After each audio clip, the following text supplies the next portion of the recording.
My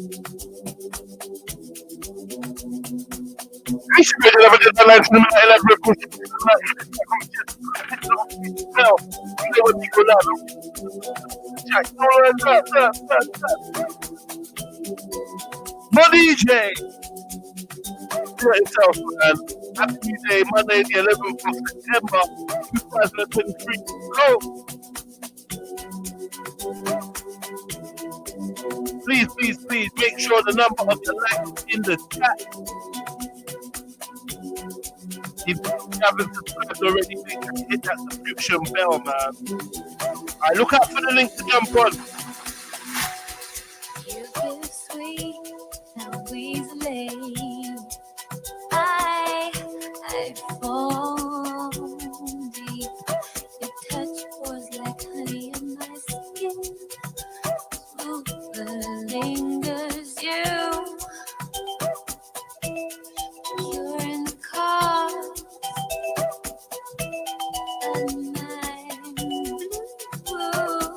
Yo, have I got a microphone problem? Talk to me.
You say my mic sounds over loud, or is it just when I go close to the mic?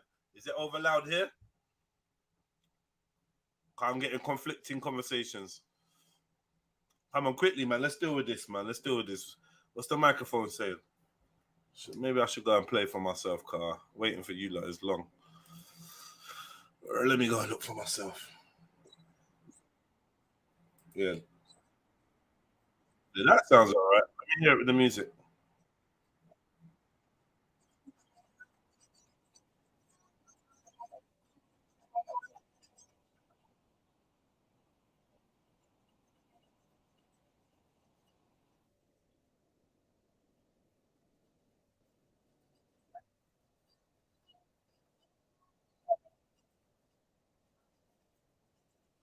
All right, man. All right. Big up the audio text, man. Big up, big up. Thank you for that. Thank you for that. Appreciate it. All right. Hit the link, man. Hit the link. Hit the link. Yeah.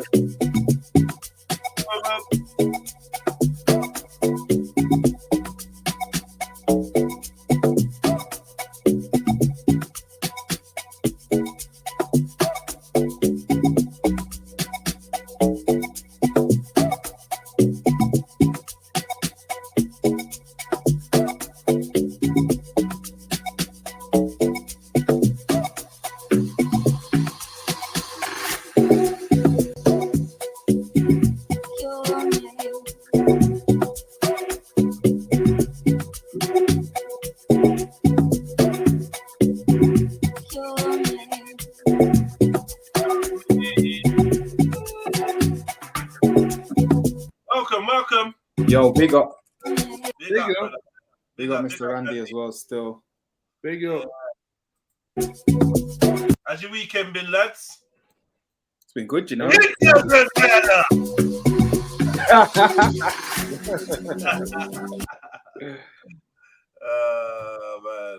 It's been a good one, yeah? It's been all right, you know. I've Yeah. been working though, to be fair, but yeah, you can't complain with this weather and that, bro. Yeah, can't complain, bro. Can't complain, bro. All right. Where am I at? I want to flip this tune, man. These Amapiano tunes are long, man. All 6 minutes of song and that. You know what I mean? I like that though. Yeah, sometimes. Depends on the... Like, you know, after a while, I'm like, oh, the same tune's going on. Yeah, okay, but I suppose for what you're doing now, you need to juggle a bit, innit?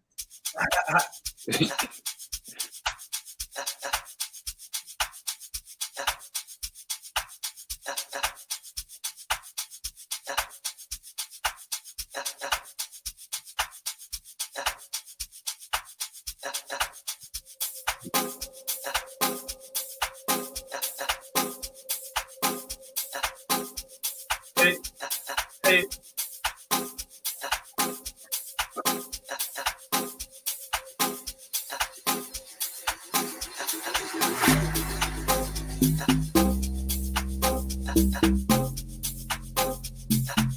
Again.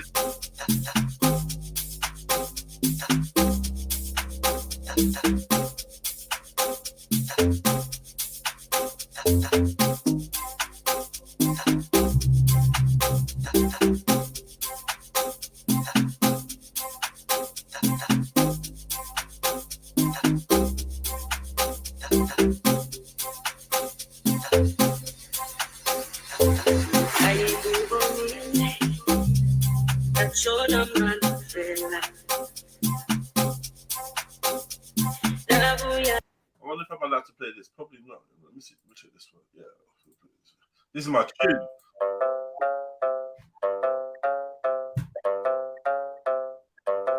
Hey, this is my tune. After the tune is done.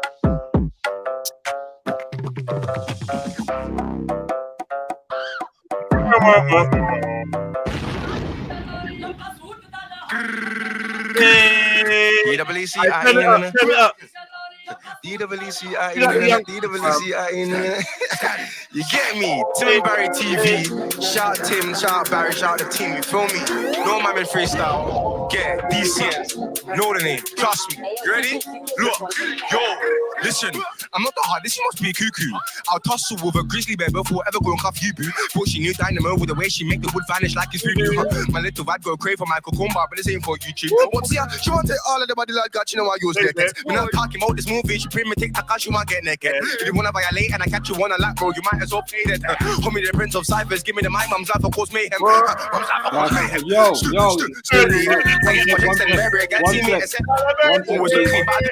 Wait, we need to pull this. Fuck off. Hey, this is my little bro. He's sick. He's sick. You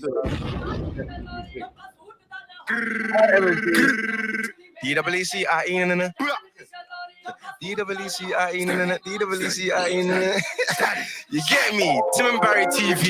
Shout Tim, shout Barry, shout the team. You feel me? No man in freestyle. Get DCN. Know the name. Trust me. You ready? Look, yo, listen. I'm not the hardest. You must be cuckoo. I'll tussle with a grizzly bear before ever go and cuff you, boo. Thought she knew dynamo with the way she make the wood vanish like it's voodoo. My little vibe go crave for my cucumber, but this ain't for YouTube. What's here? She want to take all of the body like God. You know I use latex. When I'm talking about this movie, she primitive Takashi, you might get naked. If you wanna violate and I catch you on a lap, bro, you might as well play it. Homie, the prince of ciphers, give me the mic, mom's life, of course, mayhem. Mom's life, of course, mayhem. Sturdy. I get projects and Burberry, girl, see me and say, all have mercy. Always look clean, but I do a man dirty. Like they want to stop me up like Kirby. She back it on me, I'm trust me. She get hardy and squirty, after the henny, she naughty and flirty. Sturdy. I get projects and Burberry, girl, see me and say, all have mercy. Look clean, but I do a man dirty. Like they want to stop me up like Kirby. She back it on me, I'm trust me. She get hardy and squirty, after the henny, she naughty and flirty. You and your friend is some selfish. I am so late, I can't help it. I do, but she still got the message. She can't accept it. I'm a sword in her cause got her legs so stuck. She got the length out in her back, get rock. She back it up right on the damn pot truck. This leave your man darling nature. Like, sorry, I'm on the hard. Let's have some manners. Bitch, you talk about Benny Hanna. You're lucky if I take you down to people. Yo, Chris, don't wanna come my palace. I want an AP, hence why I put the time in. Stand on what I say, like Tim and Barry. I don't do no miming. Sleep on me, I'll super glue your eyelids. Sturdy. I get more tricks than Burberry. Girl, see me and say, always look clean, but I do a man dirty. Like they want to suck me up like Kirby. She back it, pun me and chest me. She get hardy and sweaty. After the head, she naughty and flirty. Sturdy. I get more tricks than Burberry. Girl, see me and say, always look clean, but I do a man dirty. Like she want to suck me up like Kirby. She back it, pun me and chest me. She get hardy and sweaty. After the head, she naughty and flirty. Always look clean, but I do a man dirty. Steady. She get on the end squirty off of the head. She naughty and steady. Always look clean, but I do a man dirty. TWC, Team and Barry TV, no man in freestyle. TWC,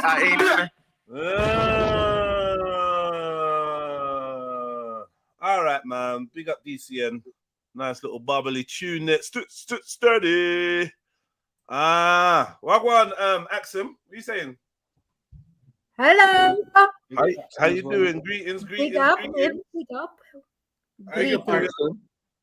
Oh, you're good, guys? Perfect. Yeah. How's your weekend been? It's been nice, man. It's been nice. Yeah. Chilling? Kinda. Been doing bits and bobs, but yeah. Bits and bobs. All right. Yeah, well, yours?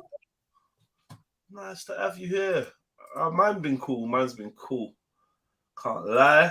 Had a great weekend, if I'm honest. Where was this video that I was looking for? Okay, yeah, I was looking for Sniper's live stream yesterday. I was skipping through it.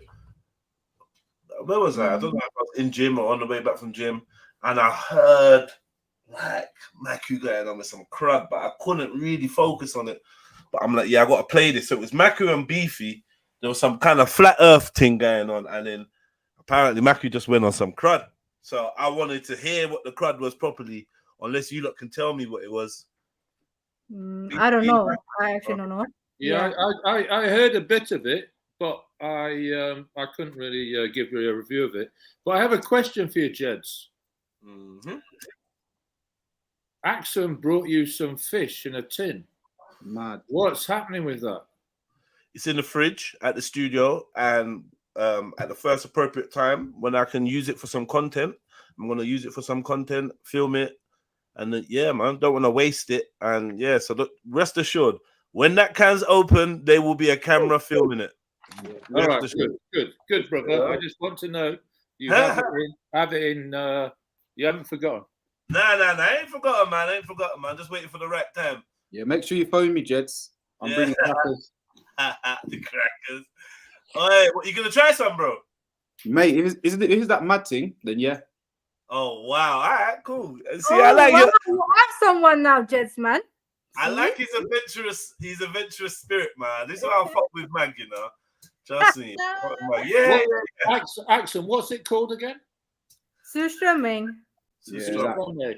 Surströmming. Yeah, and I'm telling you, look, let me quickly show you a video of anyone opening that fish. Just it's madness.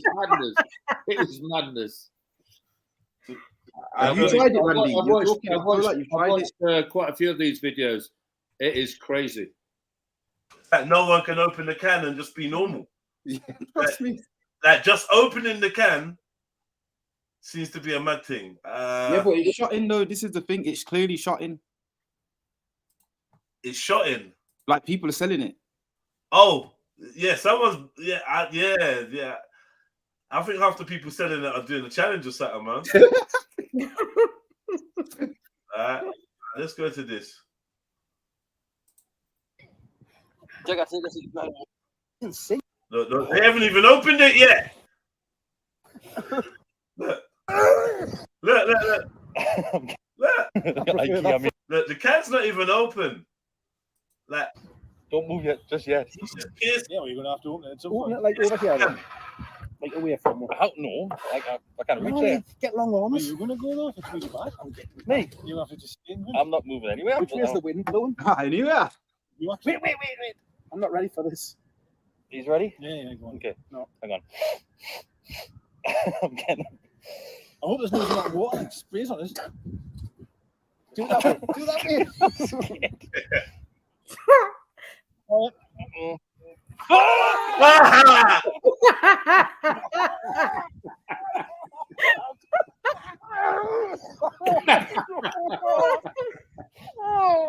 It's gone that way. You're missing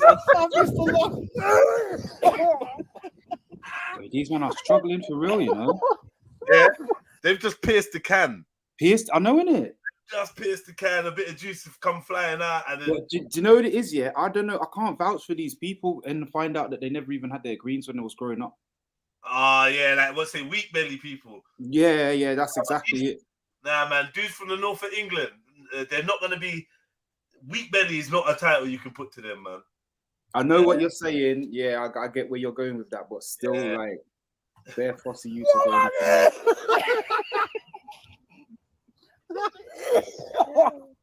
Oh God! Oh Jesus! Oh. We're stuck in it, man. Oh, I'm scared to come closer. Oh God! I wasn't here for that. Oh, I will. Remember, actually, eats this every week. Oh, yeah? Jesus Christ!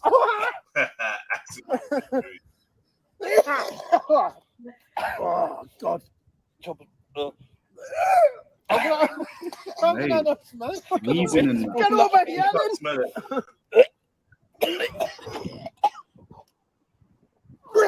He'll plug it in. You can't smell it still. He's all right. Oh God!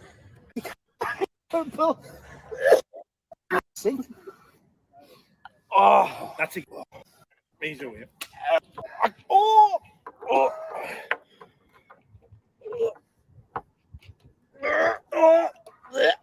are you doing? Watch that. Watch the. What? Is that what man has to do? I got like egg and sick. I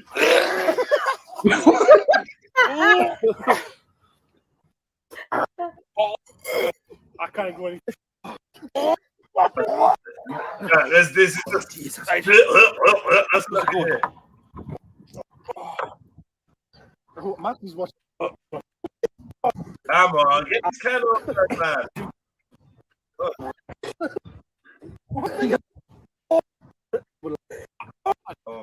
God. Not good. Mad. Okay. You can't even open the can. Oh shit. Oh Lord. There's flies here already, man. See bare flies on the screen buzzing past. Oh, I think you ate it. Oh, I'm not. I know him. Oh, put that anywhere, yeah, me. If you're gonna lick it, I'm not gonna lick it. You got a snot coming out your nose. That next.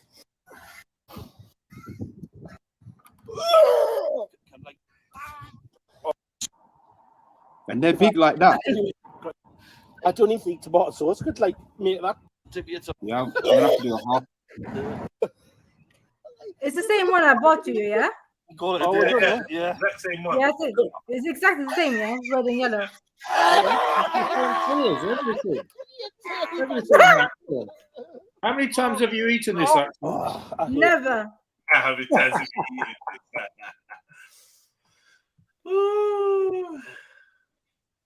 this? Yeah. Well, maybe it'll be like that. Maybe it will just get open, the man will just firm it and just box it, and people will be like, "Right, did you do that?" Yeah, maybe. It's just fermented herring, though, isn't it? Yeah. Mm-hmm. What's the worst that can happen? I don't know. I've never ate rotten fish or fermented fish or whatever.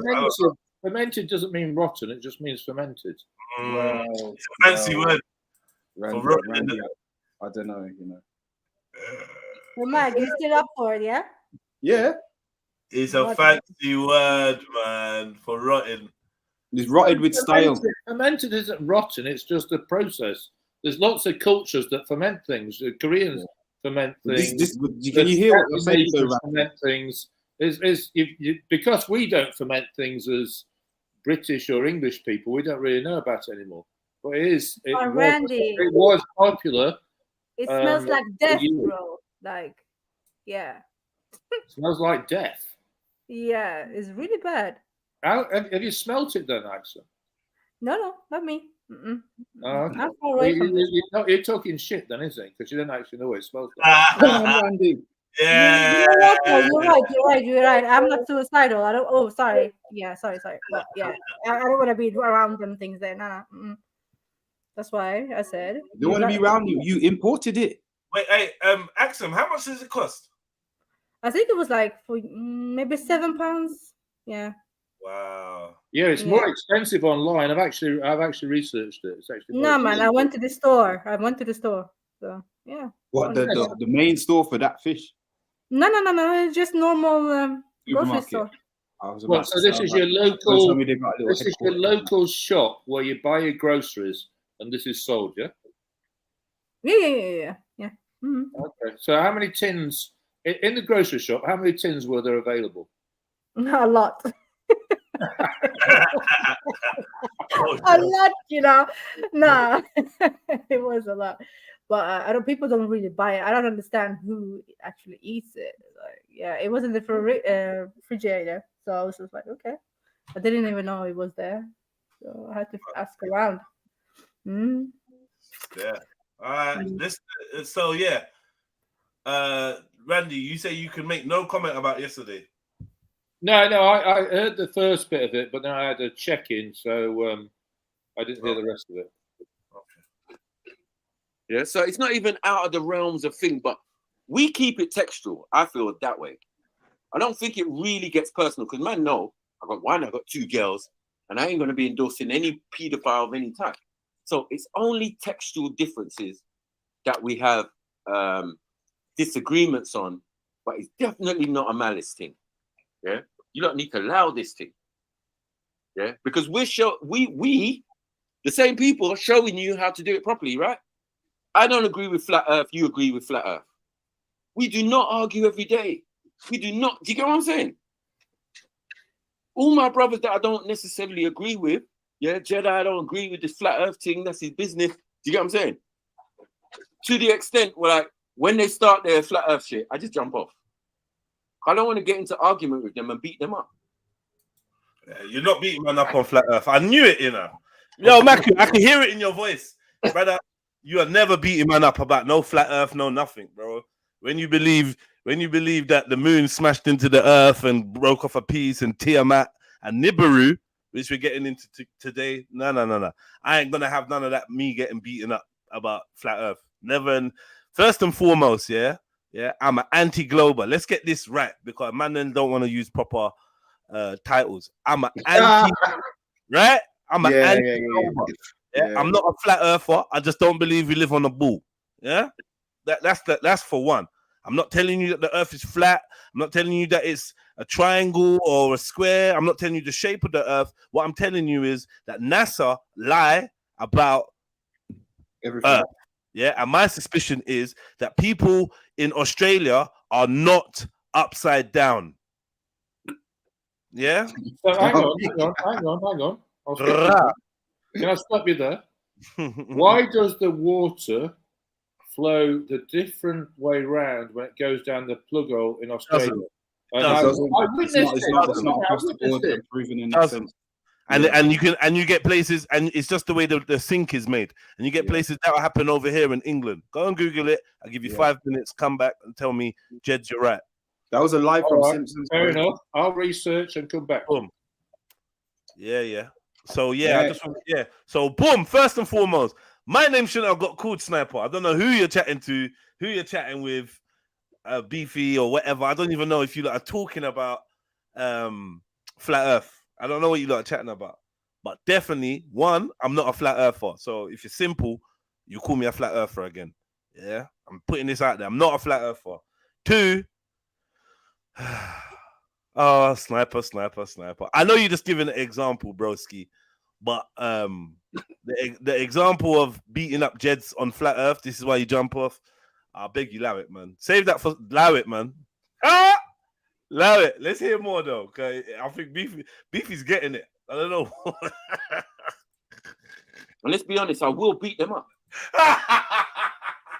Them. Man said Jedi, and then you're saying them. Why would you use me as the example of beating up? When have you ever beaten me up on any debate or any topic? Like just say that, yeah, we have conversations on it, but the assumption you're going to beat me up on a topic we've never had a back and forth on, we've just had conversation. That's a bit mad, fam. You're not beating me up. Snap, Beefy should have said, nah, you're not beating up Jedi on no flat earth debate. You're not beating them up. Come on, man. Do you get what I'm saying? I love my brothers to bits, but they're not that smart if you believe the earth is flat. Yo! Oh my God. Oh no. Yeah, Sniper was on crud. Yeah, this is the Sniper we love. This is a Sniper we love to hate. Yeah. This is a Sniper we love to hate. I love Jedi. I love my brothers, but they're not that smart if they believe the earth is flat. So you believe the earth is a ball. I hear you. You stupid. Yeah? But I don't really want to, you know what I'm saying? I don't really want to diss my brothers. No, you're doing it already. You just said we're stupid. You already diss, man. Don't do that. I don't want to diss and you just call us stupid. Yeah. But I just stay away. I just like, oh shit, let them do whatever they're doing. Let them believe in it. You know what I mean? Let them go into the thing and then try and explain that everybody else is wrong and they're right. Yeah? It's cool, isn't it? Because you weren't born knowing that. Yeah? I was born in a world where they told me 2,000 years ago, you Europeans all thought the earth was flat and you could fall off the edge. But to stay, I must take it as a philosophy and it's like thinking outside the box. I can't really, no. But there is going to come a day where I'm going to be on my brother's channel and they're going to start that shit. And I'm actually just going to open my computer and let them have the work. Yeah, that day better be today. Today, bro. Today. I'm calling you out, Sniper. Let that day be today. Please. Jeds is ready. Please, bro. I got time today. I got time. I got time. Let that day be. You've called man out. You've not even you've called man out. I'm calling you out. You should have just called me out then and there and said someone holler Jedi and phone me or whatever, and I would have jumped on and we could have got it cracking. But you wanted to talk smack, Snipes. So this is what everyone wants, isn't it? So let's do it today. I comment today in the chats. Comment today in the chats if you want it to go down today. You want Sniper to open his computer and give us the work. And I'm saying this, yeah, even though he's calling man a flat earther, I'm saying I am a anti-glober. That is my stance, please. So I'm not like backtracking or anything. I've been saying this for a very long time. Flat earth is a generic term given to people that disagree with the mainstream narrative. So we can't be lazy and just call everyone say that. Don't compare me to the guy that says you can sail off the edge of the earth. That's unfair because we're definitely not talking about the same thing, right? So they call people that don't believe that people in Australia are upside down. They call us flat earthers. I'm here to say I am a anti-glober and I am calling out Nawapian Sniper today. Monday Madness. Monday Madness. What's going on here? Let's go, man. Let's go. Big up Snipes, man. I love it. Let's hear what else he's saying. If the earth was flat, it would not be possible to travel continuously in the same direction and return to the starting point. And who does that? Name one journey that does that. Oh my God, you fucked up. You fucked up. Because either way, how long is it going to take you to get to travel around the earth? How long? In what speed? Let me put this comment up. All right, man. Do you believe that you travel in a straight line and it will bring you back to where you started, Hawaii? Let's just understand this, because I'm going to be real. I think a lot of you are ignorant about the basic principles of even travel on a globe model. Do you believe that you can travel in a straight line, unimpinged, and you will return at the start point? Is that what you think is going on here? Because clearly people like you are not going to be taking into consideration the fact that the earth is supposedly spinning. Anyone forgot about that? Wind factor? Anyone forgot about that? Are you not going to be plotting in a course to bring you back to the same place rather than flying in a straight line and naturally coming back to the same place. Let's keep it real. It's not a straight line. You are correct. It's not a straight line. Boom. A straight line would be keeping the same vertical and horizontal axes, and that's not what happens.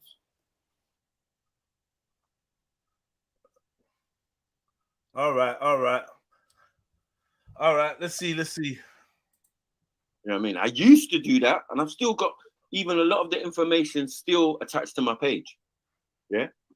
As I said, me and Veli, we were the round earth killers. Yeah.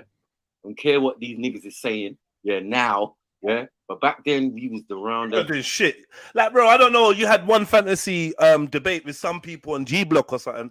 You never came over here and killed no fucking.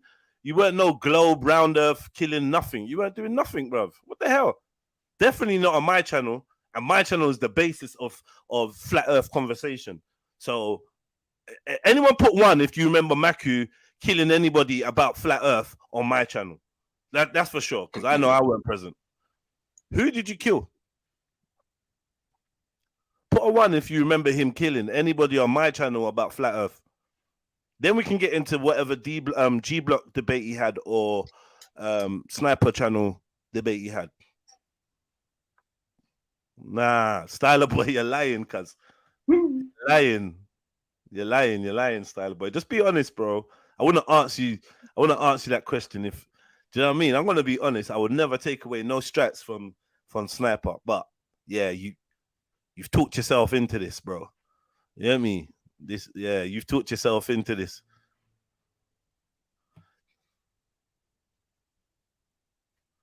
All right, what? All right, cool. I don't see a lot of ones, so I'm gonna say that safely. I don't know. We killed these flat Earth motherfuckers in real life and online. I don't know. So yeah, we have textual differences and things that we don't agree on as brothers, but we just leave it at that. You know what I mean? Because yeah, as I said, you know me, I get disrespectful with it. Yeah, yeah. The world ain't fucking flat, dickheads. You know what I mean? Like, get in a plane, take a flight, do something. You know what I mean? Go to Antarctica, do something. You know what I mean? And then tell me it's flat. Do you know what? The plane is the one though. What's he about? I feel like the plane is the one that make me start thinking it's flat again. Bro, I don't know. Like I've never seen no curvature or sign of it. Please contact Mr. Maku, man. Please contact Mr. Maku. Someone page Mr. Maku, please. Yeah. And yeah, Mood Best, you could be team Maku all you want, but just know we're gonna be unbiased in presenting this so-called or information or putting our ideas forward, innit? And boy, you know what I mean? I'm very confident in that. So as far as I'm concerned, I don't know what this team Maku, what is Maku gonna prove? That the Earth is a globe? Is he gonna prove the Earth is a globe? Is that what you're saying? You think that Maku's gonna come on here and prove Earth is a globe? Because how? Bro, I don't know what kind of hieroglyphics or whatever he's gonna pull out. I don't know what scrolls. I don't know what he's gonna pull out. But I remember, yeah, we got Eddie Man waiting for Nibiru. Yeah, don't tell me about the shape of the Earth, please. If you think that the moon and all these things smashed into each other and where broke off a piece and a chunk, you should ask Maku about his astrological creation story. Don't do this, Jedi. Don't do it. Ask him how he thinks the Earth came about. But flat Earth is dumb. Oh my gosh. All right, cool. Not believing that the Earth is a globe is way easier than believing in what you believe in terms of the celestial creation story. Let's be real. It's not that deep. Cosmological. There you go. Yeah, not astrological. So yeah.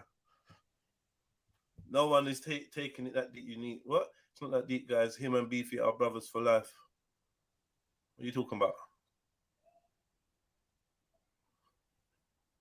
He said, not your channel, Jeds. Okay, cool. All right, man. Put your pom poms down, Unique, man. There's no saving this. It's going down today. Put your pom poms. Get out of the way, man.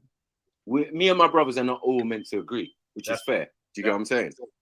So yeah, we come to some easy medium because someone will run away and then say infinite plane. It's not flat, it's an infinite plane. Yeah, that's even more retarded than the first thing. But anyway, yeah, that's me. That's me. I'm the one that says infinite plane.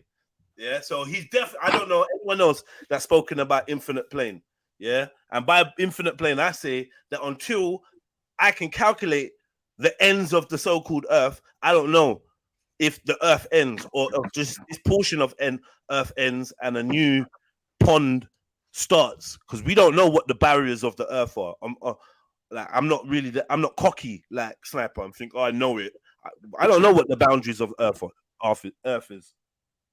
No one can't show me. You can't show me the barriers of Earth. Half the places that you want to go to prove Earth are banned. You can't go there. Trust me. So I would say that what I would say is, in my understanding, is just as likely that you are standing on the so-called universe. Because remember, I don't believe in the universe, or I've not conscribed to this whole universe. There was a big bang, then the universe is expanding into nothing, and then we're hurtling through space at this many miles an hour, and we're spinning, and the galaxies are spinning, and we're all spinning, and we're all going into new galaxies. And I don't believe in all of that shit. I don't know. When they say the universe, they're talking about stuff outside of Earth's atmosphere, and I'm not convinced that what we see or perceive is outside of Earth's atmosphere. So I'm not one of the ones that look up in the sky and believe, yeah, that's out of Earth. I'm like, do you know what I mean? Or out of Earth's atmosphere. So that's just where I'm at with it. You get me? I can't believe you came on there and did that, Snipes, man. You get me? You're calling me out, man, G. Leave my Flat Earth brothers alone, man. I love them. Big them up, man. Yeah, but if you think I'm living on a spinning pizza with an ice crust and a dome over the top, yeah, man, you're gonna have to prove them facts, cuz. You're gonna prove that, man. Because I got kids, yeah, and I raised them, and it wasn't in my modus operandi. Get me? My dad's one of the top 10 scientists in America. I don't know. I don't understand how I wasn't taught this. You know what I mean? Yeah, it's not science, though. Yeah, thank you. It's not science. It's not about science. Science is about the elements and that. Yeah, what we're talking about is cosmology and whatever, whatever you want to call that ology. I'm not sure. Can't remember the name of it, but it's definitely not like science. It is science, but obviously science not is in big, the context that he's saying. If your dad's a scientist, it's not scientist stuff. He's not an astronaut or astro, blah blah blah. He's not to know about planets or He knows about elements. He knows about chemicals. He knows about molecules. Do you know what I'm trying to say? Like the type of science that he's doing. You're going to be working with viruses, germs, whatever. Doing all kinds of experiments, but not necessarily applying that to trying to figure out the shape of the Earth or the nature of the Earth or the beginning of the Earth. We can't conflate the two. Yeah. Yeah. He's an astronaut. He's an aeronautical engineer. Okay, then I'll stand corrected. He's an astronaut. So his dad's. There you go. So Sniper, let me reload this.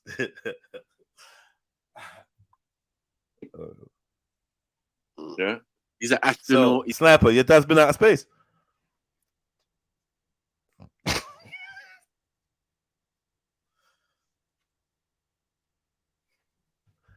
Is that the basis for being an astronaut? You tell me. I don't believe it is. What's the basis of being an astronaut then? Working with that stuff. Working with what? That stuff, man. So if you work under the ground and work for NASA, in it, like you still an astronaut. I don't know. I believe. How are you an astronaut? You're working on the ground. I don't know, bro. The term astronaut derives from the Greek word meaning space sailor and refers to all who have been launched. Hold on.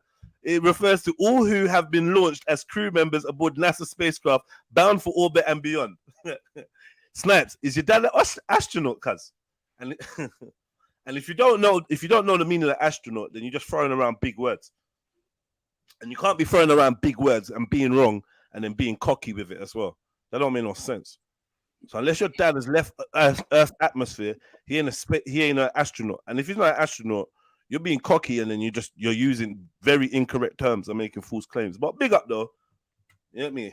I wish I had a dad I was proud of. Fuck's sake. I wish I did though. I was gonna say, yo, but my dad's an astronaut. I'd love to say that. Yeah, my dad. Yeah, the only thing I could big my dad up and say, my dad is international hide and seek champion.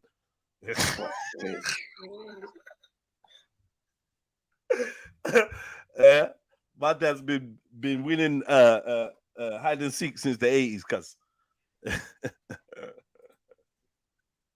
He's an aeronautical engineer, and I thought he would have sat me down already and said, "You know what, son? The world is flat." But there's a lot of things. There's a lot of things we live in that we don't. I don't work for Trilluminati Live. I don't work for whatever. I work for the Pentagon. I work for the U.S. government. I'm a top scientist, and I got some questions to ask my dad, and he definitely running from from the real. I'm saying, but there's a lot of things we believe in which cannot be proven, though. Okay? You know, that's true. So yeah, that's true. I mean, so that the point. And not the Earth, not the shape, not the size, and not even the dates and the age of it. We're not arguing about that. Everybody's coming to a form of agreement on it.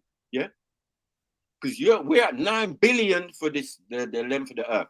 So that takes that's 6,000 years. Yeah. Your gravity argument is kind of weak still. The fact that Earth is moving 1,000 miles an hour, you lot are thinking 1,000 miles an hour is fast. 1,000 miles an hour relative to its shape and size. But if you can't even prove that, then I don't even know what you think it's doing. But how do you prove it's moving 1,000 miles? But how do you prove it's moving 1,000 miles per hour? Whatever speed they're saying. How do you prove it? Go up in a plane. All right, let's Google.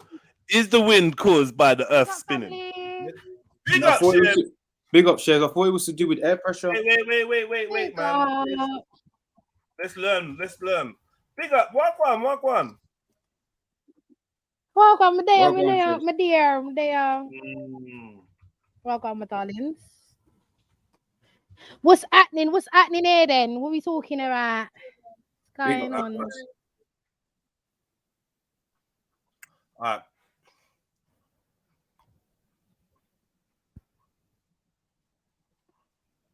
I've got a mad delay, bro. I must have a humongous delay. This is ridiculous. Oh, you don't can hear me. You don't can hear me because I can hear myself. But hello. Hi. Hello. Yeah, it's you. You got delayed. Anybody? I just responded to you. All right. Let me leave and forward. Yeah. I don't understand. I just reached. Huh? What you say? I was saying let me leave and forward because I don't know how long the delay is. Yeah, cool. Oh, it's all right. It's not that bad. No, you go on the plane. Hold on. The winds up there are more than 1,000 miles an hour. No, listen to me. You said the Earth is moving. So me going up to when you go up in the sky, do you see the Earth moving? That's what I'm asking. Can I see it moving? Yeah. Do you say? Yeah. I can't see it moving. So wait, slow down, Sniper. Wait. No, slow down. You've been chatting about slow down. So you said I should go down up to space to see the world moving, but in simple saying go up and you can see it moving. I didn't say you need to go up to space. I said when you're in the air, yeah, in a plane, yeah, the air up there is moving 1,000 and over 1,000 miles an hour. No, it's a plane moving through the sky. 1 second, that kind of makes sense. It's air, it's motion. Why is it moving? If the world is big and thing and it's still, then there should be no wind. But then wind just above us, that planes fly in, yeah, Let's start talking about knots and all of this Wait, type of this stuff. isn't making How sense. fast you're How flying. is wind How How fast created? you're How is This wind is- created? Well, Macu and the scientists of Earth say that wind is created by air pressure, by heat, and Okay. wait, hold on. And differential heat in between the regions of the tropics and the poles and other Confused. illuminated regions, right? Some people say the rotation of the Earth causes the planet to bulge at the equator, creating a difference in atmospheric pressure between the poles and the equator. But I think that Sniper thinks that it's the Earth spinning is why the That's air is. creating the wind. Yeah. Well, obviously that's not it, but yeah, But if- I'd like okay, I'd say like the Sniper Earth to is break down spinning. what he thinks is causing that, because I doubt that he's got the actual answer unless he Googles it. Say the Earth does, okay, the Earth spins, but the what's it called? Eye wouldn't be able to see that. Like the human eye wouldn't be able to see how fast or how slow it's moving. I don't know if that's possible. We'd have to have like some type of device to really know. Why? Because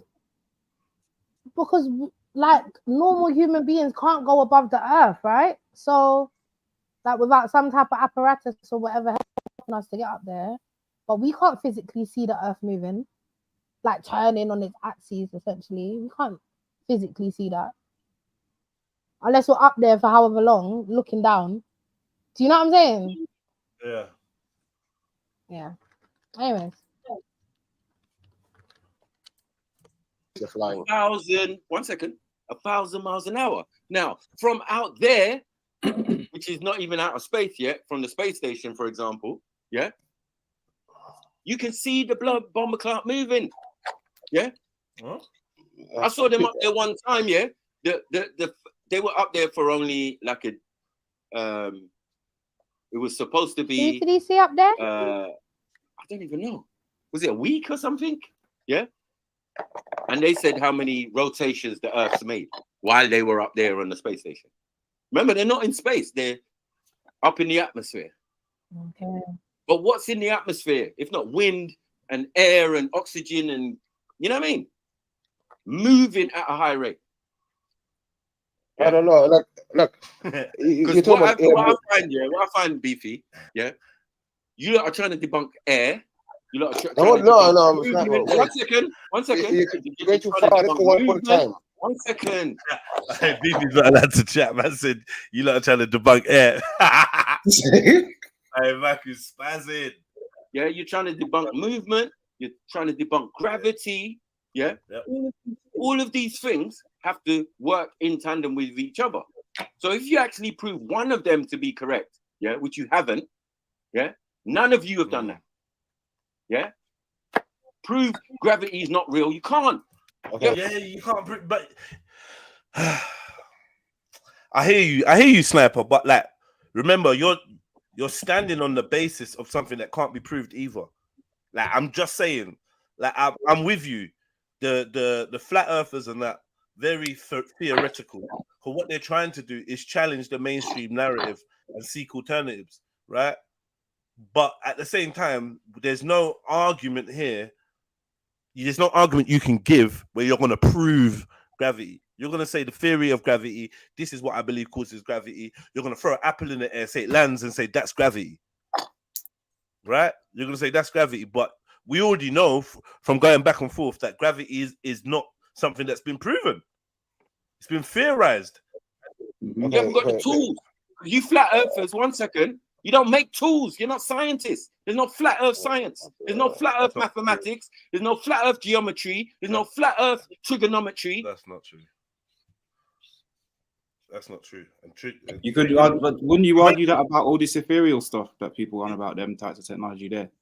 I'm saying though, trigonometry is not based on the shape of the Earth. It's based on triangles, isn't it? So to say there's no flat Earth trigonometry is like to say there's trigonometry is based on the Earth being a globe. You know what I mean? You just like Sniper just throwing out words, man. You're just throwing out words, bro. And obviously, the average man will be listening to all the words. You're making good points, but still, you're just throwing out bare words. And let Beefy chat, man. Nothing. Okay, let's go back now to the beginning again. When too many things being mentioned here. I asked, where can you see the Earth moving at 1,000 miles per hour? So there's no way you can go and see the Earth moving at 1,000 miles per hour. Yes. If you're in a vehicle, in a plane, Is yeah, that how you're fast going to it's see meant to be moving? it moving. The Earth. Because you're going to be moving, right? No, bro. Stop that, bro. Yeah, but You're if talking I'm about moving, being a then how vehicle. can I see something else It makes sense. moving? I'm saying, where can I go and see the Earth moving at 1,000 miles per hour? To prove From that where you're it's standing, moving? bro. Let me tell How? you why. Now, I didn't say 1,000 miles an hour. You can definitely, you know it's moving. Why do you know it's moving? I don't know. He did that. say 1,000 miles an hour, bro. He did, yeah. He did say 1,000 miles an hour. He actually did say that. Moving. I can't But tell how are you. you meant to As see clear something moving when as you're mud. moving? I don't. What do you mean? If you're on the move, how are you meant to see the Earth moving? What do you mean if you're on the move? So Sniper was using an example, right? Yeah, no, he said Like, the if person you're was in in a the space car- station. Oh, No, okay. if you're in the car. I thought that's what you said. If you're in a car, something. Anyways, I must have misheard. Go on. Pull it back like 5 Night seconds. and day. Yeah, that's all. The sun moves, yeah. The sun and Clear the as moon night. move. So if you stand somewhere, you're going to watch the sun eventually move across the sky. Yeah, the sun is moving, not you. Hold on 1 second. Yeah, You just have to be standing there long enough. So what's yes, moving? yeah. The sun and the moon are moving, not us. Oh, no. But you said the sun and the moon are within our atmosphere. So Yeah, and they're moving. Yeah. exactly. You're dance, man. Shush, man. Oh, Yeah? how am I dancing, bro? Absolutely no sense. You just said you see the 95 sun move. You No. just said you see the sun move across above you. You know, you didn't say you move The under the moon. sun. Mark, wait. You don't say you move under the sun. You say the sun moves above you. my God. Come on, what are you doing, bro? If the sun is 90. stationary, if the sun is stationary, then you move under the sun. You don't. The sun doesn't move up. What are you talking about? The sun is 93 million miles away. How is it 93 million miles per hour? Who's been there? Count that. Because Prove they that. measured it. You How? can measure it. You can How? use light. You can use light, How? bro. You Bro, can use light. listen. 1 second. Don't make a fool out of yourself, bro. Don't say I'm not how. gonna pull up myself. Yeah? Because you haven't got no technology. Show And me then the the purpose. technology they use, hold on. The technology they use to measure and register things, yeah, you're going to say how. Yeah, bring it. Let's shoot And it in then, there. Let's get. and then that's not going to be based on something that you can bring opposite that can measure. No, I can't believe everything. Hold on. Even if you're going to try it, how you going to do it? Without using the technology of people who already know that. Do you know what I'm saying? Let's. They Let's see this. invented the mathematics. Okay. All right, man. Yo, where's Sniper? Where's Sniper at, my? I hope he's about today. You get me? This is an interesting one.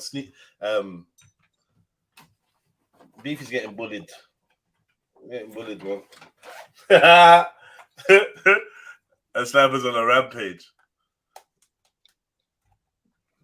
Nah, I'm not getting dealt with like that. Sniper's That's not, on somatic, calling people dance. I'm not getting dealt with. He's just on a doing slats, man. You know, it's normal, man. It's bringing the entertainment, it's bringing the vibes. Get me? It's bringing the vibes, man. Based on a round circle. 1 second, Sniper. Let's slow down. Right. So, I'm arguing with you here. Degrees. I'm arguing with you there. I want you to know the first guy who said the Earth is 93 million miles away. How long ago was that? And what experiment did he use? He wasn't using no lasers. But no, I don't know what he used to say. This is how far the sun is. This is how I measured it. That's how. And let's just go from there. I think. Does anyone know the name of the scientist? Does anyone know the name? Listen, even our solar system to say that No, the moon's but you out there. 1 second, 1 second. It's first of all, it's observable, right? I can observe. That's the first thing. Because if the sun is not observable, then that renders the whole thing into a lie. But one thing it is, it's observable, right? Does anyone know the name of the scientist who said that the sun is? Why are we doing scientists? The name of the person before there were scientists. Were there people studying the sun and the distance of the sun before modern day scientists? Yes, there were. Yeah. Were there people, do you know what I'm saying, studying the actual whole bloody solar system, or even this part of the galaxy, and putting it in calendar form before your modern day scientists? Yes, their blood clot, pussy clot, Ross clot was. Yeah. So I don't know what you're doing, bro. That's not. I feel personally, an awareness of like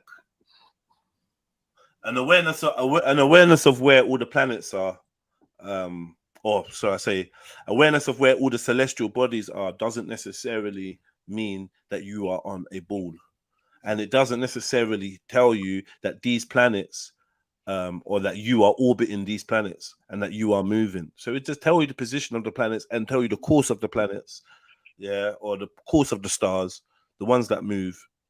I don't know. That's not like it's not supporting what you're saying. It's not taken away from what you're saying by any means. Cool, but it's not supporting what you're saying either. It's, you know what I mean. You can have an understanding of the movement of the heavenly bodies without believing that you yourself are on a round spinning ball. You know what I mean? Is that clear?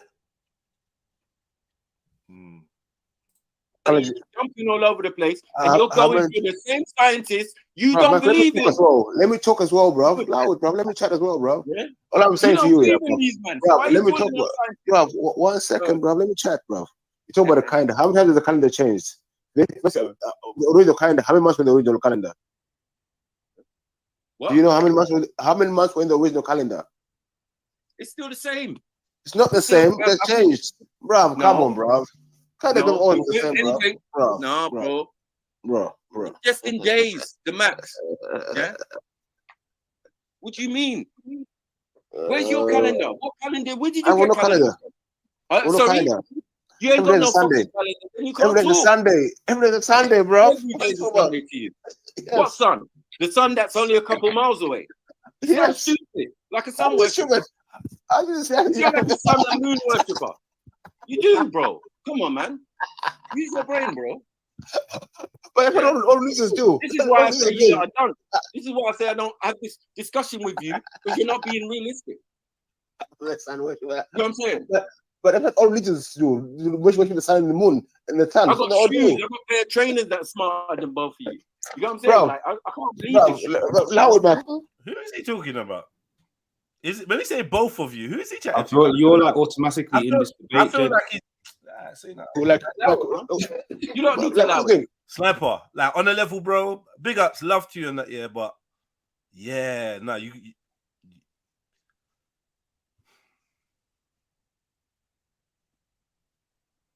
should try and be you should try and first of all leave me out of it when you're going on like this, talking about who's dumb and stupid. It's all respect and all love, I know, but bro, allow it, man. Just roast beefy. You're getting that beefy. You don't need to bring me into this, bro. If it is me, I mean, I feel like my name got mentioned before anyone else, so I have to assume it's me. I ain't gonna be some pussy and act like you ain't talking to me. But come on, bro, what's this about, man? Huh? Can't have my intelligence just insulted like that. True, I'm not a man of major, massive ego. Ain't bunning me, but come on, bro. What are you doing, man? Hey. Yeah, they're calling me stupid in the chat. I see man calling me dumb in the chat and that. No problem, man. Look, intelligence is relative. And one thing I do profess, over intelligence, over being wise, over being smart, over knowing everything or knowing a lot. I tell you, lot, straight from the heart, I don't know nothing. I don't know anything, man. So I ain't gonna battle about being intelligent with my brother. If I'm dumb, I'm dumb. So be it. So be it, man. I just gotta take that. What the fuck do I think I actually know anyway? It's all theories. It's all ideas. It's all shifting. I'm willing to take on new information, change my mind, change my point of view. Do you know what I mean? I could be wrong about anything. So, yeah. No, man. You can't tell me. You can't tell me. Hold on. No. You hold on. You hold on. You hold on. No, you hold on. You can't tell me as a parent yeah, who's raised 2 kids. Sun Yeah? worship, moon worship. And they've asked me, Every mosque has got a moon on top of it. Hold on, brother. Everything's got sun. Ask me But no, sun and moon Okay. worship. No. Shut up, bro. You're the point doing sun and moon worship. Sun and moon worship. You don't even know about You it. doing know about the sun and moon worship. What do you know Are about you the mad? sun? What do you know about the sun? Go on. Mr. I don't Smart, know. What do you know I about don't the watch sun? it, You know nothing. Absolutely fuck all. Exactly. They're laughing like an illiterate dunce. Yeah. The sun worship me. What is special about what you lot are teaching? You're not teaching anything. I'm not teaching nothing. I'm trying to learn. Thank you. Then shut the fuck up. Yeah, So- get me? You can't laugh at no one. About sun worship. Who does sun worship? Oh, sorry. I didn't mean to unpause it. Yo, Mac is getting in, bruv. Getting in. He's playing in, Beefy, blood. you're gonna have to battle, man. You're gonna have to upset. battle. Beefy, you're gonna have to battle, bro. Trust me. Make sure you let us subscribe to Nawapian Sniper, man. Nawapian General Sniper TV. Make sure you let us subscribe. Yeah. Keep the likes rolling, people. Yeah. Who does sun worship, bro? You. Not me. You are. You are, not me. No. Wait, your religion. Haven't I worshiped the sun? He's doing sun When I worship. know where it is and what its purpose is. How about Show some people. Your ancestors knew the purpose of the sun. Yeah. So how's that sun worship? Because they had schools. Hold on, my brother. How's that They sun had worship? Schools of thought. 1 second. Stop They this had religion schools talk of about thoughts your of mouth, man. knowledge. You think that religion book My by your brother, mouth, man. man. You're too religious. They You're had confused schools religion. of thought and knowledge. Yeah. You're confused, too confused, man. Can't you Now- do what you want? Religion or reality? Let me tell you You're why I'm not confused, bro. confused. Let me tell you why I'm not confused. Yeah. Let me tell you why I'm not confused. You mixing up too much, bro. You can't be everything, bro. You can't be everything. You can't be everything. Choose which one you are, bro. Right. You want to talk about the Dogons, yeah? Right? And not understand that even they know, yeah, that dog star that they're looking at is a sun, right? And that sun is the shape of egg, or you know what I mean? It's circle, it's not square, it's not anything. Yeah, they know this. Yeah, and they know the movement of it, yeah, in our galaxy. So that is another sun that is definitely bigger than ours, because ours is the smallest one around these parts. This part of the Milky Way, right? We're on the tail end of the Milky Way. We're not even in the center or in the middle, and we're on the tail end of it with our little dead sun. Yeah. But there are bigger suns. There are suns that balance the whole fucking this part of the universe. Yeah. Like Polaris. Yeah. That's the one you need to look out for if you want to find balance in this environment. If you're looking out there into the stars, once you see Polaris, you can centralize. You can say that's universal north. These are the things that.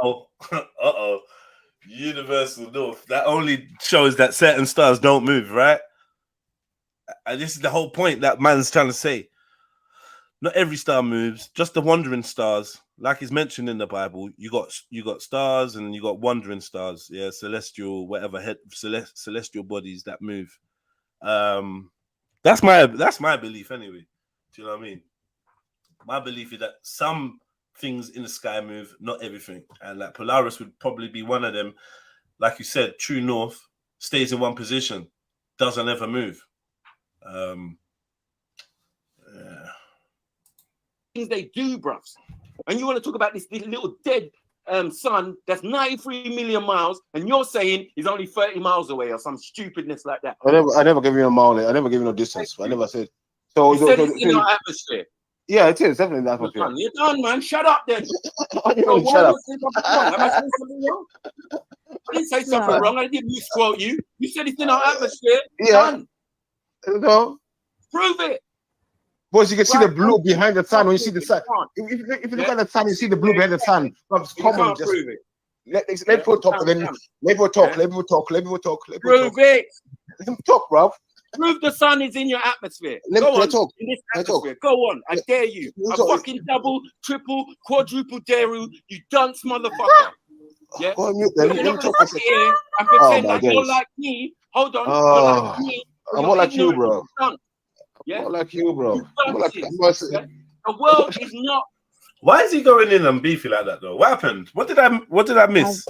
Sniper don't normally chat to beefy like. I don't know what's happening. No, Crazy, man. no clue. I don't know And how who's we that got laughing? there.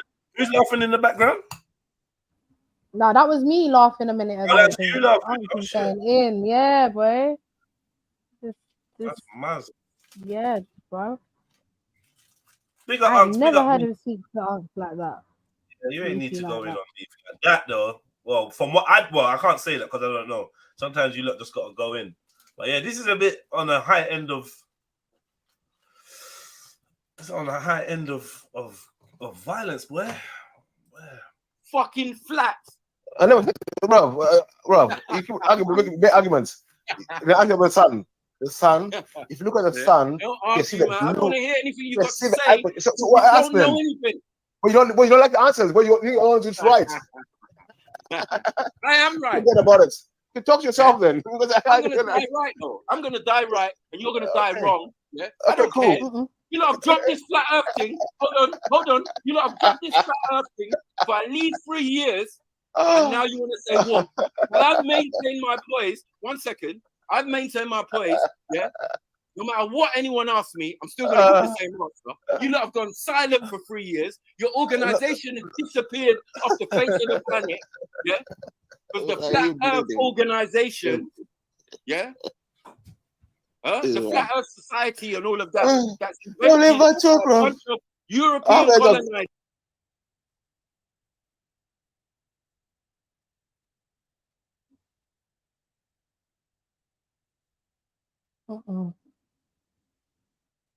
Yes, family, lock up the show. You don't know.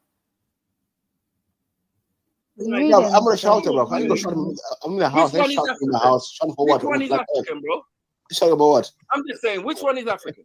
Shout about what? Which one is African, bro? Yeah, thank you. Yeah? You got sun in our atmosphere. Yeah, you don't believe in gravity. All of these dunce things. Yeah, you're a fucking parent. You should know better. Yeah, but no, you want to follow next man. I don't follow no fucking man. Yeah? Gravity is flow next man. And I think my own self. Yeah, you haven't got an answer. You haven't given me one answer. Wait, 1 second. You thought about gravity yourself. 1 second, and you haven't given me one answer. No, Michael, shut up. You thought about gravity yourself. Nothing. Gravity, nothing. Did you think about yourself? You come up with gravity yourself, Michael. Yes, sir. Oh, did you? Hold on. Oh my God, Michael, shut up, man. Shut up, man. Have you been on a plane? You came up with gravity. No. You came up with gravity. Are you serious, man? I came up with gravity. You learned about it in school. You got taught about it in school. Shut up, man. But you learned about it. Shut up. You're done out here, bro. You're done out here. You came up with gravity. Michael came up with gravity. Shut up, man. You know, you came up with gravity, Michael. You're done out here. On top of it, let's deal with what we're dealing with. Yeah? Let's deal with what we're dealing with. Yeah. I ain't got time for this, bro. My main point and my argument point is make silly points. You come up with gravity. You come up with this. Sorry. I'm standing on ancient civilizations. So I've been standing on the Dogons, I've been standing on the Kemetans, and I've been standing on the Sumerians who never believed the earth was flat. Yeah. And some of these people you even got the concept of a solar system from. I don't know what you're So man, well, you know what? I think there's multiple cosmology ideas from the ancients, and definitely one of them presented is a flat earth with a dome, with the sun and the moon and whatever contained inside of the earth's atmosphere. Like the very thing that he mocked is on the walls of Kemet that he stands on, and we've all seen it, so I don't need to pull up the diagram of is it Nut, and it's long. I don't know, man. We've seen that though. So if you're standing on the ancients might show you certain figures, but they never show you that the earth was a globe. And remember, there's a difference between a circle and a globe as well. A sphere. Yeah, there's a difference between a sphere and a circle. So let's remember, if they gave you denotations that it was 3D, I'm gonna wait for you to show me where the ancients, the Egyptians and the Sumerians said the earth was a sphere, a globe. I want to see that. That's what I'm saying. Respectfully, though, Unks. You hear me? Respectfully, when you're ready. Let me. Cool. What you're doing, bro? You're From Islam, I can prove a non-globe Earth. From the Bible, I can prove a non-globe Earth. From the Kemetan, from the walls in Kemet, I can prove a non-globe Earth. I can do that. So I need Sniper to provide his versions. You know what I mean? Sumeria, I think he's going to talk about the depictions of the what we want to call it, the depictions of the heavenly bodies and earth and whatever, and their positioning. But it doesn't denote that they're out of our atmosphere. It doesn't denote that they are spheres. So I want to see that. I want to see that. an idiot, bro. Yeah, a fucking pussy-o. Yeah. They come Anyone on- who thinks, hold on. You lot are addicted to NASA. You lot are addicted to European scientists. Neil deGrasse You are. Tyson. That is your You are, brain and not that is me. your mindset. I am dealing with African ancestry and our You come people, up- ancient people who who are was- 100 times smarter. 1 second. Who came up with than we are gravity? now. Who came up with Hold 3 on, months 1 of the sun? second, 1 second. All European 1 scientists second. who was What's obsessed with that, them. man? You are the one repeating everything they What's that, do. man? They say you tell about me. Yeah, sorry, because gravity is not Egyptian, Sumerian, African. Gravity, I don't know. Do you know what I mean? So that some of the things, it's a mishmash. I get where I'm trying to keep up with Sniper. It's a mishmash, but some of the things he's talking about don't correlate. Yeah, man, Sniper, man. Where's Sniper, man? None of you lot ain't calling Sniper. Where's Sniper, man? Oh, my chest is hurting me, man. See there. Why? Do you know why? This is your code to swipe when you go to. Oh my god. Oh man, I just got too much. Can you hear me, Jed? 1 second. Oh, okay. We do it in an hour. Please. On the live. And nowadays, the trend is none of the key holders are ever around. Like when I'm streaming or in the daytime, the trend is I need some key holders because right now I got to do some interviews for the live show on the 1st of October. Make sure you lot go to Eventbrite and get your tickets, please. Yeah, the link is in the description. Go get your tickets for Speakonomics Live, 1st of October. So I'm supposed to be doing some interviews with these lot, but I need someone in here to hold it down while I'm doing that. But right now I'm on this subject. I'm 11 minutes past the interview deadline, so I'm just trying to set it up for later, maybe in an hour. All right. Let me get back to this. Can't even remember what I was saying. You are being obsessed. Shut up, Michael. You're obsessed with them. If I Everything you said was throw of them. at you, Gravity, European. 93 My miles, brother. European. But I throw what are you talking about? a stone What at are you talking about? Obsessed. You're gonna You're know about obsessed. Come on, man. How are you laughing? Why You got just taught laughing in gravity. the air or something? You got taught gravity. You got taught gravity by a white keeping you man. grounded, Shut up, bro. BP? Huh? What's keeping you Density. grounded? Density. Go study Okay. that. You Go and dense. study that. All right. Yes. I'm breathing in air. You dense. Yeah, you're laughing, but you don't understand it. Oh, buoyancy, Simple. yeah? Simple. Yeah, Yes. buoyancy. It's not things, Yes. it's buoyancy. Yeah? Density. Density. About In what? gravity. What do you mean, what? What Are you lighter than floating? air? What Are you in? heavier than air? Are you heavier You're than in- air or lighter? Thank you. What is it? What is it? Water, bro. Yeah? It's not actually water. It's steam. Right? Because water is water. innit? Okay, it's water. No, it's water. Okay, yeah, cool. Man. It's steam, bro. Yeah, yeah. Get all it right, right, man. H2O. all right. H2O. What is that? Steam.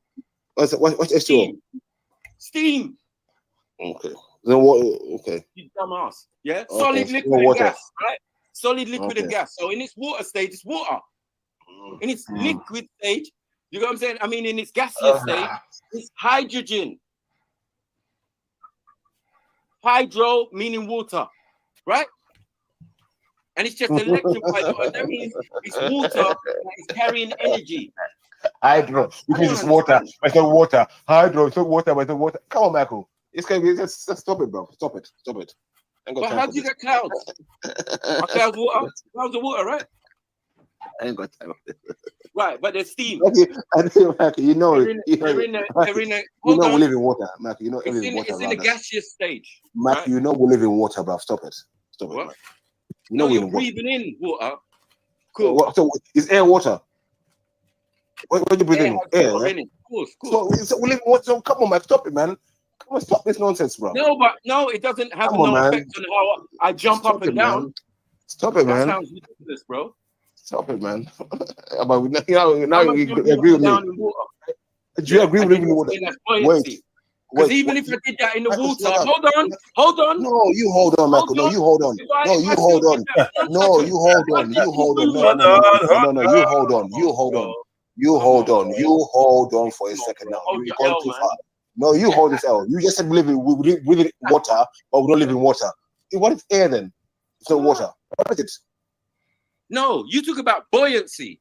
Yeah, bruv, what is air? Talking about what is air? Is air water? No, don't say forget about. Because we're talking about gravity. Now you're talking about water. No, I'm asking what do we live in. I'm asking you. Let's do what you are dumb. No, we live in water. You're not doing that. You're not doing that. There's no even guarantee. No. There is no even guarantee. No, you hold on, man. You hold on. When this oxygen hold carbon dioxide. You just said we live in water. You just said we live in water. We're breathing water. So let's deal with that first. Let's skip to something else. Nah, it's not. If we live in water, we're not dealing with buoyancy. We're dealing with buoyancy, bro. We're dealing with buoyancy, bro. Yes, and we're dealing with water. Hold on. We're dealing with a level of water which is a solid liquid gas. So we're dealing it in its gaseous stage. That's why it's called hydrogen, bro. Simple. So yes, you're breathing in hydrogen, which is steam, which is fucking evaporated water, fam. Like, don't you get it? And so how is evaporated water? 1 second. How is evaporated water going to give you buoyancy? He didn't say that though. He never said that, Slats, man. He said density. He said density. You brought up buoyancy, which is for the water. He agreed with you, but he did say density for like instead of gravity. He said that. I don't know, man. I don't know. You brought up water, yeah. Slats, breathe, brother Slats, breathe, man. Breathe. Breathe, brother, breathe, man. Let it all out. Breathe. Yo. Hello? Yo.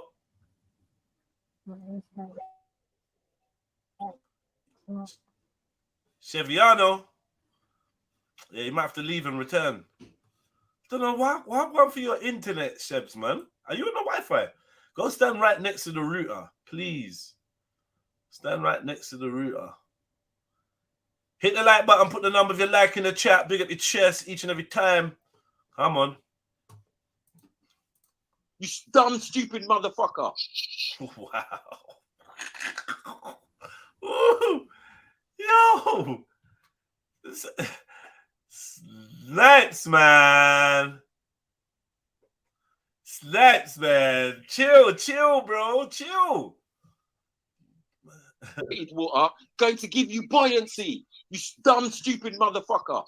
Go on, explain. So let me talk then. Don't cut me up when I'm talking.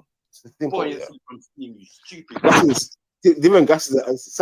Some gases like helium are lighter than other gases. Yes. Yeah, and your blood body itself is heavier than all the gases. That's why you stay grounded, motherfucker. Simple fucking mathematics. You can't work that out for yourself. I don't know how. See, hey, Beef is getting pissed still. He's trying to keep it civil though. He's getting pissed. Yeah, you don't like how he's being chatted to. He's getting upset. Talking about like simple.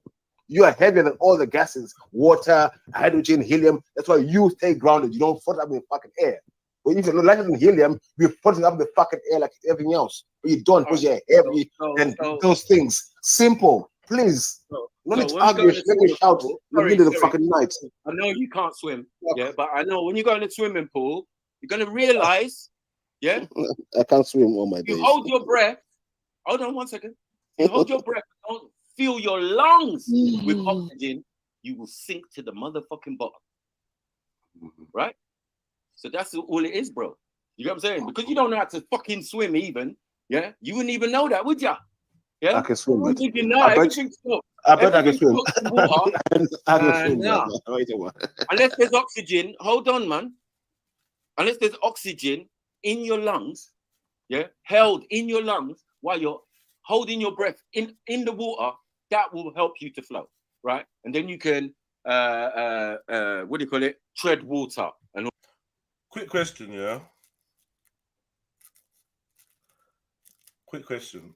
Do dead bodies retain the air in them? Like in the lungs and that? You know when you're dead and that, do you? I don't think so. How? If you're dead, then Yeah, I don't know, how but you there gonna might have just be more- like residual. Maybe because you're dead, like you can't reserved. get, all the leftover air in your. Huh? Mm, No. Well, I Trilla's don't saying know. no. I don't know. Trilla's saying no because as far as I'm concerned, you don't have to have air in your lungs to float, right?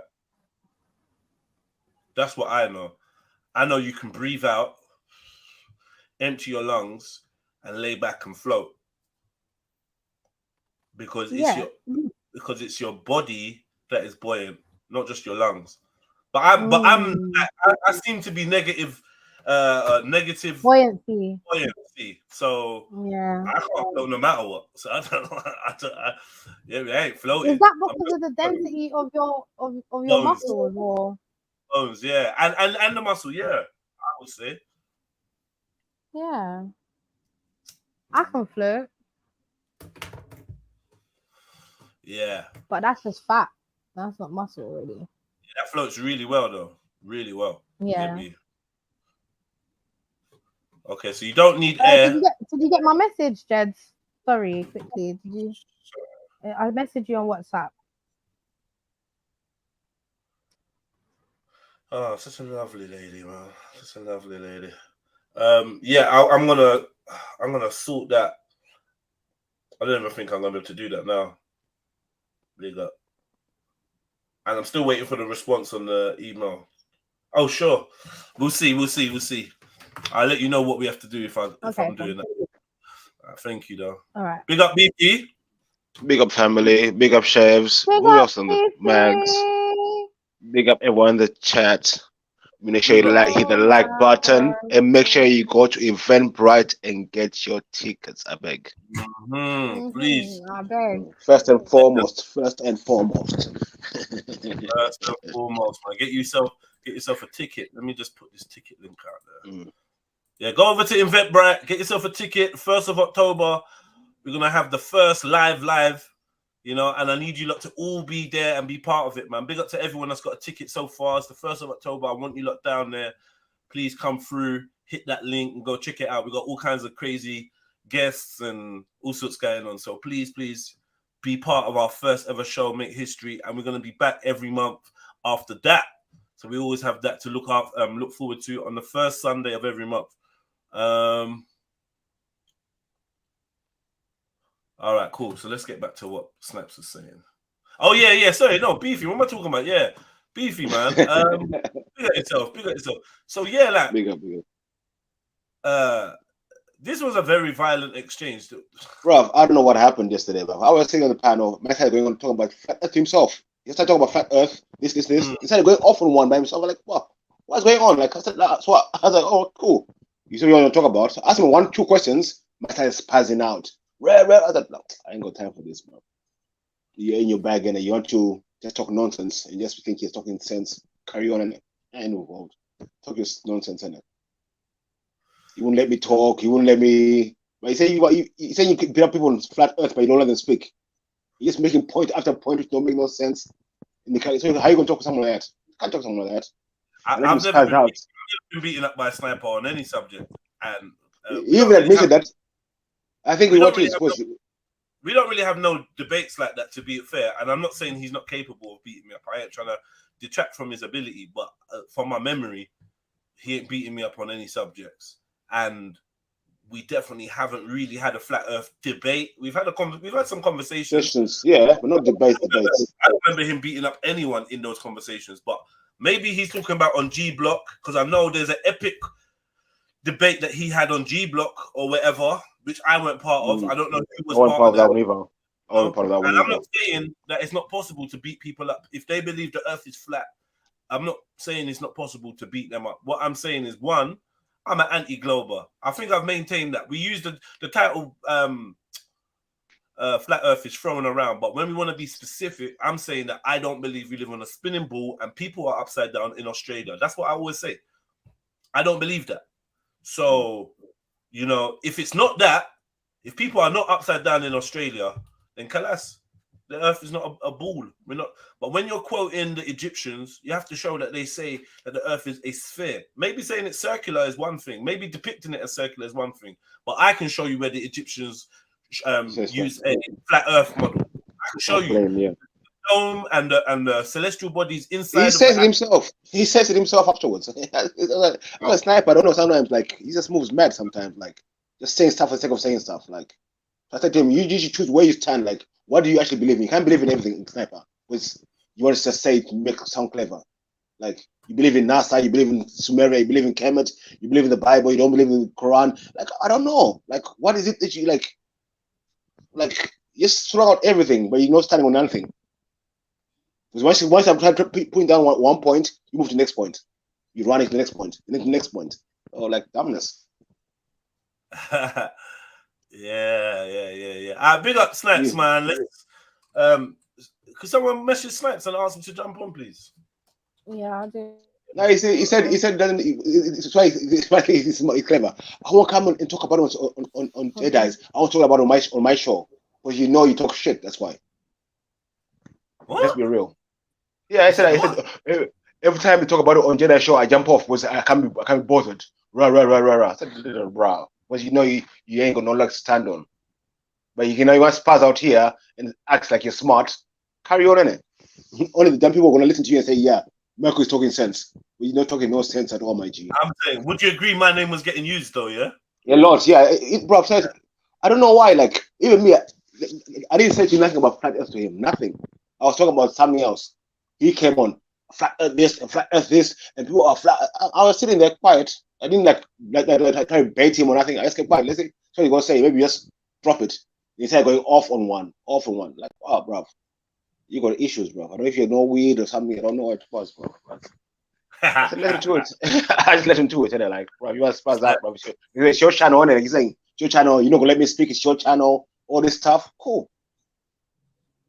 Okay. Cool, and all of these type of things there. Yeah. People will struggle, yeah, until they learn how to hold oxygen in their lungs, bro.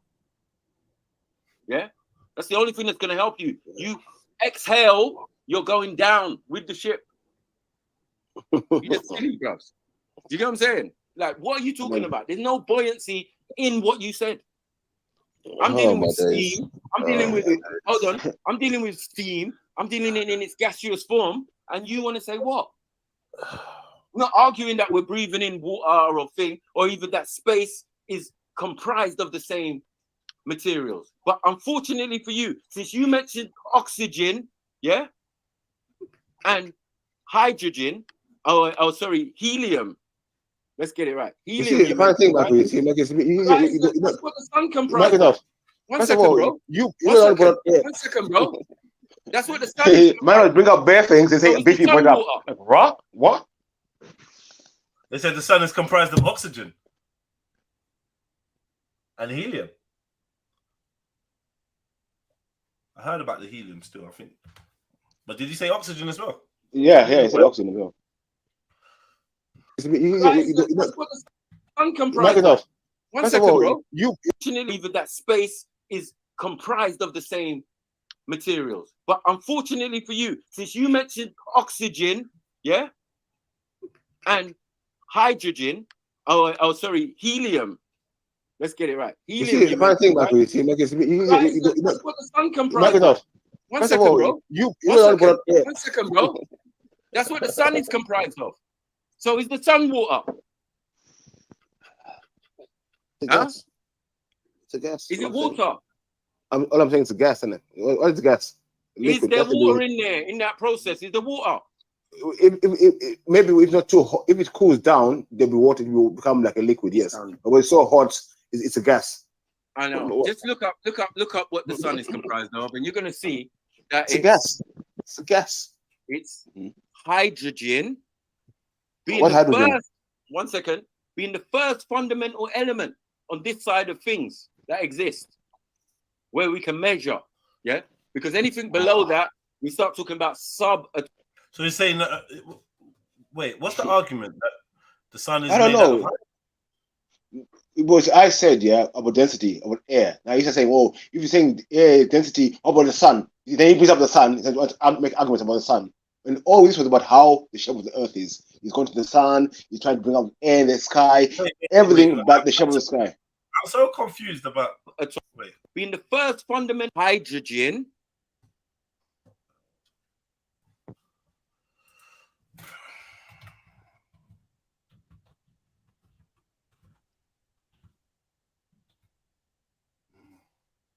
He was making bare points.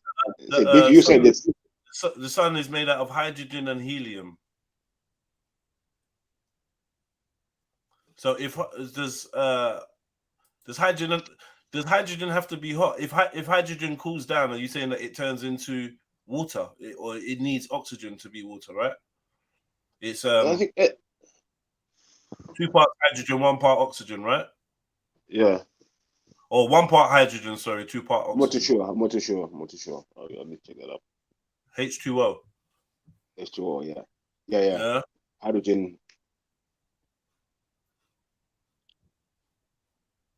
I believe it's 2 parts hydrogen, 1 part oxygen. I believe. I might be wrong. Sorry. Let me know in the chat.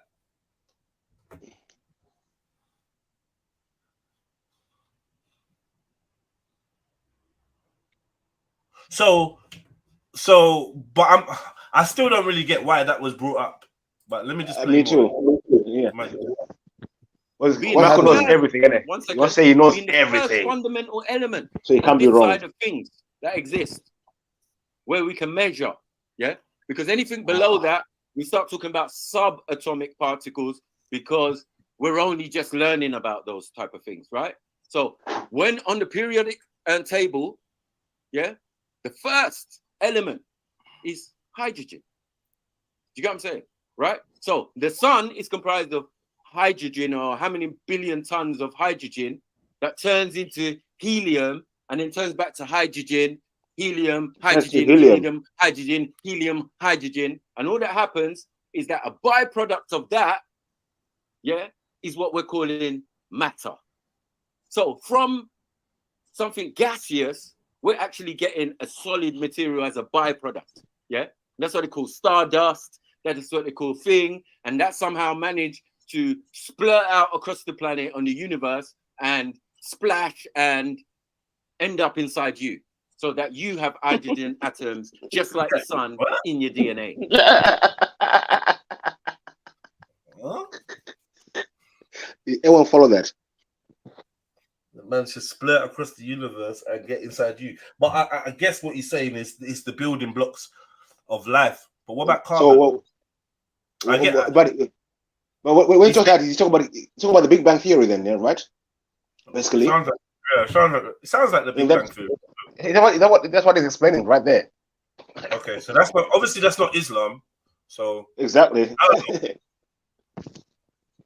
And bare Akis and bare Christians, yeah, Michael's telling the truth. I said, wow, man, he's backing your whole books and he's saying he's telling the truth.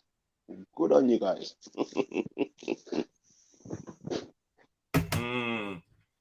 Okay. Yeah. So don't tell me you know about the sun when you sit there and you don't know shit. Yeah. I'm breaking it down for you to the elements. And what it does, it's a supercomputer. I know about sun elements. Michael, I know about sun elements. Yeah, but big up Sniper. Knowledge unmatched. Like with your recollection of information. But this is just a mainstream theory of what the sun's made out of and how. Do you know what I mean? And why we something that's been programmed into him.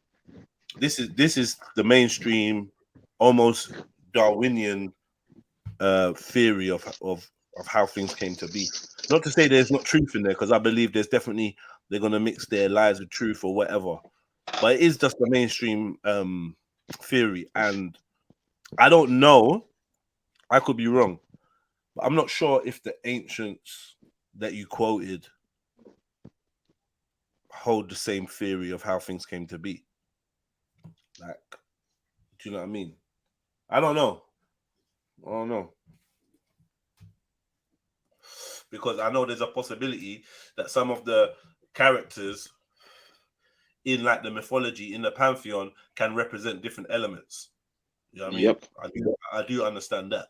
But I don't know how much of the same story is being told within Sumeria, ancient Africa, ancient Egypt, and this mainstream version that we're getting right now about the hydrogen.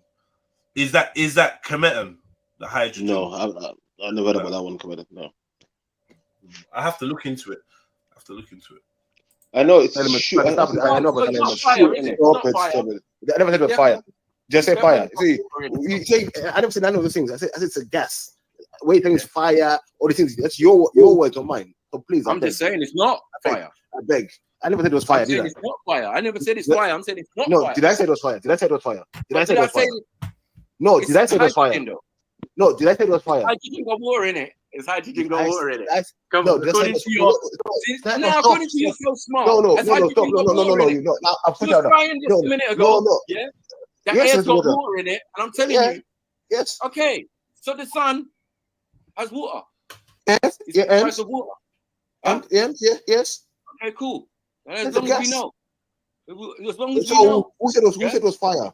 Who said anything about Who? fire? You brought up the fire. I never said nothing about fire. Nah, I said a lot of people would think fire.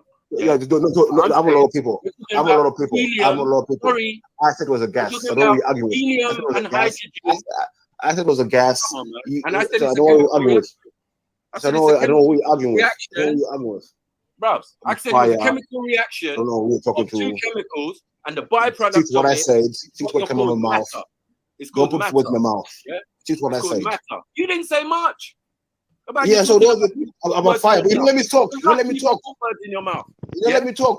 But You I lucky said one put thing. words in your mouth. I said Don't gas. try it. You know what I'm You saying? think if you said fire, Crazy. fire this and fire, you just talk for no nonsense. Fire this. I never said fire.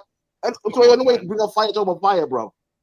Yeah, let's see what we're talking You about. don't know what you don't know what the sun is comprises. I talked about subatomic. Hold on one second, bro. I talked about subatomic particles. I talked about hydrogen. I talked about the periodic table, and you're talking about fire. You fucking dunce, foolish motherfucker. Go on, You call it fire. You go on, fire. carry on. Fire. So everybody can rewind it and hear. I didn't. Maybe I missed it. I didn't hear you say fire, but I don't know what's going on there. Who brought up fire? He did. Like I think that's what we're talking about. This the shape of the earth. He says to bring up everything else but the topic, from one place to another, but the topic. And I was like, man, this is long. I ended up playing COD in the end. Like, fuck this. I said I end up big. Hear the things I said. Yeah, go on. And the last thing I said was fire. The last thing I said, some people will think it's fire. Okay. I said it was a fire. I'm telling you, this. I've just explained the chemical situation. Okay. Yeah, I didn't even go into nuclear fission that's going on. Like, come on, stop that. You ain't gonna tell me about the sun. You can't tell me about the sun. You can't tell me about the moon. You can't even tell me about the earth. So how the hell do you think you're gonna tell me anything? What do I need to listen to you from you? I don't say nothing. You know, you're the only You doing don't talking. say nothing. You're done. Yeah, better know, fam. Well, I'm a NASA scientist. So what's up with dance? You talk. Everything you said is NASA. You watch bare NASA videos. You just repeat whatever said. So it's cool. Yeah, I so it's never fine. brought a video. You watch a NASA video, then you repeat what NASA says, and then it's cool. We repeat what NASA says. Well done. Well done. Fuck you and fuck NASA. We don't deal with NASA, bro. I showed you this already. Oh, but his dad is an astronaut. Astronaut. Everything you said was NASA's playbook. What you say? I don't deal with NASA, but his dad is an astronaut. Who's the astronaut for?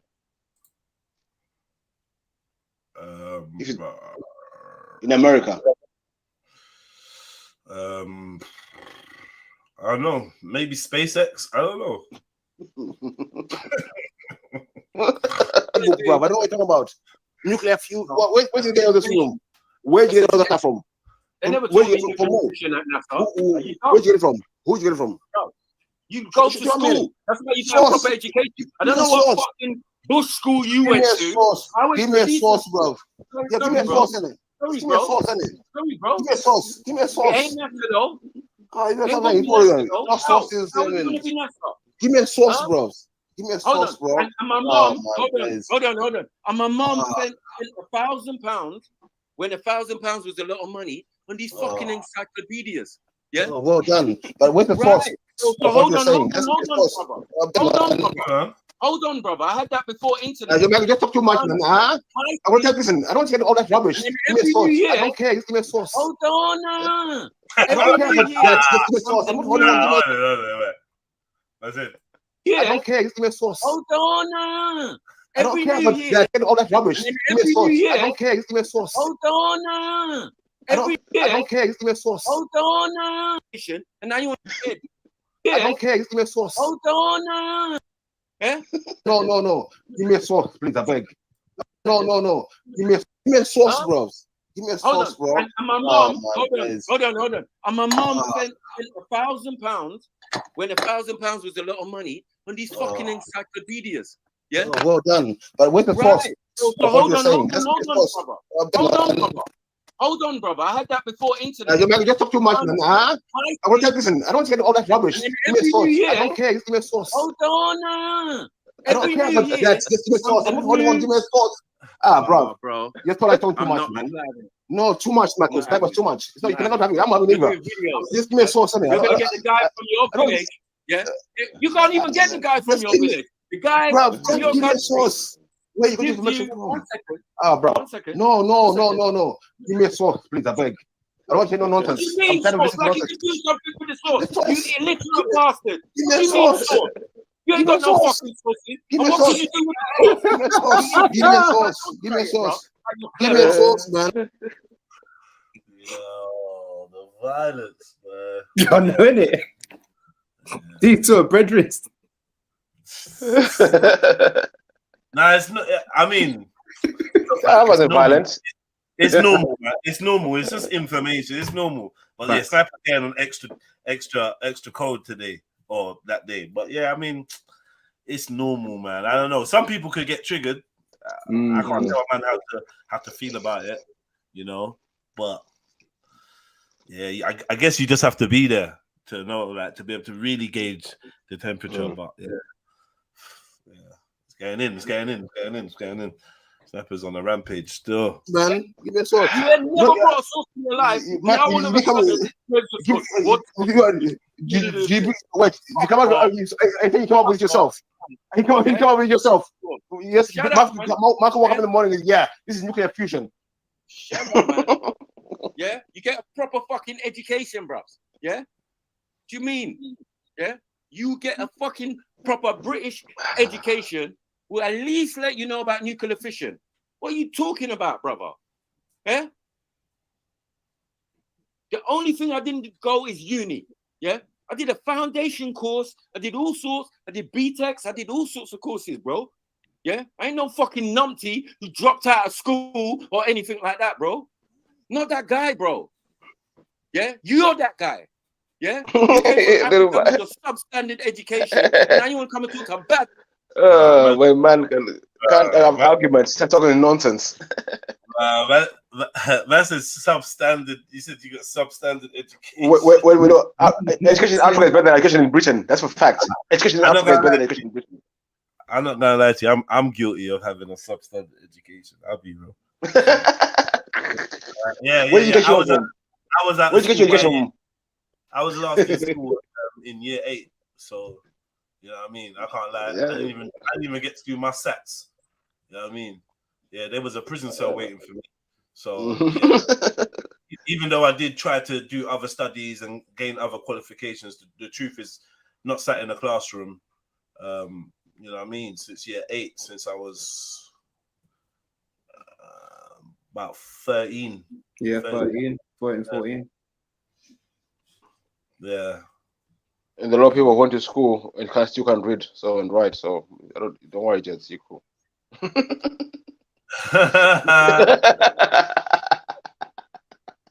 There's bad people who finish school and can't read and write. You're good, my G. We're good. We're good. Me and my African education, I'm good. I can read and write. I'm good.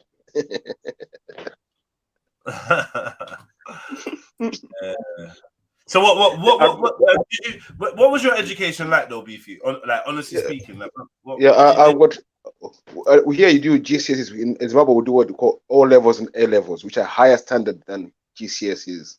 Yeah. So I got 8 O levels and 2 A levels. So yeah, I remember GCSEs Michael's got. I remember about O levels and A levels and that, man. Yeah. But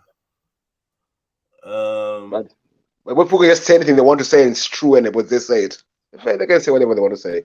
The same African education is this thing is what it stands on, right? Kemet and all this and all this. Madness. Or anything like that, bro. Not that guy, bro. Yeah, you're that guy. Yeah, you came from Africa with your substandard education, and now you want to come and talk to a bad man about fucking evidence. Are you stupid or something? British education is the best in the world. Bollocks, bro. Chat shit, bro. Yeah, you got substandard education, and you want to talk to a bad man like me? What the fuck do you think you're talking? Nah, I remember O levels. I remember people saying that they used to get O levels and A levels. Come on, man, you must know people too. A levels and O levels is something you've heard of. Yeah, the higher standard. They make you know dumb as you do GCSEs now. All this rubbish.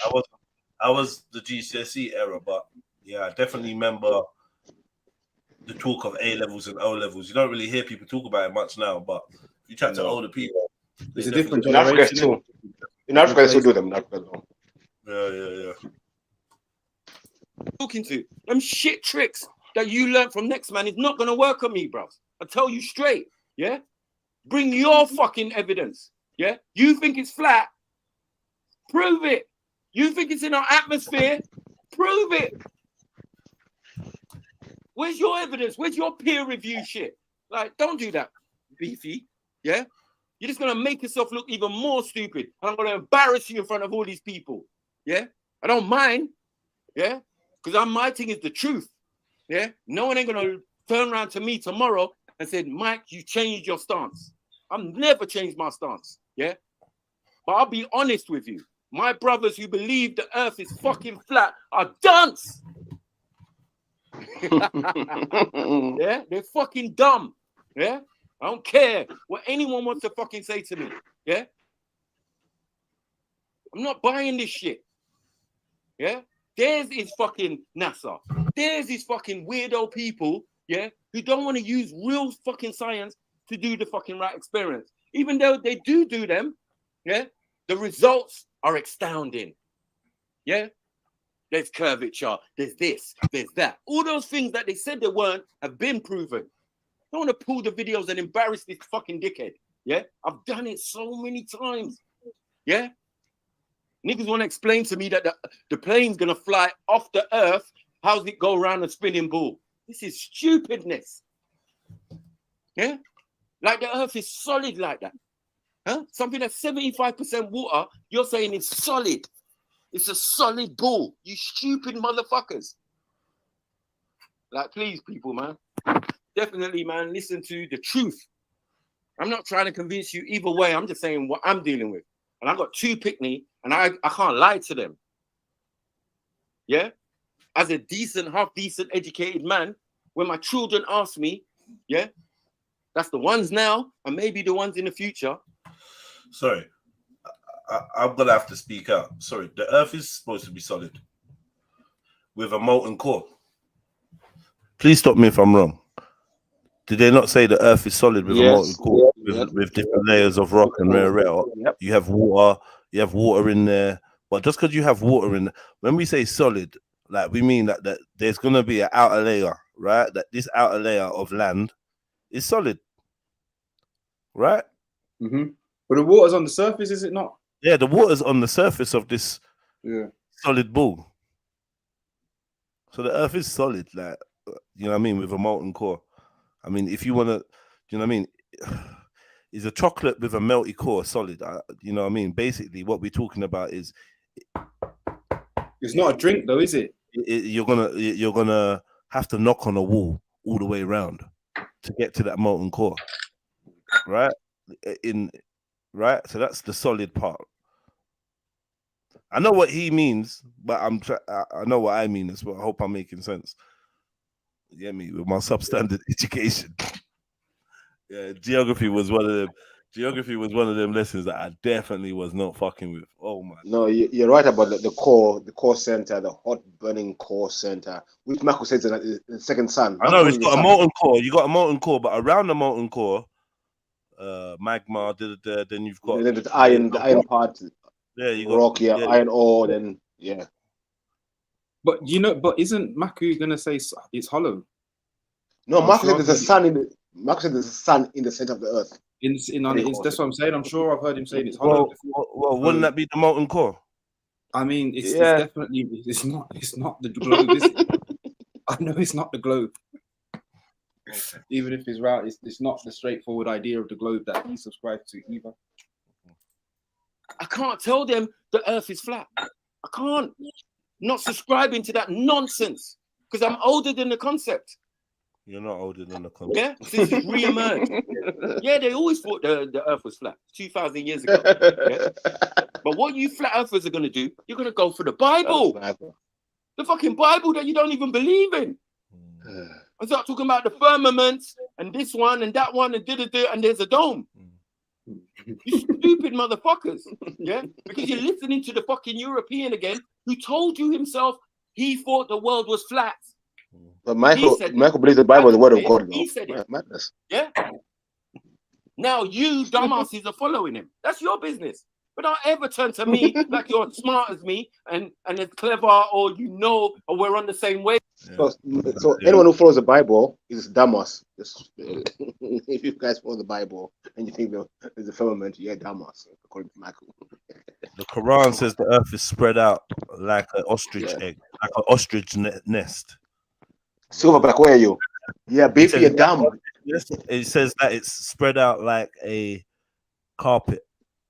Yeah, that's what it says, right? So, look, man, I don't know. The Bible says there's a firmament.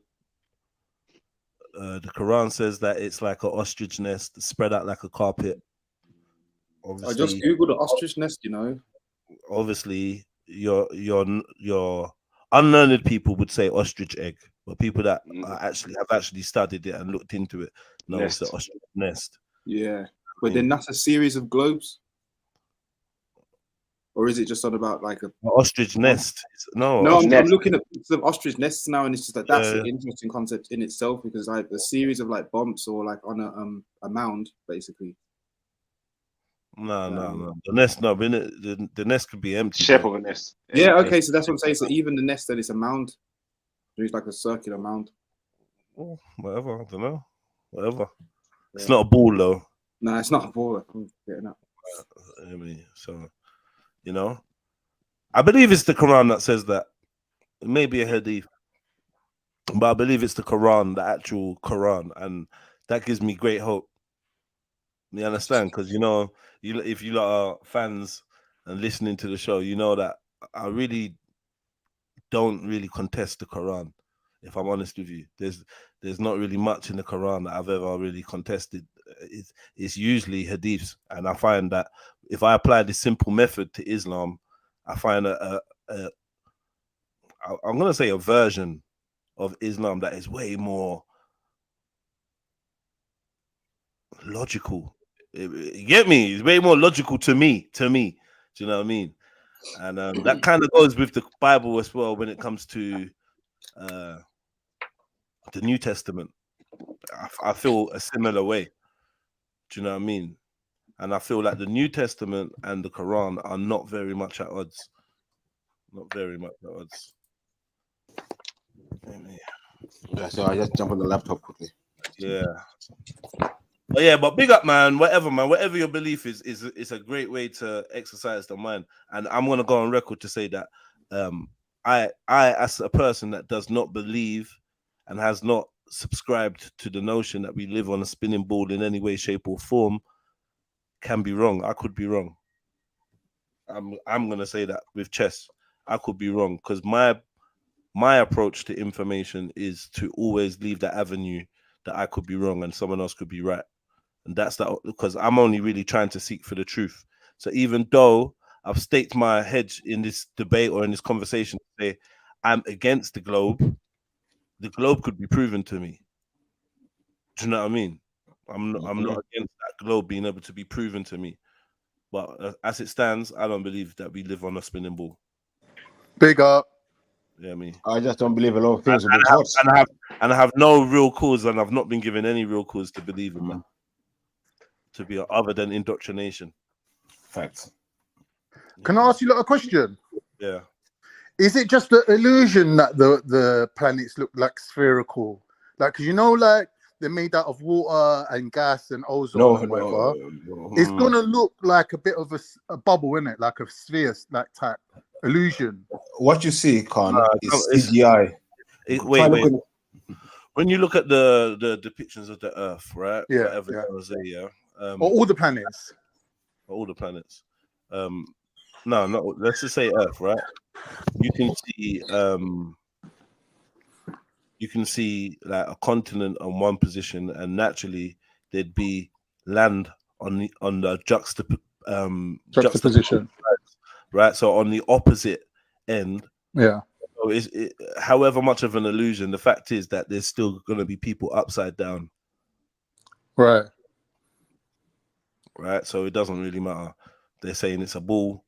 They're saying it's a oblate spheroid.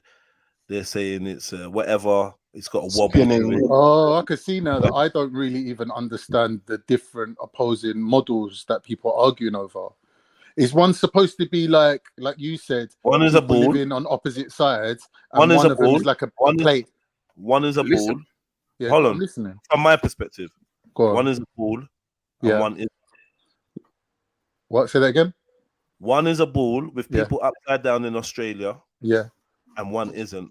So what's that? Isn't one is like a plate, like a dinner plate? No. The isn't is it that there isn't people upside down. No, simple. And we're not on the ball.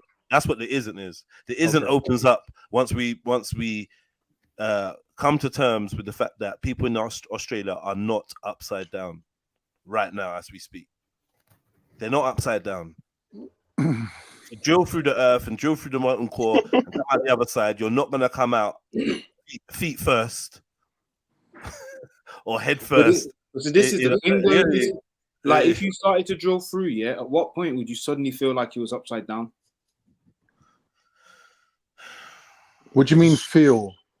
Like, well, obviously, if you was upside down, suddenly your t-shirt will be falling downwards or upwards. Your blood will be rushing to your head. All this type of stuff. This is kind of the model that we're dealing with.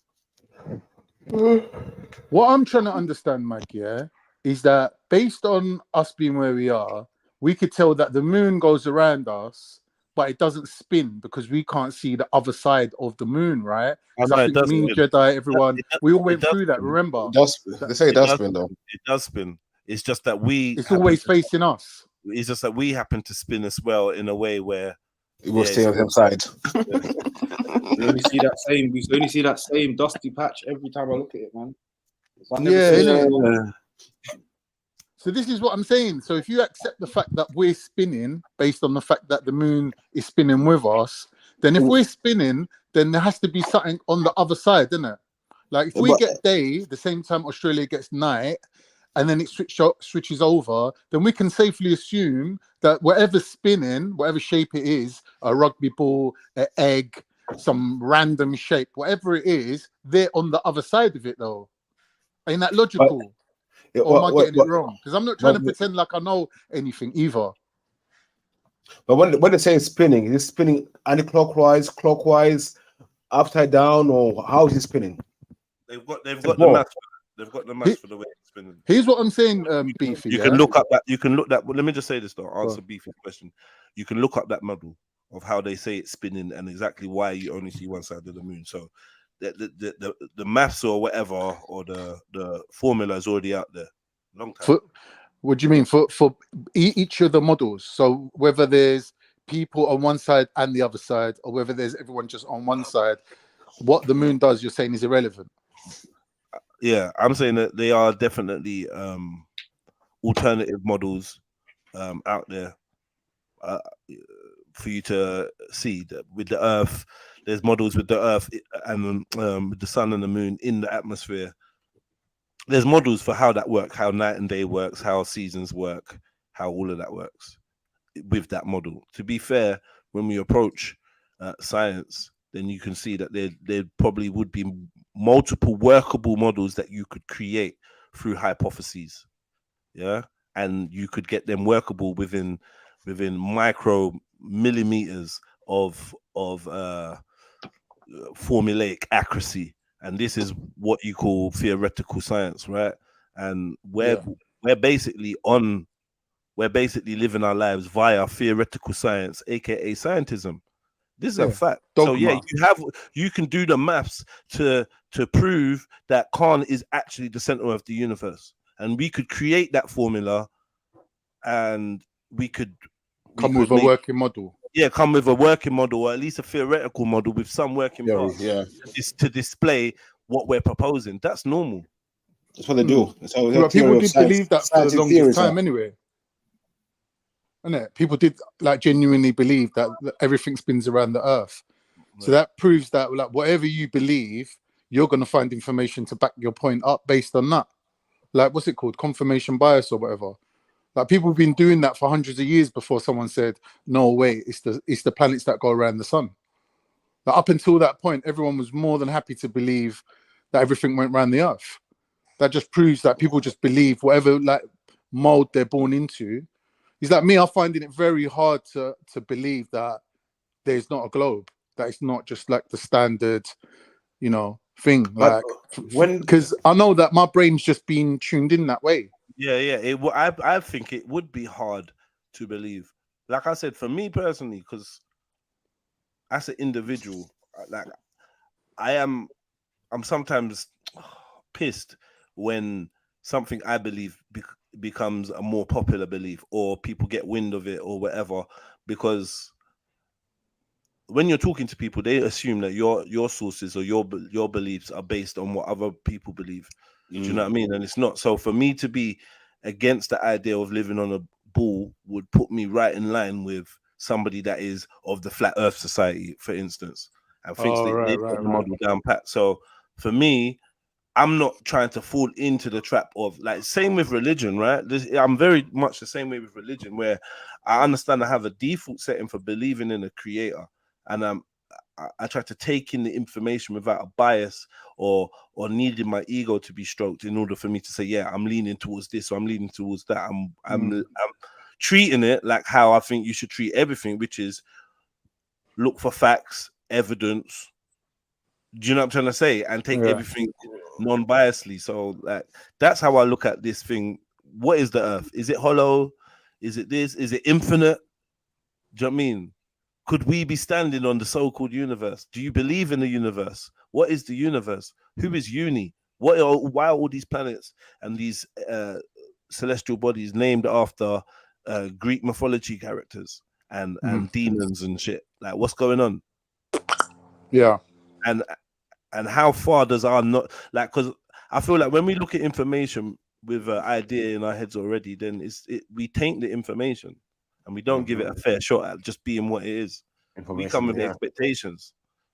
We come with expectations and ideas already, and I think that's why the education system is. Just let me ask you a question. That's why the education system is so lethal for our independent growth as sovereign beings, because there's literally no chance given to any of us to flourish and bloom in our true path, what we would truly be, because we're already being molded and guided and engineered to think and in set ways and interact with our reality in a certain way. Yeah. No, I agree with you, right? But what I'm saying to you, Jed, let's say, for example, I might not agree with you on many things, but what you just said, the criteria of how you judge things, I'll 100% agree with you. So my question to you would be, how do you feel about people who their default setting is just skepticism? Like whatever you say to them, nah, that's bullshit. I don't believe in that. Nah, that's bullshit. And they basically dismiss everything. When you ask them what their position is, they've literally got no position. That's not what a skeptic is. What is it then? That's just someone that's dismissive. A skeptic is going to be skeptical and actually investigate. So you have to be skeptical, yeah, in AKA be a critical thinker. Yeah, to critique, to be critical is to be skeptical. These are one and the same things. But that's only once there's an established viewpoint that you're not agreeing with. Well, no, it's like, yo, I'm gonna be skeptical about everything you tell me until you prove it. Right. But what I'm saying is, if I'm asking you, what's your position on something, and basically, unless you got something to go against, unless you got something to rebel against, you basically don't have a position. For me, then what's the point of view then? Yeah. Well, I feel like you're describing me, and I'm saying to you, I already agreed with you on the critical thinking thing. Sorry. I feel like I fall into that category because I don't feel like from my personal development, I don't see a onus or a pressure to have a position. Right. I'm more like I'm opening a book. I don't have to have a position on the book before I read the book, and that's what it is to be open-minded. So, like, I don't have the void that needs to be filled by anything. So you have to believe in something. Like that's a social condition that I think for some reason I've been able to come out of or unlearn. And once I've been able to do that, I see that there is no pressure and there's no problem saying I don't know. Yes. But if you tell me you know, then I can be skeptical about what you think you know, and then we can explore. Question what you know. So therefore, you see where my position is. I am skeptical and critical of the mainstream narrative of the shape of the earth. Right? I don't have to have a ulterior model set up and in place to go to war and champion. All I have to do is say, if you guys put out information, I can critique it and come to my own conclusions. And I feel like that is my stance that irritates and irks people so much, because I'm not just, there is no default setting of just needing to come from somewhere. So you see me in Speaker's Corner, that's why I was running riot and running rings around everyone, because I'd be having a conversation and for some reason I can conversate and discuss concepts without telling you that this prophet or that prophet or this is the right way or that's the right way. I can have those conversations, right? Yeah. But somebody always comes in and says, well, this is why Christianity is the best way, because in the Bible it says da, and Jesus says da, and then I'm going to question you on that, and before you know it, you're forcing yourself into a position of having a stance against a man that doesn't have a stance and is just asking you questions about your stance because you're presenting it. And people can't handle the questioning sometimes. And then they can't handle it. It's like, oh shit, yeah. But you bring out the information, questioning it. I don't have a book of questions. I don't have a preconceived. Just thinking aloud. Yeah, just like thinking out loud, man. Just thinking out loud. You know what I mean? But yeah, it is interesting, man. It is interesting because you're gonna ask me, "Oh, bring me proof that the Earth isn't round." And I'm gonna give you observations. I'm gonna say, well, without the indoctrination and without the mainstream narrative, without the suppliers of mainstream information and yada yada, there'd be no reason for me to believe that I was on a ball. There'd be nothing in my reality, with my senses that would be ever give me the impression. So when man starts talking about curvature has been proved, I'm like, come on, brother. That's the most basic thing. You're not proving curvature, bro. They tell you they can't. It's something that NASA, if we're gonna go back to NASA, it's something that NASA tell you we can't prove. We can't prove from the space station. They cannot see curvature. Curvature cannot be detected. It's very simple. I mean, when we talk about observations as well, Jeds, like I was told, like day and night is when the sun is on one side of the world and the moon's on the other side of the world. but many times I've seen the sun and the moon in the same space at the same time. You see what? Yeah, you see the Earth. Yeah. Let me just say this. You see the Earth and what we call the world. You know, I've said this many times. These things can be separate. Our notion of where we live is highly dependent on other people because we're not putting in the work and doing the exploration for ourselves. Mm-hmm. We don't do any of the excavating and any of the archaeology to ever get our hands on first primary sources. We never do that, and we can never go as far as we want. We can't travel as far as we want. What I'm saying is, with the understanding that there's possibilities of extra land, how much extra land is there, and when does it stop? Who's to tell you the size of the Earth? Is basically what I'm saying. So infinite is like, until we can determine the size of the Earth, who knows what the boundaries are? Who's to say they are boundaries? That's all I'm saying. Who's to say? Mm-hmm. Maybe we live on a big checkerboard, and every black square or every white square is inhabited by different worlds, different ponds, different pools of continents and groups. Who knows? I just feel like the possibilities are endless once we drop the indoctrination of what we expect or what we've been told to expect reality to give us. There really is no idea of how much land there is. Exactly. Just it's up to us to ponder and imagine and see things. Think about it. Think about it. Yeah, think about it. I thought about this a lot. Awaiting wisdom. Imagine the Quran says that the earth is spread out like a carpet. And then we look at this, and then we look at this checkerboard. We look at board games. We look at it, and we imagine we take that model, and we put that on top of this carpet, and we say that Earth is one of these squares, or Earth, what we call Earth, is the board, and it's divided into these squares.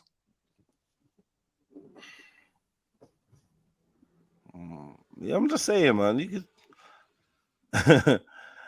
I'm not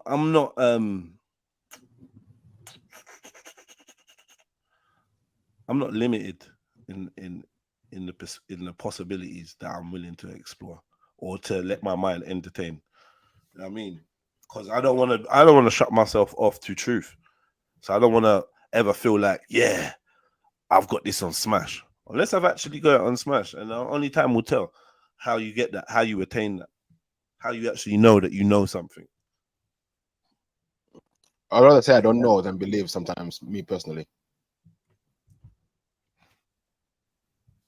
I'd rather say I don't know than say, yeah, I believe it's true.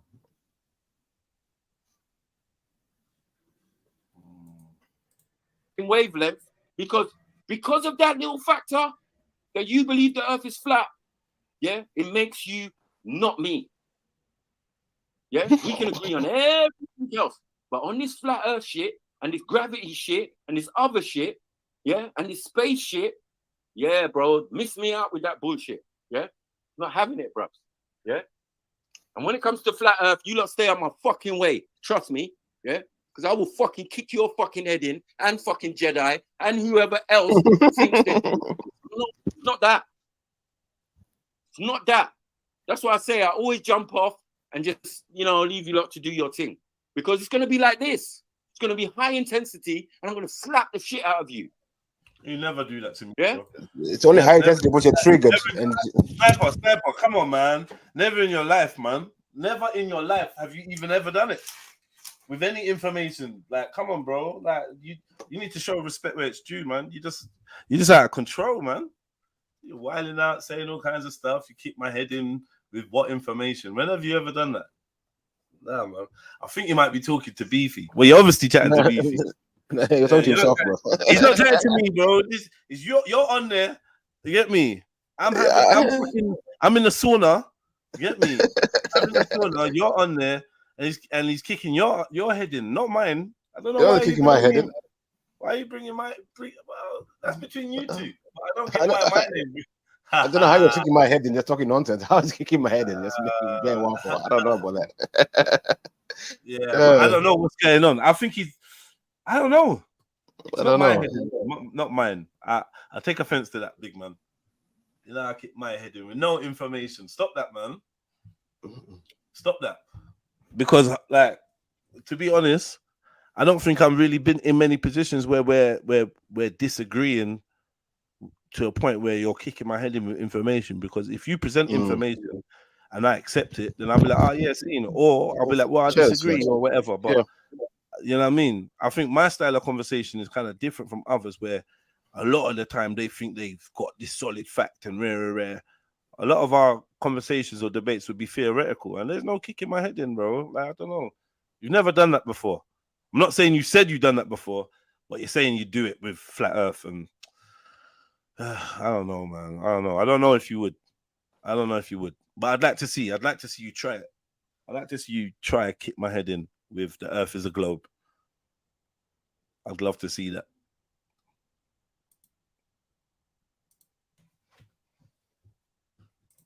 We can ask AR23 was the last victim, yeah? On Speakernomics Live, you could go to it, yeah? And pull the last Speakernomics man done on a live stream, yeah? And that nigga tried to come up with Flat Earth and Brother Sanchez, yeah? Because you lot was all up Brother Sanchez ass at one stage, yeah? Now you ain't saying shit, yeah? Because that nigga's been exposed as a fraud, yeah? You lot ain't saying nothing now.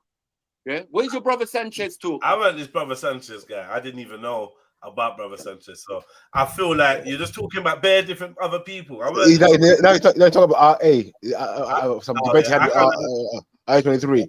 I kind of just found out about Brother Sanchez, and from what I see, he had a debate with Zion Lex or whatever on Flat Earth, and I've still got it sitting in the side to finish watching, and I think apparently he won that debate. Yeah. Was it Zion Lex? It wasn't Zion Lex. No, it was Unk. Unk. Yeah, Unk. Yeah.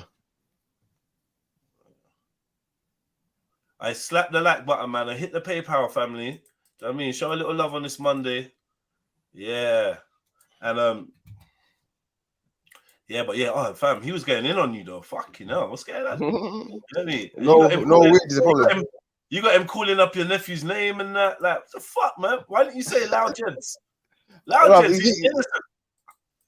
As I said to him, I said, you're arguing with yourself, Michael. You're just arguing with yourself now, boys. You're not making, just saying random names for the sake of saying them sound good. I'm getting shotgun shells. Like, yeah, blow, Jeds. Every time I talk about Flat Earth, you want to mention Jeds. I don't know why. Because I didn't mention no one's name. I didn't mention nobody. I didn't mention any other person. I was thinking about what I observe. You got me out here vulnerable, Unks, man. Like, you got me just taking shots. I'm in the sauna. You get me? Man's just like theoretically kicking my head in a hypothetical debate about Flat Earth. Man. Where's your yeah? You ain't even got many guys that you could call on. I got the whole fucking universe. The whole fucking scientific community, the whole fucking mathematical community. You know what I'm saying? Physics and that. Yeah? Trigonometry. These are all sciences. Yeah? They're not flat earth sciences. Until you lot get science, fuck off. Yeah? Until you lot get mathematics. What's the global earth science? Can someone explain that to me, please? I don't know, man. I think it's here. I don't know what it is. I don't know. I think he's just saying the maths that support the Earth being a globe, which is when you propose that the Earth is a globe, then you create maths to support that hypothesis. Then that the maths that come out of that, because maths is maths. I thought maths is maths. A globe, like the Earth being a globe, that nothing to do with maths, or the Earth being a triangle has nothing to do with maths. That's got nothing to do with maths. It's just can you create? Yeah, it's got nothing to do with maths, man. You make an equation. The shape of the Earth doesn't affect maths. Is basically what I'm saying. It doesn't affect maths. Therefore, maths should reign supreme, and then all other things fall under that. Yeah, if you're trying to explain things, you're using maths that already exists to explain things and create a theory and test and yada yada yada. Fuck off. Until you lot get measuring tools to measure your pancake Earth with the dome on the top and the crispy, you know what I mean? The stuffed crust around the edge. Ice wall. Yeah. I also watch Game of Thrones. Yeah. Yeah. I never took it as gospel. That's stupid, man. Yeah. Might as well believe in dragons and all sorts of unicorns and shit. Yeah. Fuck sake. Yeah, sorry, people, man. I just have to. Yeah, I hate fucking flat earthers, man. I keep their fucking heads in. You know what I mean? I usually keep my mouth quiet and don't usually say nothing. Yeah. But they got the audacity to be jumping on my panel and even arguing with me. Nah, that's never gonna work. I'm gonna fuck your shit up. Yeah, friend or not. Yeah, because I deal with truth. I don't deal with foolishness. You're gonna sit there with me, you know. You come to my yard and I got more books than you can fucking, you know. You can just pick up one of them and it'll show you the earth is not fucking flat, you can't. What is this? You know what I'm saying? I can't deal with these fucking amateur fucking debaters, fam. It's shit. Yeah? It's making up shit. Yeah? Who is your fucking dad? Yeah? The projection was mad. The projection was mad. Hey, Slats, I'm not gonna lie. Playing this is funny, yeah, because I know in my heart of hearts that I would definitely not bring your name into disrepute like this. Do you know what I mean? I would never question your debatability or anything like that online in this manner, because it's just respect. Respecting, yeah, respect levels. It's just respect. Yeah. And I feel like you should, like me personally, you should respect me and make sure that I'm clear of these type of statements that you're making. Like, you know what I mean? I should be clear, because from these type of statements you're making, if you're chatting about Beefy, cool, innit? You and Beefy go at it. But for me personally, this amateur debaters, blah blah blah blah blah blah blah blah, like, you're probably thinking about bare different people at the same time when you're chatting. But you're definitely, if you're thinking about me, then obviously you didn't just be clear and just say, yeah, Jeds is an amateur debater and I'll rare. But I'm not on your panel. You're talking to Beefy, but you've been mentioning me, so it's hard to know when I should be listening for what you're talking about in regards to me, or when it's about Beefy, or when it's about AR, or whatever. It's a big mix up. But yeah, I'm just gonna state that, boom. If you want to debate on flat Earth, then let's debate on flat Earth, innit? But this amateur debater thing and that, it definitely doesn't apply to me. I'm sure. It's like you need to like be clear, man, what you're saying, bro. You're not talking about me, man. You know what I mean? When my shit is real, fam. Yeah? I had to study, bruv. I had to painstaking shit, bruv. Yeah? Proper works. No. This is fuckery, bro. Yeah? I don't even want to play the video when me and Beefy was going at it last time in the park. It was a madness. Yeah? Again, another fuck up. Yeah? What they want to do? They want to draw Kemet. Who's this on the floor? Geb. Yeah? Geb is the earth, and this is the deal, so it's flat. All right, Geb's lying there with his knee up, bro. What's that? Is that flat? Or is that like, maybe, is his knee like representing a mountain? Man, shut up. Nonsense. Yeah? Because there's land depicted underneath the individual. There's grass and shit underneath him. So how can he be the earth? It's just rubbish. Yeah, we got a woman representing the sky and all of that. The mother concept. You get me? Because everything is birthed out of the universe. So you see how we did there. You see that, how we did that. You got a woman leaning over the whole fucking universe. Like a dome. Or as a representation of the universe. Because the universe birthed everything. Like a woman would. Like a mother. Simple, bruv. Sorry, one second.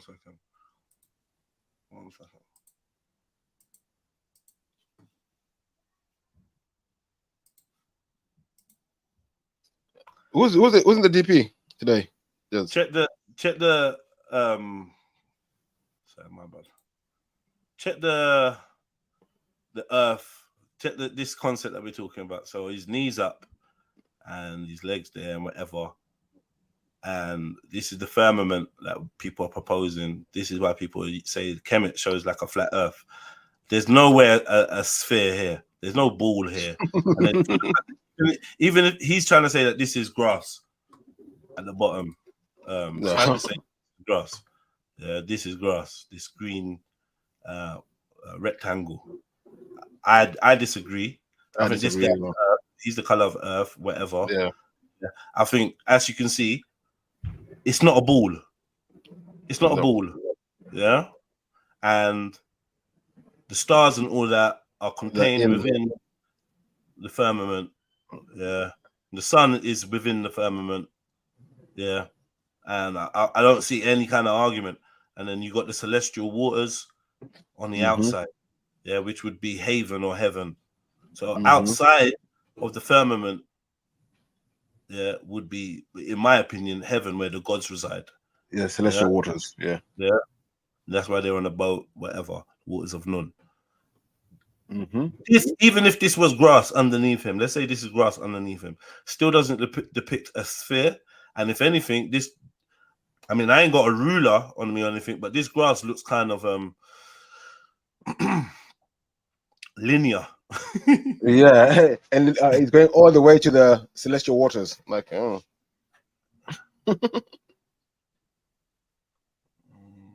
Horizontal. Plane.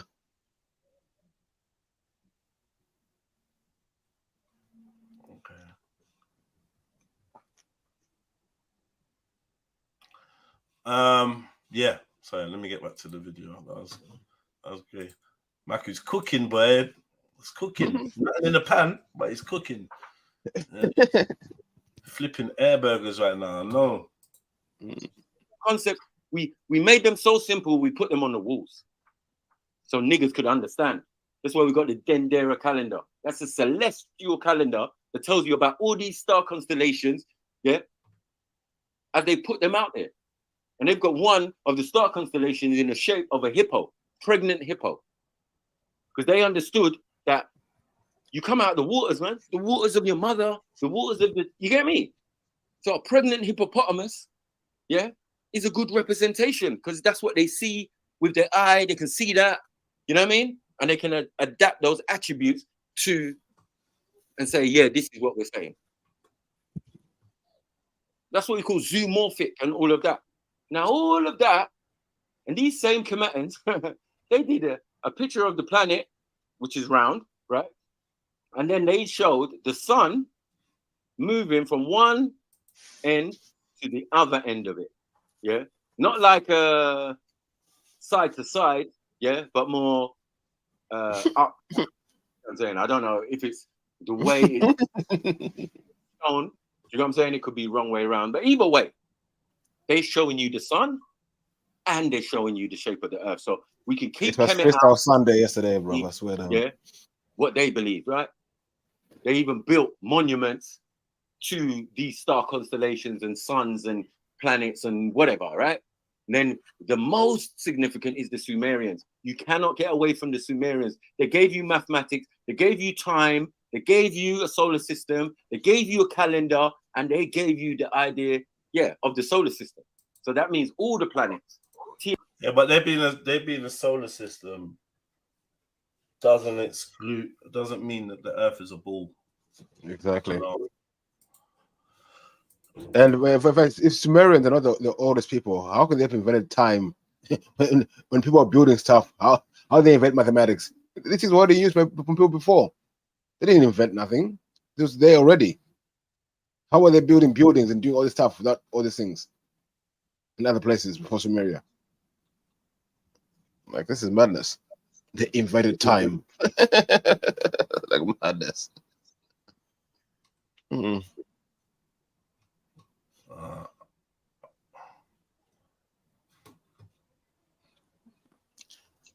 It's some Sumerian worship, this is. I think so.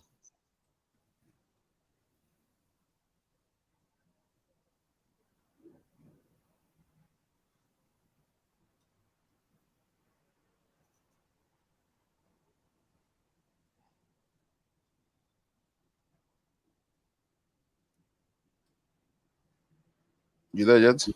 Yeah, I'm here. I'm just looking for the Sumerian solar system. Well, last time what they brought here was the cylinder scrolls, yeah, which are like in a cylinder.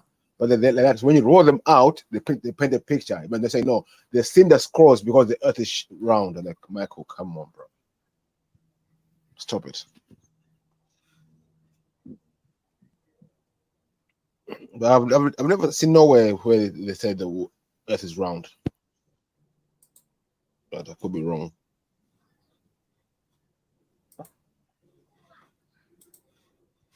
Nah, hold up. 1 second. Sorry if I'm there.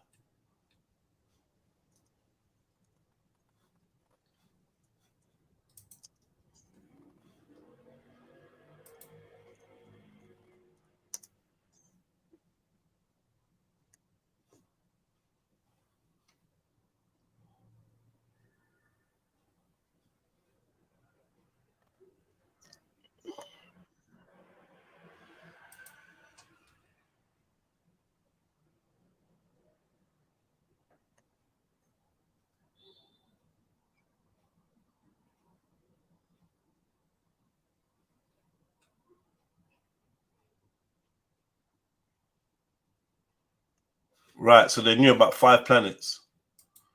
Mm-hmm. And then Anything keep changing. One minute they put as a planet, 1 minute it's not, 1 minute it's a planet again, 1 minute it's not. It's so confusing. What is a planet?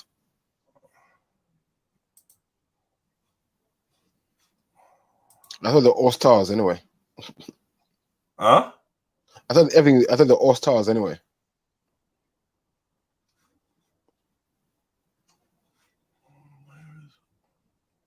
Alright, I'm gonna have to come back to this. Give me a minute. Tiamat, Lamu, all of these. Lamu is Mars and all of that. You better know your stuff before you come and chat to a bad man like me. Yeah. And all you could do was cry when I showed you the cylinder scrolls showing you, yeah, our solar system with all the planets, yeah, and some they only discovered in the 1930s, right? Like Pluto and that, yeah, only in the 1930s. So I'm going to stick with the Sumerians because they seems to keep better records at this shit than anyone. Better than NASA, better than whoever you're dealing with. I don't know what agency you're dealing with, yeah, because you're dealing with what? Open Your Eye Agency. Is that what you're dealing with? Facts. Huh? How are you observing things? Right, exactly. No, wait, no, you want to give me a question. You can't give me a source, but then I told you. You can't give me a fucking source. Are you Can I dumb? talk, bro? Don't shout at me, bro. Don't be shouting, bro. You ain't giving me none. Let me talk You in ain't it. giving me none. You want me to answer? You have not given me no fucking source. So don't tell me about sources. Don't can I ask me answer- for no source. Okay, When you then, can't give bro, me. talk to yourself then. You don't shouting at me like a. You shout at me. Oh, what, man? Shut your mouth, man. Go on mute. Yeah? You can't give a source and now you want to unmute. No. Bring the source first, then you can unmute. Otherwise, you're chatting shit again, Beefy. You're embarrassing yourself in front of all these fucking people. Yeah? Full fucking joker. Yeah? It's one-sided argument. They're always fucking trying to do it to me. Oh, bring your source, bring your evidence. Excuse me. I've got pure sources and evidence. That's my side. Because I believe in round earth, because people also believe in it.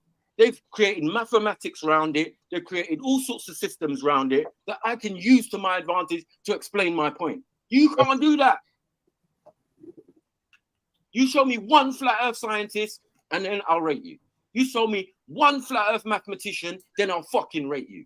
You show where we're using your flat earth fucking science and everything on this planet, yeah, I'll fucking rate you. But until then, you cannot ask me, bad man, for no fucking evidence when you ain't got shit.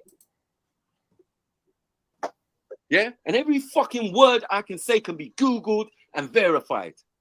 Facts. Yeah? And you know how I roll, Beefy. Yeah? Because I say key words and then people type them in the computer and then they'll be able to see if I'm chatting shit or not. That's evidence, my brother. Yeah? But you, Nah. You're not going to do that to me. Yeah. Keywords, Bring that's no evidence. fucking evidence. You're going to bring another fucking Zimbabwean who can't even speak English, and that person's probably going to tell you, yeah, it ain't flat. Our ancestors never believed in that shit. Yeah. So you're the one doing something alien to your people, bruvs. Yeah? Oh, so wait. Let's speak English first. Let's speak English. Let's speak English. You have to have what's the education? Hey, Snap is on full crowd by saying everything, saying all sorts. What got beefy, man? Nothing. No, that's one of the ignorant. He's being very smart there. He's very clever. Sorry, what was that? Sense, make a lot of sense. Not to me. What you say, bro? He said if people think it's making sense, good to them. If people think it's making sense, good on them, man. Not to me. I mean, the people just dig their own grave sometimes. You know what I mean? This internet, things don't go away. You know what you say. You know what I mean? We need to learn that. But people will learn. These will come back and bite them. Moving mad on the internet. Mad. Massa. No. Wait, 1 second. Let me talk. You're very clever. Bring your evidence. You need one education. You have to be able to speak English to know the Bring word you your want. evidence. Yeah, fool, bro. Yeah, bring your evidence, bro. Yeah, you can't bring evidence for gravity. You can't bring evidence or evidence of a planet, yeah, that is half a planet that has a dome over it. Yeah, show me that in the universe. Fucking dickheads. Yeah, and you want me to believe you? I just got to look at the moon. I just got to look at the sun. Yeah, and I just got to look at all the other floating, I don't know, gaseous giants, whatever they call it. They all seem to be the same shape, bro. And even if are the planets or gaseous giants, still kind of the same shape. Can you land on gas? I wonder if these are all gaseous things. I don't know what you're trying to do, bro. Yeah, I don't. Yeah, like I say, yeah. If you go to a monkey enclosure, yeah, and you look out and you see monkeys, do you assume you're a monkey? That observation doesn't mean that you are. If you're observing something externally, it doesn't necessarily mean that reflects what you are. Like, I think it's a little bit of a fallacy. Mm-hmm. The moon, because you only see one side of the moon, so to speak, you can't prove to me that it's a sphere. Yeah, the sun. Yeah, you can't prove to me that it's a sphere, like it's a round ball of fire. Yeah, I can see it's round and I can see it's hot, but I can't see the dimensions of it. It's a sphere, so the ball. Yeah. So I can't. But I'm not doubting it. But I'm just saying, just for those two, the moon. If you only ever see one side of the moon, then we can't be sure what's on the other side. So I don't know. When you see I think that's a fair assumption to make. Secondly, all right, cool. You say that you look out and you see other planets. When you look out and see the other planets, they look like balls to you. Do they look like balls to you? Is that what you see? It's lights. Stars don't necessarily look like, lights. Or these some of these so-called planets don't look like balls, bro. Like, that's just the facts. That's something you can do yourself with your telescope or whatever, and you can show me what you see. Obviously, compositions and artist impressions and that have kind of substituted reality. Yep. Do you know what I'm trying to say? So now we got the Mars rover and they're driving around, and if you believe that's Mars, you believe they went to the moon. These are things that give you the evidence that the moon is a solid thing that you can stand on and travel to. I don't necessarily agree with that because the examples shown seem to be fake. But have you seen the India one? Oh wait, listen, wait. We're gonna get to the India one. He's gonna bring up India. He gonna laugh. He gonna laugh. Yeah, you're trying to say my eyes are lying to me, bro. You gonna laugh. Like, what is this? Yeah, you don't use your real eyes, and then what? What do you want me to do? You don't see night and day, no? There's not a decent experiment. Nothing's moving, but yet we got night and day. You lost from there. It was the easy one. Yeah, I said it's as clear as night and day. So that means if I stand still, yeah, and I observe what's going on in the sky, I'm seeing shit move. Yeah. Yeah. And what does that mean? And what does that mean? It's like, Exactly. wait. You stand in one spot and you observe, you seeing shit move. Okay. So what does that mean? Does that mean that the earth is a ball? Come on, brother. All right. I hear you though. I hear you, Snaps. Sorry. Yeah? Huh? Because the way they say it is not only the sun moving, we moving too. Okay. Everything is moving. So it might even seem like we're not even moving because it's at such a slow rate considering the vast space that we're supposedly in and occupying. Yeah? It's like you're saying the moon ain't moving. The moon's definitely moving. It's definitely circling us. Yeah? In an orbit. Like what don't you understand? This is retarded, fam. Yeah? I gotta explain these shits to my daughter. I gotta explain this shit. Why, if you go to the other side of the world, yeah, the stars are in the same place, but just like a mirror. They're just opposite. But they're in the same place. They're still in the same sky. As the same way. What we can observe, they can observe. Because of distance and all of that. Do you get what I'm saying? Like, this is basic. How is it upside down? What? The stars are not reversed in Australia. They're not. They're not reversed. Huh? But then they used to ball. How are the people in Australia see the same stars as people on? Let me make on this sure. side? Let me make sure that Slaps could be right. Slaps could be right. He could be right. Maybe the stars. Anyone in the chat know? Are the stars in other places inverted compared to how we see them? What about in America? Are they on the side? How do they see the stars there? Orion and the moon, says Aria. Orion and the moon, what?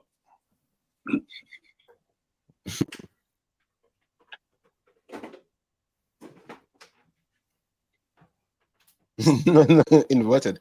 I mean, the opposite to us.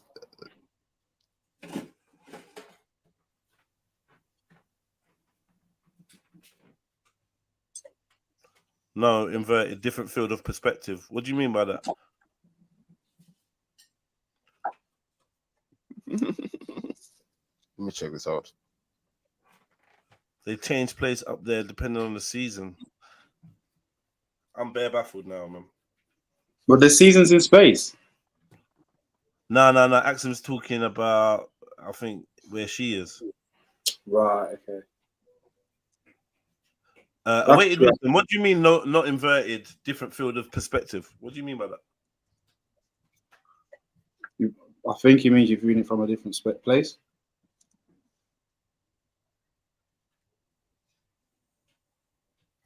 The people look up in Australia and see the moon upside down. So, no, what I'm saying is, no, not everyone in the northern hemisphere sees the same stars. The stars we see in the night depend on our location and time of year on Earth. For example, people in the United States see different stars from those in Australia. But then, how do we all see the northern star? How does everyone see the northern star then? Wherever you're in the world, you can still see the northern star.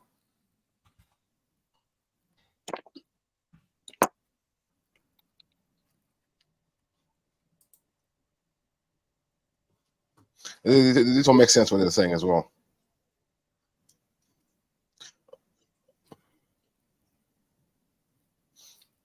But Google is going on the globe Earth theory, so they're going to talk about globe Earth.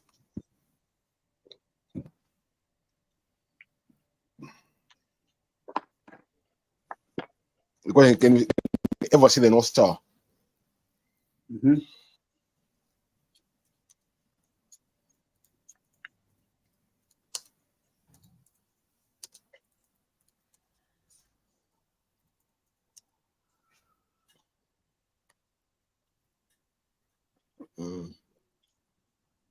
So you cannot see the North Star from Southern Hemisphere. The North Star, the one that marks the position of the North Celestial Pole, is only visible in the Northern Hemisphere observers. This is a good one, man. This is a good one.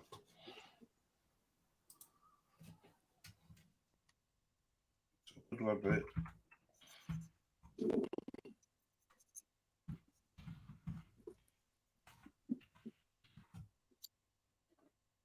Got you there, Beefy. He's got you there. So he's got you there, Beefy. No, they said we don't see the same stars. He said they were inverted. But aren't they? So, I don't know. He said they were inverted. They say we don't see the same stars. They say we see different stars.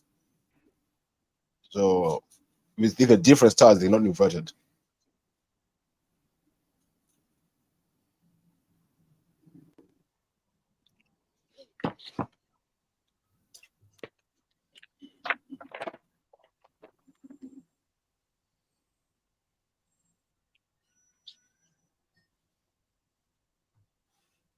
All right. Yo, people, jump on, man. Jump on. Where you look at, man? What, no one's here? Come on, man.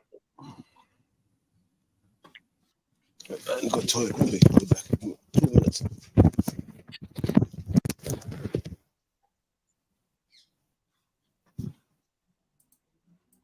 Man, fuck this. Yeah, I'm not listening to no flat earth pussios. Yeah, you can all go throw yourself in the bin. Yeah, no one respects you. Yeah, I'll tell you that now. No one respects a flat earther. Let's go. Yeah.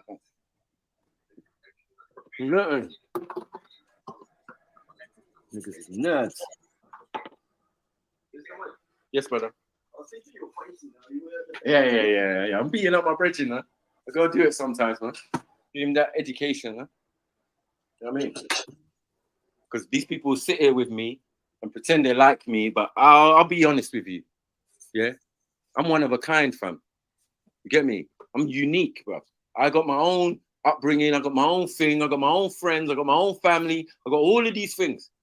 Yeah, I'm a pillar of my community.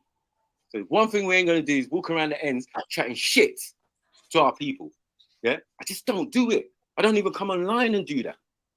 I respect you guys too much to disrespect you and lie. Yeah.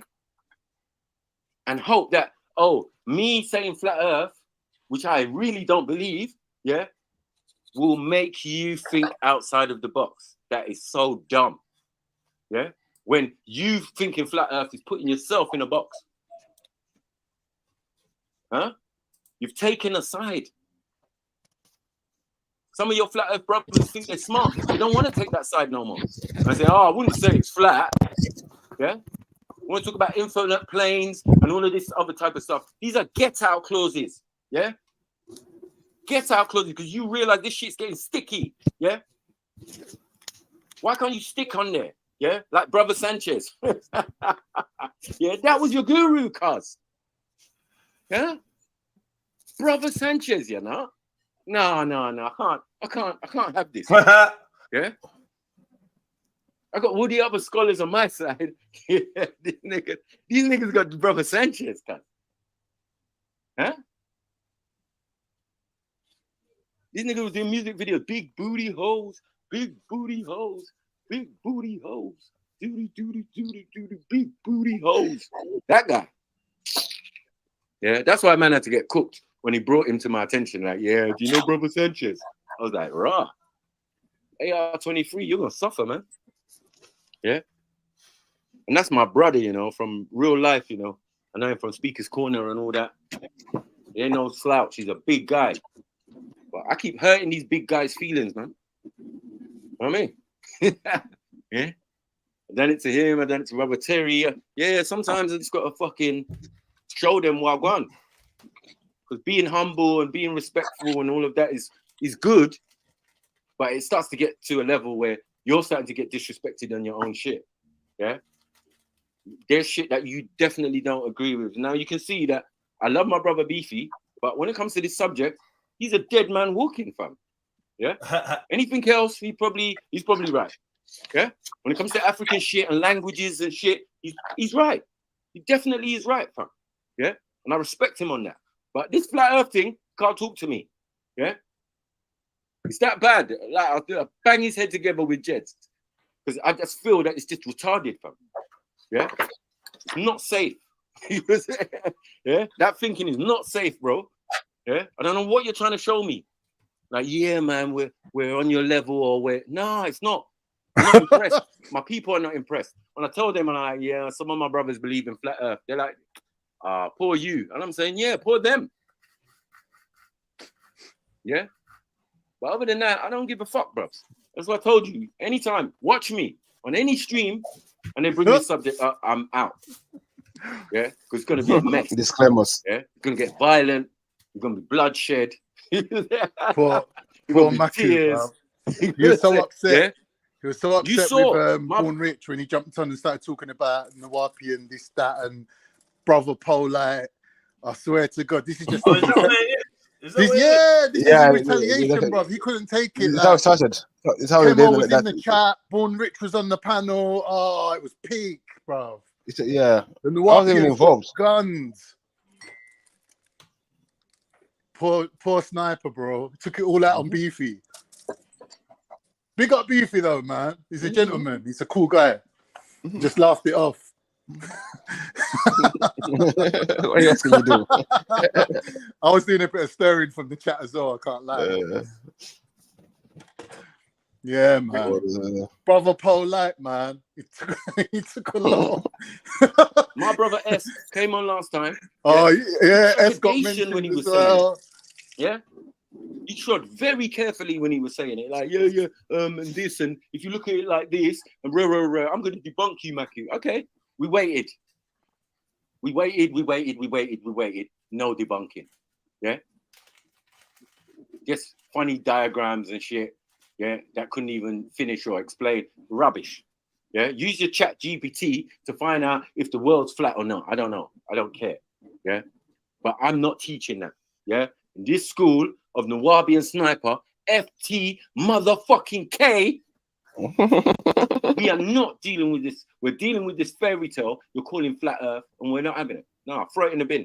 Sorry. Yeah, that is the first FTK. That's what they're not telling you. Yeah, these men want to pretend and sit around me, yeah, like they're part of what I'm doing. Now they're not. Yeah, because the first FTK I ever did. What? That's what I'm saying. Yes. Cool. Now, let me ask you a question. History buffs. Where did the term fairy tale killing come from?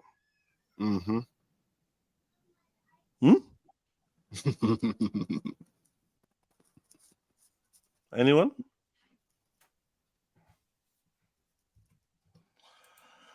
Yeah, was on flat earth. Right? Now you see where I'm going. Exactly. Yeah. So generally I just leave the brothers alone, man. Yeah. Just stay out of Sniper's way when it comes to that subject. Any other subject, yeah, you can challenge me on, and you could probably might even get a victory. Yeah. Because I'm willing to compromise on any subject. I'm not willing to compromise on flat earth. I'm sorry, fam. Yeah. It's fucking retarded. I can't stand it. Can't stand people who think like that. I know what level and wavelength you're on. You're not on mine. You get it? All love and all respect and that. I'm just not buying it, bro. You know what I'm saying? Until I get proof and evidence, and I don't see anyone in the chat trying to post something to help you, Beefy. I don't see no one in the chat jump into your defense, cousin. I don't even know what to jump to my defense, bro. No, you don't. No, you do. Why? You do. You need people to just jump to your defense. Like you said, you're not gonna let anyone talk on your channel, but your channel, you're not gonna let anyone talk. So what's the point? You can do all your talk. Listen, man. Listen. Maku is no slouch. Yeah, so I'm sure when he's focused and he's in his vibe, he can be a sick opponent for any debater. Like when he's like on the subject that he's comfortable with. Yeah. That's given still. So we're not going to take away Maku's abilities. But in terms of debating flat earth, yeah, I'm not going to act like I'm the champion of all the isms and schisms and all of it. Of course not, man. Of course not. Everyone's got their strong suit, innit? Because I'm not. No, mainly because I'm not necessarily the flat earther. See, I'm more the globe skeptic, innit? I'm more the globe skeptic. I'm more the open to the ideas of what is it? Is it hollow? Is there Shambhala? Is it blah blah blah? Do you know what I mean? But I'm definitely opposed to the NASA or the heliocentric model of the ball. But we can see. We can see. You know what I mean? I'm not even opposed to it being spherical, rare. I don't know. That's my honest answer. I don't know what the shape of the earth is. I definitely don't believe them when they're telling me certain things. But yeah, this is a sniper is just randomly just getting crazy. I don't know why I don't know who. It's not randomly. It's not randomly. You explained. Obviously, he's and he's just Dr. York. No, but thing, Jeds, you know what added fuel to the fire? What really pissed him off was when H jumped on and H was going to him, yeah, Khan roasted you. Maka was like, what? Oh, it was so funny. It was just a bad day for Sniper, man. It was just a bad day. Any other subject? Enough. Cool. Any other subject? Cool. People will jump Cool, in. bro. Keep on talking, innit? Keep on talking. Keep on. They would say sniper, put it in the background. I mean, keep on talking. In the background that you can. Let them talk. You don't let anyone talk, but don't let anyone talk. Then you're saying what? No, I don't know. Like, yeah, you don't talk all the time about your flat Earth shit. Do you see me talking? When no. When have I talked when I'm about? On my channel, though. When I'm on my channel, fuck flat Earth. When have I talked about it? You brought it up yourself. What? You brought it up. I never brought it up. You brought it up. Yeah, One I second, don't man. usually. Can I talk? Can I talk for a second? Can I talk for a second, bro? Can I talk for a second? You wanted to mention gravity. You wanted to mention. No, you brought all the things up. You put all. And that's why. 1 second, sniper. Don't lie, bro. What are you gonna do this for? Slapping shit out of you. Yes. What? What are you gonna do? Nothing. I can't listen to bullshit though, Beefy. You're talking to yourself, bro. Sit there and you argue yourself. I don't care, bro. I'm talking to yourself. the audience. What do you mean talking to myself? I'm talking to the audience. You're not arguing with me. You're arguing yourself. I'm talking to you. Yeah? Because I said you're not on my level. Yeah? Don't be. Talk to them. And this one. Don't talk to me. I haven't said nothing. I haven't said anything. I haven't said anything. You're not going to get no help from no one. You're on your own right now. I haven't said anything for a whole hour. You've been talking to yourself. You're on your own right now. You're trapped in a room with Sniper. No way. I was laughing to myself, bro. I'm playing COD. I'm playing COD and I'm laughing to myself. Then I'm going to hug you afterwards. Yeah? I'm going to beat you up and I'm going to hug you afterwards. Yes. What we do in the family. Yeah? But I'm telling you, the first FTK ever was flat Earth. Lies. Them apples. You can't tell me fuck all, bro. Yeah? Because when I start putting in the videos, you're going to cry. Because it's standard. I've had these videos for time. Every time someone said something stupid about flat Earth, I just pull up the video. Yeah? The one about aeronautical, how flying around the planet. The one about the stars and how they thing in the sky. The one if you had a torch, yeah, like you lot are saying, yeah? And it's so close. All of those things. Yeah? All your points. That's what I said. It's so easy. It's light work. Yeah?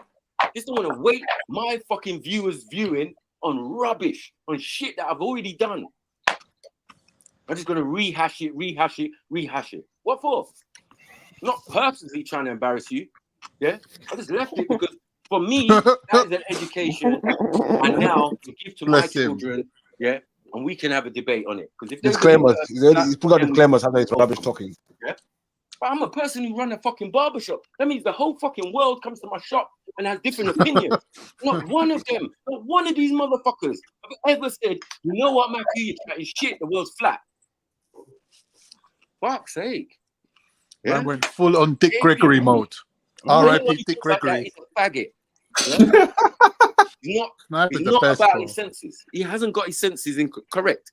You've got mental health issues. Yeah? Pause. Simple. Yeah? Anyone who's doing that has got mental health issues. Throw yourself in the bin. Fuck's sake, man. What? I mean, what are we doing here? Yeah? And anyone else want to jump on and fight Beefy's corner? I doubt it. Ain't no one jumping on, bro. No one is in that. You know what it is, man. No, Yeah. one fool. Someone jumps on primary race clever. Then we're gonna get the jump. Muslim brother who circumnavigated the globe, bro. That is definitely a truth. Yeah, right. We're just saying Islamically, it's been done.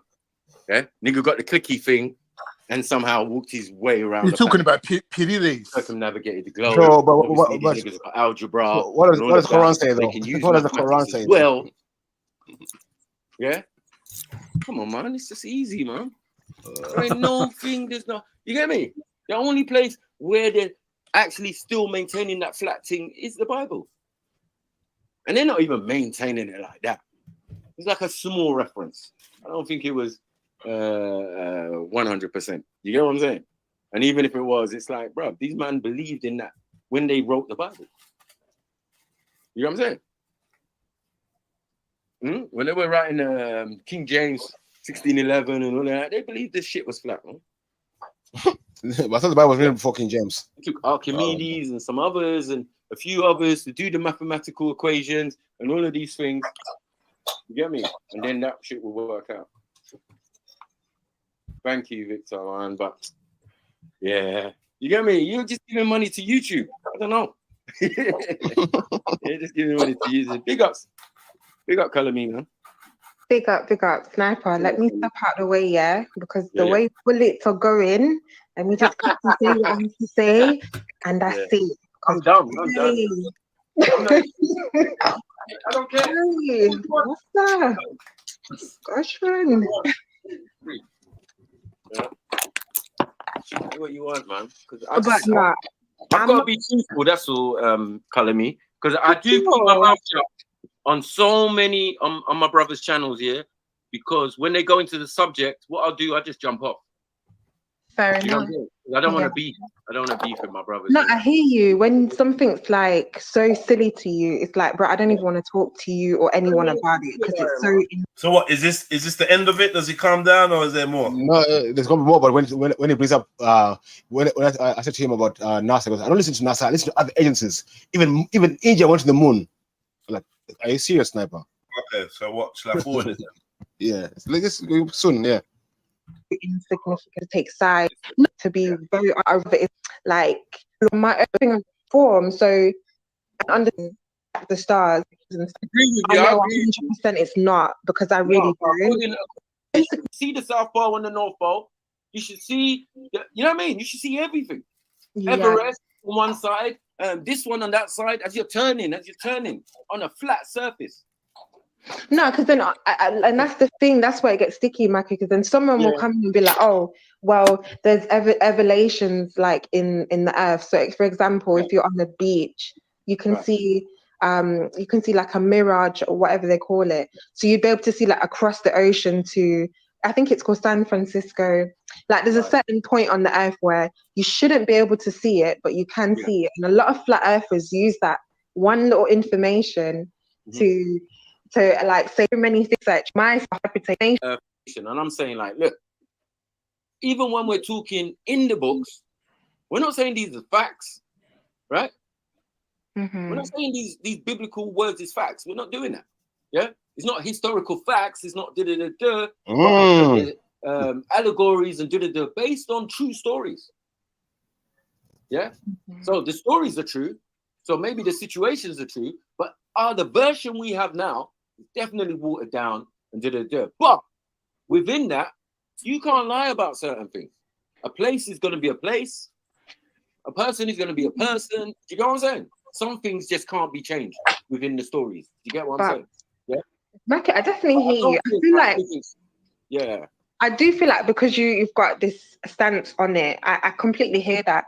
But then, you know, when people ask questions and for you, it's like, it's going to be frustrating because it's like, it's so, but it's like, and this for Mike, yeah, confidence, what he was going to still on. Anything, say their standpoint on this. I'm not taking plain and simple, yeah? I love you, I respect you, but you're not as smart as me. Mackie, would you have a debate? Who's he talking to? He's the smartest guy. Bro. He's the smartest guy. No one's as smart as him, innit? No one's as smart as Michael. He's the best. It's so funny. Everybody else, yeah, is on that level. Did you ever have everyone a else? Go on. debate? Sorry. Yeah. I was just asking if you'd ever have like a flat Earth debate. Would you actually like? Bro, Funny how he was letting Kalami Kata talk, multiple, which was agreeing with him. That's how everyone I else started. who Me and disagrees, he Belly, won't let him talk. that's what we used to do on this YouTube Madness. streets. We used to be in the hangouts dealing with these flat earthers and these racists, right? So the racist thing, Belly brought me into that, right? But the flat earth thing, he was like, nah. He was on it, you know what I'm saying? And I was on it, yeah? So anytime you jump into something, he's already talking and saying, oh, yeah, but that sounds dumb, though. How you going to explain gravity? I ain't even got time for that. I had my videos queued up. I just let that shit run. Shut up, man. Yeah, they'll tell me about bad man, about flat earth. Shut up, man. And about NASA. I don't deal with fucking NASA. Here we go. Here we go. Here we go. Yeah? To wind me up. Yeah? Start telling me about NASA. And I'm like, what the fuck are you doing? Yeah, that's your escape clause. But unfortunately, there's more than one space agency, isn't it? There's Right. India's supposed to be now putting. Color, we can agree with him now. What are you talking about? Yeah, deal with them apples. Yeah. Bro, no, please. Now you're going to make me laugh again. You're going to bring India, Michael. You're going to bring India on the moon. Yeah. Are you serious? I'm going to bring it. What? That's what they're saying. So no, have you seen the evidence? Because you deal. You're going to back up that they're going to the moon. Because you deal with space agencies, you have to take that into consideration, right? Because I don't deal with the moon, though. Wait, I have to be clear. 1 second. I observe what they do. I've been watching the Russian space agency. Yeah, I've been watching the Chinese space agency, and now I just heard about an Indian one, right? The other two would have claimed to circumnavigate and landed on the moon time ago. It's like 3-4 years. Well, for the rest of them. Hold on 1 second. So what am I supposed to do about that? I'm just telling you, informing you on something you should know already. Yeah, I've seen the India. Wait 1 second. I've seen them India moon landing. Have you seen it? That was fuckery. No, have you seen it? I said it. It's fuckery. Wait, Mike, are you saying that's real? Mike, are you saying that's real? No, it's fuckery, bro. So no, why are you talking about India moon landing, bro? I said, nah. They said, no, listen. You can't do that, bro. You see what I mean? I'm confused. It brings up moon, India. Look, they want the moon. Then they're saying it's fuckery. So what are you bringing it up for? Boys, he wants to run away from NASA, innit? The information we bring up earlier on. Just no, listen. A disclaimer. Yeah, because before that happened, did you even know there was a fucking Indian space agency? Because I didn't. I'm being honest. Bro. I'm being honest. I didn't know. So you can't tell me nothing. I did. You can't tell me when the Indian Prime Minister is waving flag. That's not my business. I'm just telling you what they're telling people out there. So while you're sitting there talking about the Earth is flat, other people are flying to the moon, flying to Mars, doing all sorts of shit. Flying to the moon. You see, he said it. They're flying to the moon. He said it. There's no evidence anyone's ever been to the moon. It's all bullshit. If you are flying to the moon, it doesn't mean that the Earth isn't flat. And if you are flying to Mars, it doesn't mean that the Earth isn't flat. I'm like just to counterbalance that argument. Doesn't it? It's the shit. They have not gone the moon, though.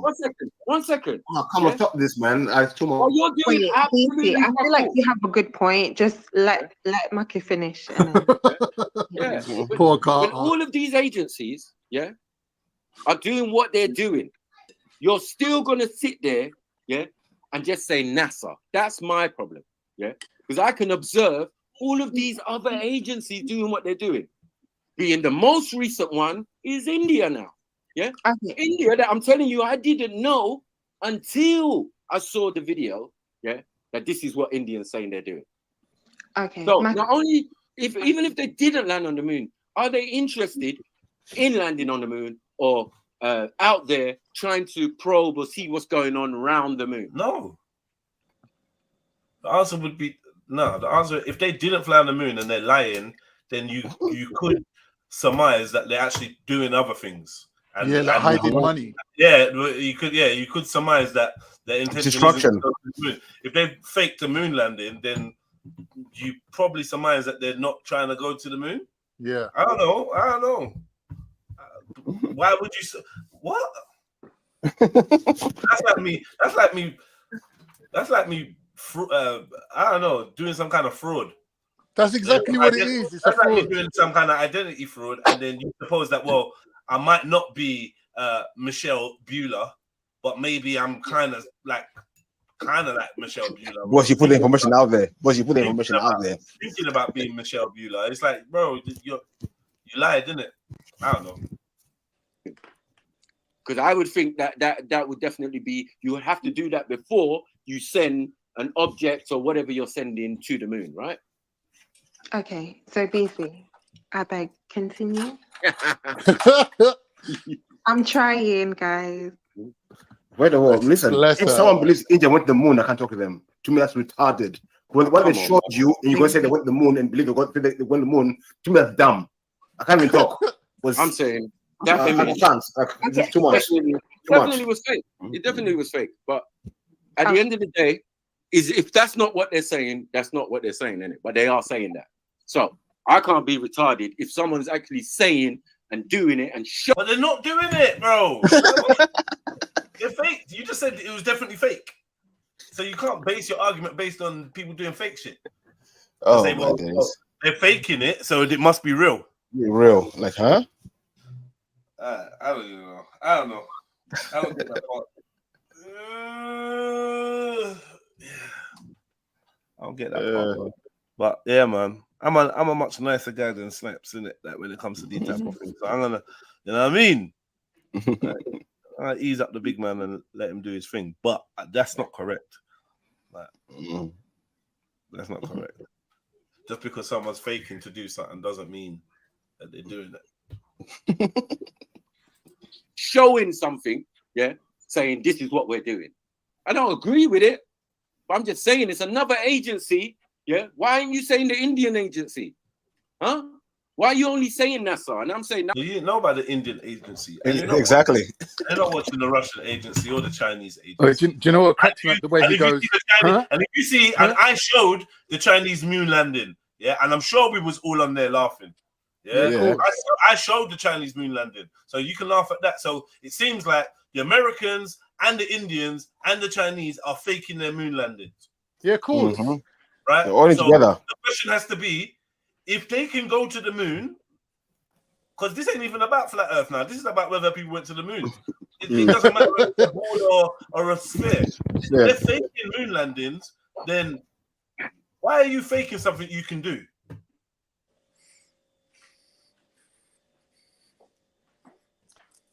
Why are you faking something that you can do? A man saying, "Oh, why are you only bringing up NASA?" I don't know, whatever, bro. But I personally don't believe that man is studying other space agencies and taking information from Chinese space agency, or Chinese satellites have said, Chinese astronauts have said, the Chinese Commission for Space Exploration have said. I don't really see man taking information from. I don't know, man. I don't know, man. Well, just who's the American guy they said he went to the moon? The only thing man mentioned was the space station. Yeah. Yeah. And even though I know that's an international effort, the information that comes out there is NASA, bro. Like, what are we doing? That's NASA information coming up.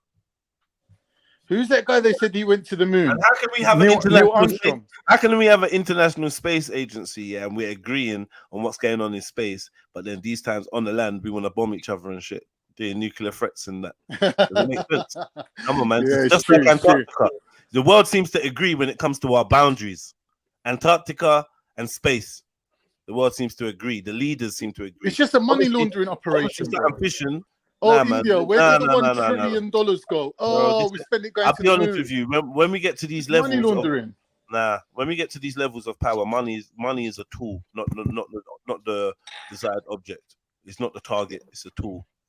I think the distraction. Money is a tool. When we're dealing with things like lying to the people about going to the moon, this ain't about making money. Distractions for me. You get me? Distracting us from what they're doing here on Earth. We're actually dealing with people that don't they don't need money. Like I don't know how people still under that paradigm. No, they don't need money, but they're putting everyone in debt to pay back the money that didn't even exist. Yeah, cool, but that's not that makes sense aim. either. Yeah, I hear you. But you think that's the aim? Why? To keep people in slavery. Just to keep man in debt. Yeah, you're a slave, innit? Come on, man. Do you think they ain't got other ways to put man in debt? No, but this is just another little one. Come on. I don't think look, that's not plausible. I'll be real. It's not plausible to go to these lengths of deception simply to create money or raise money or create debt. It's not plausible. Yeah, the system itself is designed on debt. Yeah. The system itself is designed on debt. The fiat currency is designed on debt. And without debt, it can't work. Money's taken out, or money's created based on a loan that can't be paid back. So I don't know, man. I don't know, man. It's deep, but yeah. They're trying to expensive while they stop us bringing food, our own food on the earth. That's what they're doing. These trash Big up Sniper, aka Dick Gregory. Huh? Is that right, huh? We're talking about, huh? He's the best, bro. Saying that NASA thing wound me up because I'm telling you about Sumerians, I'm telling you about the Dogon, I'm telling you about Kemet. This is where I'm getting my information from, right? So fact check your shit against that, and you can't do anything else. You can't even name a planet, yeah, because the name of the planet came from a set of people that I'm dealing with who gave you the concept of the solar system in the first place. Pluto was named by Sumerians, it's just yeah. retarded. Yeah? Mars You was named by can't say Sumerians. sun, you can't say moon, you can't say Jupiter, you can't say Saturn, you can't say none of the planets in our solar system, yeah. If it weren't for the people I'm saying I'm fucking with, and these people were fucking with, where they got the concepts from. Like, what are we doing here? Yeah? That's your L, yeah? Because I don't deal with NASA. Bottom line. Yeah? So carry on, man. Say what you want to say. Yeah? So, yes. Thank you. I feel like that's a fair point. So there has to be. I feel even the moon. I know about it. I'm just. If I'm chatting shit, I beg you tell me. All right, man. Big up Snacks, man. Yeah, he went in on you, bro. He went in on me. He went in on me. I wasn't even there.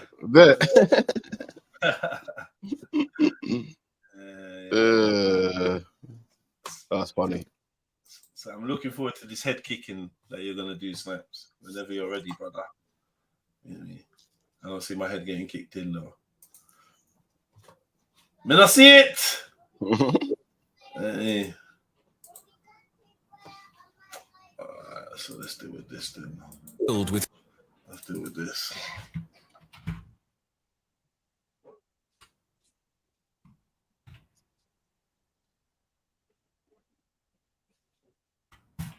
Yo, what go on, you lot, man? Talk, man. What the fuck, man? What, I have to talk 24/7? No, I thought there's something else to land up.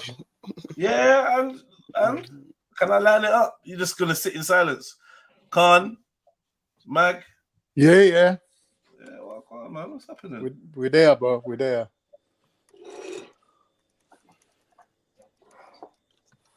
Yeah, man. So what are you saying about this thingy, Jeds? This pole light situation? I was moving to a 14-year-old stepdaughter. We covered that, man. We covered that. Oh, did I miss it? Yeah, we covered that, man. Fresh. We went over that. We played the whole transcript, played the whole court sentencing and that. Heard the victim's mother give her testimony. We heard all of that, man.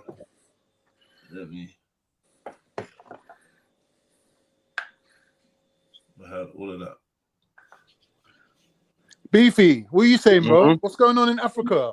How comes I don't hear you lot talking about Niger, all the French situation? Like, this is all amazing stuff. Look, all I talk about Africa. You're not going to be happy till it's done and dusted, isn't it? No. Once it's signed, sealed, and delivered, then you believe. No, no. A lot of people don't like talking about Africa. They don't like talking about Africa when it comes to the Bible. But Bible was first in Africa. But anything else apart from that, they're not interested in Africa. No, man, don't be silly. It's the big deal I'm right telling now. you. I'm It's telling a big you. situation going on right now.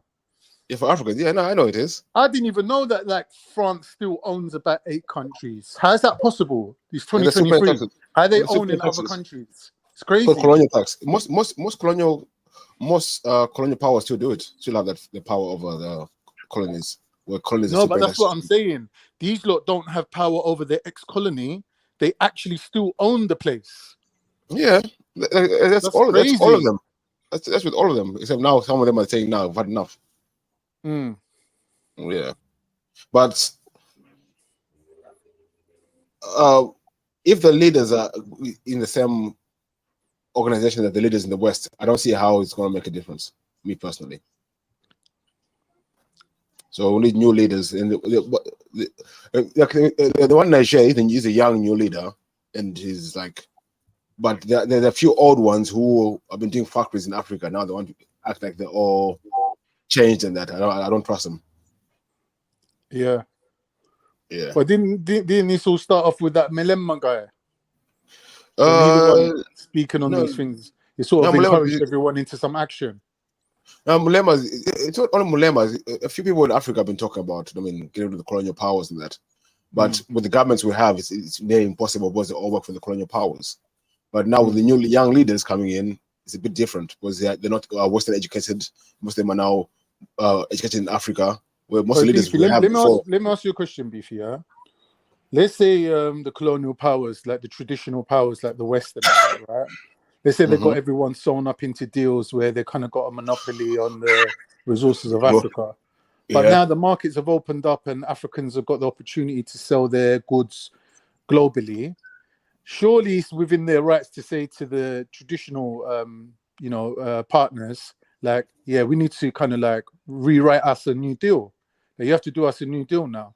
Now, these lot got, like, in my opinion, these lot got two choices. Either they could do probably what England's doing, which is renegotiating better contracts, or do what France is doing, which is sending in military hit squads and things like that.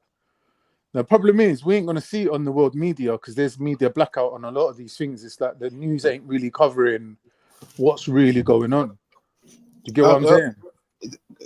Nigeria is just one of the latest country, like countries like Cameroon, Ghana, Zimbabwe, Tanzania, Uganda, Kenya. They're saying now, like, no more importing stuff unless you build the infrastructure in our countries. Right. So they want a new deal, innit? They're saying, look, you can't have the old ways. It's got to be new deal. Yeah, the things, we're sending out no raw goods. We're manufacturing the goods in our countries now. So even like last week, China and Zimbabwe made a big money deal where now China are going to build all their lithium batteries in Zimbabwe. Was where we get all the uranium from. Yeah. That's big. So, yeah. So yes, America was not happy about that and everything else, but they're not doing nothing about it. They're not offering anything better. They just want to take resources out for nothing. Yeah. They give us LBGT. You know what I mean? Yeah, that can't run. Yeah, that can run. So yeah. And I think because wait, who's that Beefy? You must have seen that TikTok. I forget what African leader it was, because I don't know them obviously, but the woman's interviewing him, right? And because of his anti-LGBTQ stance, and she goes to him, well, I suppose you don't hate them personally, though, do you? This is him. Of course I do. He goes, of course I do. He goes, even before, he goes, I didn't know what they were doing, what disgusting things they were doing. But then I found out. He goes, I think they're disgusting. The woman was just shocked. She basically gave him an opportunity to kind of put himself in the clear. But like, he was like, nah, man, fuck the lot of you. You must have seen that TikTok. I don't know what leader it is, but I'll find it. I'll send it to you. It's so funny. But you don't hate them personally, though, do you? This is, of course I do. They're disgusting. Even the Ethiopia the other day refused an African artist from performing in Ethiopia because he was wearing a chain with a church upside down and said it was blasphemy for refusing for him to perform in Ethiopia. Wow, So, you can't do that in Ethiopia, of all places. So, You can't do that. so Africa now, they're saying we've got our own morals, our own way of life. We're gonna stick to it. We're not gonna fall to your opinions. Yeah, it's true. You know what I mean? We're gonna do things our way. Like now, we're like even the LGBT is now banned in like 12 countries now in Africa. One by one, they're following suit, banning it out right altogether. You're banned from here. We don't want you. It's true. But you know, when you look at how the West kind of like manipulate and control people, a lot of it is to do with like soft power, which is like MTV, pop music, even hip hop, rap music. It's all convincing everyone that their way is the way, innit? It goes back way further. It goes back like when they were giving all these governments independence, they gave them loans from the IMF, but the loans came with conditions that they should do what the West of course says. And then from then since I mean that's crap, innit? IMF loans and sanctions and this. You don't do this, we're gonna sanction you. Don't do it. But now since like there's China now, there's different markets, but that's not Europe anymore controlling all the markets. Things are changing. Yeah. Well, it's a nice little reshuffle of the whole world. Everyone's got to like change position now. Yeah. It's not just the African thing, innit? Like the whole world's gonna change. It was like right now, like you see, like they say India and Africa are gonna be the next first world centers of the world because they have having new infrastructure built. It's gonna be the latest infrastructure. So everywhere else, like in the West, gonna be less behind. So, I mean, with the technology, because they've the infrastructure already built already here. Where now in the way India and China is built, but India and Africa and Brazil, they're building the infrastructure now. So it's going to be more technologically advanced than what's in the West. Yeah. You know, the funny thing is, Beefy, you know, everyone's like, oh, the Chinese, you know, they're making moves in Africa and Chinese, and they're getting a lot of criticism for it, yeah? One thing I've noticed myself is that, you know, like we all have to deal with the British, right? Cyprus, Nigeria, your country. We've all had to deal with British. One thing you have to respect the British for, yeah, is their level of diplomacy. The way how they move, yeah, is so professional. It's next level. Like when you compare them to like China, you see like videos of Chinese people doing mad things in other people's countries, and they're so rude with it as well. It makes you realize that a lot of the success of the British was down to their manner. Their manner was very diplomatic. Like they really know how to act. You know? No, they're very cunning. Yeah, but that's how to be a diplomat, isn't it? No, it's not. No. They're cunning, lying people, and they stab people behind their backs. They make deals with two different sides and stab other people in the back when it suits them. By the time you realize, it's too late. That's why now everything's backfiring with them. No one wants to do business with them no more, but they know what they do. I don't think that applies to Britain. Maybe France. Britain, they're still doing all right still. Globally speaking, I think Britain's doing all right still. Yeah. I think Britain's going to convince Europe to even take them back. They'll even go back into Europe now. If they want to, they can. Yeah, what? To go back into EU. Probably. Anyway, they want one world order. EU is nothing. It's a tryout basis. It's just a market. Yeah, they want everyone together.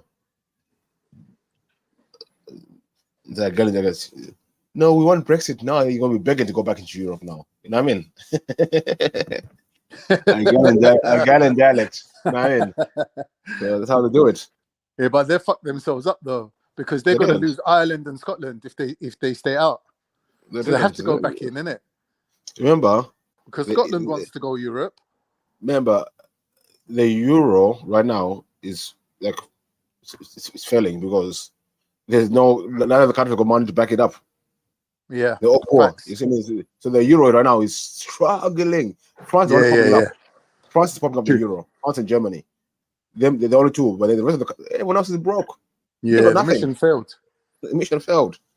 That's why England ran out. That's why England ran away quickly. Like, listen, Yeah, We're not England's paying for all you. yeah, man. We're not paying for all you guys. See you later. We out. Exactly. Yeah, I mean, Yeah, England's clever, bro. what they do. What they do.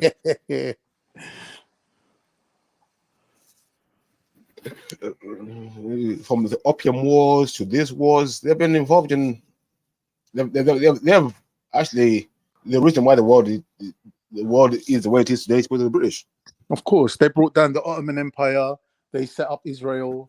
Everything in the Middle East, like Iraq, was their thing as well. Their colony. I think France had Syria, but that's a Syria's tiny little country. Remember, all these countries, Kuwait, Iraq, England. Iran, they're all new. They're all, they're all new countries. They didn't exist, didn't it? Yeah, they didn't exist. But the only reason they made Kuwait was because apparently all the oil, all the little channels of oil run through there. At the time oil was discovered, it was first discovered in the Middle East, mostly Kuwait at first, then Saudi Arabia. So they were just giving themselves, you know what I mean, the prime estate. You know what I mean? Even Saudi Arabia was still under the British colony.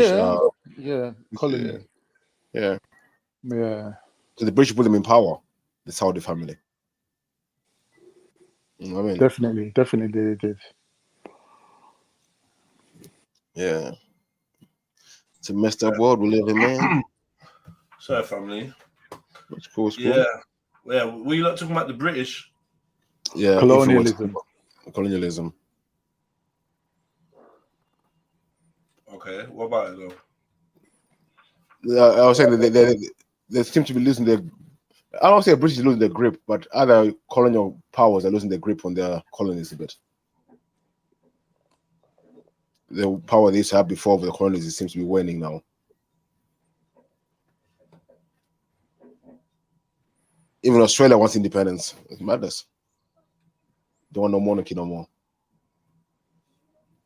Yeah, but it's to be expected for a new world order to take place.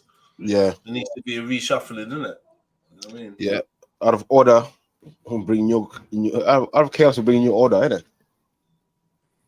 You gotta have chaos first, the order to be brought in. Yeah. Well, okay. Well, maybe it's already chaos still, isn't it? And they're bringing in order. I don't think there's chaos. Ordered and now they're bringing in chaos to reorder. Yeah. Okay. Yeah. I suppose it was in a certain order. Like it was an order already, so they'll break this order up by bringing chaos to bring in the new order. So what you lot say about this Moroccan earthquake, man?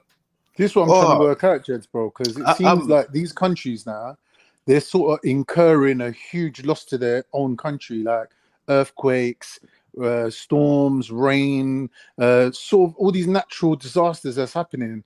But for me, I'm trying to work out how are these countries themselves benefiting from fucking up their own country? Like, how is it helping them? Because it seems to be happening globally. What are you trying to say, that the earthquake was self-inflicted or something? Yeah. How do you like, not just self-inflicted, but they spin it so they actually make money out of it.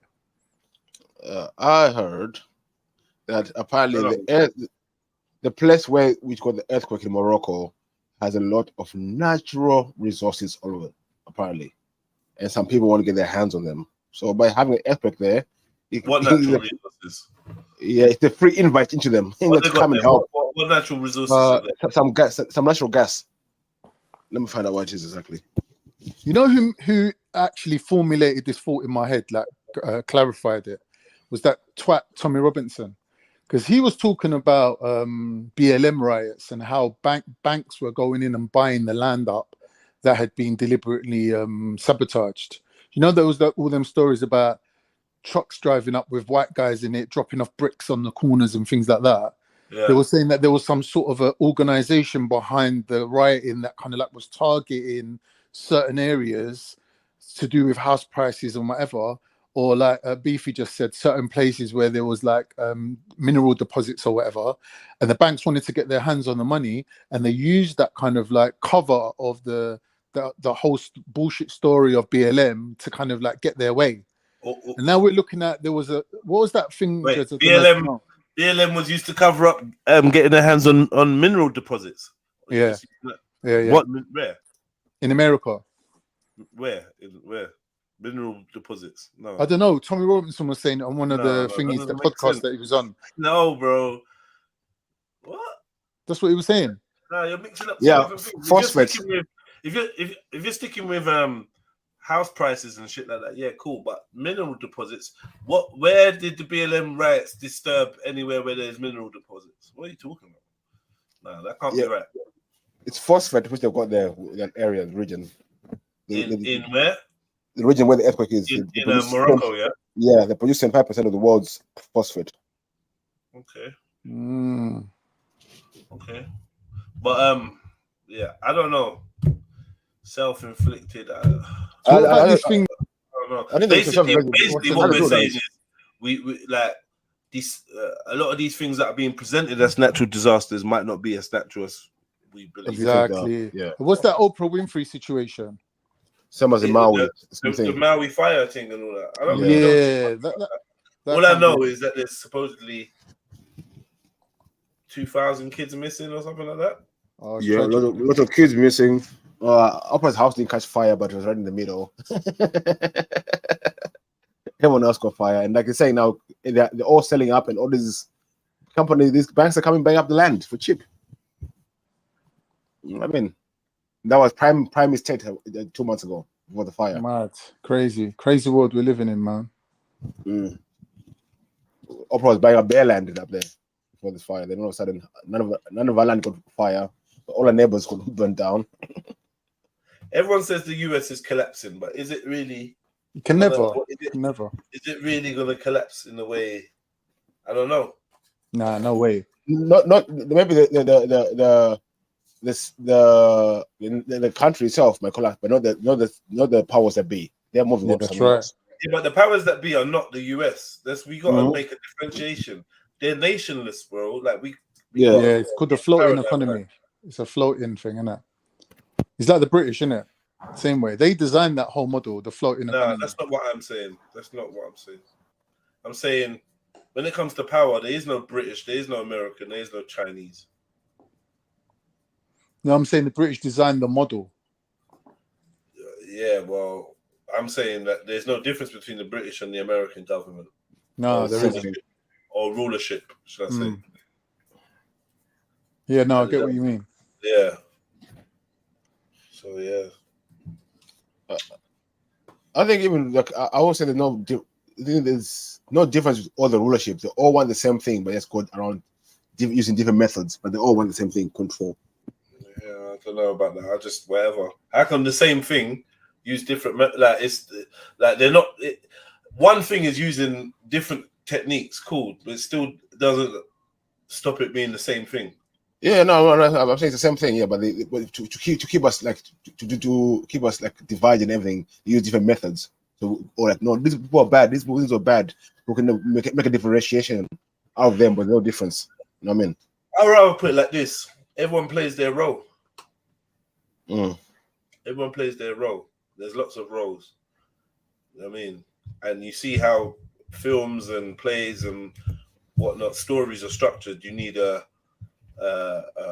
hero and a villain. Yeah, man. We need to touch on to that Mockingbird thing. It lists all the declassified the information in that. How the CIA have been using the media for time to manipulate the stories around the world. Like, you got to question how real is this type of disclosure? Like, what? Like, I feel like it's like the Russian egg. You step out of one, and then there's another one, there's another, and there's another. And at some point, you think, oh, yeah, I've uncovered it all. So now, to get declassification of a CIA paperwork makes you feel like the truth is just beneath the surface. The truth is like so close. Look, we're even getting sneak peeks of the truth. But really, they're just releasing information that they want you to, because this is part of their program too. Declassification and the Freedom of Information Act is a government tool. It is a control maker. It is a control tool. Yeah, but haven't you never told anyone a lie and got caught out and then pretended to confess and told them another lie? For some reason, they always believe it. Is that buzz of, you know, that buzz of I caught you lying? They're on such an ego buzz, like they're so high that whatever you tell them at that point, they'll believe you anyway. Like, okay, like, yeah, babe, you now caught we me, got the man. truth. But she was just a friend. Especially if it coincides. Yeah. Or has similarities with the version that you was expecting. Yeah. Or the It's version gotta be, that you know what structure they say, ego. the best lies are 80% truth. So if it contains something that says, well, really, the truth is Turks are superhuman and all this is put in place to hide that fact, you'd go along with it more because you're like, oh yeah, I knew it. Yeah. You know what I'm trying to say? Like, No, I get you, yeah. For example, you want to believe it already. Right.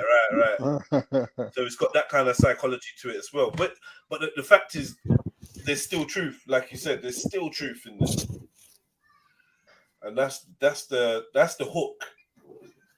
Yeah, that's what they say. The devil lies in the details. That's the bit that gets you. The bit of truth. But if that thing, the devil's a liar, where's the devil lying though? I think lying and deceiving can be different. Do you know what I mean? Yeah. I can trick you. I could suggest. I could. Do you know what I mean? It's not might not necessarily be an outright lie. To me, withholding the truth is the same as lying. I know some people don't agree with me on that. They say that the lying is the actual act of lying.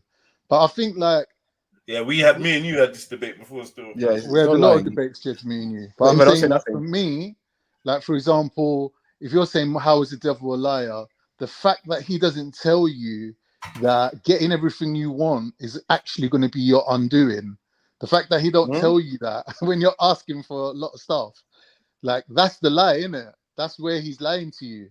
So you're like, oh, how do I get this? How do I get that? Well, God ain't giving me this. God ain't giving me that. And he's like, listen, if you do this and you do that and you sacrifice this little lamb or whatever you need to do, you can get whatever you want. And you're like, the devil doesn't lie. But what he don't tell you is what happens when you get what you want, then what happens. He don't tell you that. But you was wrong for even asking in the first place. There's people that are dishonest and there's people that are liars. Yeah. And like there's thieves and there's robbers. Do you know what I mean? Both take shit, but people do it in different ways. A thief or Ginnels might trick you out of it in a way, or rare, or do you know what I mean? Like count the same note twice. You know what I mean? And trick you. Oh no, that's a lie. How can I explain? They can use language that makes you believe that a certain amount is owed, when actually, if you really deep it, do you know what I mean? It's a bit like service charges and that. They're a bit dishonest because it's like if you read it, then you'll see it. It's fine print. Fine print is where I think we can draw the line between actual lying and dishonesty, trickery, right? Because the fine print, you've made it fine print to make it harder to read, but you still made it able to. You can read it if you try. Instrument. So I'm not taking it from. I'm not lying to you. I'm telling you it's here, but I'm you know, impossible. Impossible. In my heart of hearts, it should be as big as the rest of the text. I'm literally hoping on the fact that you don't see it, which I think is where the dishonesty comes into it. Yeah. Awaiting Wisdom says a lie is a full statement and deceiving is misleading. Yeah. That is the definition. Because isn't Allah the best of deceivers? I think there's a context to that. Yeah. The context is making people believe that Isa or Jesus, let's say Isa, making people believe that Isa was killed when in fact it was someone else. But I think Allah had some hand in that, and I think that's why that for things like that I think in that bit it said he's the best of deceivers. In that verse, but I'm saying that there's a kind of like a next level of understanding in terms of Islamic understanding of what reality is, yeah, if we think of reality, the word they use for reality is hakikat, which means reality, and haq is Allah. So really, God, or if you look at it in Christian terms, So the Haq is the truth, though, the right? Holy Haq is Ghost, the truth. which is like the field. Sorry. How is Haq Allah? Isn't Haq the truth? No, Haq is the truth. Yeah, God is truth, right? I don't know. Does it say that? Yeah. Haq is Allah. Yeah, Haq is Allah. Yeah. Right. So basically, cut a long story short, God's responsible for your reality. The reality that you exist in, he's responsible for it. So when it comes to a mass understanding or a mass misunderstanding, it was obviously be by his will. Because Allah's will, yeah, is reality. That's the reality we live in, right? So if you understand it from an Islamic ideology, which you can translate into Christianity as well, because it would be the Holy Ghost. So is it the Holy Ghost or the Holy Spirit or whatever, which is basically God's will on earth, would be this field of energy that would originate from God that we live amongst. So everything will be biased, leaning towards goodness because of that. So that is our reality, isn't it? That we live in. Okay, that's my understanding of it. What's that got to do with him being the best of deceivers? In other words, in other words, they tried to pull off a deception, right? But it went against Allah's will. So he was better than the deceivers. What can't there's That's nothing not what it better- says. It doesn't say Allah is better than the deceivers, which is taken for granted anyway. I think we just understand that anyway. It says he's the best of deceivers. If I'm not misquoting, I might be misquoting, but I'm sure it says. I think it says best of deceivers, yeah. Well, in English, maybe it says that, but I don't know. I don't understand it like that. I understand it that he bettered them, that he was better than them. In other words, his will overpowered their will. But there's nothing greater than the will of Allah, though, is there? No, exactly. They thought they could trick everyone, but they couldn't. So Allah had to trick them instead. I don't get it. No, I get it. I get it. I get it, but I was just saying that deception, in that term, it shows that there's an Islamic context for deception not necessarily being an inherently bad thing. So you can deceive for good reasons. Well, in that context, what you're saying, yeah, I would say it's a bit different. It's just like in the Bible where I think it's Abraham basically kind of conceals the fact that this is his wife or this is his sister, and says it's his wife or something like. Basically, there's like remit for not necessarily being 100% honest and forthcoming with the facts. And then you've got Taqiyya as well, Islamically. So it seems like deception is not necessarily a bad thing. It's what the deception is about, the nature of the deception. I suppose the intent. It's like if your partner goes, "Do I look big in this?" You say no, but you know, it's yes. I mean, if there's an option to wear something else that's more flattering, I'm gonna say yes. If there's no option and her heart's set on that, and there's not really, she's got nothing else of that dressiness. Say like it's an all pink party, and she's gone and bought that pink dress, and she's got nothing else to wear. I mean, if she looks hideous in it, I'm not gonna allow her to leave. But if it's like, if she's asked me if she looks big in it, and she does, but she can still rock it, then I'm just gonna say that I'm just gonna leave that. Nah, man, it's cool. Let's go. Do you know what I'm trying to say? But if there's another option or whatever, she could look better, and I know she'd want to look better. She actually wants that honesty from me. I'm gonna give it to her, of course, definitely. Nah, babes, yeah, no. The other one was better. You know, them ones there.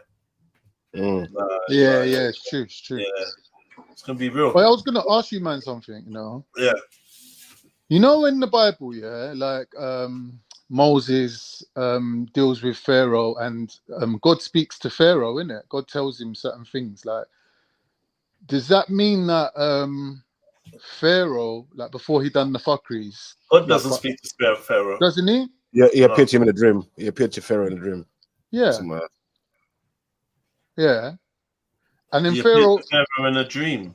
Yeah. Or was it an angel? God didn't appear to Pharaoh. Oh, no, yes. It was something to do with the. Yeah. Maybe it was angel, but there's a dream. But he was spoken Yeah, to. well, no, He we was need to get told. the facts right. We need But to get the facts right. he received the info from our side, basically. Let me Right? check. Let me check it out. Basically, what I'm trying to ask is, before Moses, before the monotheism was established, these people that we regard in now as polytheists and pagans and whatever, surely, like, for them to be ruling on earth, they must have been favored by God to a Yeah, certain that's a extent. fact. That's a fact. The kings and whatever are allowed and by God's decree. That's a fact. Yeah. So what my point is, Judge, I is maintain that. there's always been a balance. God has a hand in government in some Yeah. strange way Yeah. by That's just allowing them. That's the concept to of be. imama. Okay. In Islam, they say God chooses the kings. I got the verses there, did I? Yeah. It's Genesis 23. But God came to Abimelech in a dream one night and said to him, "You are as good as dead because of the woman you have taken. She is a married woman." Who's Abimelech? The Pharaoh. Pharaoh. Huh? But, Abu Malik. Who's the woman? Israel. Wait, what are you talking about? no, it's Sarah. Sarah, it's talking about Sarah. Remember when because he took, and God came to what was the name of the guy? Abimelech. Abu Malik. No such person in the Bible. What are you talking? What are you reading, bro? Yeah, Abimelech. Yeah. No such person in the Bible. Abimelech. Bro. Is Genesis 23, bro. Okay. Genesis 23, bro. Read it. Cool. Abu Malik. Genesis. Okay. God came to Abu Malik. Yeah. But Malik in a dream one night and said to him, "You are as good as dead because the woman you have taken, she's a married woman." Talking about Sarah and Abraham. Okay. But remember, he said he liked her. Yeah. Remember, he said it was his sister. He liked her. Wait. But was it a pharaoh though? Was he a pharaoh? Abu Malik. He was a king. A king pharaoh. Yeah. King. A king or a pharaoh? King. Yeah. Or not, so it wasn't a pharaoh of Egypt then. He's a king or something else. But yeah, you're right though. Either way, I kind of take. God came to him in a dream. Yeah. No, in those times there weren't pharaohs. There was kings. There weren't always pharaohs. Only certain dynasties had pharaohs. Some of them had kings, like the who were the fucking the who? King Herod. No, I'm talking about the Egyptian dynastical leaders. Yeah, but some of them were kings. We're in the Bible, bro. Yeah. The Bible. We want to know if we're talking about pharaohs or kings in the Bible. We understand that there wasn't always. And this is context. They give context as well here. It said Abram, Sarah, Abimelech. Abram said to his wife Sarah, she is my sister. So Abimelech, king of Ger, had Sarah brought to him. One night, however, God came to Abimelech in a dream and told him, "You are as good as dead because of the woman you have taken. She's a married woman." So Abram lied. That was his sister. So Pharaoh goes, "Okay, cool. Give her to me then. I'll marry her." Then, in the night before he could bring her the next day, God came in a dream to Abimelech and said, "No, she's married." Yeah. Yeah. And then did he fall back? Yeah, I think he fell back. Yeah. Mad. But even in Genesis, they say it's God of Egypt as well. No, that's God of. So I think he speaks to Pharaoh, but he's God of Egypt. When he to Abraham. Well, boy, he spoke to. So this guy, is he an Egyptian king? It doesn't matter anyway. But he did speak to a king. Yeah, that's what it means, isn't it? Malik means king. He does appear to people in some kind of form. God appeared to him in a dream. That's deep. Then it goes Genesis. The Lord, however, affected Pharaoh and his household with severe plagues because of Abram's wife Sarah. So Pharaoh summoned Abram and asked, "What have you done to me? Why do you tell me that she was your wife?"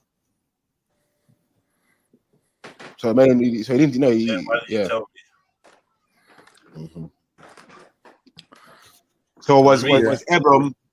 Abram being deceiving, or was he lying? He was being deceitful, or miss. Yeah, he was. He was being fluid with the truth, man. You know what I mean?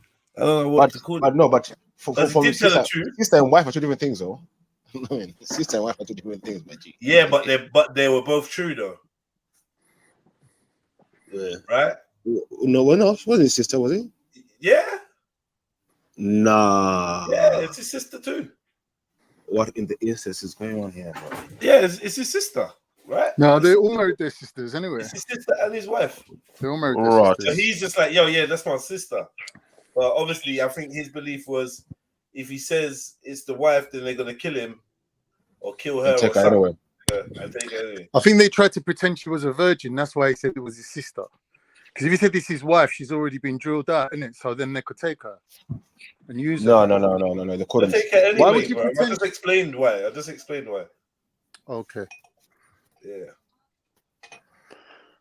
Yeah. So my argument is this, though: if every prophet came with the same message, which is pray only to God, the one God, why is it that up until, let's say, Prophet Muhammad, all the leadership on earth was always polytheist? There was no monotheist leaders in history.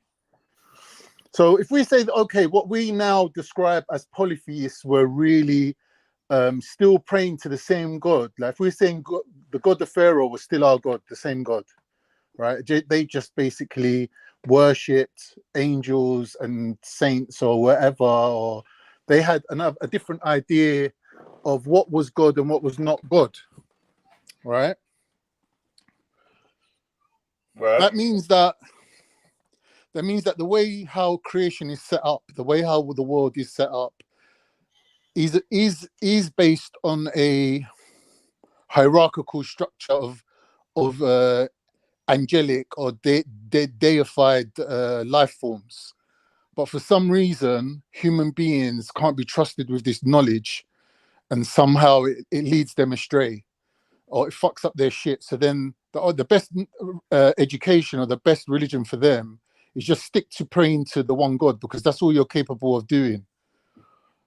Like, and given any more information, you're gonna fuck yourself up, and you're gonna fuck up the whole world. Because I've been thinking, why is it that if we look at history, right, religion is basically a refinement of knowledge. It's like there's less knowledge, there's less thingy. It becomes more like the books become smaller and smaller. The reading material becomes less and less. Let me put it this way. It seems to me that the rulers of this earth are polytheistic and not monotheistic. Right, because that's the way the world's set up.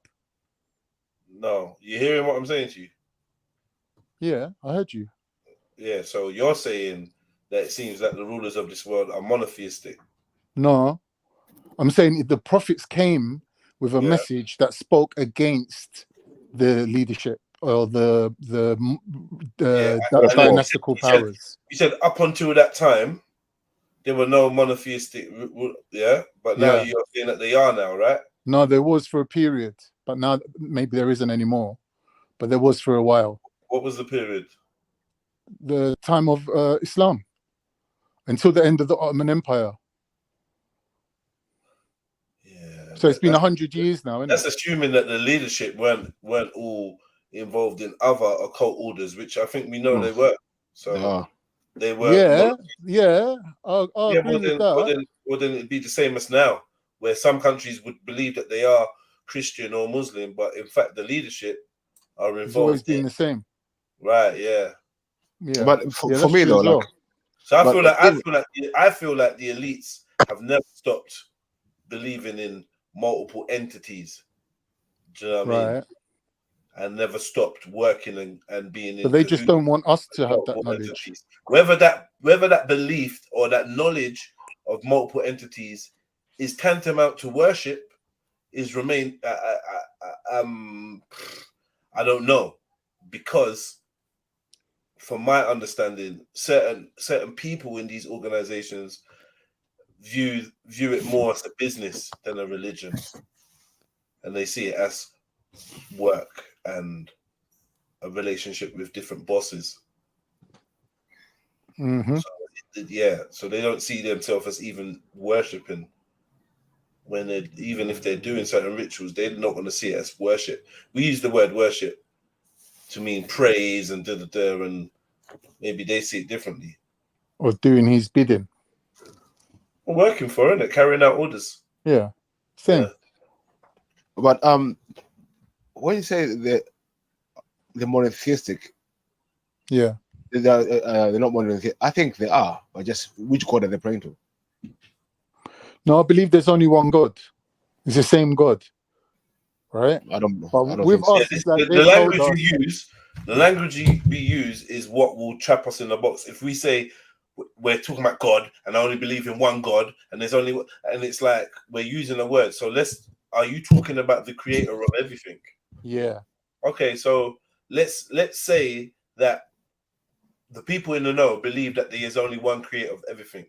Doesn't stop them contacting and working intermediaries with and summoning other in between gods. Well, I don't know, you because the thing is, I'm trying to stop using the word God because it's. Right, see, this is the point.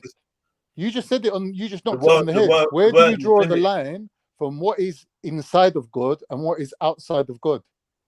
No, that's not what I said, bro. I know that's not what you said, but I'm saying the reason why you're trying to stop using the word God is because everything outside of the creator, you're saying is not God, which is like the same as what. Saying, no. What I'm saying is, we need to be specific about the entities that we are describing. Because I want to make sure what I want to make clear is the ranking or the nature of an entity doesn't exclude the existence of an entity.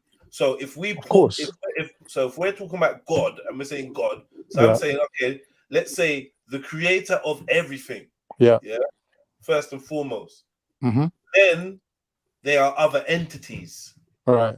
Aside from that. Now these other entities are being taken as gods. Some people may see them as aliens or whatever. Right. But they're not the main creator. Right. Some of these entities will claim to be of or the main creator, but not all of them. Right. There's other ones that are just pretending to or claiming to be the god of water, and do you know what I mean? I get but you. That doesn't mean that they're saying they created water. That just means that they're saying that they originate from the water, god over water. Or blah blah blah. Right, do you know what I mean? I just wanted to make that. I just wanted to make that clear because we just keep saying gods, and no gods, and and gods, and it's mad. Plus, the Bible obviously talks about there being other gods. Yeah. The Bible says, "Ye are gods." So there's a difference between worshiping God and worshiping the creator of everything. But this is the thing, though. Like, so when we're talking about, even when he says "ye are gods," right? As far as my research has led me to believe, in these ancient people's beliefs, they had a cabin or a cupboard in the corner of their prayer rooms that they believed was inhabited by God himself. And the same, I think they say for the Ark of the Covenant, where it's a box that's with certain scriptures inside it. There's actually some people that believe that God did inhabit that box as well. So when we're dealing with these kind of like ancient versions of our beliefs, we have to understand that we're looking at things completely different from them. Like, they're believing that God can enter into creation, and God can come in the shape of a burning bush, and God can come in the shape of a human being, and God, even angels can come as human beings. Like, all these beliefs that we today as Muslims, we reject it. We got to understand that these people actually believed that. And I think that there's a misconception amongst Muslims to kind of make their predecessors more similar to them. Like, we seem to kind of push the narrative that, all the prophets came with the same message and they all believed a version of Islam, and that therefore Islam is the original belief. But really and truly, when we look at how these people believed, it was completely different. It was completely different, bro. Like they're believing that there's a cupboard in the middle of their prayer room. That this, I don't know how they get the smoke in there, but apparently there's smoke inside the box. And when the smoke appears, they believe that that means that God has decided to come into that room and he's inhabiting that box. Like this is what them ancient people believe, these sort of things. Like how can we then say that we're the same as them or they're the same as us? I think what we do is we superimpose our version of monotheism on them, but they weren't as monotheist as us. Now, the reason why I'm making this point is if we accept that they weren't as monotheist as us, then we can say, yeah, but they were as monotheist as Pharaoh, for example. You get me? Or Hindus, for example. Like we're looking at these people like they're not us, innit? We're not related to them. They're nothing to do with us. We believe in one God. They believe in many gods. And we're drawing a distinction. But when we look at our own history, we can see that those beliefs that these people had, like pharaohs had and Hindus had, it was the same.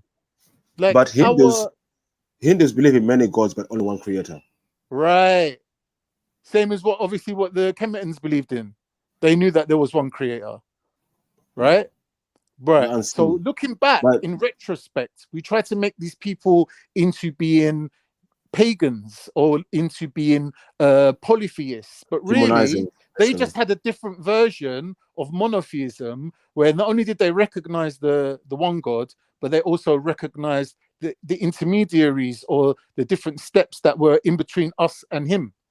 Like we can't say that them steps don't exist. They do exist. There are levels. What is there? 7? What is there? How many levels even to heaven? That not even all the things in heaven exist on the same plane. There's even levels to that even. Do you get me? So I think it's a mistake what people are making to superimpose our modern day understanding of monotheism on past people. Like we shouldn't do that. We should let it stand for itself. That's why like with Islam, we kind of, in a way, we put ourselves in the clear because we're saying our revelation came directly from God and through the angel, and we're not contaminated by anything from the past. That, in a way, theologically, puts us in the clear, right? But if we're looking at monotheism as a whole, we can see that it was a work in progress, that over generations, over time, monotheism got more and more and more stricter, like to the point where they're saying, only worship God, don't worship no one else. Because even if we go a couple of generations back, we can see that people were worshipping other than God. They were praying to angels to manifest reality, to make the world a certain way. They would use what we would today probably regard as judge. We would regard it as judge. There's no way about it. Let me ask this way then. The people who go to the church of Satan, who worship Satan as God, and they believe he's God. How do you? Are they praying to God? No, they're not. But to them, it is God. They're only praying to one God. I think that's your assumption. Maybe if you looked a bit more deep into it, you realize that the Satanists don't believe that Satan is God. They do. They don't. They take it as taking him as their God.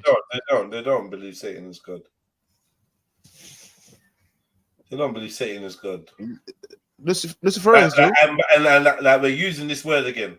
Are you saying that Satanists believe that Satan is the Almighty? Yeah.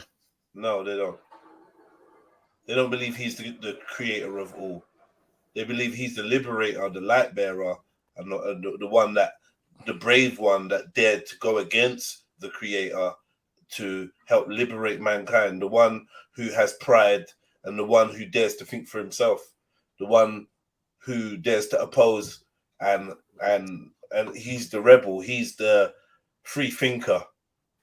Do you know what I mean? That's who he is. He's not the creator of all. He may be the one with a plan to defeat the Most High or whatever. Do you know what I mean? Maybe the contender, but he's definitely not the Almighty or the creator. That's not what Satanists or Luciferians believe. In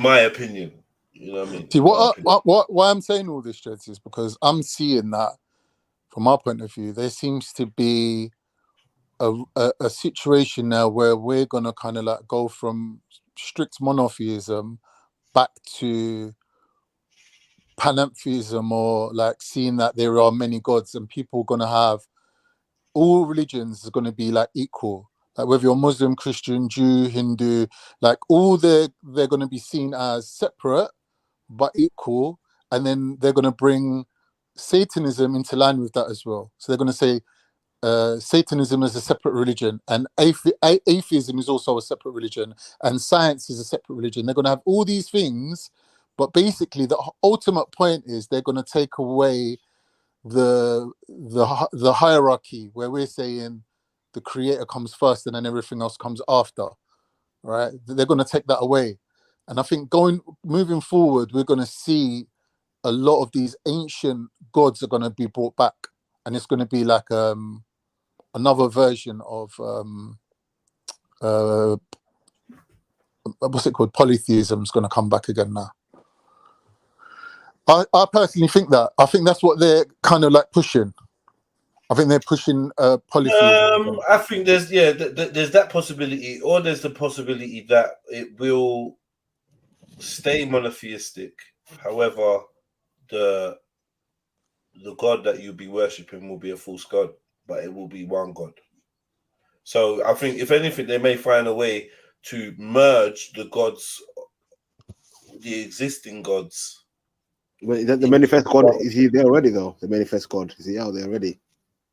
Well, but yeah, I think if anything, there may be an attempt to homogenize religion and squeeze it into one dynamic way of thought, where basically we're all praying to the same God.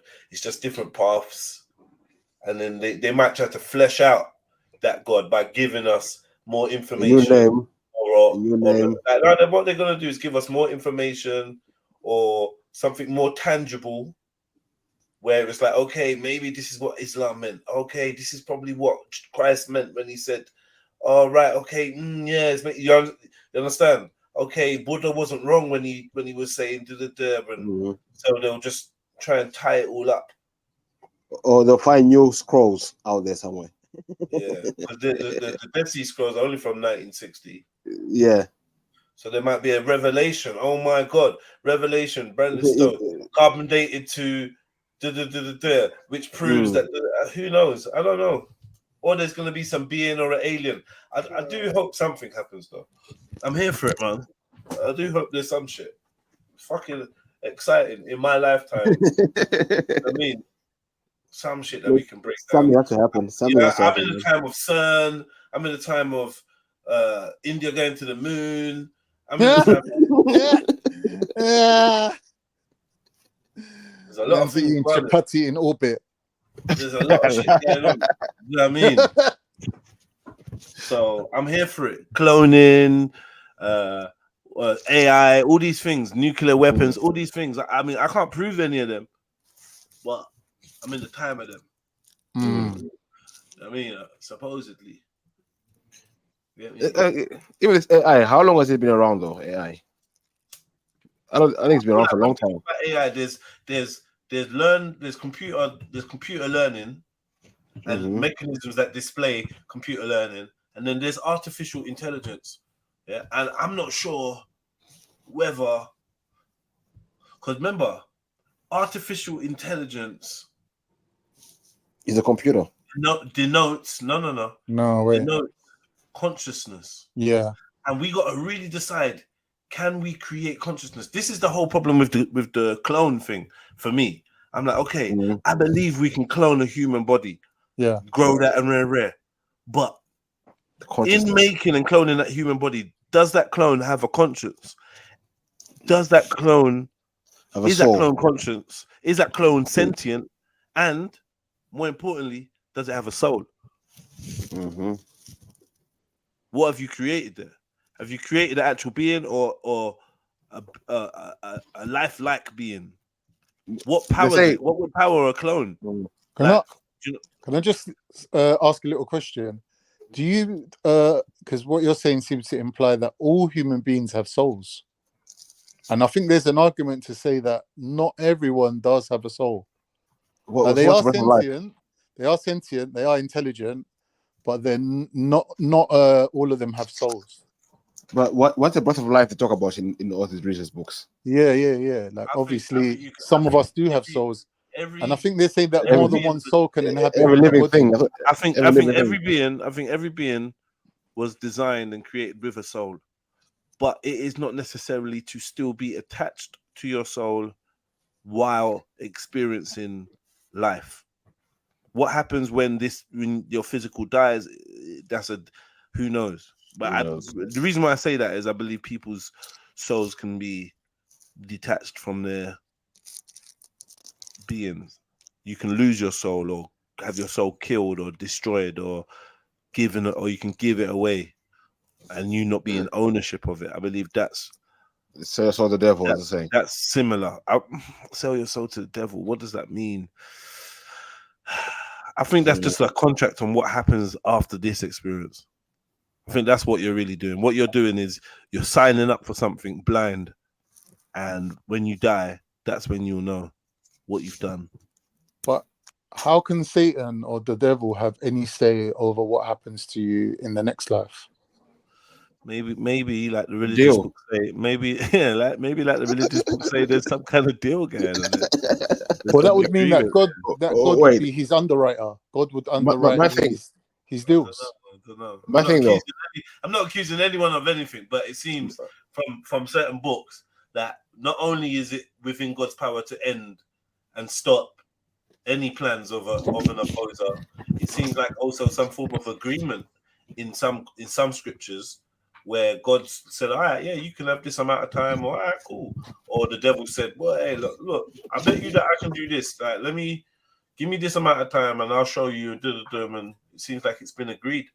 My question, my understanding of selling your soul, it happens on earth. Like, it happens in your lifetime that you get given, let's say, the fame or the fortune that you desire, right? But after that, you have a period of, let's say, suffering, and that means you sold your soul, isn't it? That means that you're living, but you're in pain and torment because you sold your soul. Like, you basically sold everything that's good. There's nothing protecting you no more, like from the negative influences that you will suffer. But then when you die, it's God that sends you to hell, not your contract with the devil. Yeah, that's but my maybe, understanding. but how about the understanding is making a contract with the devil sends your soul to hell?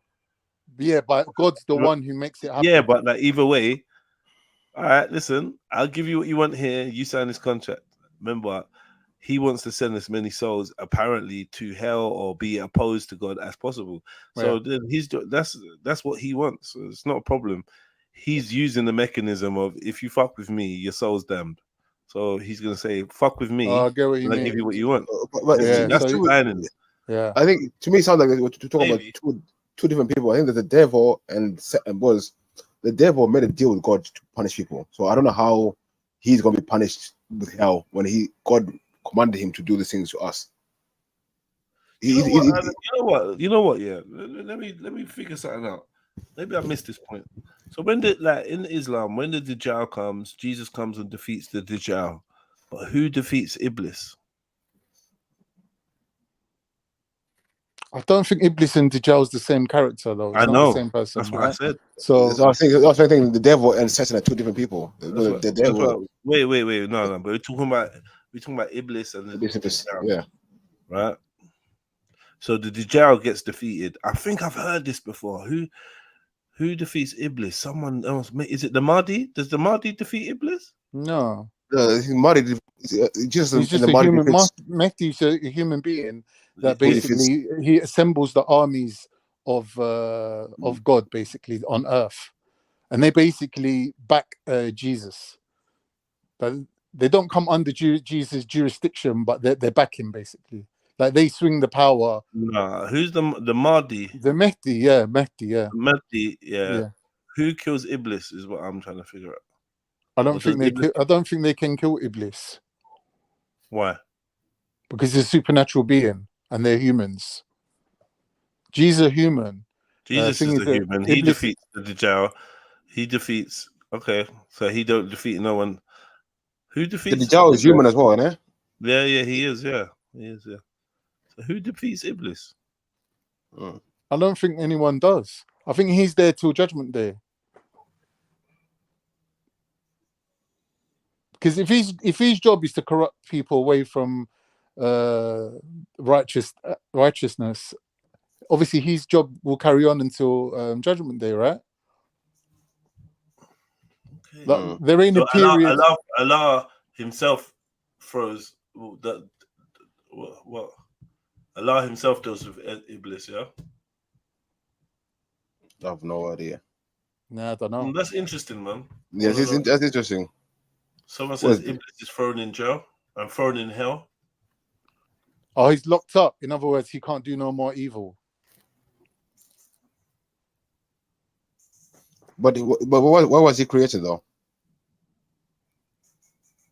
Obviously, before Earth. No, why was he created? Well, Islamically, he's a jinn, but according to Christianity, he's an angel. But either way, he's in heaven with God, basically. Satan and Iblis definitely the same people? Yeah. Referring to people. Yeah, he's the original Satan. He's the so then. But I think not a Iblis jinn, though, is is the it? original Satan. Was Iblis not a jinn though? Yeah, He's according different. to Islam, he's different from the jinn. king of the jinns. Yeah, let's not go back down this route, but yeah, I know what you mean. He's made from smokeless fire, isn't it, or something? He can't be an angel because they don't believe that angels have free will. So he wouldn't be able to mount a rebellion. Fascinating tales and myths that sometimes seem too remarkable to be true.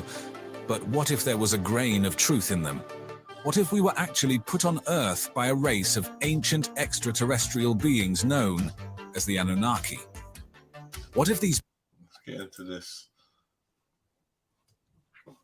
What you know about the Anunnaki, boy? I have my own theory on them. beings were from a mysterious planet called Nibiru, also known as Planet X. And why did they need gold so badly? This journey we're embarking on today might seem like science fiction, but let's delve deep and find out. Welcome to life's biggest questions. Now let's continue on, shall we? Okay, Jada, 1 second, please. Can we get something clear? The Anunnaki did not write the stories in Sumerian. It was written way after by certain people who never met them, right? What are you saying? Zechariah stitching in them? Who what? No, but the Sumerians were way after the Anunnaki. They were not around the time of the Anunnaki, right? But they're the ones around the time of the Anunnaki. No, Sumerian tablets write about previous civilizations. Exactly. So they could have been making stuff up. How do we know? Yeah, that's true. But the places they name are real places. Oh, because something's written on a tablet, it's true. Is that what we're trying to say? I was never saying that. I was never saying that. No, I'm not saying you're saying that. I'm just saying just so we get like a proper context of how. When most people think about Sumerian, they think they were the Anunnaki. They're the ones who write everything down. That's the image they give out of the Sumerians, that they were the Anunnaki. Dive into the intriguing lore of the Anunnaki and their home, Planet X, or as the ancient Sumerians called it, Nibiru. According to ancient texts, Nibiru was a planet in our solar system with a highly elliptical orbit, entering the inner solar system only once every 3,600 years. But why does this matter? Well, these timeframes align surprisingly well with various significant periods in Earth's history. The Anunnaki were supposedly a highly advanced civilization, possessing technology and knowledge far beyond what we believe was available at the time. Some theorists even suggest that they had the capability to traverse the vast distances of space, which is how they found their way to Earth. But what's even more fascinating is the reason behind their interstellar journey. The story goes that their planet's atmosphere was deteriorating, and they needed a solution. Continuing our journey into the heart of the Anunnaki and Planet X story, we can't help but marvel at the extensive mythology surrounding their civilization. The Anunnaki were believed to be the gods or heavenly beings in Sumerian culture, standing at the apex of their cosmology. They were said to have descended from the sky, providing knowledge and guidance to the primitive human societies of the time. But as we unravel more about the Anunnaki, we find that they weren't just spiritual or divine entities. They were described as real, tangible beings with distinct personalities, desires, and conflicts. Their interactions with each other, as well as with humanity, were documented in numerous Sumerian texts. Their impact was profound, shaping the trajectory of human civilization in more ways than one. The tales depict them as beings who manipulated DNA, advanced architecture, mathematics, astronomy, and agriculture, implying a scientific knowledge base much broader than was available to humans at that time. But as intriguing as these stories are, they also raise many questions. Why would such an advanced civilization need help from primitive humans? Why Earth? And what does gold have to do with all of this? These questions might seem outlandish or fantastical, but when we delve deeper into the lore and the science behind these theories, we find a universe of possibilities that might just make us rethink our understanding of ancient civilizations and our place in the cosmos. Moving deeper into our exploration, we come across one of the most intriguing theories about the Anunnaki, their alleged role in the creation of humans.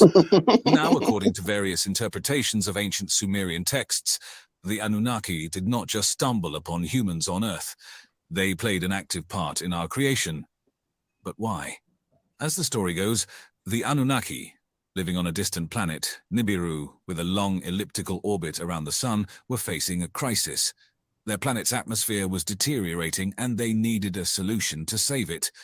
This is where gold comes into the picture. Gold particles were to be used in their atmosphere to repair the damage. However, mining for gold was labor-intensive and required a workforce.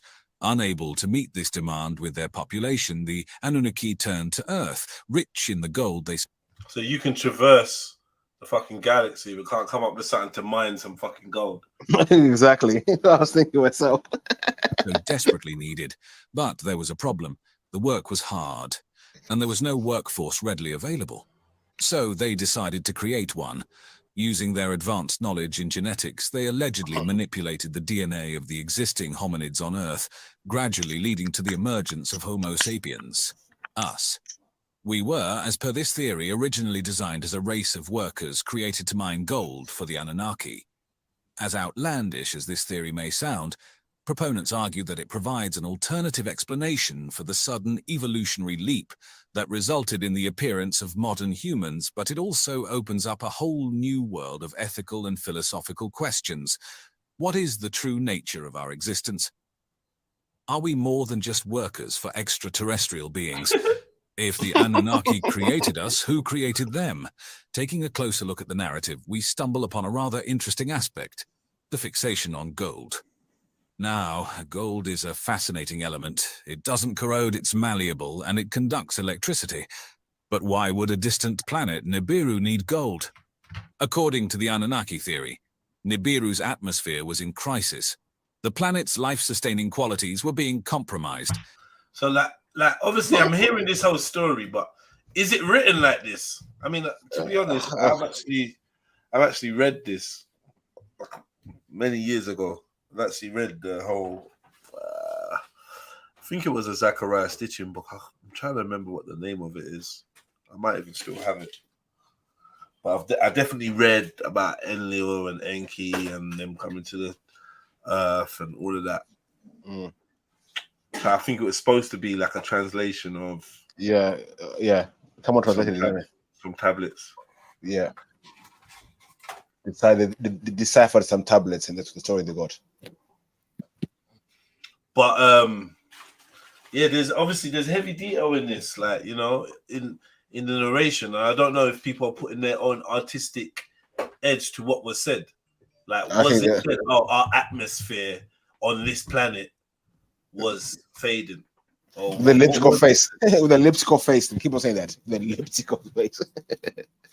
It's said that the Anunnaki, known to be technologically advanced, figured out a possible solution to this problem.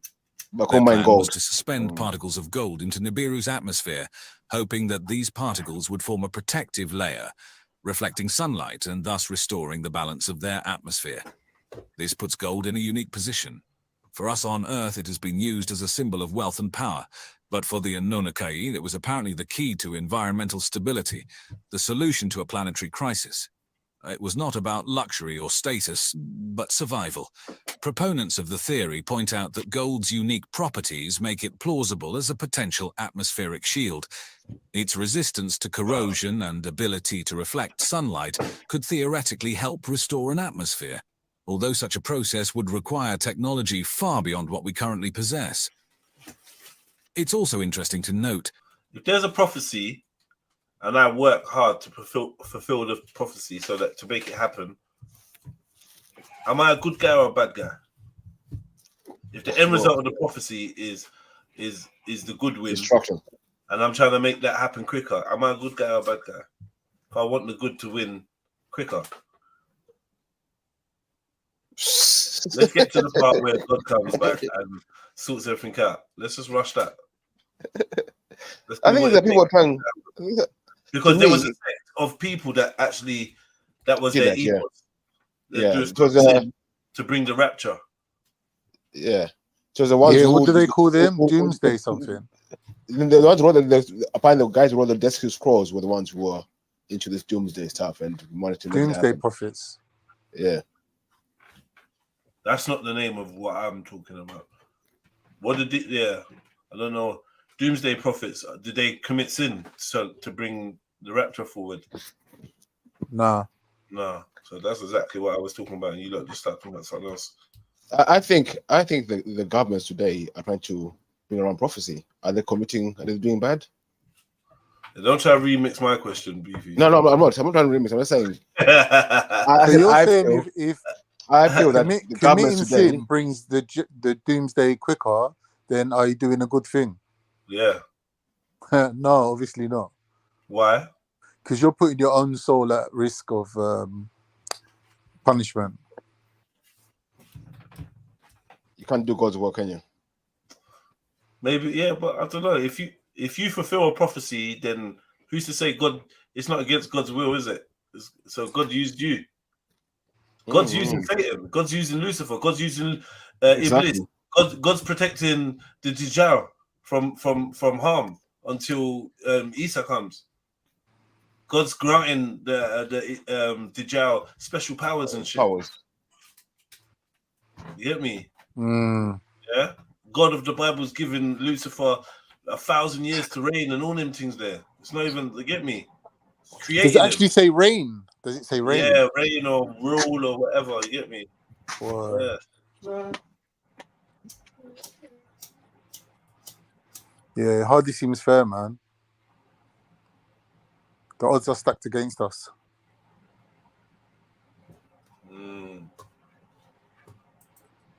That gold has been revered and sought after by almost every civilization on Earth.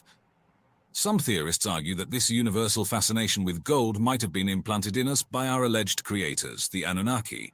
And if this is true, does our continued obsession with gold suggest a lingering subconscious connection to our supposed extraterrestrial origins? No. Getting deeper into the allure of gold, what makes gold so special? It's a question that piques our curiosity. After all, gold is just a shiny metal, isn't it? Well, not quite. Gold, as we've already established, is an extraordinary element. It doesn't corrode or tarnish like other metals, making it last virtually forever. It's also highly malleable and ductile. A single ounce of gold can be beaten into a sheet covering 300 square feet, or drawn out into a wire 60 miles long. From an aesthetic perspective, gold's lustrous, warm glow has been universally cherished for its beauty. Yet, its value extends far beyond its appearance. Gold is an excellent conductor of electricity and is highly resistant to most acids, making it incredibly useful in numerous industries from electronics to dentistry. In the context of the Anunnaki theory, the physical properties of gold made it an ideal candidate for repairing Nibiru's atmosphere, but gold's significance goes beyond its physical characteristics. In many ancient cultures, gold was associated with the divine or the gods, possibly due to its seemingly immortal nature and radiant shine. This raises an intriguing question. Could the cultural importance of gold be a remnant of our supposed Anunnaki creators? No. It's just It's a horrible conclusion you're just jumping to, but yeah. I don't know how important gold was to everyone. Some people just lived amongst gold. It weren't like, yeah, it's gold, isn't it? But they weren't dying all to have a gold chain and that and have gold. Do you know what I mean? I don't know. I don't think everyone was like as gassed with gold in the old days as we are now. Gold was everywhere. It was, yeah, you use gold for this and use gold for that, but it was a nice shiny decoration and probably had other uses like metaphysical uses. But in terms of like, it wasn't like some super sought after material.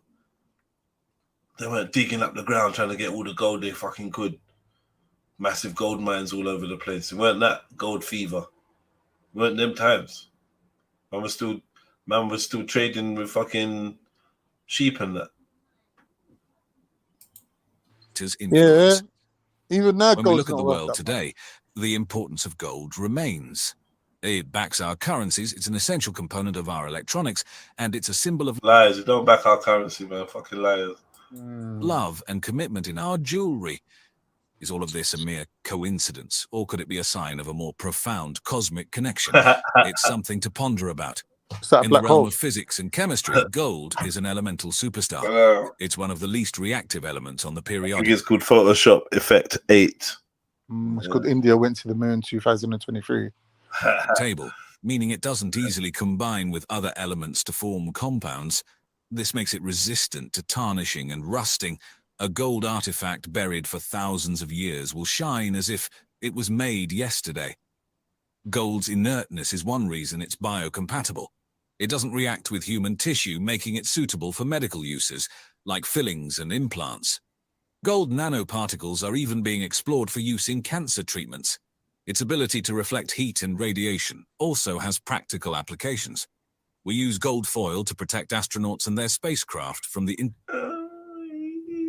not astronauts. What is that? My chest. Fucking hell. What is what? The alien. No, it's the Indians. the intense radiation of space, and gold coatings are used on the windows of large buildings to reflect sunlight and keep interiors cool. Beyond the physical, gold has an undeniable psychological allure. It's been a symbol of wealth and power for millennia. In ancient cultures, gold's enduring shine led people to associate it with the divine and the eternal. This allure isn't lost on the Anunnaki theorists who proposed that the ancient Sumerians' reverence for gold was influenced by these celestial beings. They suggest that gold was not only desired for its physical properties, but also as a symbol of divine power and interstellar capability. The golden thread that ties our history, mythology, and technology together is fascinating. Whether gold's appeal comes from our technology together is fascinating. What's this called again? This is the Fibonacci thing. Oh, what is this? That's pi, you know? That's a pi sign, no? The Fibonacci sequence.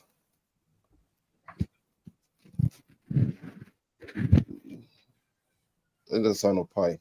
Hold on a second. Golden ratio. Yeah.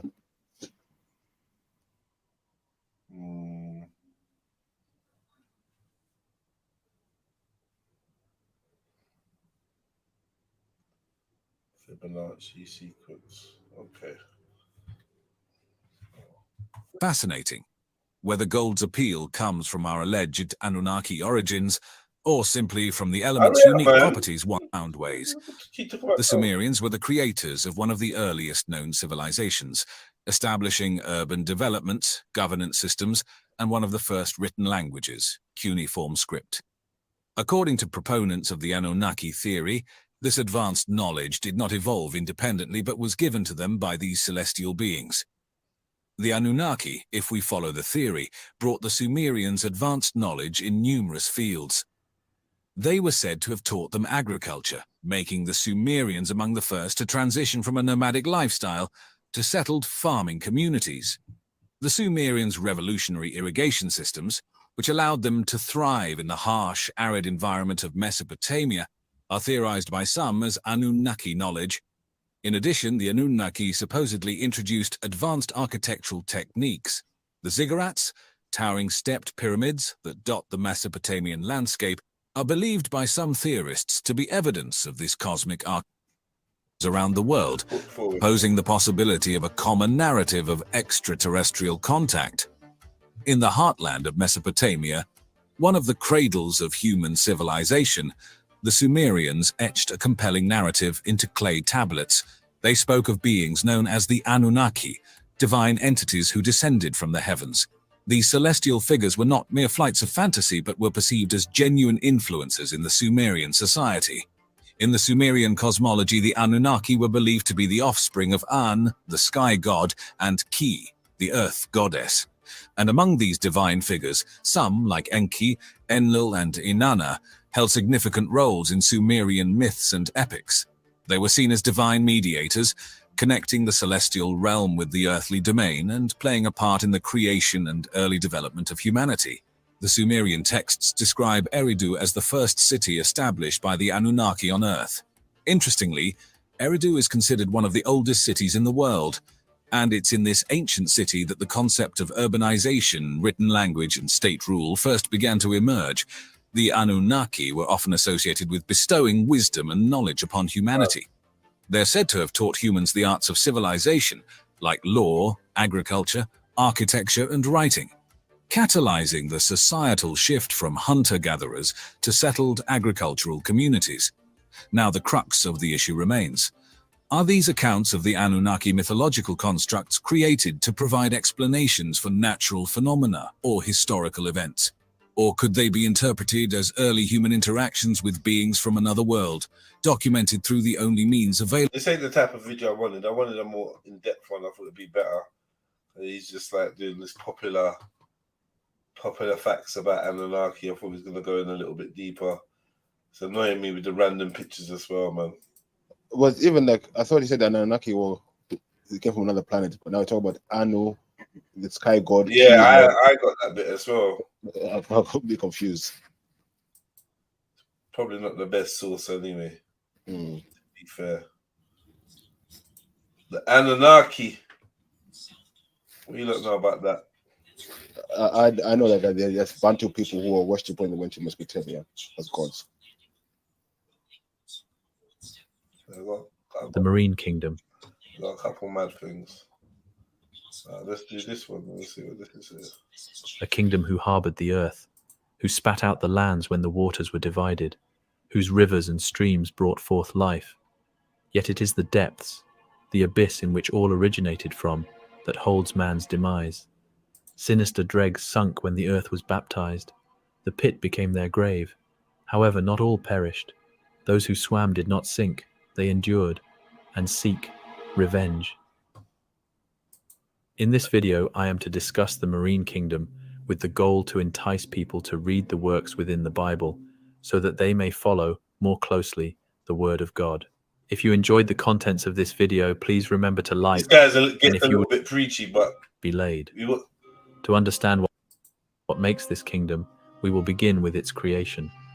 Genesis chapter 1 reads, "In the beginning God created the heaven and the earth was without form and void, and darkness was upon the face of the deep, and the Spirit of God moved upon the face of the waters. And God said, Let there be light, and there was light. And God saw the light, that it was good. And God divided the light from the darkness.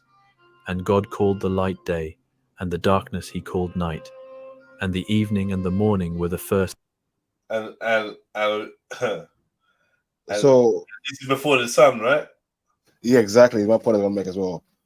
So he created night and day before the sun and the moon. Wow. Day.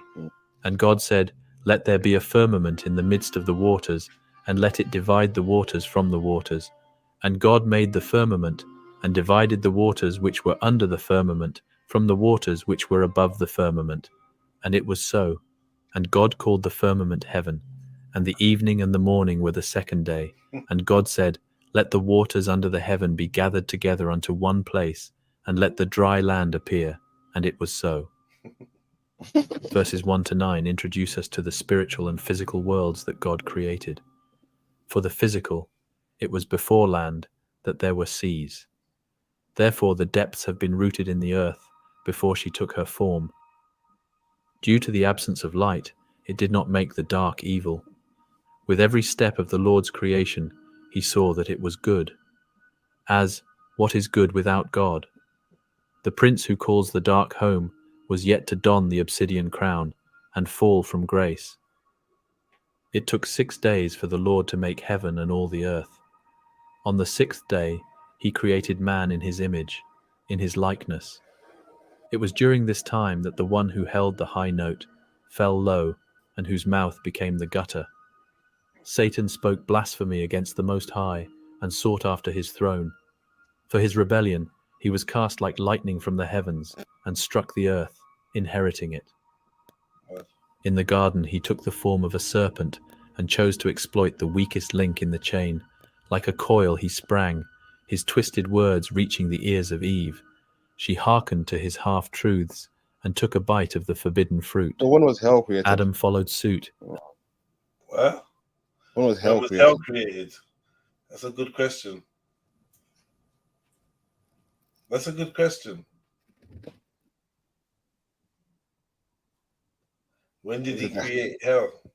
Mm-hmm. Maybe hell already existed before the creation story, so it's not being mentioned because hell is not part of this. Maybe hell's separate. But he talks about heaven. Yeah. Mm. Maybe hell has already been created. Mm. Bad one. And the serpent's sin spread to man. Then the Lord said, because thou hast done this, thou art cursed above all cattle, and above every beast of the field. Upon thy belly shalt thou go, and dust shalt thou eat all the days of thy life. And I will put enmity between thee and the woman, and between thy seed and her seed. It shall bruise thy head, and thou shalt bruise his heel. The prophecy of the serpent and the seed would not be fulfilled until Christ was on the cross.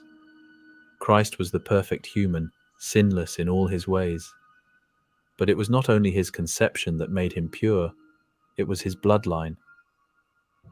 It is within the following chapters of Genesis that we understand the meaning of pure, and how close the fallen had come to fulfilling their mission.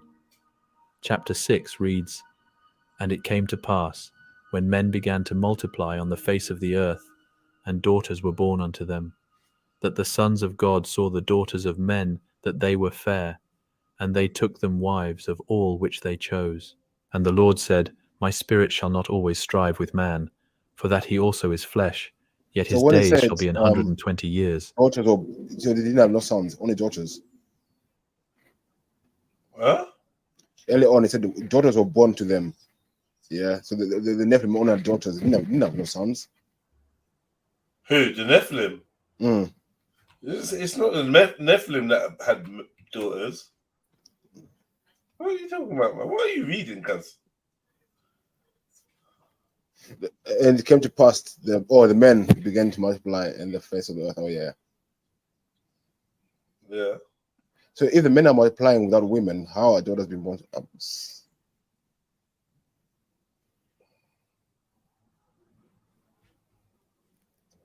It came to pass that men began to multiply on the face of the earth, and daughters were born unto them.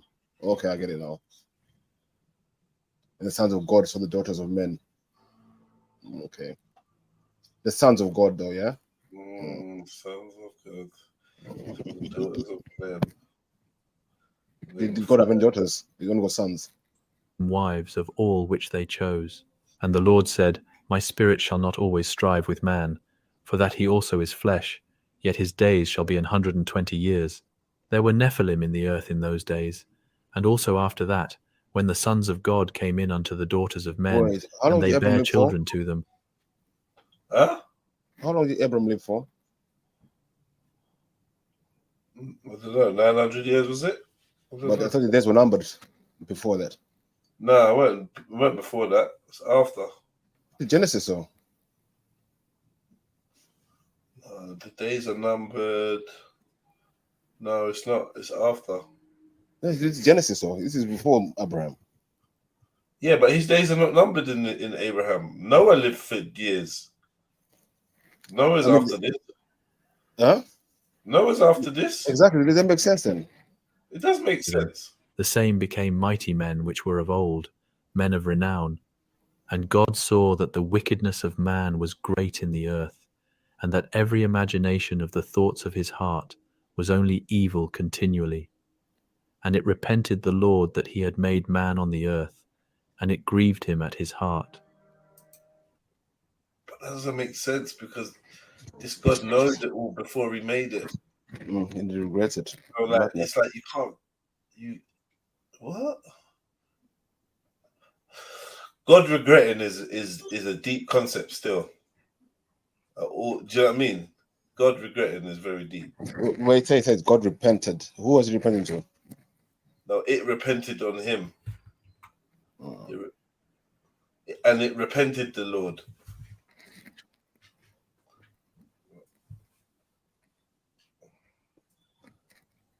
That he had made man on the earth, and it grieved him at his heart. It just sounds like regret to me. And God has got a heart. Wow. That grieved him at his heart. Yeah, God does have a heart. That's true. It's crazy, isn't it? God has emotions, and he has a heart. His emotional center. That's what I feel. You know, your heart would be your emotional center. He's talking about the Lord, though. Maybe he's talking about Jesus. Well, maybe. But one in the verse before it says God, then the second verse says Lord. Yeah, exactly. So it could be talking about two different people. Maybe, I don't know. Talking about God, and then talking about Jesus. Maybe Jesus is the one with the heart. I don't know. But some verse says God the Lord. God our Lord. So, Lord, that he had made man on the earth, and it grieved him at his heart.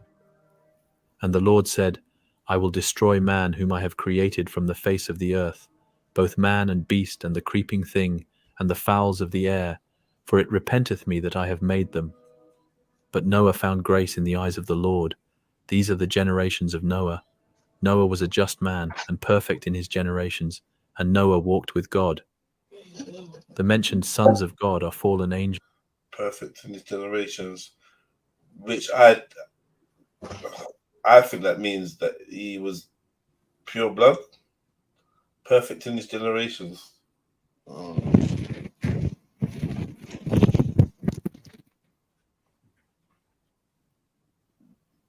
What he angels. But I thought no man was perfect. I thought, but except for Jesus. Yeah, I don't know if it meant he's a perfect man. I think it meant he's perfect in his generations, which would mean something to do with his lineage. That's what I'm assuming it means.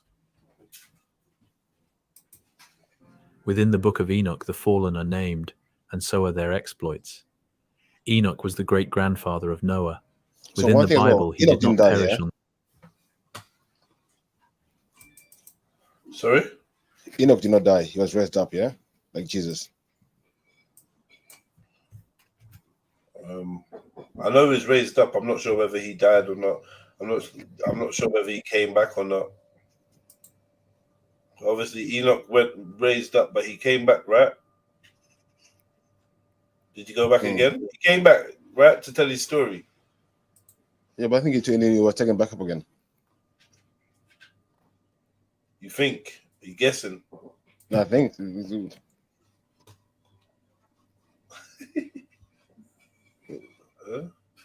Let's read on. We'll see. He will bring it up, but I don't think Enoch died.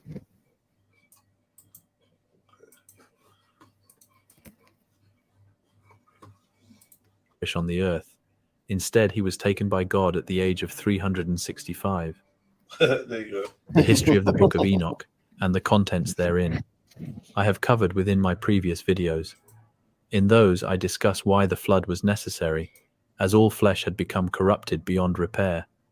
Quote, the importance of how Noah was perfect and what made him perfect is revealed when reviewing the Hebrew text. In verse 9, we read that Noah was righteous and blameless. This word translated as blameless is the Hebrew word tamim. It means without blemish, sound, healthful, without spot, unimpaired. It describes a lack of physical blemish. The use of the word suggests that Noah did not have the same genetic difference that the majority of the population of the earth had. Noah had no tarnished genetic changes brought about by the fallen angels' invasion or incursion into the human species. End quote. This corruption, but his children did, or his missus. Yeah. Began with heavenly seed intermingling with earthly bodies. Genesis 6 verse 4 is where we read the word Nephilim. This word not only applies to the giant offsprings between the sons of God and daughters of men, but also it has come to mean the disembodied spirits that once held the breath of life and subsequently perished in the flood. This is what I'm thinking. This is where we get demons from. I'm starting to start to see this perspective still. The disembodied spirits of the Nephilim. Me and Zulu was chatting about this the other day. Playing around with the theory. The Nephilim defiled all flesh. Everything that walked, crawled, flew, and swam fell under their diabolical hands. Enoch chapter 7 reads, and they began to sin against birds and beasts and reptiles and fish, and to devour one another's flesh and drink the blood. During the time of the flood, we see that the Lord mentions all that will die, except those of the sea. This means that not only did the sinful sink to the depths, but those that were defiled by the fallen remained there, untouched and unpunished. Since the time of the antediluvian period, man has done little other than scratch the surface of what lies beneath. It is reported that over 80% of our ocean remains unexplored, and that we know more of space than our own marine kingdom. The deepest I depths don't believe that. I just feel like that's like more classified information. Do you know what I mean? I think they definitely know a lot more about the sea than they'd ever tell us. The ocean are known as the Hadal Zone. This, taking its name after the Greek god of the underworld, Hades. Hades being the brother to Poseidon, the Greek god of the sea. It is no coincidence that the gods of the old world, who many believe to be the giants, called the Nephilim of the antediluvian period, are who share their names with the world's most unknown regions. They, like their namesake, are a relic whose origins turned into myths. Those myths transformed into new deities. The biblical flood made a mark on man's memory, and the water that brought forth death became represented in numerous ways. A few examples are the Canaanite god, Yam. They were the god of the sea, representing its violent nature. Like the Greeks, this god of the sea had a brother similar to Hades, in that this brother, named Mot, was the god of death. For the Egyptians, it was the god of the source of the Nile, Khnum. They are one of the earliest Egyptian deities. Due to the annual flooding of the Nile, which brought forth resources such as clay and silt, he was thought to be the creator of human children. He would form the child from clay within a potter's wheel and place them within a mother's womb. For the last example, the Mesopotamian god, Circe. He is usually depicted transporting the sun god, Shamash. Shamash is a being associated with the underworld, again, echoing those of the sea being involved with overseers of death. Circe portrayals typically feature a snake tail, serpent, or dragon-like head, which is yet more marks of the devil and his involvement with the flood. Serpents of the sea are also seen within the Bible. The Leviathan, which is a creature referenced in many books, is said to be one of the Lord's mightiest creations, unkillable by man, but a plaything for God. The book in which the Leviathan is referred to the most is the book of Job. The Lord describes this primordial creature with intricate detail, bringing Job perspective of God's might and how the Lord oversees every motion, whether it be on land or the sea. It is also within Job that we read that dead things are formed from under the waters and the inhabitants thereof. This alludes to the fact that there is life within the waters, but not all are living. The Leviathan is not only a described physical being, but for deliverance ministries is the name for a demon who inhabits its host. The Leviathan spirit is often the result of pride or unforgiveness. Similar in nature, a python spirit comes via... Zulu, I saw you, man. What happened to you? I see Zulu try to jump on and disappear.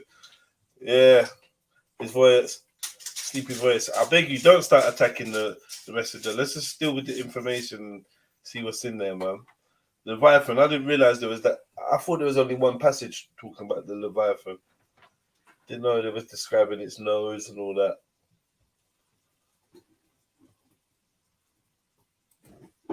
Rejection, coiling around the person's spine. Both these and other serpent-like demons are a part of a much larger group. Hit that Marine spirits, sometimes. Don't make it a habit of just sitting there. You seem like you got extra time, a little spare time. Jump on, man. Let's talk. You can help the direction of the show. It's an awful long time, 5 hours, you know, to just be sat in front of a microphone, chatting to maybe one or two other people. So, like, yeah, hit that link. Jump on, family. All of you lot. Yeah. Jump on. Jump on. I'm campaigning for that. And if you're not jumping on, then, you know, put a little pep in my step by hitting that PayPal, man, and showing some love. Yeah. Zulu, what happened? You was jumping on and you disappeared. You got cold feet. Chat to me. Chat to me, dog. Sometimes referred to as water spirits, please, is a generic term. If you don't mind. Yeah, let's get the likes up. Hopefully we should be on 100 likes. Thank you for showing love. Yeah, today's been a good show, man. It's only 8 o'clock. I've been up for a million hours, man. Bedtime soon. I'm not gonna lie to you. But yeah, please jump on and help keep the energy up. Because to me, I feel like it's late at night, but it's literally just coming up to 8. I'm gonna need some energy. Where's the energy crew? Where's the lively crew? Where you like at? Jump on, fam. I've been steering the ship for a minute. Yeah, please hit that like button and feel free to contribute to the PayPal.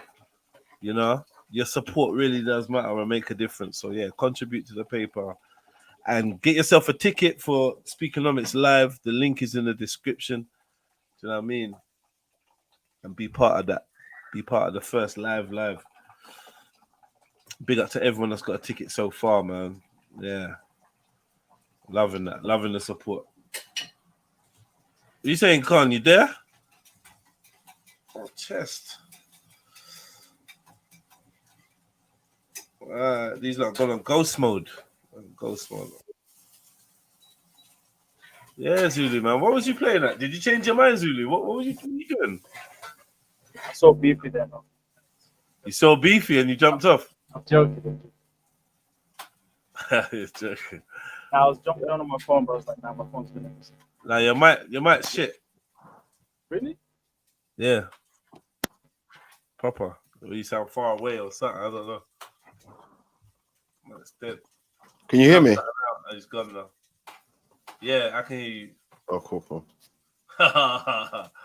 You perked up. You woken up because Zulu's there, yeah? No. I saw him in chat. I'm cool. I'm good. Yo. Yeah. I'm gonna have to just use the speaker. Okay. Yeah, you're better now. So yeah, what was you saying about Leviathan? Yeah, I did a little bit of a study on Leviathan not too long ago. I discovered that the Leviathan was killed and was slayed by God and was fed to the Israelites as a meal. Hmm? And what was the Leviathan? Well, actually, let me put a disclaimer before I say that.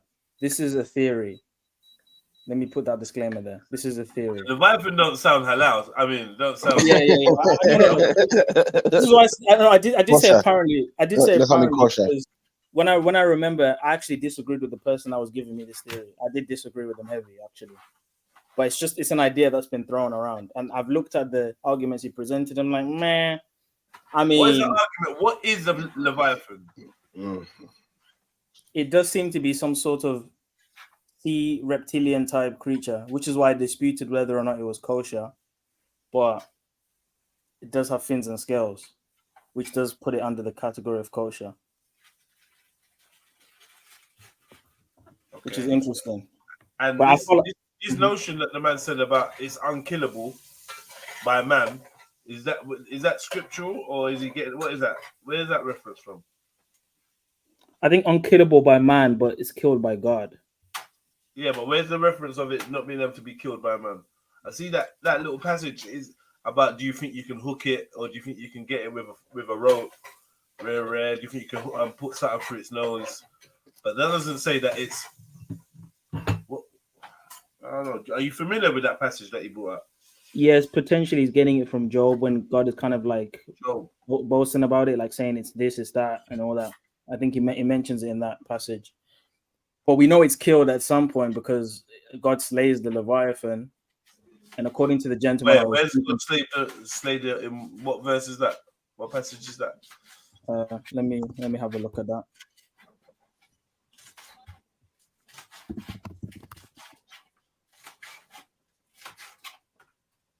And so what? He only made one of this creature. Yeah, I personally believe it's symbolic. I don't think it's a literal creature, but a lot of people have spoken to me and said it's literal. So I don't have like a. Well, if he's bragging to Job or whoever he's bragging to, who's speaking in that Job passage? Is that God speaking? Yeah. Who's he speaking to? Job? Yeah.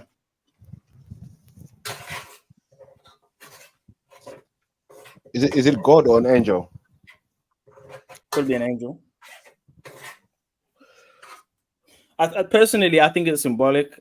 It needs to be proven to me that it's literal, and then I'll take on that stance. But I take on the stance that it's symbolic, personally, until proven. It's either it's symbolic, even if it's literal, it may potentially be like an over exaggeration of an actual a large sea creature. It looks like the Loch Ness monster.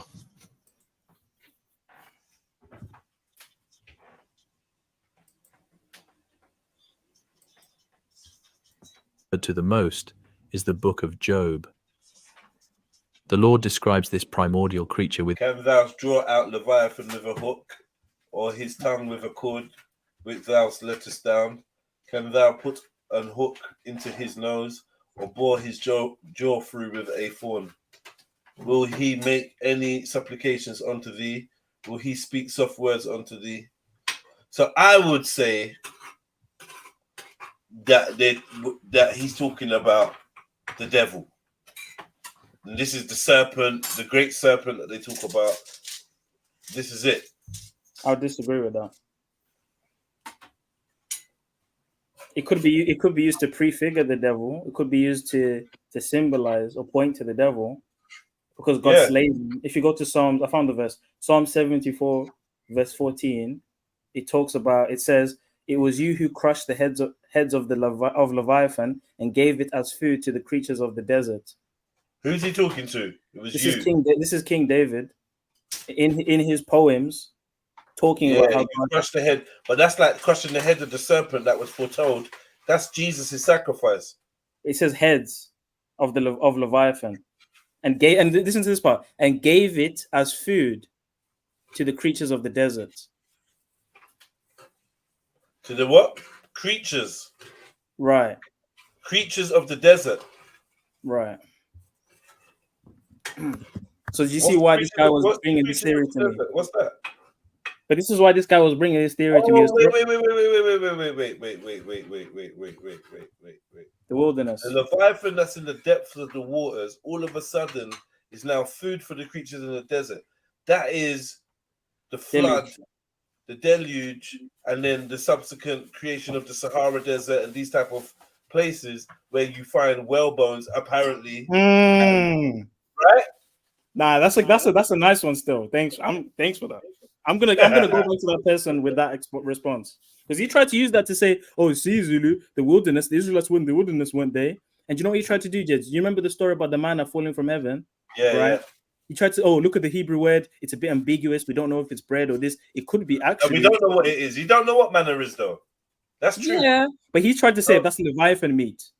Oh, okay. Well, I don't know about that, but manna from heaven is no one knows what it is.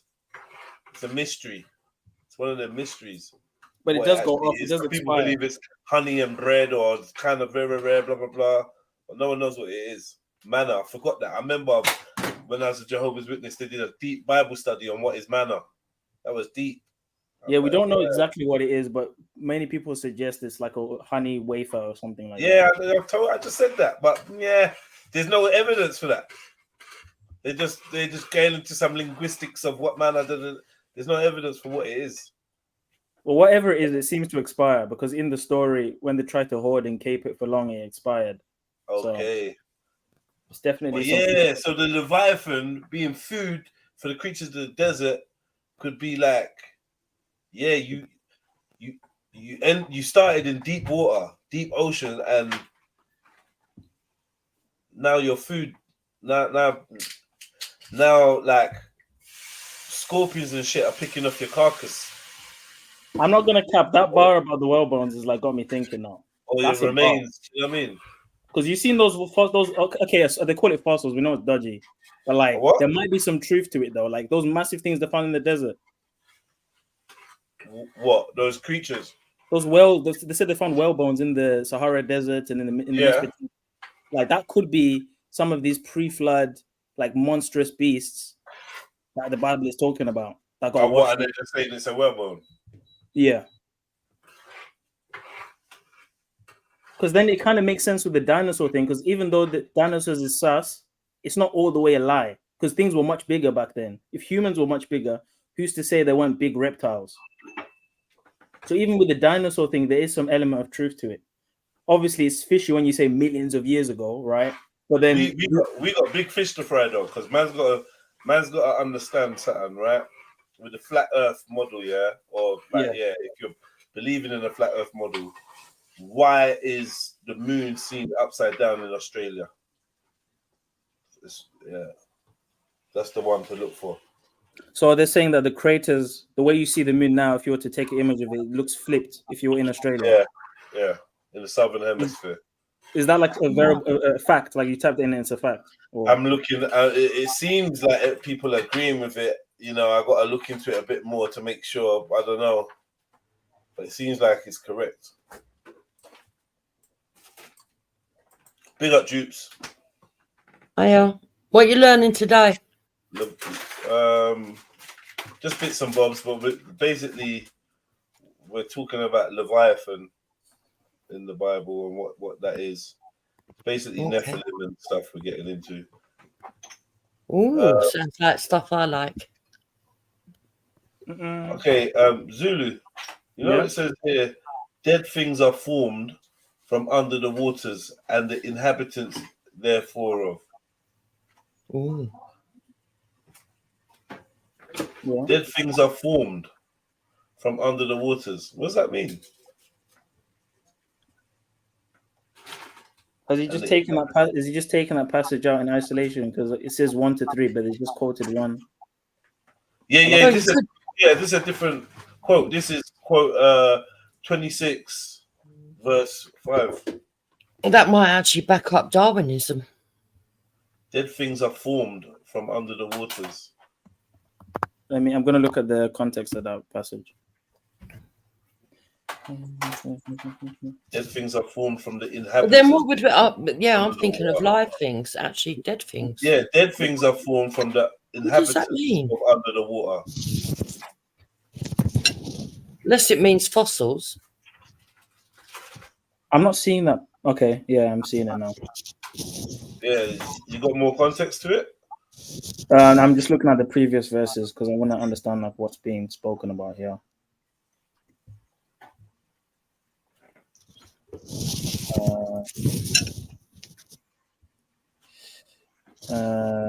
To whom has uttered the words, whose spirit came from thee? Dead things are formed from under the waters, and the inhabitants thereof. Hell is naked before him, and destruction hath no covering. Dead things are formed from under the waters. Is that referring to the firmament? I Potentially. don't get what it means by dead things are formed from. What's that? What do you mean? And the inhabitants thereof. Now that is a question. That was a good question, actually. Let me see what people are saying about that passage. Dead things are formed from See under if the there's any waters. scholars comment here. 26.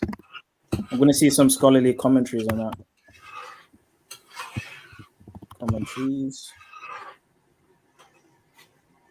Okay.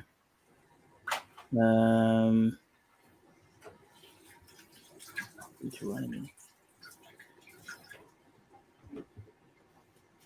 So, Dead things are formed from under the waters. I gotta keep reading it. I'm not making any sense of that. okay, I've got explanation here. Yeah, this is from Ellis Scott's commentary for English readers. It says the Hebrew word is the Rephaim, who were among the Aboriginal inhabitants of the south of Palestine and the neighborhood of the Dead Sea, and it is used to express the dead and the inhabitants of the netherworld. Generally, what kind of pseudo? The word rendered are formed probably means either are pierced or tremble. That is, they are pierced through with terror. What kind of commentary is this? That don't make sense. So slow it down, start again. But what The Rephaim are named with the Nephilim as being another set of beings. Yeah. Right? And I'm not sure whether they are actually like the Nephilim because they're named separately from the Nephilim. Right? They had subgroups in the Book of Enoch. Now, in the Bible, Rephaim are also mentioned along with the Nephilim. That's post-flood, and you're referring to the Joshua and the Israelites when they met them, right? And they called them. Right. Are these the descendants of the Rephaim? There you go. Right. I'm with that. I'm with that. But I'm disputing this commentary because he's connected that passage to Rephaim instantly. It says the Hebrew word Rephaim. So apparently Rephaim is in this passage in the Hebrew. So I'm going to go to the Hebrew to confirm that. Yeah. Unless he's just connecting it randomly. Can you read that? I think that's where this guy's going with it. Yeah, can you read that interpretation again? Can you do it slower? There's at least 20 of them. I can read any of them, but I'll read this one again. It says, dead things are formed. The Hebrew word is the Rephaim, who were among the Aboriginal inhabitants of the south of Palestine and the neighborhood of the Dead Sea. And it is used to express the dead and the inhabitants of the netherworld generally. The word rendered are formed probably means either are pierced or tremble. That is, they are pierced through with terror or they tremble, with a possible reference to the state of the dead as they pray of corruption. Oh, maybe it's talking about the flood when they were destroyed. Those spoken of them, where they are beyond of the reach of it, all the secrets of this mysterious, invisible, and indiscoverable world are naked and open before him. The grave lies naked and destruction is uncovered. It's a poetic passage. It could be referring to those that died in the flood, because obviously Job took place after the flood. It sounds to me like they're talking about a peoples from a region. So if they're saying that the people come from the Dead Sea area, they could be talking about residents of the Dead Sea area. I'm going to look at the Hebrew just to But confirm. it could also mean, in the Bible, don't when they say they part the waters, it could mean that hell is underneath that. It uses the word Rephaim, bro, in the Hebrew. So he wasn't trying shit. Oh, snap. It actually uses the word Rephaim in the Hebrew. There you go. So the Rephaim are formed from under the waters and the inhabitants therefore. So then formed, he's saying that forms could mean pierced. And I'm looking at the word formed and it could actually mean tremble, pierced, grieved, pain, shake, travail. There's a bunch of different. Still doesn't make sense though. He might not be trying shit then, basically. So the Rephaim are the angels or from the angels? What are they? Sorry, they're giants. Giants. Okay. The giants. So would they be like the demigods and not the actual? They're the demigods, aren't they? Goliath, more like Goliath, maybe. Yeah. Are Because they Goliath had a saying that family, the innit? demigods were soulless then? Is that why they're calling them dead? Bro, guess what? I just typed in the word. I looked at the definition of Rephaim. Guess what the definition of Rephaim is? Ghosts of the dead, Yeah. spirits, shades. So does this not does this not kind of connect to the theory that the demons potentially? So, like, even in the linguistically, the word Rephaim, which are the race of giants, connects to a word which describes dead souls or spirits. That kind, to me, makes it pretty clear what the connection there. Like, Disembodied spirits of the Nephilim. Yeah, underwater. Living in caves. Disembodied. Like I said, maybe Rephaim, demons. These are the same things, right? These are the disembodied spirits of these so-called angels or whatever. And but when the flood's supposed to destroy them all, though, what's wrong with the flood? Wipe them off the face of the earth. It definitely didn't destroy them all because it says because there were Nephilim in the days before the flood and after. But someone brought them back. Potentially, if you read the book of Jubilees. What was part of the flood then? I'm confused. What was part of the flood? I'm confused. It was to wipe out majority of the abominations, not just between the humans and the angels, also the animals. Things were just being mixed up. Everything, you having all these senators and all this garbage. That's where they get this from the abominations that were made before the flood. So it was a reset. But obviously, some of it remained in certain people's, DNA. And then also, if you read the book of Jubilees, Nimrod was doing some wizardry and some magic and some science to try and bring these things back. Yeah, isn't Nimrod Neptune? And aren't they all the same sort of? What kind of wizardry and magic was he doing to bring him back? We got MC Nemesis. Well, gene splicing, right? That's at least what we know from our form of technology. So it's gene splicing. So yeah. I'm still early with this theory. I don't know. I need to look into it a bit more. But it's interesting though. Because I always thought demons were just fallen angels. Like straight. Yeah. And it would make sense as to why you can't see them like the spirits. Like I can't see angels, even though they can appear as men. I can't see angels on a day-to-day. So why would I assume that I can see demons? So I didn't have a problem with accepting that demons were fallen angels. I think there's a hierarchy. I think there's a hierarchy. There's them, the demons, and then there's there's two sets of angels. There's their offspring as well. I reckon. Yeah. Big up Awaiting Wisdom. Yeah, big up everyone. Big up, Jenna. Yeah, and big up come up after you called us out. And big up Nemesis. Nemesis, you there? Yeah, I'm just trying to decide. Like, I don't know what to believe about angels and demons, but here's what they want from me. They're wanting me to, either join them or like join the demons or join the angels. Which one do you want to join? Well, I ain't been asked, so I don't have to worry about that. Who asked you? Are you like, you guys are demon worshippers, or do you guys follow the angels, or what are we doing here? What do you mean? I'm trying to establish that they all exist and they all are who they say they are, or whatever. So I don't know. To be honest, I've not seen any evidence of angels. I'm not really a follower. I think there's a lot more evidence of demons than there is of angels. Angels are the hardest to I think establish. Well, see, that's part of my mission, brother. I'm trying to kill all these demons. Okay. Awaiting wisdom. What's your opinion on these angels and demons and Nephilim and all that? What do you think? What I'm trying to tell you is there are demons in society. One of the demons is Tom McDonald and Adam Calhoun. Okay, so one second. They're Satan worshippers. I know who Tom McDonald is. Yeah. Who's the other one? So they're Satan worshippers, and we're fighting against flesh and blood. We're fighting against actual people that worship the devil. Want to kill people in real life? Whoa! I don't know about kill them, but it's like you have a bad I don't know. I mean, they kill people. How would you take it there? Dude? I think Let's chill it out. All right, let's chill it out for a minute. No, you got to take it, bro. Come on. Wait a minute. They're trying to influence your kids to cut off their dicks and shit. You really going to take it easy on these demons? No, You want to know how I know demons are real and which side you on? All I got to do is start talking about it. And if you're on the demon You side, do realise the first commandment: don't murder. All right, 1 second. don't murder people. Let's Yeah, get too much It's into not, it's not the movies first about commandment. Vampire Slayer and all that. Let's slow it down. Jupiter, please don't encourage it for now. I wanted to hear from Awaiting Wisdom because I did answer my question. Please.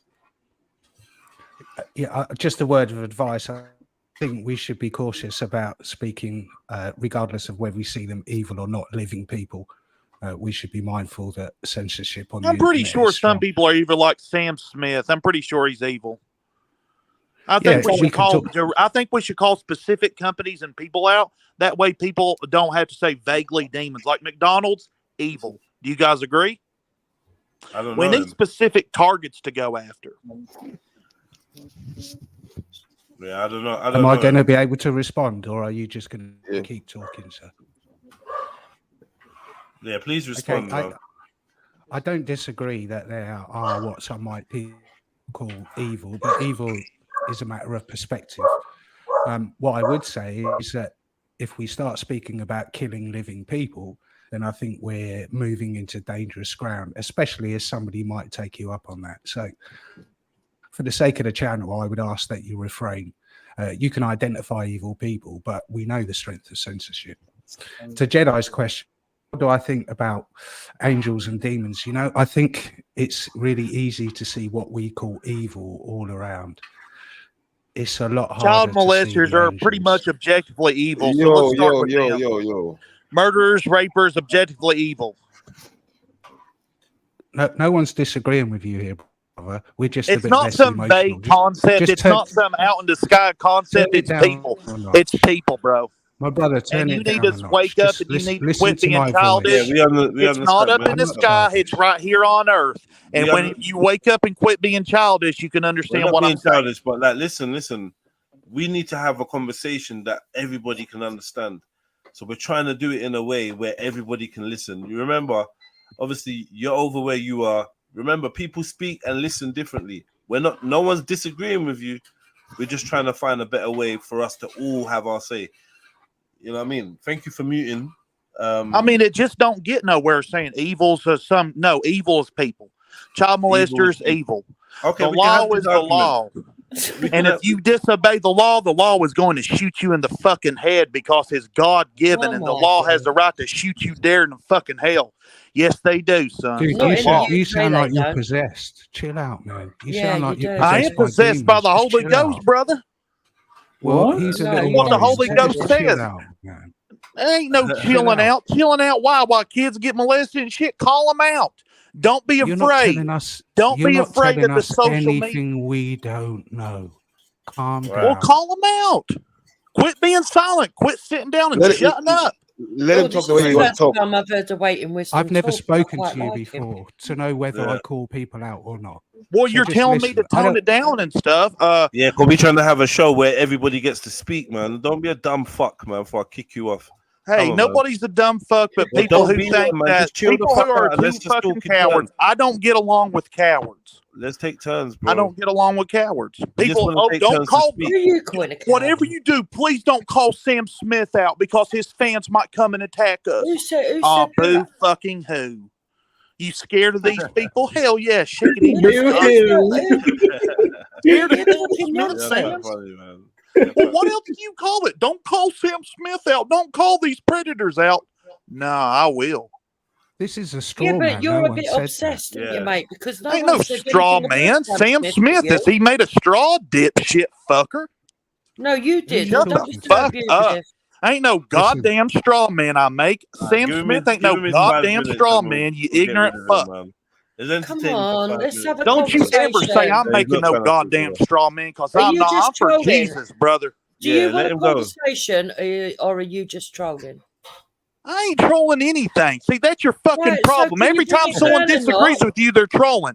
Donald Trump's trolling. MAGA's troll. It ain't fucking trolling. It's speaking the goddamn truth. So can The you put it truth down is or the not troll. and just talk normal? Yeah, Is that if we how could the get Holy him- Spirit speaks through man? What? Yes, it is. It's exactly because I am no savior, bitches. I brought a sword. Yeah, Get it? we're And not that's what used to Jesus all does. this kind of language. Jesus don't The come to Americans are a bit Kumbaya lardier. peace. He comes say, "You gonna follow me?" No, cut his fucking head off. That's what he does. Yeah, That's what you're, Jesus you're an does. embarrassment Yeah, I to think the he's you're trying an to get you embarrassment to the in cause. trouble, You're man. an embarrassment to this community because you're scared of Sam Smith. You're scared of the demons. You ain't got no Holy Spirit, bro. Who's You sound like scared of you sound Sam like a Smith? I demon. do have the Holy Spirit. Nobody You can sound like tell the me devil. otherwise. I got the Holy Spirit. You sound like a reprobate. Cheers, though, man. Big up. That was good. That was good. You reprobate, man. Oh yeah, yeah. And I'm wondering why he came in and his profile was on mute. He ain't been there for like a year, and I muted him the last time it was. He said on mute for the whole year. Jesus. Some hillbilly, man. Some redneck hillbilly just coming trying MC shit, man. Nemesis, you know. These lot are crazy, man. But yeah, oh, all right. So, You said you lot. Don't. awaiting wisdom. Your answer was. I see that Well, I sly just little had to- dig. I'm not one of them. I'm glad I made a cup of tea before I came in. I don't disagree with a lot of what he was saying. As in everything in life, it's delivery. Communication isn't about the words you Yeah. speak, it's about how you speak them. And there's a great example. His message was lost in his fury. He can claim that's the Holy Spirit. I'm not one to say whether someone is or isn't possessed, but I'd rather stay away from people who are possessed, whatever he calls that spirit, because that was just confrontational, bizarre. And speaking of demons, I'm not sure that I would classify that as particularly angelic behavior. It was confrontational, it was slanderous and completely unnecessary. But, you know, he means well, bless him. Couldn't put it Was better there a myself. question, Jed? Yeah, more about the video. If you had anything to say about Leviathan, any speculations on this? Yeah, element of- not really at this point. No, Yeah. nothing more than what Zulu would say. And if I could just say, yo, Zulu, I've got nothing personal against you, young man. When I didn't make think there was- comments, I didn't about think the there was Bible, I anything promise- personal. No, the reason I say that, maybe it's my misunderstanding, but given that this is probably the first or second time, if I could just take a moment. When I make a comment about the Bible, I'm not attacking anyone personally. It's a genuine question that I'm hoping someone like yourself, you may or may not have seen, but I've often held you up as one of the scholars on this channel. So I've got a lot of respect for you, young man. It's never a personal attack on you, even though it may feel it, because I might be coming at your religion or some of the doctrines within it. For his age, he's That's Anyway. all right, bro. quite intelligent. I didn't gain that energy from you, so I'm good, man. Okay, cool. We've not really spoken, so only, chat can get misinterpreted. So I just wanted to clear that up with you. Nah, I big up, enjoy bro. listening to you, and I do enjoy your input as well. But I'm going to challenge you if I think you're wrong. Please do, man. Please do. Okay, don't over. But yeah, I haven't got overcake anything it. further. Let's not overcake it. All right, Jibs. Wow. Are you jealous, Oh, what Jupiter? Zulu's loving it. He's like, calm down, Jibs. I want some more. Yeah, I put a breakdown of that passage. Any words for dupes awaiting wisdom? Yeah, when they come to mind, I'll share them. Nice. No, I Sumerian actually queen. like your Nice, demeanor, awaiting wisdom so far. So don't Queen worry. I'm not Queen enemy. Ishtar. That's what we call her, Queen Ishtar. Yeah, Sumerian queen. Yeah. With intricate detail, bringing Job perspective of God's might and how the Lord oversees every motion, whether it be on land or the sea. It is also within Job that we read that dead things are formed from under the waters and the inhabitants thereof. This alludes to the fact that there is life within the waters, but not all are living. The Leviathan is not only a described physical being, but for deliverance ministries is the name for a demon who inhabits its host. The Leviathan spirit is often the result of pride or unforgiveness. Similar in nature, a python spirit comes via rejection, coiling around the person's spine. Both these and other serpent-like demons are a part of a much larger group. Marine spirits, sometimes referred to as water spirits, is a generic term. As explained, the biblical flood wiped out all creation, with a few exceptions. Water encompasses 71% of the Earth's surface, as well as 60% of the human body. meaning that these spirits can easily inhabit a person, as we are not only surrounded, but made up of the water in which drowned the judged for their sin. The Book of Enoch counts 200 angels who sided with Satan and sought to corrupt the earth, and although it describes their offspring, it does not say how many were produced. This is how those without Christ, which is unfortunately a large percentage of the earth, can be inhabited by more than one demon at one time.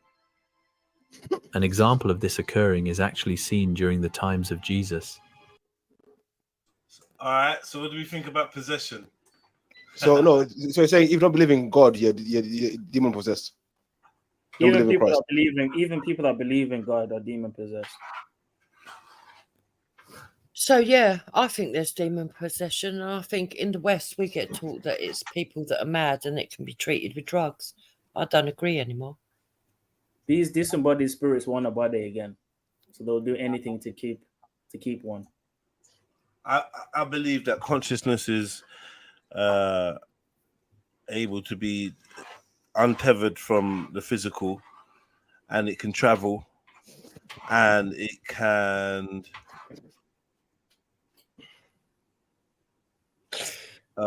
utilize another vessel.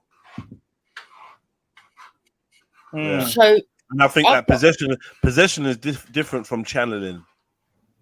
Yeah, so I've got an uncle that can what is it when they're able to sort of like go out of their body? Remote viewing. That's it. Astral projection. And he actually teaches people down in Cornwall. He does courses down there, teaches them how to do it. And he teaches them how to walk across coals and stuff and not feel it, and ice and all that stuff. But so I think the mind is greater than what we know it is, and I think we've deliberately been dumbed down. And do I think that possession exists? Yeah, I do. So when people I astral never project, used to believe in curses, but I do now. when people astral project, they leave their body behind. Can the body not be possessed by another floating, wandering spirit? That's why it's dangerous. Yeah, that'd be my understanding of it, bro. An empty vessel will be filled, or can be And filled. when you come back, you have neighbors. So Flatmate. You just see a demon put his feet on the couch. A demon put his feet on the table. What's up? A lodger. So Jedi, let me ask you: how can the spirit be empty though? So how do you think? How do you think the vessel gets empty? Is it born empty, or No. You empty your vessel by untethering your metaphysical connection between your spiritual aspect and your physical aspect. So there's a connection, and you can, or not even that. We're not even talking about your spiritual aspect. We're talking about your consciousness. Your consciousness itself can be detached from the physical. Okay, so would you say that's different from the spiritual? All right. So would you say that somebody who did remote viewing, for example, Yeah. would you say that leaves an absence in the body and someone could, a spirit could sneak No, in? I wouldn't say with remote viewing, because remote viewing, you're looking from where you are. You're looking with your eyes of awareness. I don't know how to explain it, but I think people remote view accidentally, and they don't realize it. They may see it as a imagination. I think we see it as deja vu. Well, no, like an imagination, like you might be thinking about something or talking about something or whatever, and then you get a glimpse in your mind's eye about it, but it's kind of just like, I don't know how you lot think, but I visualize shit that I'm thinking about and talking about, right? So I'm getting right. Okay, so I want to understand this empty vessel stuff. So how would you say they would detach? What would it be that they would do that makes them detached? Meditation. Just willing it, breathing techniques, there's different techniques to achieve that, isn't it? Like, through meditation, whatnot, rare. So you think during meditation, when you're, because I always look at meditation, I'm being serious here, so people don't sort of like sit and joke. I am being serious. When you do meditation, right, I always look at meditation as sort of like uplifting your soul and sort of opening your third eye and all this other stuff. So if you're meditating, are you saying to me, Jedi, that you think that when you transcend enough and there's different types of meditation. Okay, let me ask you this There's first. Do different you types of meditations that do get you different, meditate and do different you results. understand? If I was to say to you that you look for the light, you see the tunnel, you go through the light, and then you come out at the other end, right? Okay. That's a Right? different type. Yeah, I say there's different types of meditation and with Yeah. different goals. But what you're Okay, so describing seems like the type of meditation or the type of traveling that allows you to inhabit a different realm from the one we're in now. Maybe some would call that. yeah, so when you Some come people out might at the call end that of the the astral tunnel, realm. you'll end up in You another can end up realm. in different places. Okay. Are you saying during that period that you believe that No. a demon? Okay. Well, yes and no. Yeah, yes. I think during that period, I think you're vulnerable. Okay, I see what you're Yes, saying. like that's All right. the truth is, yeah. During that period, you may be vulnerable. Yes, you are I vulnerable. kind of get what you're saying. But for me, though, you are. this whole There's a astral vulnerability thing, there, yeah. And obviously, maybe there's forms of protection, ways to protect, and obviously, with knowledge and understanding, you may have a greater awareness. But the truth is, if you're able to do this, you're gonna send out a signal, and someone's gonna be aware. And it's not just meditation; it's certain things that people ingest. What do you mean by that, Zulu? Alcohol, for example, drugs. These are ways to dull your senses and allow things in, to alter your state of consciousness. But for me, is astral projection demonic though? Because demons are the ones which can travel and move around from place to place without being seen. I thought demons could do that. There's a reason they call it spirits when they're talking about drinking alcohol, right? No, I'm talking about. I'm talking about people who go from body to body or astral project. Gin. Oh, but I'm on the gin. I'm bad. Yeah, the demonic. No, sorry. Unfortunately, you see examples of human consciousness, remote viewing, all that in like biblical terms, and that, you know, and all sorts of astral projections and astral traveling, and you know what I mean. It's debatable. Like, but you know what? There's many Zulu, forms of it. And Jedi, I've never even stopped to think of that. But yeah, they do call it spirits and they do call it gin. That is weird. And then you get to the whole thing about alcohol and what that word breaks down into. More Go on then, what's it break down into? I don't know. The owl is. I don't know. It's basically some magic shit. Alchemy, innit? Alchemy. Yeah, but I believe in alchemy. I don't necessarily believe it's a bad thing. Doesn't have to be a bad thing. Yeah, exactly. I think it depends on the intent. So I wouldn't say that alchemy is definitely bad. I would say that a metamorphosis can be for the better as well as for the detriment. Okay. I think we always have to remember that we live in a world that's duality. So even though there's more dimensions and we're in a 2D world, we're in a 3D world, but most people see 2D. It's because we're in a world of duality. Literally any situation that you bring up, there's always a side that could be countered for the other side.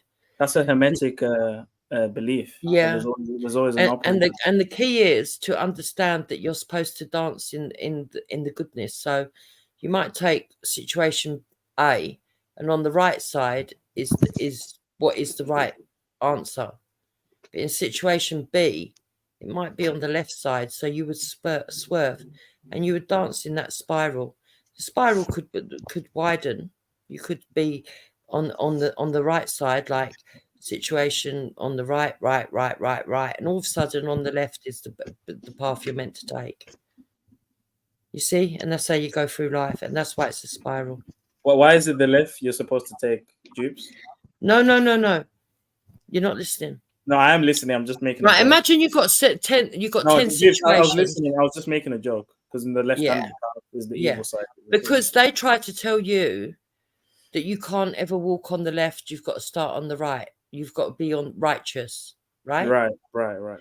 But that keeps you in a it keeps you in a state of not knowing that actually the path is open on both sides. And it's not about just staying on one side because the path is not straight. You have to choose the path, and the path will be bent. That's why if you go into Chinese beliefs, they will tell you, do not keep a straight path because you're going to let the demons come straight to you. If you go and look at it, it will tell you that. So you need to understand that you see the symbology that we see. You know, when you look at alchemistry and you see the double helix, you see the DNA strand, basically. It's telling you that to go forwards, you have to spiral. You don't go in a complete straight line. It might look like a straight line if you were to pull back at a macroscopic level, but if you went to a microscopic level, what you will see is two spirals that are intertwining, which is what marriage is, which is what your to become one and all that business. But yeah. So what are you suggesting? Are you suggesting some sort of checkerboard business, some good and evil, some yin and yang? Like, what are you suggesting? I think to live in the world in the material world that we're in, okay, because I believe there's different worlds and different levels, realms. The one that we're living in and the one that we're observing right now, we live in a 3D world, but we see most everything through 2D, which is duality. And so because of that, we have to understand that at every level. Sorry, I'll be back 1 second. I'll kind of missed this.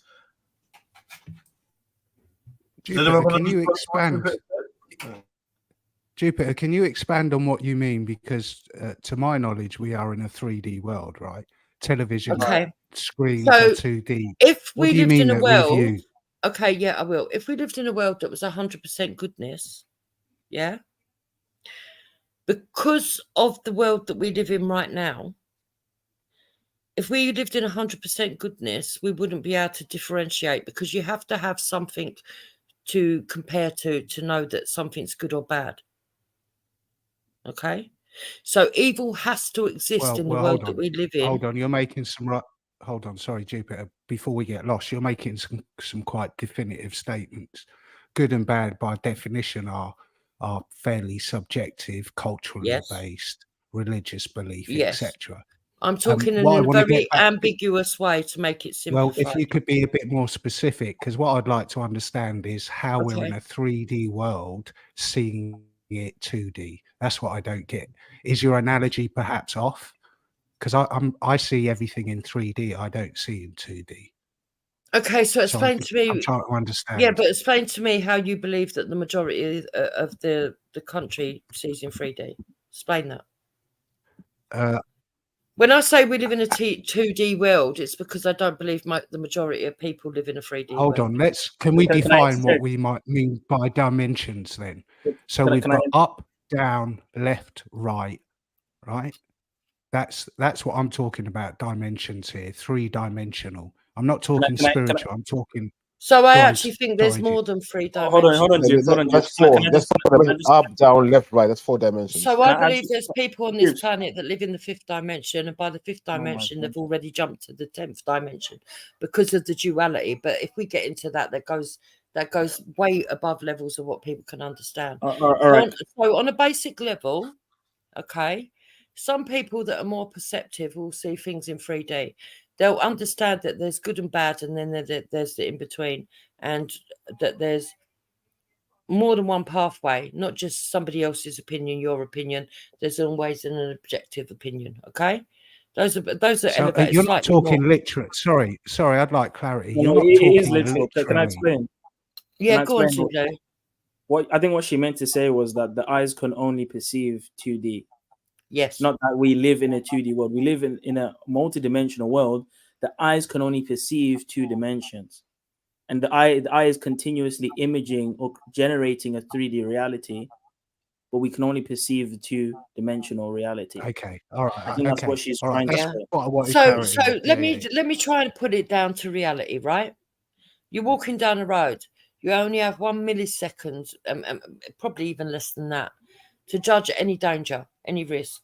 Okay, and a lot of it is subconscious. It's not even done at a conscious level. But you will in a millisecond judge whether something's good or bad.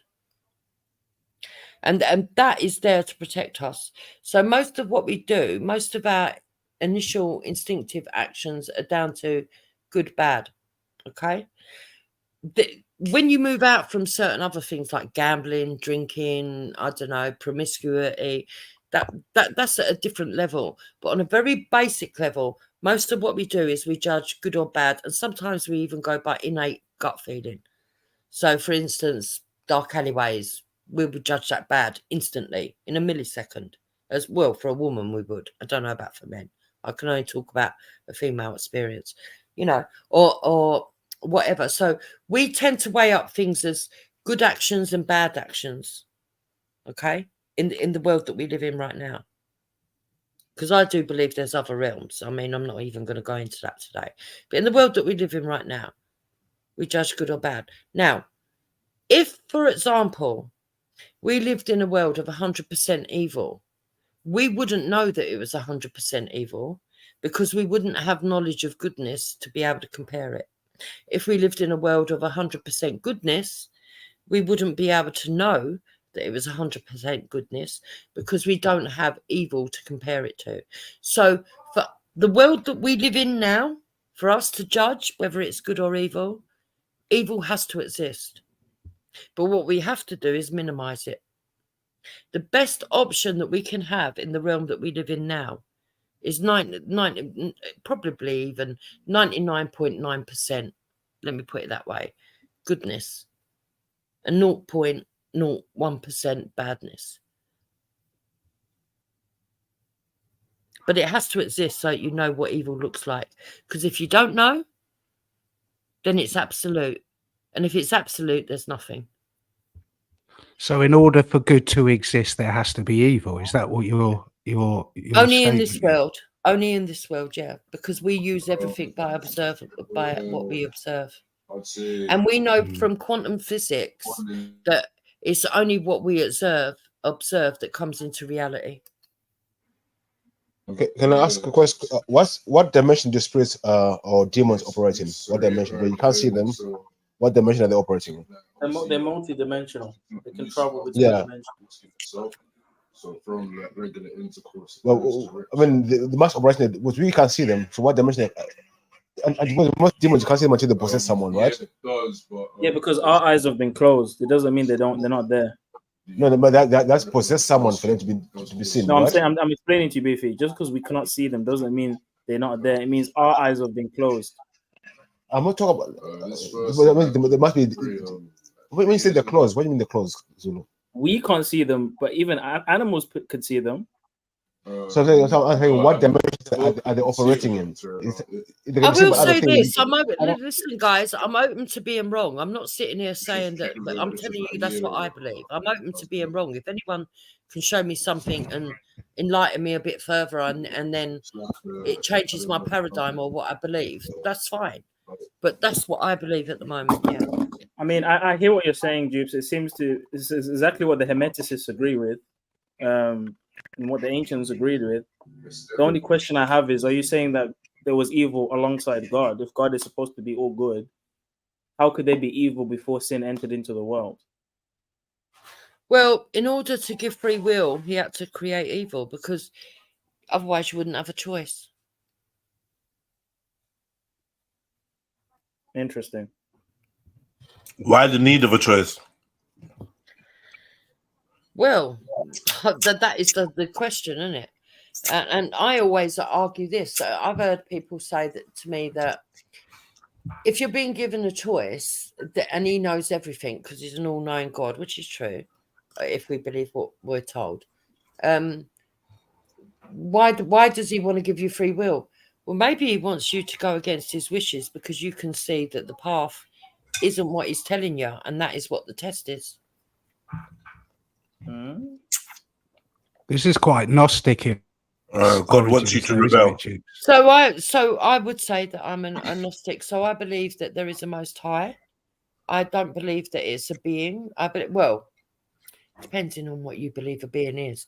I believe it's energy and it's conscious. It's a conscious energy. I believe the creator that we all adore in the Bible is actually not the person that created the universe or the cosmos. What is the cosmos? And when I say person, I say that liberally because I don't believe it's a person. So what do you see as Lucifer's purpose in your philosophy and paradigm? His only existence is so that you can choose free will. His only existence is so that you can take the right path. Look, if God was to create, so he's here to save us in perfect paradise, if he was to give you everything perfect, you wouldn't even know that you existed because you wouldn't be able to feel. But that's in complete contradiction to biblical philosophy, which says that Jesus Christ is here to save. Well, you're suggesting inadvertently, I don't know, but you're suggesting that Lucifer's purpose is to give us a choice to make the right choice, and therefore, by definition, if he didn't exist, I would. Okay, let me try and make it simple. I don't need you to make it simple. There's two cakes. There's two cakes, okay? There's a chocolate cake and there's a Madeira cake. How do you know what you prefer if the other one doesn't exist? How do you know which tastes better if you don't even know the existence of one and have never observed it or seen it? Remember that this universe that we live in right now, this world we live in, is observable. And quantum physics tells us by the double slit theory. So if you can't observe it and you don't know of its existence, you've got nothing to compare. So you would believe that the Madeira cake, if that was all that you see in your existence, was the only thing. You wouldn't know if it was good. Why do you need two cakes? You wouldn't. Because why do we need two? You need two to compare at the very least. Why? Because if only one existed, you wouldn't know that there was anything that tasted worse or better. So if only God existed and God is all good, why do we need anything else to exist? Because you wouldn't know if he was all good, because he could be all bad, but that's why all do you we would need know. to know? Why do we need You to wouldn't know? even understand good or bad. We wouldn't need to. Well, if you go back to the ancient scriptures, the reason that we needed to know is because the person who created us wasn't God. What particular ancient scripture are you referring to, Jupiter? I'm talking to the oldest ones, the Sumerians, and the ones that they've written based on the Akkadians. And there's even older than that turning up now, anyway. You should go and look at. You should go and look at the Secret Book of John. Don't just believe the Bible. Go and read Enoch. Go and read all the other stuff, and then wait. I've read Enoch. I've not seen that in Enoch still. Yeah, the Secret Book of John. Go and look at that. Yeah, this is all Gnostic. This is all Hermetic. This is all Hermetic and Gnostic text, though. Yeah, but you have to understand who that's been written by and the mindset, work it out, balance it up to understand that good and right. So, okay, let me ask you this: does good and evil exist in this world? Yeah, I would say yeah. Right, so I would say yes, but with a caveat. So we're not living in a world of completeness, are we? We're living in a world of duality, at least. This is a circular argument. My question to you. Well, it would be circular because we live in a circular world. Everything's in a cycle. No, which is why the spiral doesn't go. That's why you don't go straight forward. Which is why you spiral. Share the microphone. Everything is share the microphone. Let him speak, Jupiter. Let's have a conversation rather than you just telling us what your philosophy is, because I think we've got a handle on it. What I'm endeavouring to do is just clarify what you mean. It's not an attack. I don't know you well enough. So my point was, you talk about the necessity of choice, and that's true if you've got evil. I understand that, because then we would need to be given the choice of good. However, if we only have good, why do we need the necessity of evil? Because everything is balanced and right. And all you're doing is talking circularly. I want to understand it on an intellectual level, why you think evil is necessary if good exists beforehand. So this is where you're getting caught up. It's not necessarily about whether evil needs to exist. It's any given situation. For example, But we were using how can I evil and hold on? good, Let me give you like an the cakes. example to make it easier for you. I don't need it easy. I need it clear, Jupiter. There is a clear differential. Right. Okay. So I'll give you a clear example, seeing as you want to play semantics. So how do you know whether you prefer dark blue or light blue if one only exists? So if only light blue exists, you don't know that dark blue exists. So you can't compare whether one's better or more aesthetic to your pleasing eye. So evil has to exist so that you know what goodness is. Otherwise, you won't know what goodness is. You will just accept it is. And if it is just is, then there's nothing. So God can't be good if there's no evil. God is not good or evil. There you go.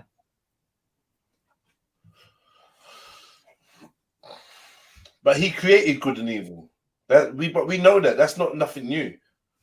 Exactly, and it tells you that in Scripture. I don't know why Yeah. Awakened Wisdom is Yeah, making but, out. It doesn't. It doesn't say evil though. Yeah, it does. In the KJV it says evil, not in the Hebrew. In the Hebrew, I was it says talking. what? Sorry, let me clarify, The because I think the that's appropriate definition for that word is calamity. So that could refer to God punishing people, which would be evil to the person being punished. Ah, now you're getting into the scriptures that are actually not God, not the overarching Almighty. You're talking about the Creator, and the Creator wasn't the Almighty, so he was a being. I don't know about that. I don't believe that. Well, if you go back to the ancient scriptures, you know that it was all based down to two brothers. Okay, but And they've amalgamated the two personalities of the two brothers and condensed it into one person. Because Elohim is plural, we know it was a pantheon of gods. If you go back to ancient Hebrew beliefs, I think it was it Julius? I know it begins with a J. I can't remember now what the name was. But there was somebody that decided that they would change it and make it monolithic. Before that, there was a pantheon. There was never a pantheon. There was. Yes, there was. Let me find it. I'll try and find it. Hold on. All right. While you're doing that, Enlil and Enki are fallen angels. I hope you know that. They're not actually. Right. So they're not of this world or Earth. They're not of Earth. They're fallen angels. They're demons. Right. I would agree with you. They're not of this Earth. Whether they're fallen angels, I don't. Because mankind, they put names on people that don't necessarily exist. They've played around with the scriptures, and half of the scriptures missing. You can't even argue with that, because the Council of Nicaea were the people that decided what went into the book. And how dare a man? That's not true. That's not true. Yes, it is. How dare a man decide what goes in and what comes out? Why is reincarnation not in the Bible? Jupiter, we've gone through the Council of Nicaea here. They actually had a debate on the divinity of Christ. The Bible was already canonized way before the Council of Nicaea. Okay, and was that canonized by man or God? By man. There you go. But I'm saying you brought false information by saying they changed things in the Council of Nicaea. Listen, the Council of Nicaea may not be the first people to change it, but they have changed it. In my lifetime, the Lord's Prayer has even been changed. And as far as I know, it's not just the Christian faith that they've done this to. Okay. Don't forget, in the Islamic faith, they burnt all the books because they said that too many of them were not all saying the same thing, singing from the same hymn sheet. So what a clever manipulation. Let's burn all the books, then write it. Who's going to decide what was the correct version? Boy. The Gnostics, apparently. I'm not saying the agnostics are right. It sounds like it. No, I'm not. I'm not telling other people what to believe. I'm telling you what I believe. Okay. And I'm telling you that I've come to these conclusions through facts and not through trying to insult other. Listen, I respect anyone who's got a belief. Wait, Who Jeeps, believes on you, anyone? Listen, I respect anyone who's got a belief because it all goes back to the same thread. Wait, Jeeps, aren't you Christian? So I was raised Christian, but no, I wouldn't call myself a practicing Christian. I believe that the Christian scriptures have got a lot of goodness in and a lot of philosophy that we should adhere to and understand and try to evaluate. And I was raised Christian, but I do believe in a lot of what was written in there. But I would say I'm more spiritual than Christian. Spiritual, what does that mean? So I would say that I don't believe that the Bible is telling us the whole truth. Is that what spiritual means? To me, I believe there's something more powerful than myself that we all belong to that does encompass the whole cosmos. And I don't believe the creator that's in the Bible is that whatever that created it all. Okay, so you've now run to Enlil and Enki, right? No, because Enlil and Enki would be what's in the Bible. No, you can't show me Enlil and Enki anywhere in the Bible. Yeah, I can. All their stories go back to ancient Sumeria. Every That's single one not of them, including Noah's Ark, including Cain and Abel, That's not including true. Moses. It's all written in scripture already in stone. Okay, show me Moses in the Sumerian text. I'll wait. Right, let me look up the name of it. Hold on. Bearing in mind, the story of Moses was way after the Sumerians, and the Sumerians were no longer in existence during the time of Moses. So I don't know how you got that Right, one. so Moses was in a basket. Okay. Okay. So she's gonna find a story of someone being in a basket, and she's gonna say that's Moses. No, right? I'm gonna show you where. So are you gonna show me the Sumerian I'm text? gonna that put it says- in the back. Don't worry, I'm gonna give Yeah, you where. while you're doing that, I'm I'm speaking. Though. While you're doing that, I'm speaking though. So you just to clarify, you're gonna show us a Sumerian story of an individual who was a slave, who was then raised as a prince of some sort of kingdom, was put in a basket in the river Nile or some sort of river Euphrates, since it's Sumeria. You're gonna show us the same story, right? We expect to see a lot of similarities, right? That's what you're gonna show us. You're not just gonna show us someone in a basket in water. You're actually gonna show us their connections, like, yo, this is Moses before the story. Is that what you're gonna show us? The Mesopotamian work, known as the Saga and Birth Legend, offers the most striking parallel to the biblical story. It relates to the birth story of Sargon the Great, an Akkadian emperor who ruled a number of Sumerian city-states around 2000 BC, before Christ. Centuries before the time of Moses, the infant boy is born into great peril. His mother is a high priestess and he is illegitimate. Consequently, his mother sets him adrift on a river in a reed basket. The boy is rescued and raised by a gardener named Aki in the town of Kish. He becomes a humble gardener in Aki's service until the goddess Ishtar takes an interest in him, setting him on the path to kingship. Yeah, that does not sound like the story of Moses. It sounds exactly like the story of Moses. It doesn't. It doesn't. Absolutely not. Have you read the book of Exodus? Yes. You didn't sound sure about that. Yes. So what is it? What is it you want to talk about to do with Exodus? I'm asking you to 40 show me days how. and the 40 nights, going up over the hill and looking over in the pyramids. Because You're you do claiming that know, this- you you're do claiming know, that this- hold on, you do know the commandments existed in the pyramids before the 10 commandments were put in the Bible. If you're referring to the negative confessions of Mayat, no, they're not. That's not what you're talking about when you're talking about the commandments. Those are two different things. Actually, the oldest. Well, no, set of the 10 commandments- commandments come Hold on, from let me finish. 630 Let odd me finish. The oldest set of commandments that were already written in the pyramids. Stop it. Let me finish. The oldest set of commandments are the laws of Hammurabi, which is older than the negative confessions of Mayat. Right, whatever. I don't know about all that. What I do know, right? I'm willing to say, Zulu, you know more about me than that, and that'd be interesting.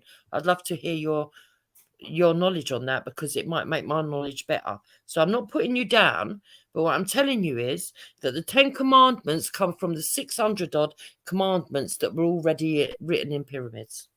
That's not true. The commandments in the 10 commandments that correspond with the negative confessions of Mayat, that also correspond with the code of Hammurabi, the moral laws are universal. Don't steal, don't kill, don't da, da, da. These are universal laws. Those are 5 of the 10 commandments. But you can't deny that they were already in the pyramids, and that if we were to look at, objectively, you're talking over me. You're talking over me. Please let me finish. Okay, go on. The first 5 commandments of the 10 commandments are specifically talking about the relationship between God and man, not having any other gods before me, not making any stones of any image of God or this and that. These are specific to the God of Israel. The latter commandments are general moral commandments which exist throughout most civilizations. They have these general rules of don't do this, don't do that. So no one's saying that the 10 commandments is the whole 10 commandments is unique. We're saying that the first 5 commandments, specifically pertaining to the relationship of God and man, are unique to Israel. So who was the pharaoh who decided to stop regarding a pantheon of gods and say there was one God? And Akhenaten. There you go. What point does that prove? I'm telling you that everything that we know in the Bible is meant to be a pantheon of gods and not one God. That's not true. Yes, Hebrew. Look up Elohim. Elohim is plural. Jupiter. The Hebrew Shema literally states that God is one.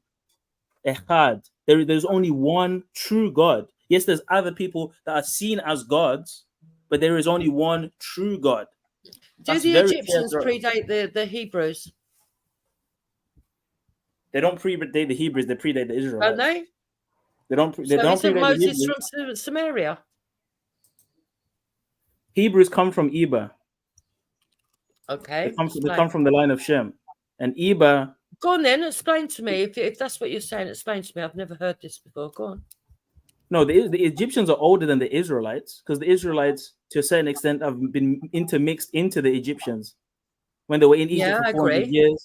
So you could say that the Israelites are like an amalgamation of different types of different nations. The Egyptians are older, but the Egyptians already had this. So please explain to me. Already had what? The negative confessions of Maya? No. What? You were talking about something to begin with E. Eber? Was it Eber? I'm talking about if you look at the line of Shem, the Israelites come from the ancestor Eber. But it doesn't matter where the Israelites come from because Abraham started the Abrahamic religion and he came from Samaria. Are you going to deny that he came from Samaria? No, he came. He lived in Samaria, but it doesn't mean that he came from Samaria, so he would have had full knowledge of what they believed. Okay, but you got to understand that there will. And he would have known of the original Moses story. Jupiter, you got to understand. So when he entered Egypt, Jupiter, I'm talking. You got to understand that even in Samaria, there were multiple different tribes living in Samaria. So it wasn't just one group of people. It was a metropolitan area similar to Egypt. So Abraham lived in the land of Ur. He was considered a Chaldean, but he was of the line of Shem. If you actually read in the scriptures, the people that were ruling most of these kingdoms in the Middle East or Mesopotamia were Hamites. Abraham was not a Hamite. So he was a Shemite living in the land of Ur. He was living with the Sumerians, but he himself wasn't, a Hamite. He wasn't like Nimrod. He wasn't like Cush. He was a Shemite. Zulu, does the Bible tell you not to get caught up in endless genealogies? Yes. Exactly. What point does that prove? You asked me a question about Abraham. Okay, hold on. Jupiter. You asked me a question. Is Abraham a Sumerian? Answer the question. I'm going to explain to you. It doesn't matter because the Abrahamic faith started with Abraham. He was Sumerian. Going back past that doesn't matter. It doesn't matter. You can find all the stories, right? And I'm not even trying to diss anybody because I love religion. And that's why I've gone down this road looking because I wanted to search the source. I wanted to know the truth. And the bottom line is the Sumerians had it first and they writ it in stone. Now, some people, and I've heard even Maku argue this, say, well, the Egyptians were here first and they had it orally. That might even be true. No, the Sumerians are older than the But Egyptians. when you actually look at Sumeria and you look at Egypt, you realize that actually they're the two brothers that have the same father. No, the Egyptians are nowhere near as old as the Sumerians. This has already been proven. So there you go. So you've got the two brothers. You've got the Egyptians the line, and you've got the Sumerian line. And these two brothers were Enki and Enlil. The names have changed over time. The bottom line is they all go back to Anu. And who does Anu go back to? Funny enough, Azazel. No, listen to me. Funny enough, Alulala. Yeah, it's all Azazel. It's all Shamyaza. Yeah. Funny, isn't it? You're worshiping Funny, fallen innit? angels, man. You're worshiping fallen angels. Exactly, which is why I say they're creators, but they're not the Most High. Yeah. You just jumped off. Waiting wisdom. Mad. But yeah, man.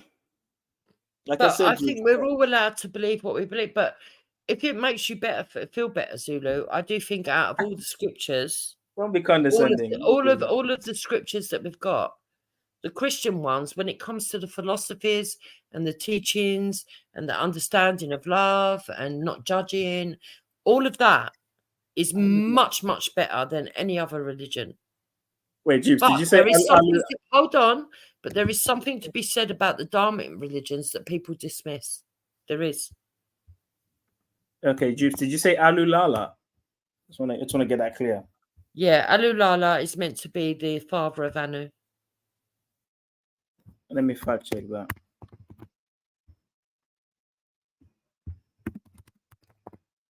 Because I've actually got there's actually some weird Sumerian story where they fought and one bit off the testicles of the other and swallowed it, and then he ended up living on fucking Mars. That's how weird the story is. But yeah, that's what they've got written in stone.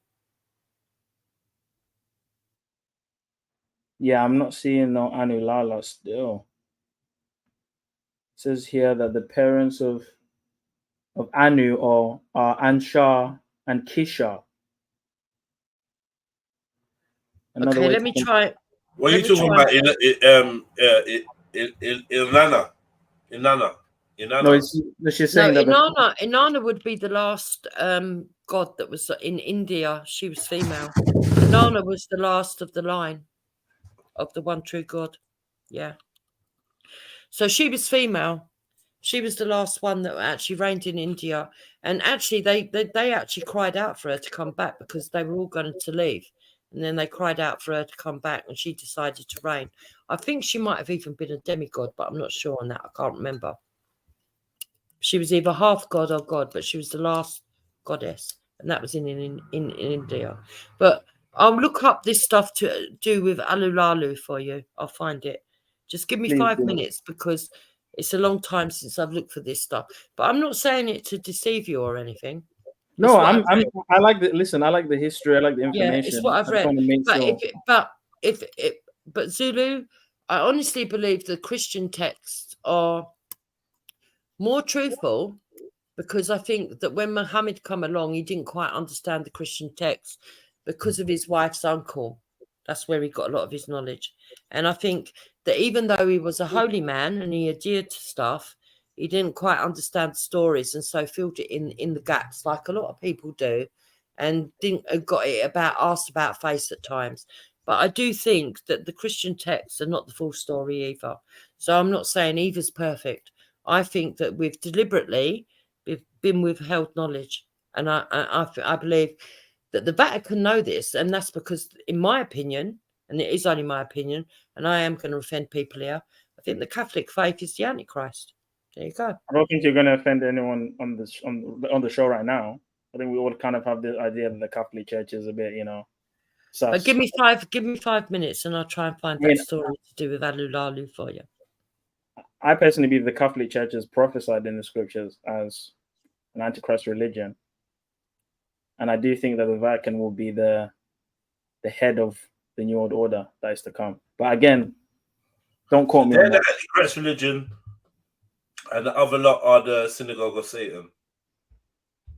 What's happening? There's a reason. There's a reason why the Pope is always the head of these meetings when they have this religious So who's the synagogue of Satan then? What's their relevance? They're the Khazars. Satan's got a synagogue, and then the Antichrist has got a church. But the Antichrist's church is the synagogue of Satan. The Vatican is the synagogue of Satan. No. It's not. It is. It's not. Okay. Here's the synagogue of Satan then. You know those that cannot be mentioned, man. Don't be silly, man. I don't know anymore. I don't know about that, bro. I don't know. Why?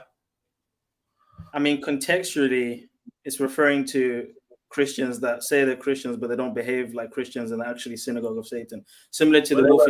They were Jews at that time. Correct. But I'm saying when you read that passage in Revelation, contextually, it seems to be talking more about hypocrisy, like certain set of people there, the synagogue of Satan. Bro, they were Jews, bro. Yeah, them that say they're Jews. Okay, you could say them that say they're believers, but they're not. They're of the synagogue. Either way, it's talking about hypocrisy. That's what it's talking about. The Vatican is at the top. Those J's are nowhere near the top. Nowhere near the top.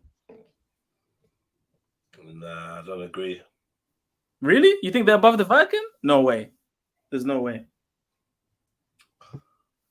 Yeah. The Vatican's right up there, man. And there's a reason why he's doing all these global warming meetings, going around the world. The people in the Vatican practice Kabbalah and shit.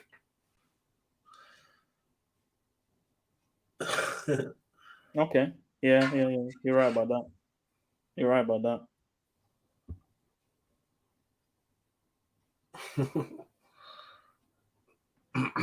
Oh, then they're obviously not at the top, though. Come on. They're not at the top. The J's, there's not at the top. Okay, so sorry, Zulu, I need to apologize here. It wasn't Alalalu, it was Alalu. Alalu. Yeah, I did see Analu on Wikipedia. Yeah, so it was So Alalu. that's like a different Hurrian mythology. No, he's Anu's father, Alalu. No, I'm saying like that's the Hurrian like version of it.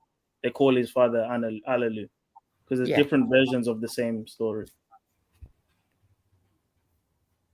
Interesting. So the top god for the Sumerians has a dad, and does his dad have a dad too? No, that's not true actually. So if you read the creation stories and a lot of the stuff that's been deciphered, but not all of it has been deciphered, by the way, which is why Oxford, they will teach you cuneiform.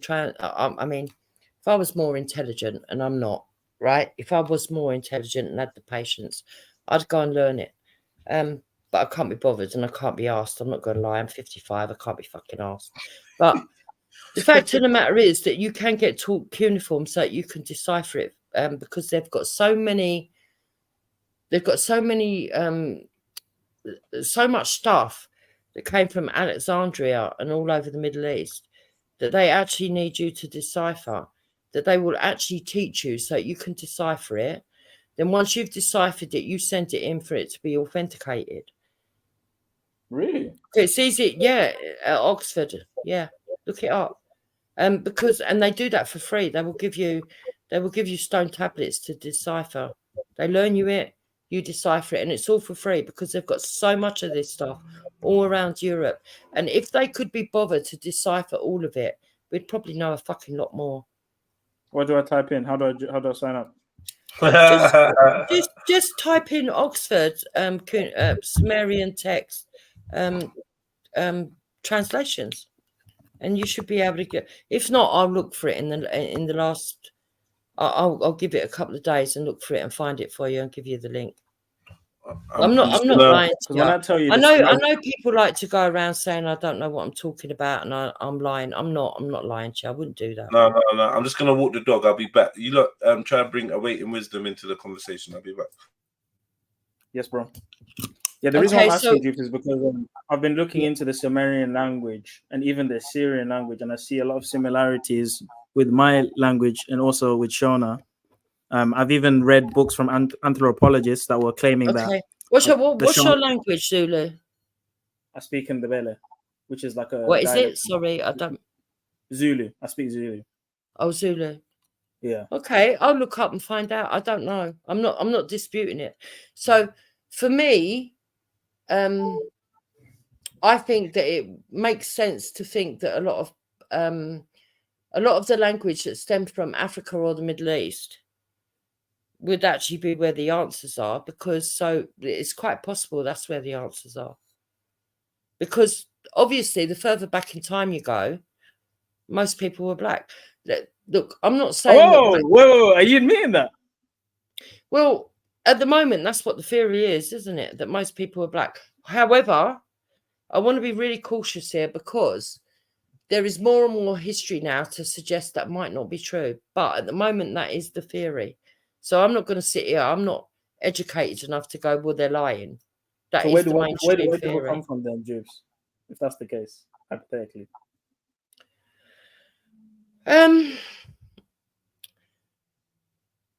I think, look, if you look at Nigeria or any other African country on the mainland, right?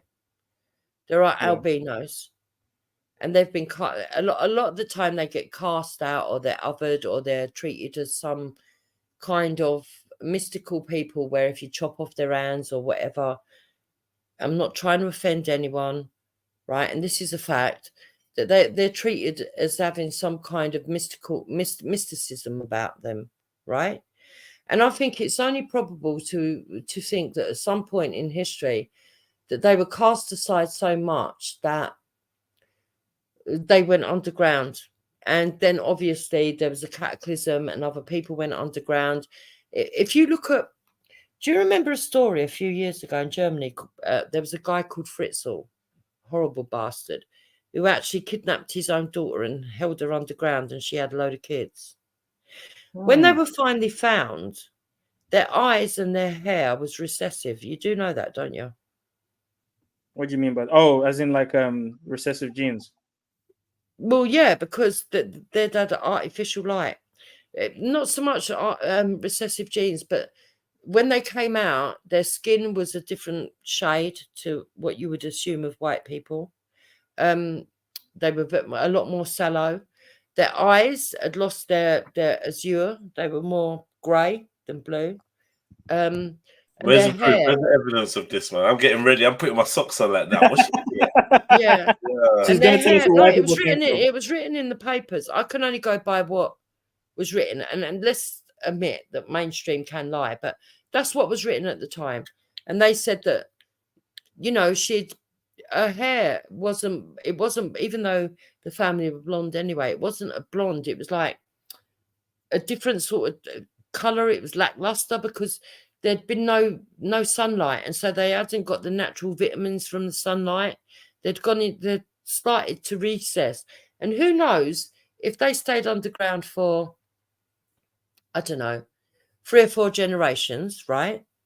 Being incestuous, having children, whether they would have actually started to get recessive genes. Because you do know the blue eye. They say that everybody that's got blue eyes in the world today are related. And it all goes back to Anatolia, the Black Sea region. Okay. And it also goes back to that region for being able to drink cow's milk, be lactose tolerant. Now, something must have happened around that time. Now, if you go and look at ancient Turkey at the moment, you will find they've just pushed back ancient history by 11,000 years because there was Göbekli Tepe. I can't say it properly, so people know where I mean, yeah? I know Göbekli Tepe, whatever it is, right? Tepe, yeah. They've now found, a few miles away from that, a new heritage site that they're actually at the moment digging up. It's amazing. If you see the beads they wear, it looks like Egyptians, the stuff that they've dug up. But it pushes it back another 11,000 years. Yeah. And they're actually saying that that's now the oldest civilization. Yep. Yep. Yeah. So if you go back there and know that that's the oldest civilization, but that's also where blue-eyed gene and the... Is it possible that we were created to be like this? When you say, but then who would have done the creating? Well, do you know? Would it have been the I don't know if creator? you've Or spoken would to it him. have been the? Would it have been I the? used Hold on, to Jeeps. tell him to come But over here. hold But on, he's Jeeps. But hold on, Jeeps. Who would have done the creating? Would it have been the creator, or would it have been the Nephilim, or the people that made people that have blue eyes?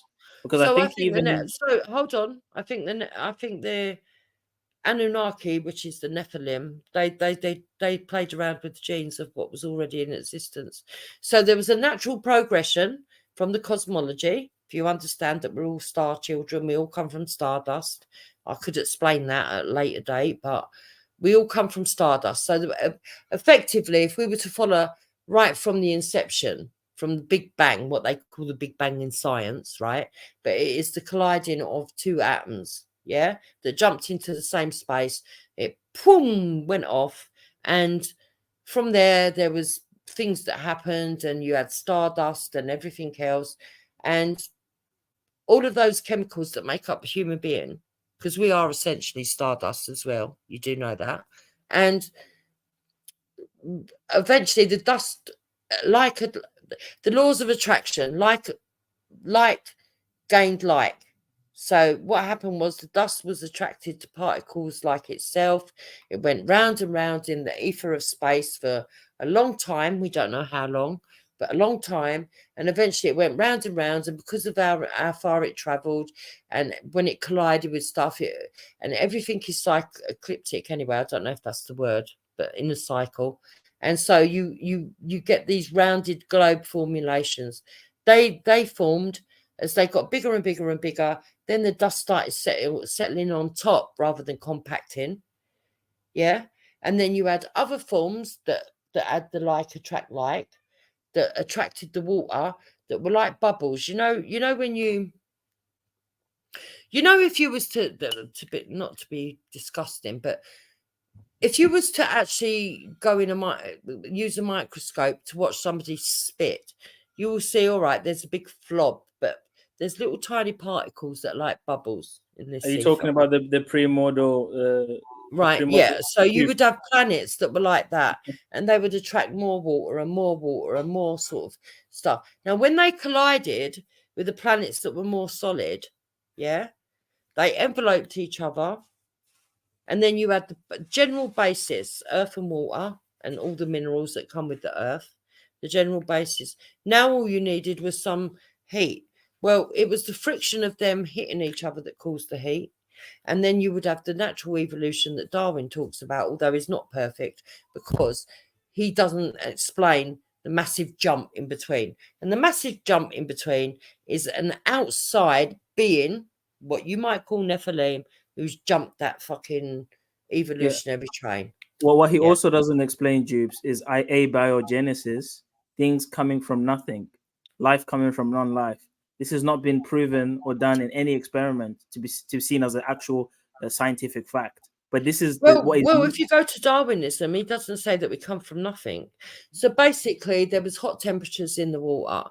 Those hot temperatures caused chemical reactions with the rock, and the way that they formulated. We ended up with, I can't remember the name of it. I think it's something like calcimites or something like that, right? Stagmites or whatever they call them, the opposite of stagmites. But basically, it was a formulation of rock that started growing on top of each other, which then caused wells. Okay, it caused wells, and within those wells, the chemical reactions kept bouncing off of each other, and then they bounced so much off of each other that there was a chemical reaction upon a chemical reaction upon a chemical reaction. Those chemical reactions eventually ended up in creating what would be amoeba. But Jibs, From amoeba, that's when we start getting onto the animals that swim in the waters. Jibs, all of this is fiction. You're never going to get a single-celled organism. Well, no, it can be proved in theory. And scientific theory is not the same as just a theory, by the way. Jupiter, but you've got to understand, even amongst the scientific community, this has never been proven. You've never gotten a pool of chemicals, and as a result, no matter how much time what do you mean it's never been proven? Oh, hold on, Jupiter, please. Do you understand the levels that geneticists have gone to? Oh my gosh. Jupiter, So when there's you've no got ancient Sumerian there's no text, evidence. There is no oh, scientific Zulu there evidence is. of. Zulu Please there allow, is. please allow me to finish, please. You can. I'll give you an example. If you look up James Tour, he's a famous chemist. There's many No one has been able to prove that through a pool of chemicals, no matter how many billions and billions and billions of years you give it, you will never have a single-celled organism. It is not a fact. It is fiction. But that is what is required in order for you to believe in biological evolution. You have to have random events. You have to have things coming from nothing in order to prove biological evolution. The same for the Big Bang Theory. So let's look that up then. It's not a scientific fact.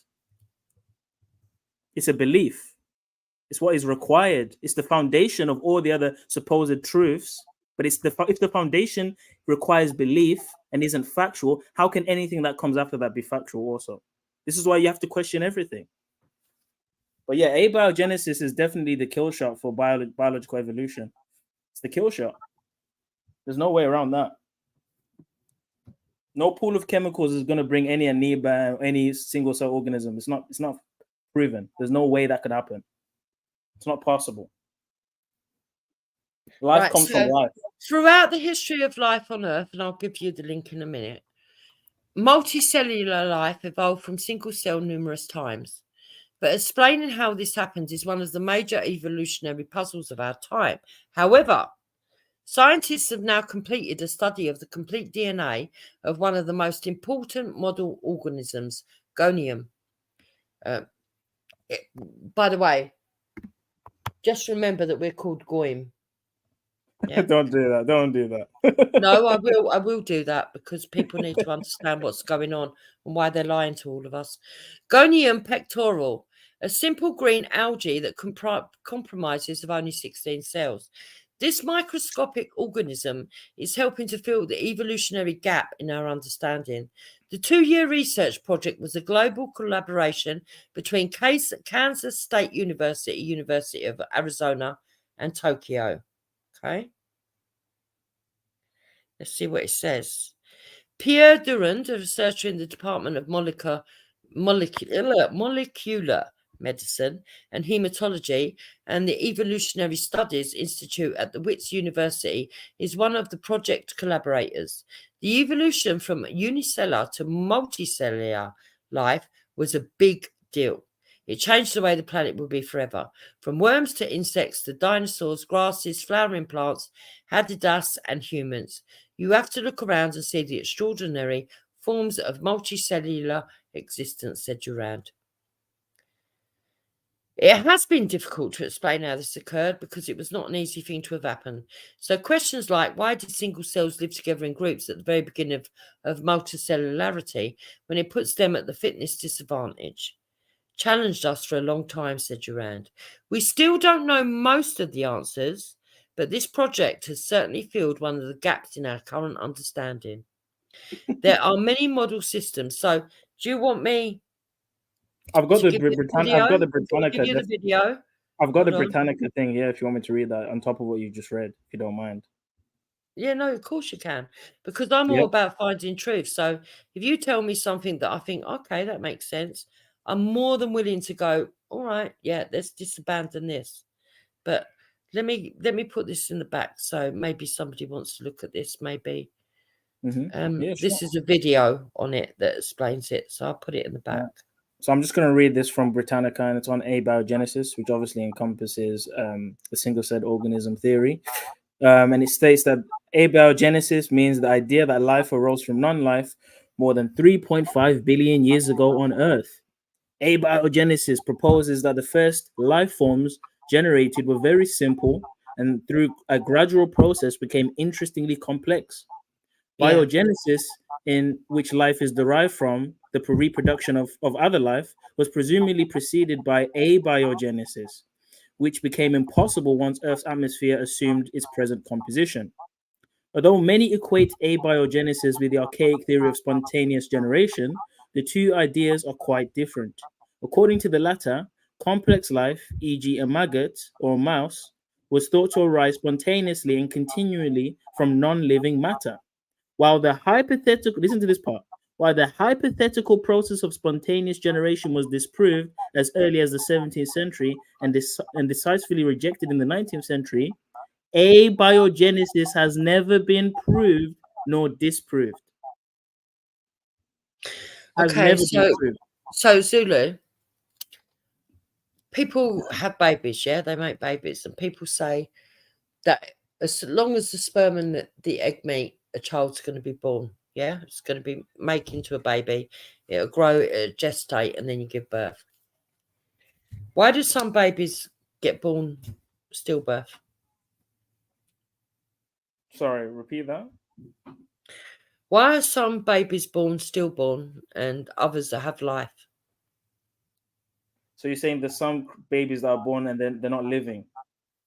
Because I'm trying to understand what you mean by stillborn. Yeah. So what I'm saying to you is that moment of life that comes from some electrode impulse or whatever it is, yeah, right, is what could have created the undead into the dead in the waters. And you see that verse we were looking at that we couldn't understand? Mm-hmm. I think that's what it's talking about. Okay, so we've gone full circle. Yeah. So it says here, many stillbirths are linked to complications with the placenta. The placenta is the organ that links the baby's blood supply to the mothers and nourishes the baby in the womb. If there's been problems with the placenta, stillborn babies are usually born perfectly formed, although often small. And it says the stillborn is when a baby but does many, not all. Okay, but what's the connection between the stillborn and abiogenesis? What I'm telling you is that some babies will be born perfectly formed. They've got a brain, they've got a heart, they've got everything. They just don't have a soul that makes them alive. So they're born What dead. is it? What is it that stimulates the heart? It'll be the electric impulse that comes from the mother. I don't know what it is. I don't know the answer. I don't know. I don't know what it is. I've not looked into where the soul comes into the body. What I'm saying to you is I don't know the answer, and I don't think a lot of scientists actually know what the actual answer is. Yeah, but the problem, Dupes, is what's the difference between a stillborn baby and a live-born baby that's perfectly formed? But Dupes, the problem I'm having is I don't have a problem with people saying they don't know. The problem is if you're going to base the theory of where we came from on a hinge, right? If you're going to base it on a belief, and then if you're going to demean other people that have their own but belief, all of these theories are only a belief. No one can prove it conclusively. I understand that, Juice, but the problem is these scientifics, these intellectuals, they make evolution, they make Big Bang as if it's the definitive answer, and anyone that doesn't align with that, yeah, because the only thing that we can think of is that friction causes a spark. Okay, but do you understand how that's a problem? And you learn that in basic science. The friction. If you were to get two flints and you rub them together, can you bring fire? I don't understand what you're asking me right now. I'm trying to explain to you. When I'm taking you down to the level of friction that most people, even you, Zulu, your heritage, would know these kind of things. You can't prove cosmic evolution. I can prove that people that live a very basic lifestyle without all the technology of the West did know that friction would cause fire. Yeah, I can. What does that have to do with evolution?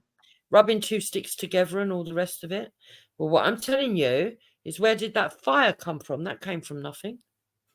No, it didn't come from nothing. It came from friction. And I'm telling you, friction is the energy and the combustion that was built up between those two objects.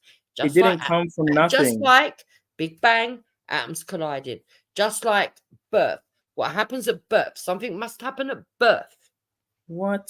Okay, hold on, Jupiter. When you rub two sticks together, that's not nothing. That's something. That's an action. That's you're actually causing energy, thermal energy, by the friction. When we're talking about abiogenesis, we're talking about a pool of chemicals. Eventually, at some point in time, in the millions of billions of years, a single cell organism arises. That is a chemical reaction. Is friction, is it not? What does friction have to do with a cell? Friction can create something out of nothing. Can I just add a point? Jupiter, your analogy, whilst worthwhile, negates that there is a human rubbing the sticks together. Uh-oh. There is an intent there. Uh-oh. Okay. But in nature, okay, because that analogy was just trying to explain how friction works. But in nature, there's not friction. Is there no frictions in nature that causes... Friction doesn't come from nothing, Jupes. Hold on. It doesn't come from nothing. It comes from two reactions. Right. Yeah. So how when does two that chemicals Abiogenesis? meet, there's a reaction. When two bits of meteoric rock or fucking gravel or whatever meet, there's a reaction.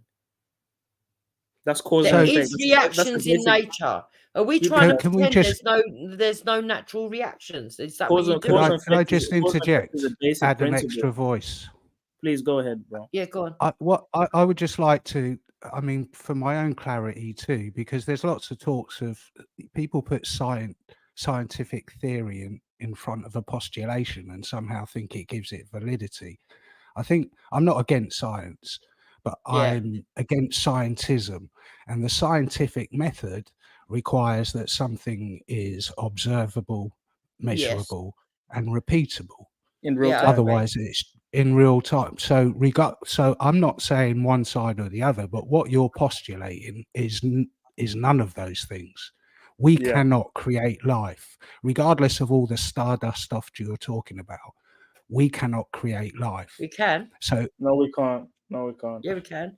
No, So not in the Sumerian method texts that tell you're you about suggesting. test tube babies before we even knew about it in 1976 by Louise Brown. Yeah, but that still requires the cell, the sperm Hold cell. on, no, hold on. Sumerian texts told us about test tube babies before we even had that knowledge in 1976 when the first Prove it. baby was born. Prove it. Well, they were deciphered and it was written there. I think such a before statement we actually requires did proof. it. I think In so. fact, I think so. what we're doing is catching up with the ancient knowledge because we see that they tell us we can do it, and then we try to work out how, and then we do it. Okay, Jeeps, I've just typed in test tube babies in Sumerian and nothing has come up. Okay. So how did they discuss in the creation tablets how humans came about? As far as I remember, they were made from the soil, right? Okay. Adama, What about in the Book of Enoch? same thing. They were made in the soil. No, they weren't. Yeah, there's Okay, definitely so- no test tubes in Enoch. I've never seen a test tube in Enoch or in the Sumerian text. Okay. But they tell you that they make the children. They tell you in Sumerian texts that what they did is they mixed DNA or the essence. They mixed it. Okay, so you're connecting that to They tell test you tube. in the creation text of the Sumerians that what they did is they found a being that existed on the earth and they used their own DNA and mixed it. And then they put it into the womb of goddesses. Okay, is there something Sounds you can like a say? test tube baby to me. Do you have You're a making reference? a lot of I can- assertions. Yeah, let's dig Creation into this text a of bit. creation, yeah. Oh, okay. you want me to type in the create? What do you want me to type in right now? Right. Type in creation text, Sumerian creation text of humans. Sumerian creation texts. And there's plenty of them, you know that, right? There's not one story. You know that, right? We're not going to end up at Yakub, are we? No. I don't believe in Yakub, by the way. So I've typed in Sumerian creation text of humans, and it says here the creation of humankind is a bilingual Sumerian Akkadian story, also referred to in scholarly literature as Ka-4. This account begins after heaven was separated from earth and features of the earth such as the Tigris and Euphrates and canals established. So is there a specific reference, a chapter, or how is it No, organized? keep going. But doesn't that sound like the 7 days of the Bible in Genesis? Okay, but that's changing the subject. You need to prove where this test tube No, baby. but you told me that Sumerian text didn't have all the stories of the Bible, and I've just proved to you that already you've got Genesis there. I never said there wasn't any connections. I just said the Bible didn't take No, from it. there's absolute connection. That's where it stems from. Hold on. The But she's question changing was the about the subject. You see test how she's tube. changing the subject away Yeah, to it was the test tubes. That's what we were questioning. Yeah. Okay, And I'm gonna not, bring I'm the not seeing it. stories. I'm not seeing it there still. When the height of heaven was not named, the earth beneath did not yet bear name, the primeval Aspu who beget them, and Chaos and Tiamat, the mother of them both, their waters will mingle together. No Yeah, pharaohs that's the formed. planets. The disgusting When- cosmology there. So carry on. When of the gods none had been called into being, and none bore a name, and no destinies were Yeah, ordained. that's the planets. They were created the gods in the midst of heaven. Lamu and Lalamu were called into being. The text Yep. begin at some point mention the gods. Okay. And then when the gods like men bore the work and suffered the toll of the gods was great, the work was heavy, the distress was much. You have slaughtered the god together. Yeah, this is just like fragments. We don't even have a No, full carry story. on. Carry on. But Because what this do you want me is- to look This for is though? before they decide to create mankind. So what the story goes is that they were here, they were mining for gold. They decided that they couldn't do it no more because they weren't of this terrain, and they were suffering illness, and they were complaining, and they said they weren't going to toil no more. And so they went away. And one of the gods said, "You do know there's a being that already exists on this planet. What we could do is do an admixture." And so they do a trial and tribulation. And You're guess what just they talking get? about a video They get half Jedi man, played half earlier. beasts. Yeah, I'm not seeing the connection. I wonder where the here. Greek stories come from. I'm asking for a reference, and I'm not seeing the evidence. Keep going. Keep going. But you're saying keep going, but I can read the whole thing though. Where do I need to keep go? going. Yeah, but we'll be here all day from reading the whole thing. Can you at No, least keep tell me I going. need It's to not read? that long. You just don't want to get to the point because you can't face the reality of it. Okay, do you have a link then? Right, I'll look for some. Because what I was reading was only showing You two fragments. keep talking. I'll find the links. Hold on. Because what I was showing was only showing fragments. It didn't even show the whole story. Zulu, let me ask you a question slightly off of this topic, but I'm sure Jupiter will bring it back. But it was just about what you and Jedi were talking about. You know, that the J's not being at the top. Right. So, firstly, what's the top? What do you mean by that? So within this hierarchy of Babylon, I don't think that the J's are at the highest in terms of the hierarchy. In a hierarchical structure, they're not at the top, in my opinion. And was your assertion that the Vatican is higher up the totem pole or the top of the totem pole? I would say higher up. I think at the very top, we're probably not talking about human beings anymore. Mm.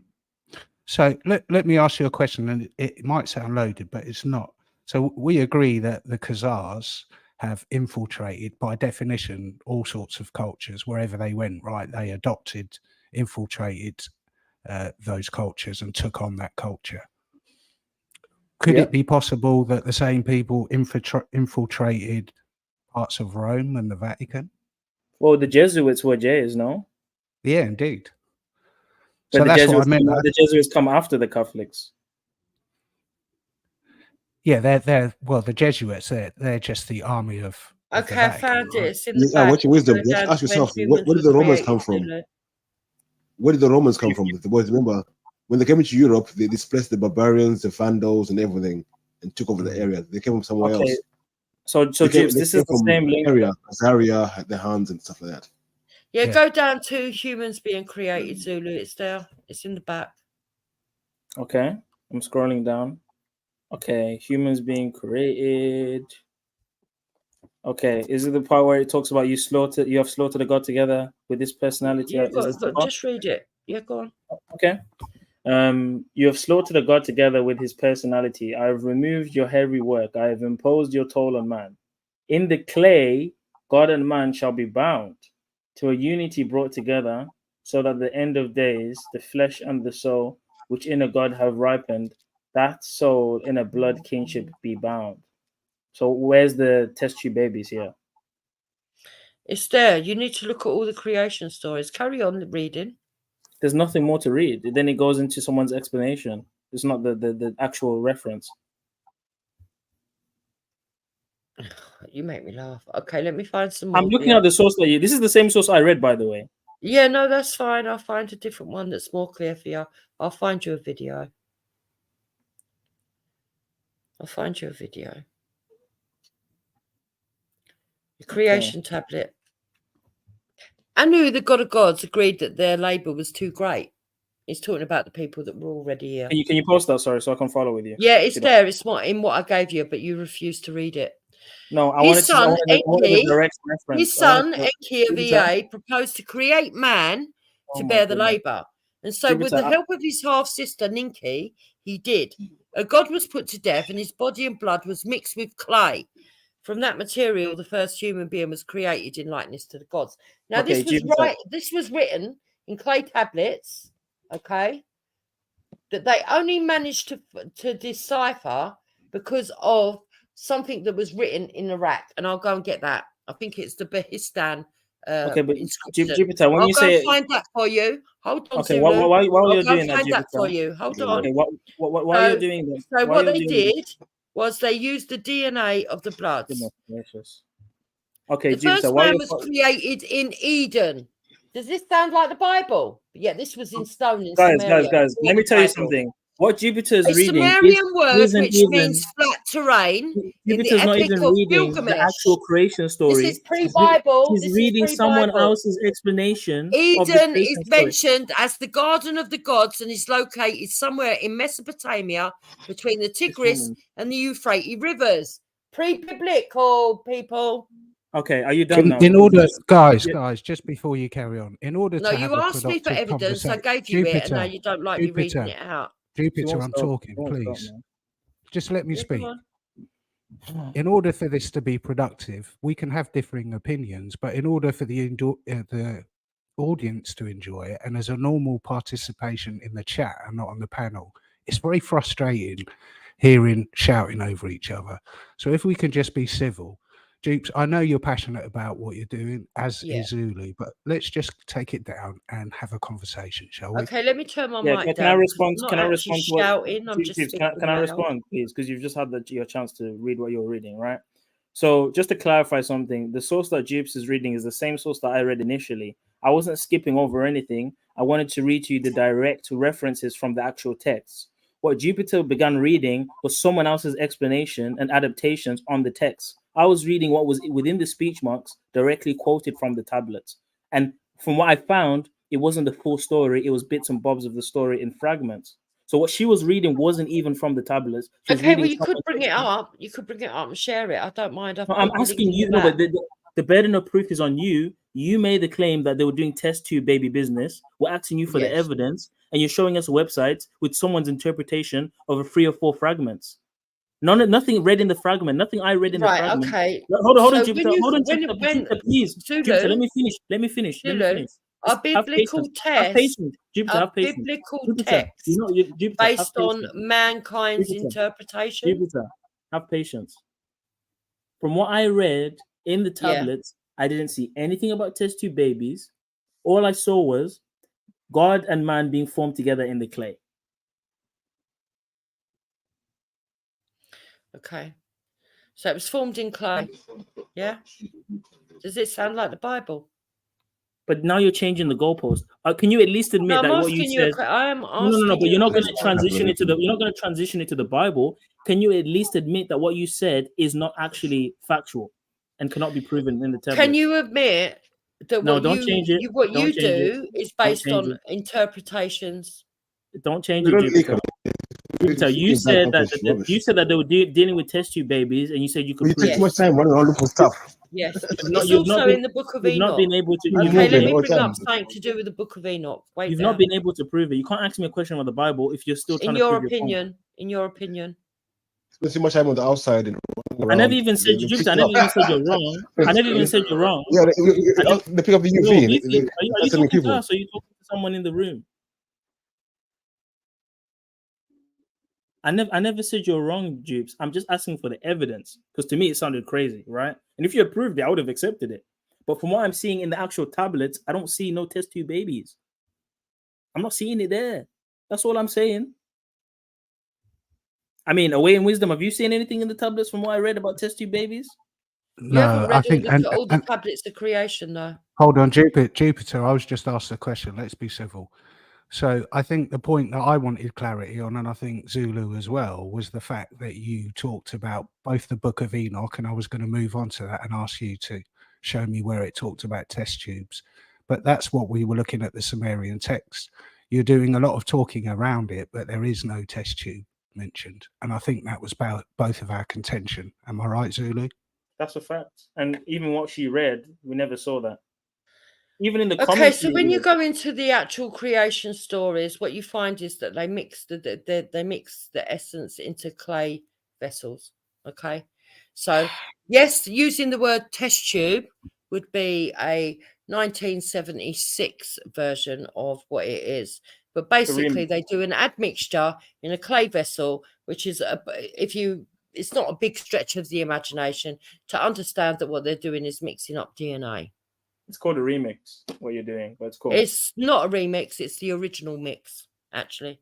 So Well, I think at best it's an if interpretation. you want to deny that, that's up to you. I've got no problem with you I can't denying deny it. something if there's no evidence. I just want to see the evidence. There is evidence. There's plenty of evidence. I never even thought you were wrong. I just want I'm to not see going to it. do all your evidence for you, but there's plenty of evidence. But if you don't want to believe it, that's up to you. No, Jupiter, I'm I've not just trying to watched- convince you.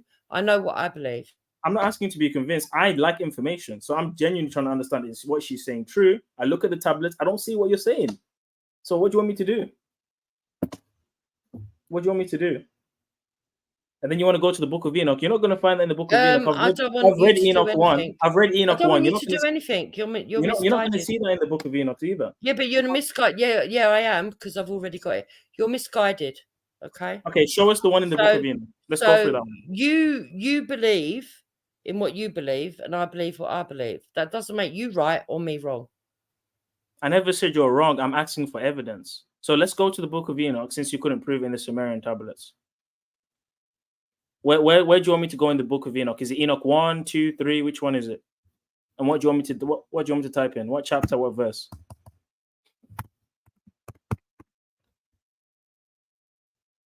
Hello? Jeeps, are you there?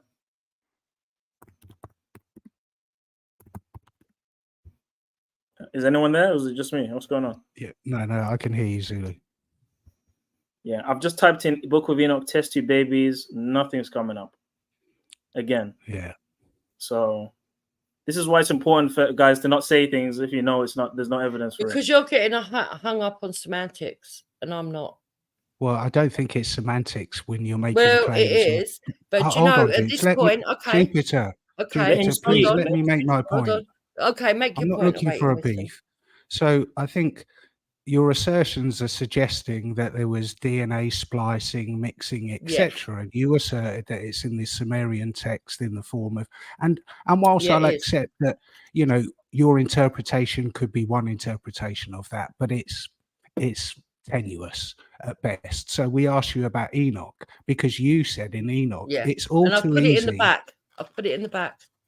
Yeah, but And when that's you only make an me doing a assertion, quick search. If I was given longer, I could bring you actually more stuff, but What the it's putting hell? in the back. So there you go. Okay, you've given us a site from Rastafari TV. Book of It doesn't Enoch. matter where it comes from. The fact is that that's Jupiter. the first thing that shows up. Do you On the sixth understand day, that? I commanded my wisdom to create man out of the 7 components: his flesh from earth, his blood from dew and from the sun, his eyes from the bottomless sea, his bones from stone. You see, this is what people believe. Now, I could go on. That's the first where is bit. that text from? Sorry, We're asking for a reference. We're not asking for a website where someone's waffling. Yeah. We're asking for a reference. So Do you we can understand look that? it up directory. We don't I've want got the book. secondary I've got the or Book of Enoch tertiary. right now. I've got the physical copy of the Book of Enoch. Show me where to Right. go. Show me where to go. I've Right. got the Book of Give Enoch me a right few now. minutes then, because I've while got I'm the- looking, you keep calling me to talk to you. While I'm looking. No. We can give you So the either time. you to want look. me to look for the evidence because you've not brought nothing. I'm not making claims. You're the Okay, one you making are. claims. Zulu, show me that the Bible is not based on Sumeria. No, you're making the claim it is. No, So you need to you find the show evidence. me. You're making the claim it's not. So Hold on, you show finish me. the Enoch You one. show me that the Bible existed before the Sumerian stories. You're not gonna Jupiter. change the subject. Zulu, You need to Jupiter, prove please. the test tubes in the Book of Enoch. Yeah, I've you're got a right. copy- Okay, awaiting wisdom. I've You're got right. a copy I'm of the going to Book of shut Enoch. up. You two talk. I've got a copy of the Book of Enoch in my hand Yeah, right yeah. now. Zulu, Tell me awaiting where to wisdom go. wants to talk to you because he believes he knows it. Go on. No, he just wants to talk. He can talk if he wants to. Go ahead, awaiting wisdom. Yeah, those backhanded comments mean nothing to me, Jupiter. I don't know you, so I'll allow it. But the reality is that you're making an assertion, and you've made lots of assertions here, Stardust and all sorts, and a couple of them we've asked you to prove because you cited text that we can go and verify ourselves. Yes, and What I yes, and you believe haven't and what. bothered. Hold You on, want me to do the I work haven't for you. finished. You said you were muting up, so stay muted and let me finish. So all I'm merely doing is saying, rather than just waffling on the internet, all this airy-fairy stuff, if this is your belief, no one's saying you shouldn't believe it. But if you're quoting from text that both Zulu and I know, then perhaps we're in our right. This is a panel and a discussion to ask you to come with proof. Otherwise, you're just speaking words. And we're looking for proof because you're asserting that it's your belief and therefore your truth. And we're asking you, okay, where does it exist?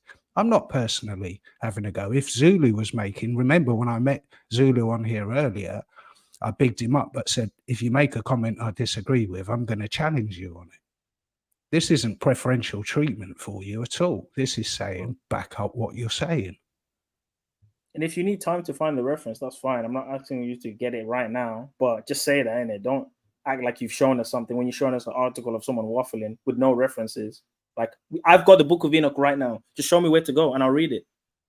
It's very simple. Yeah, I need time. You two keep talking. No problem.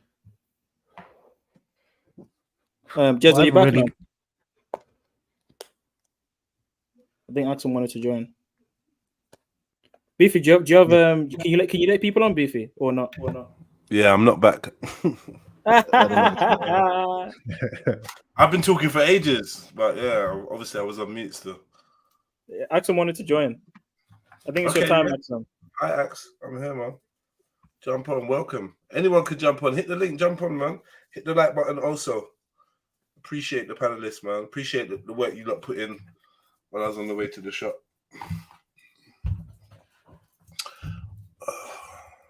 Jada said thank you as well.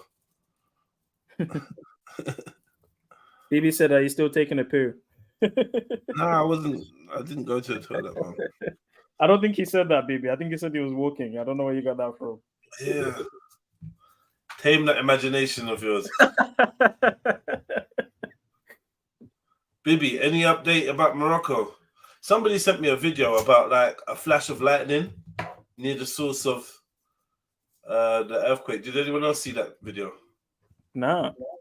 I got sent a video early saying, but I don't know, it looked a bit CGI. It looked like the fucking someone had activated the sword of the Eye of Fondera or something. I don't know. I don't think that's uncommon though. Oh, for an earthquake? I'm not saying at all that it's a natural event, but I seem to recall that a few times hearing of earthquakes and people taking pictures of lightning striking the ground. Sounds like it's a man-made business, huh? Well, I mean, this is. I don't know. Nature's interesting, isn't it? Can an earthquake be an earthquake? We don't know what's what no more. So it's like. I'm sure they've got devices that can cause earthquakes. Okay, but how do we know when one's being used and when one isn't? Good question. Yeah, this I'm looking at the lightning thing. It looks fake. It looks like some hologram or something. Okay. I kind of was dubious, but look, man, AI and all this stuff now. You have to keep reminding yourself that this shit exists. Because well, I don't know about you, but me, I may look at something and forget the existence of AI. Yeah, they've got all kinds of things. The other day in a group chat, Zulu, and somebody put in a picture of Snoop Dogg in a tutu. And I think with the assumption that it was real. But I looked at it and I was thinking, nah, this is AI. As soon as I saw it, it looked like a bit of a picture. But obviously the line is blurring and people are getting caught out now. Yeah. Because I went and Googled Snoop Dogg in a tutu just to make sure. And yeah, it was surely AI. Snoop Dogg in a... Yeah, seeing is no longer believing on the internet, seeing or hearing. They can fake people's voice, their picture. You got to use more than your eyes now. Correct. Big up, Axum. Big up, big up. How you I've been doing? listening in. Yeah, I'm good. You? Big up, Axum. Big up, Big yo, up, Axum. Zulu. Hey, I'm waiting with your calming voice, you know. It's needed. It's needed. It's needed. Yeah. Ah, Yeah, Jubes. voice is boring, yeah? Jubes. What have you done now? We're waiting for Jupiter, man, with the Book of Enoch. Lullaby tones. You want to speak to Jukes, yeah? Is that you work your way around the room? Oh, you're smart. The most, Jed. The most. She's been all over the place, though, I must say. She admitted that the original people were black. She made a lot of admissions today, like, man. Yeah. Big up, man. I was a bit surprised about that too. And the Book of Enoch. You need to prove that test tube kids. Yeah, I'm finding the stuff. I'm dropping links in the back because these two don't like me talking. No, we just want evidence. When it comes to these discussions, it's about ego, and Jupiter, unfortunately, that they is want so to use passive semantics aggressive. rather than actually look at what's being said. And I haven't got time for this. You've been So I'll talking drop for all the half an links. hour. I will drop all the links and you can read it, Awaiting Wisdom, because you know where we came from. So Awaiting Wisdom, tell me, where did we come from? Go while I'm doing Don't change this. the subject. Where's the source? Where's the source? No, I'm not asking you, Zulu. Awaiting But Wisdom. where's the source? You're not changing Where the did we subject, come man. from while I'm looking for all this stuff? Don't answer a What, question, bro. You I've think you already could put dropped me on 2 the links spot? for you to read, Zulu, while he's talking. Where is the source, Jupiter? Just say you don't have it and we'll move on. Just say you don't have it. In the back chat. What kind of There's no source third-rate in the back chat. We just distraction read that. technique? No, but we want to know that from the Book of Enoch, though, Jubes. You made a big claim. Test tube babies in the Book of Enoch. Where do you want me to go? Do you want me to go to Enoch 1, 2, 3? I've got the book in my hands right now. Where do you want me to go? What chapter? Do you know what, Jukes? Maybe it's not in the Book of Enoch and it's in some other tablets. Test you, baby. Maybe it's in some other tablets and not the Book of Enoch. Would you be open to that? No, Jedi, a test tube is actually me asserting test tube is the same as what they're saying. Okay. Oh. Right? Yeah. So when it comes to semantics, I understand what they're saying, but they're deliberately being ignorant because he I heard you explain this in the he claim, knows that there's an alternate creation story where mankind is created not by a god. You know that, Zulu. So I'll tell you what, Zulu, go to the creation stories of mankind in Enoch. Go on. Can you give me a reference? Well, I'll go and find it. Hold on. Hold on, I thought you were looking You've in got the the book Enoch. and you know it inside out, but I've got to find the So reference. wait. So we're saying Enoch has an alternative creation story in there Yes. of mankind, yeah? Okay. Yes. Cool. Yeah. We're still waiting for it to prove that. She already tried to claim that the Sumerian tablets said the same thing. They and have. We read The it and it Enuma didn't. Elish. They didn't have. say. They have. It didn't- They have. Hold on, Well, hold on. Jukes, can you repost the same link in the back chat, please? The one that you said you had in the back chat. It's in the back. It's in the back. Yeah, we read the Sumerian I'm tablets. looking for It the doesn't Enoch say what one. it doesn't I'm say looking what for you're the saying Enoch at all. one. Hold It on. doesn't say what you're saying at all. So now you need to prove what you're saying in the Book of Enoch. What do you mean Oh, it doesn't say what I'm saying at all? You've got a fucking video there that you could play.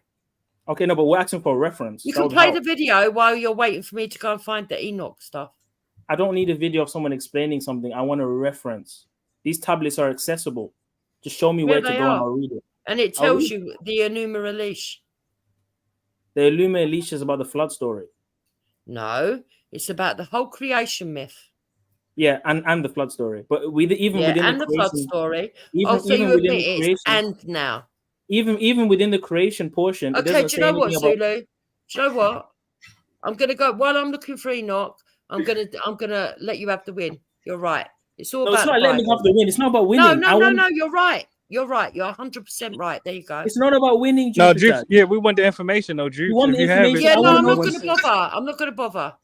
Okay. I want to know if it's true, though. No, Zulu, you're correct. I'm not correct about anything. I want to know if it's true. I'm asking you to prove. That's all. I don't even know if you're right or wrong. I told you I'm asking looking for it. So while I'm doing that, you talk to Awaiting Wisdom. No problem. We'll do that then. We'll do that then. I'll ask a question quickly. How old is Sumeria? How old do they say it is? Supposedly 5,000 years. And they say that's the oldest city in the world. Civilization, yeah. But we know that Nubia is much older than that. No, it's debatable. What do you mean it's debatable? If Kemet is 3,000 something years old and Nubia is before that, what do you mean it's debatable? How is that debatable now? Yeah, but the Nubians, the Kushites, right? Nubia was way before Kemet.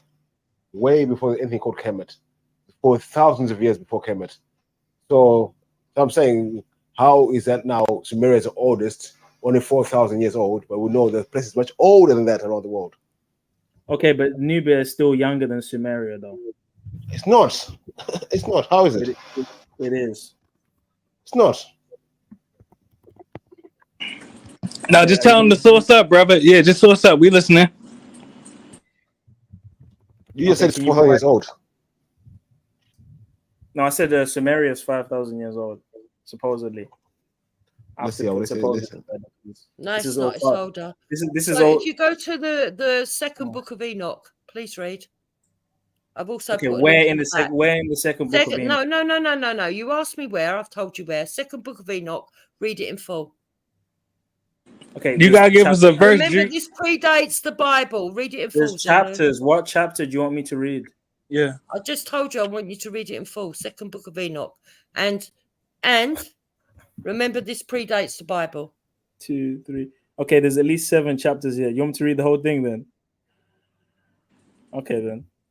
But Juice, give us a verse though, sis. Are you able to do Just that? give us a verse. Like, what are we doing, man? Can you give me a verse? Or do you want me to sit and read the whole thing?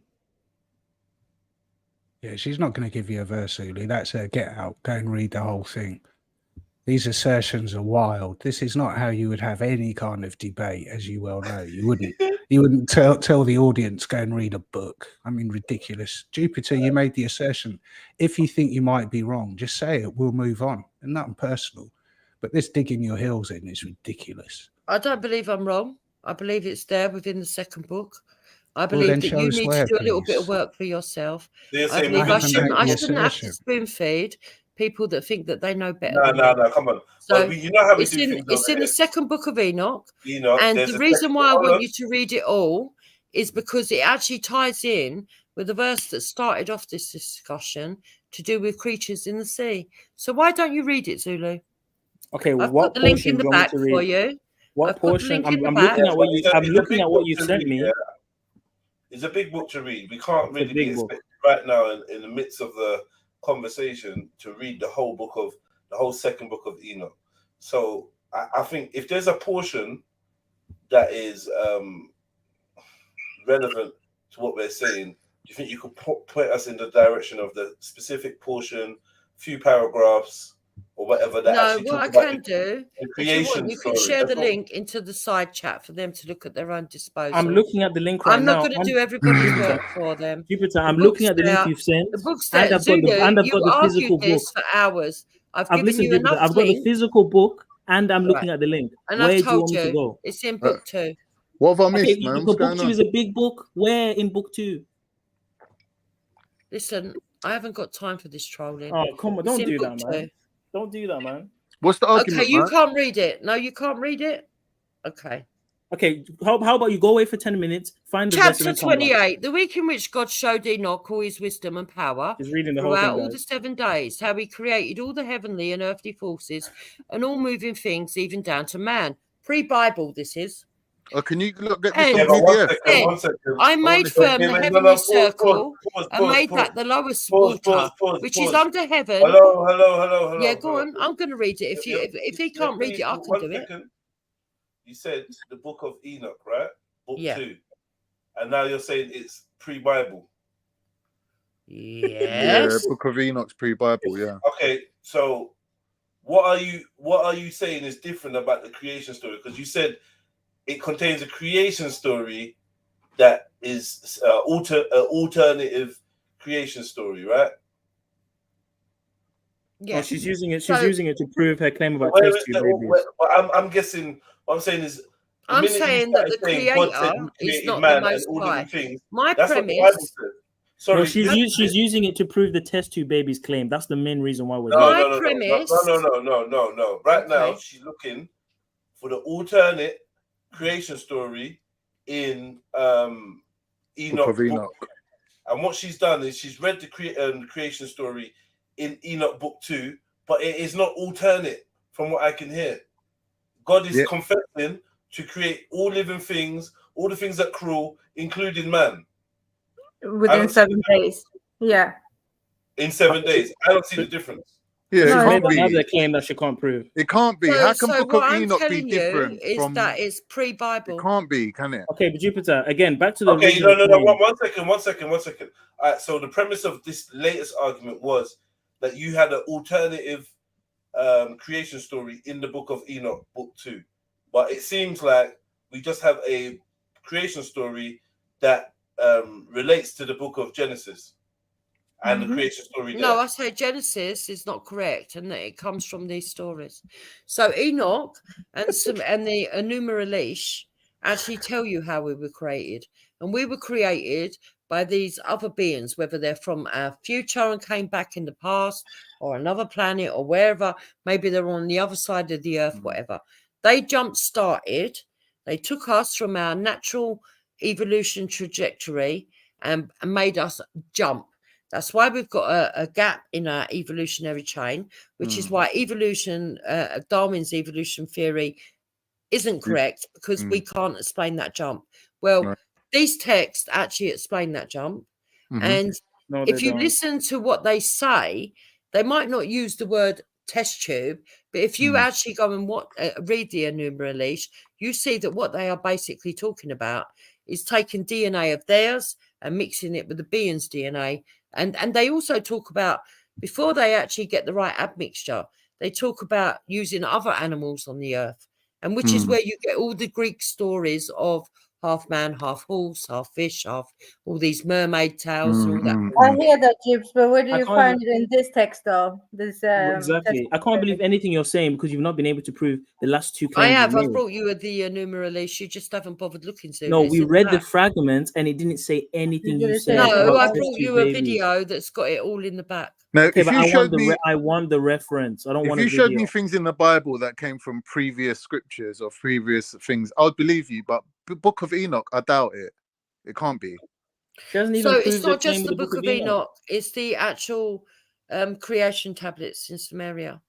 So if you've already got the Moses story, if you've already got the story of biblical floods, if you've already got the two gods that they've actually put into one god, if you understand that Elohim means is plural and it's not singular, if Yeah. you start to look, you will actually find the stuff, Khan.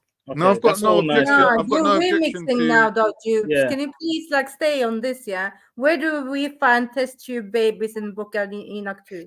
There won't be the word test tube, but what they will tell you No. is that they do the admixture into a clay vessel. Okay, show us that. Yeah, please show us that. Okay, well, it's going to take me time to find it because I'm going to have to go and listen and fucking find the actual fucking scripture. Oh, what have you just to got on bring it the to you. thingy book, on the audio book, and that? Yeah, I'll have to go and listen and then I'll find do it it. another day at least then. But Yeah, like, no, I will. I will. yeah, it's just like what it is, Jupiter, is that when you look at things in retrospect, it's easy to kind of manipulate things and weave them around to what you need them to be. But traditionally, I don't think people interpreted it in that way. Like, I think Axum and the other Christians here, like Zulu, probably won't have a clue about what you're saying. And that's understandable, isn't it? You can't expect them to, you know, have I've a... already said what they believe is what they believe. I believe different. Yeah. I'm not. So I've there's already no told argument, them, really. can't. There's I no respect argument. anyone that's got a belief. Of course. So Of if they've course. got a different belief, that's up to them. I'm only But if you're telling them coming with what I something believe. new, you've got to kind of like be a bit more It's convincing. not new. It's not new. but I've never heard anyone saying what you're It's saying. ancient. It's And by the way, ancient. I never said she was wrong. I just wanted evidence. Right. I This thought is it was my point. interesting. It's my point. Like, be a I bit thought it was convincing at interesting. least. It is interesting. It is interesting. I think like what's interesting to me is like pre-Bible Christians would probably have a lot more reading to do than just Matthew, Mark, Luke, and John. I mean, like I would like to actually research and find out what kind of things that early Christians would have had to know. There would have had to be like a very high standard of education. Do you know what I mean? So obviously, to make Christianity more accessible to the masses, they've kind of like whittled it down to just the 4 Gospels. Like that, to me, that subject alone is very interesting. Because I think, like I was speaking earlier, I was saying there has been this process over time of making religion more and more basic. Do you know what I mean? The earliest form of Christianity would have just been oral tradition and the Tanakh, the Old Testament, and then over time the Gospels would have been recorded. Yeah, but that's not true, is it? Because we know that there's Jude's testimony. We know that there's Mary Magdalene's. We know that there's Thomas's. None of those are put into the Bible. Why not? Yeah, those are Gnostic texts and they're fraudulent. Yeah, but who said they're Gnostic and who said they're fraudulent? None of the people that were following the apostles. So if they don't believe, none of the people were following that because they were scripted to only follow certain stuff by those that wanted to deceive mankind because they wanted to be above them. You see, you have to understand that all these religions have been brought about so that they can enslave your mindset, so that you won't look for extra knowledge, and so that you are submissive to them. Yeah, that sounds Is nice. your mind are you not enslaved? Have you found the way out? I think everybody's enslaved to some degree. So what are you enslaved to? I don't think that. So what are you enslaved to then? So I think that there's cultures that we can be enslaved to, cultural norms. I think that we can be enslaved to biblical texts. I think that we can be enslaved to systems. Yeah. I think we can be brainwashed into a lot of things. Okay. I don't really think that. I think personally what I would add to the conversation is that with the advent of the printing press, religion became for the masses. Before that, it was for not secret societies so much, but for educated elite people to have that knowledge, and then they would basically minister. They'd be ministering to the masses themselves. But I think when you have like printed Bibles and things like that, it's understandable that they want to have like a much clearer message that can't be misinterpreted. So then religion does become. I don't agree though, Khan.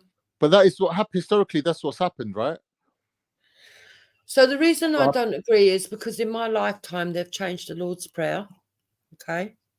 All right. And right, that's just in plus if you actually go to recent history, you know that even though I'm Church of England and I prefer those scriptures, you will understand that the Church of England was brought about because of Henry VIII wanting to divorce his wife. And if you go to Islamic scripture, and I'm not trying to offend anybody, there was a time in the past where they burnt all the books. They burnt them all because they said they were all different. Even today, there's 37 fucking Qurans. And I'm not just sticking it on Islam. You go to Christianity. How many fucking different Bibles are there? Jubes, can I ask you a question, Jubes? You said that they've changed the Lord's Prayer in your lifetime. Can you show us an example? So I believe that mankind has interfered. No. I don't want a general statement. Can you show me, direct me to the fact, the evidence of that fact? Well, it's in the Lord's Prayer. Yeah. Oh, so the Lord's Prayer has been changed in her lifetime. Yeah, okay. So let me get the changes in the Lord's Prayer. Okay. Okay. Can you substantiate that in the text? Yeah, I'm going to go find it. Give me a minute. Previous variation? Yes, let me find it. Let me Google. You keep denying. You think that I'm lying to you. I've got no desire to lie to anyone. No, he's not saying that. He just wants to know to what extent is it being changed? Is it just grammatical? Yeah, I was more so asking whether or not there was a previous variation of the passage that says different to the one we have today, or whether or not she's saying that people are misquoting the passage in modern time. We'll see. We'll see. Yeah, breathe, Zulu, breathe. I'm gonna make some weird bigs, man. Yeah, I want to know about the Stardust still, but yeah, next question. Yeah, the stardust. That's another claim she needs to prove that we came from stardust. Yeah. We came from stardust. I think that's just a metaphor. No, she meant that No, literally. She meant that literally. Yeah. Talking about planets smashing together, friction. I don't know what she was waffling Yeah, about. friction between two things. There's nothing coming from something, and yeah, I The wanna. polar chemicals, the single cell Polar organism. yeah, exactly. Polar chemicals turning Well, into light. this scientifically speaking, it's not that absurd what she's saying. That No, she was saying as she believed it, Khan. Like, there's a lot of things that came from outer space, that bacteria landed on Earth, and there was like an amino pool that basically accepted the bacteria and became a thing. Yeah, there's no space though, G. So that whole thing is fiction. So Where does iron come from? From Earth. No, iron and gold and these certain things, they came from space. Okay, can you prove that? Well, look it up. You see, it's an easy Google search. That like So a lot I'm of gonna these look at metals. someone telling me they came from space, but I'm not seeing the evidence for it though. A lot of these metals, they came in a meteor shower.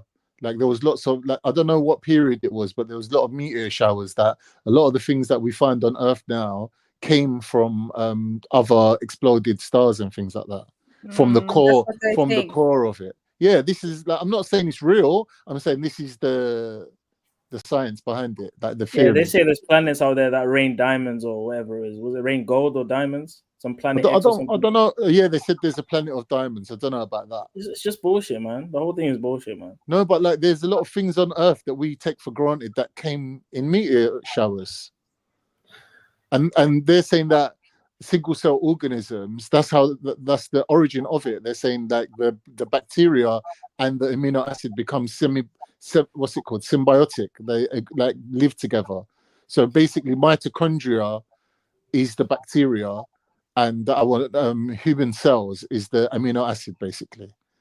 Okay, but the problem is abiogenesis literally kills biological evolution because a pool of chemicals will never generate a single-celled organism. No, they didn't. Without the bacteria being added to it, they wouldn't have. So you're saying bacteria existed? Where did bacteria come from? Yeah, bacteria came from outer space. How is it existing in outer space? Frozen in a frozen state. What? So that means that's a scientific theory, Khan. That hasn't yeah, it's a theory. That's a theory. That's not widely accepted. Wait. That means that DNA and RNA existed outside of this Earth. Yeah. Explain that. Well, that's what I'm saying. That's the sign, because of what Sulu just said, that the amino acid pool within itself would not have been able to generate life or a single-celled organism itself just from the amino pool that existed. So they're saying that ultimately the only other option is that, you know, the bacteria came from outer space. I can understand if you say that it's a virus because we don't know if it's a living thing or not, but not a bacteria. A bacteria is a living thing, so a living thing cannot be existing outside of this. It's frozen in ice, Axel. It's frozen on the meteorite. That's what he's saying. Bacteria can survive in strange places, man. Bacteria doesn't need oxygen, right? Yeah. It can survive when it defrosted, but that is not the case. Like, where does the DNA and RNA come from? Well, would the single cell organism have DNA? Yeah. Well, DNA is a strand, isn't it? But it's a single cell. How would it have a strand? They do. They have a DNA. Parasites have single cells. Yeah, where do parasites come from? A parasite is what, by definition? A single cell microorganism. No, a parasite is something that leeches off something else, isn't it? Yeah. Yeah, but it's a single cell organism. Yeah, but for it to leech off something else, it means that it's a separate entity. Right, so in the back, Zulu, I'll give you at least 3 links, but there's hundreds more. No. Don't leave it like that. Let's okay, let's do it. Okay, yeah. Wait. What are you trying to Hope say? approves changes to the Lord's Prayer to clarify temptation reference. Okay, so is he actually changing the text, or is he changing how people read? It doesn't matter what he's changing. He's changed it. If you change one word, then you've changed it. Why? Okay, is the Bible the word of God or something? No, but I'm trying to understand what. It's the same as the Quran, Khan. No, if you've grown up believing one letter of scripture, it's not. You know, by changing one word, you can change the whole context. Let's not pretend. And this is what you're trying to do here: semantics. Yeah, I'm not gonna lie, Jibs. This was a flop because this was him suggesting that they change lead us not into temptation. Okay, if that's what you believe, that's fine. But the actual text itself still says lead us not into I've agreed temptation. with you. I I thought said you if were that's saying. what you believe, that's Wait, fine. wait. Hold According to the Lord's Prayer, guys. I'm Hold not on, sure- Con. Go on. Let me just say this, my brother. Yeah, I'm not saying, Jupiter, that you're wrong that they've not made attempts to change how we read it or what we think about it, but the text itself has not been changed in regards to the Lord's Prayer because it still says that. So I'm asking, is that What what do you you was mean? trying They've to say? actually changed the wording. No. If I open a KJV, for example, it's still gonna say lead us not into temptation. It doesn't matter. They've changed it. So what's been changed? The Pope has given permission for the wording to be changed. Yeah, but the Pope In can the do text? that. The Pope Is can it no? do But hold that. on, changed in the text or changed in the way people Look in the recite back. I've the gave you text? 3 links. I'm not going to Well, do I've everything read it. for I've you, looked at it. I'm But aware of the Jupiter, story. you saying that the Pope shouldn't be able to do that? Because as far as I I'm aware know, of this. Yes, Pope I is. am absolutely saying Well, then that. you're saying that there should be no such thing as a Pope, then, because that is his job. The I Pope is a believe. singular person Yeah, I agree with you. I who agree can with you. interpret I dogma. agree with you. There He shouldn't be a writes the Pope. dogma There himself. shouldn't be a Pope, and there should not be any imams. Right, so then you're saying that then there shouldn't be no If they could religions. change scripture, So then there's no point in saying that they've changed it then, because There's that's his nothing job. here that what do you mean? There's no point. They have changed it though. No, but Jupiter. I've just No, read the you're not getting article. it. Nowhere does it say they're changing Just the like Bible. Henry VIII changed Nowhere the does it. religion. Hold on, let me make the point. Just like Henry VIII Go on. changed the Catholic religion to make a Yeah. Church of England religion. Yeah. Yeah. Right, but You can't Protestantism have a isn't just Pope. based on. You can hold 1 on. minute. No. You You can't have a hold on Pope 1 second, change the Jupiter. wording. Jupiter, hold on 1 second. Because if you do that, then Protestantism. you are interfering as a man's perspective into what you claim is godly text. All right, but what I'm saying to you is Protestantism isn't just based on the one fact of who King Henry VIII can marry. There's a lot more to why would they protesting against the Catholic Church and how it's set up. And there's a difference between Orthodox Christianity and Catholic Christianity in the fact that, like you said, in Catholic, the Pope So I believe himself all of that is bullshit, responsible though, for Khan. dogma, that he can Khan. change things if he wants. Khan. But in Orthodoxy, they have a panel of church leaders that make that decision. So what you're saying, it doesn't really for matter. me, my premise is It's this. not really. Let me explain what my premise is to you. Mankind cannot overrule God. If you're talking about somebody that's meant to be omnipresent and completely powerful over everything. So I would never, or any other person, even the most academic of human beings, should not be as powerful or as clever as a God. Would you agree with that? Yes. Right. So therefore, you can't overrule what he ordained or what he spoke. And if you reinterpret it or change up the interpretation or change the context in any way, shape, or form, even by a dot at the end of the sentence, a comma, or dotting an I, you are changing that scripture, right? No. What you're doing Right, no, is hold on, Khan. Listen, I believe every single religion that we adhere to today has an element of truth in it, but has been interfered with by human beings from time immemorial.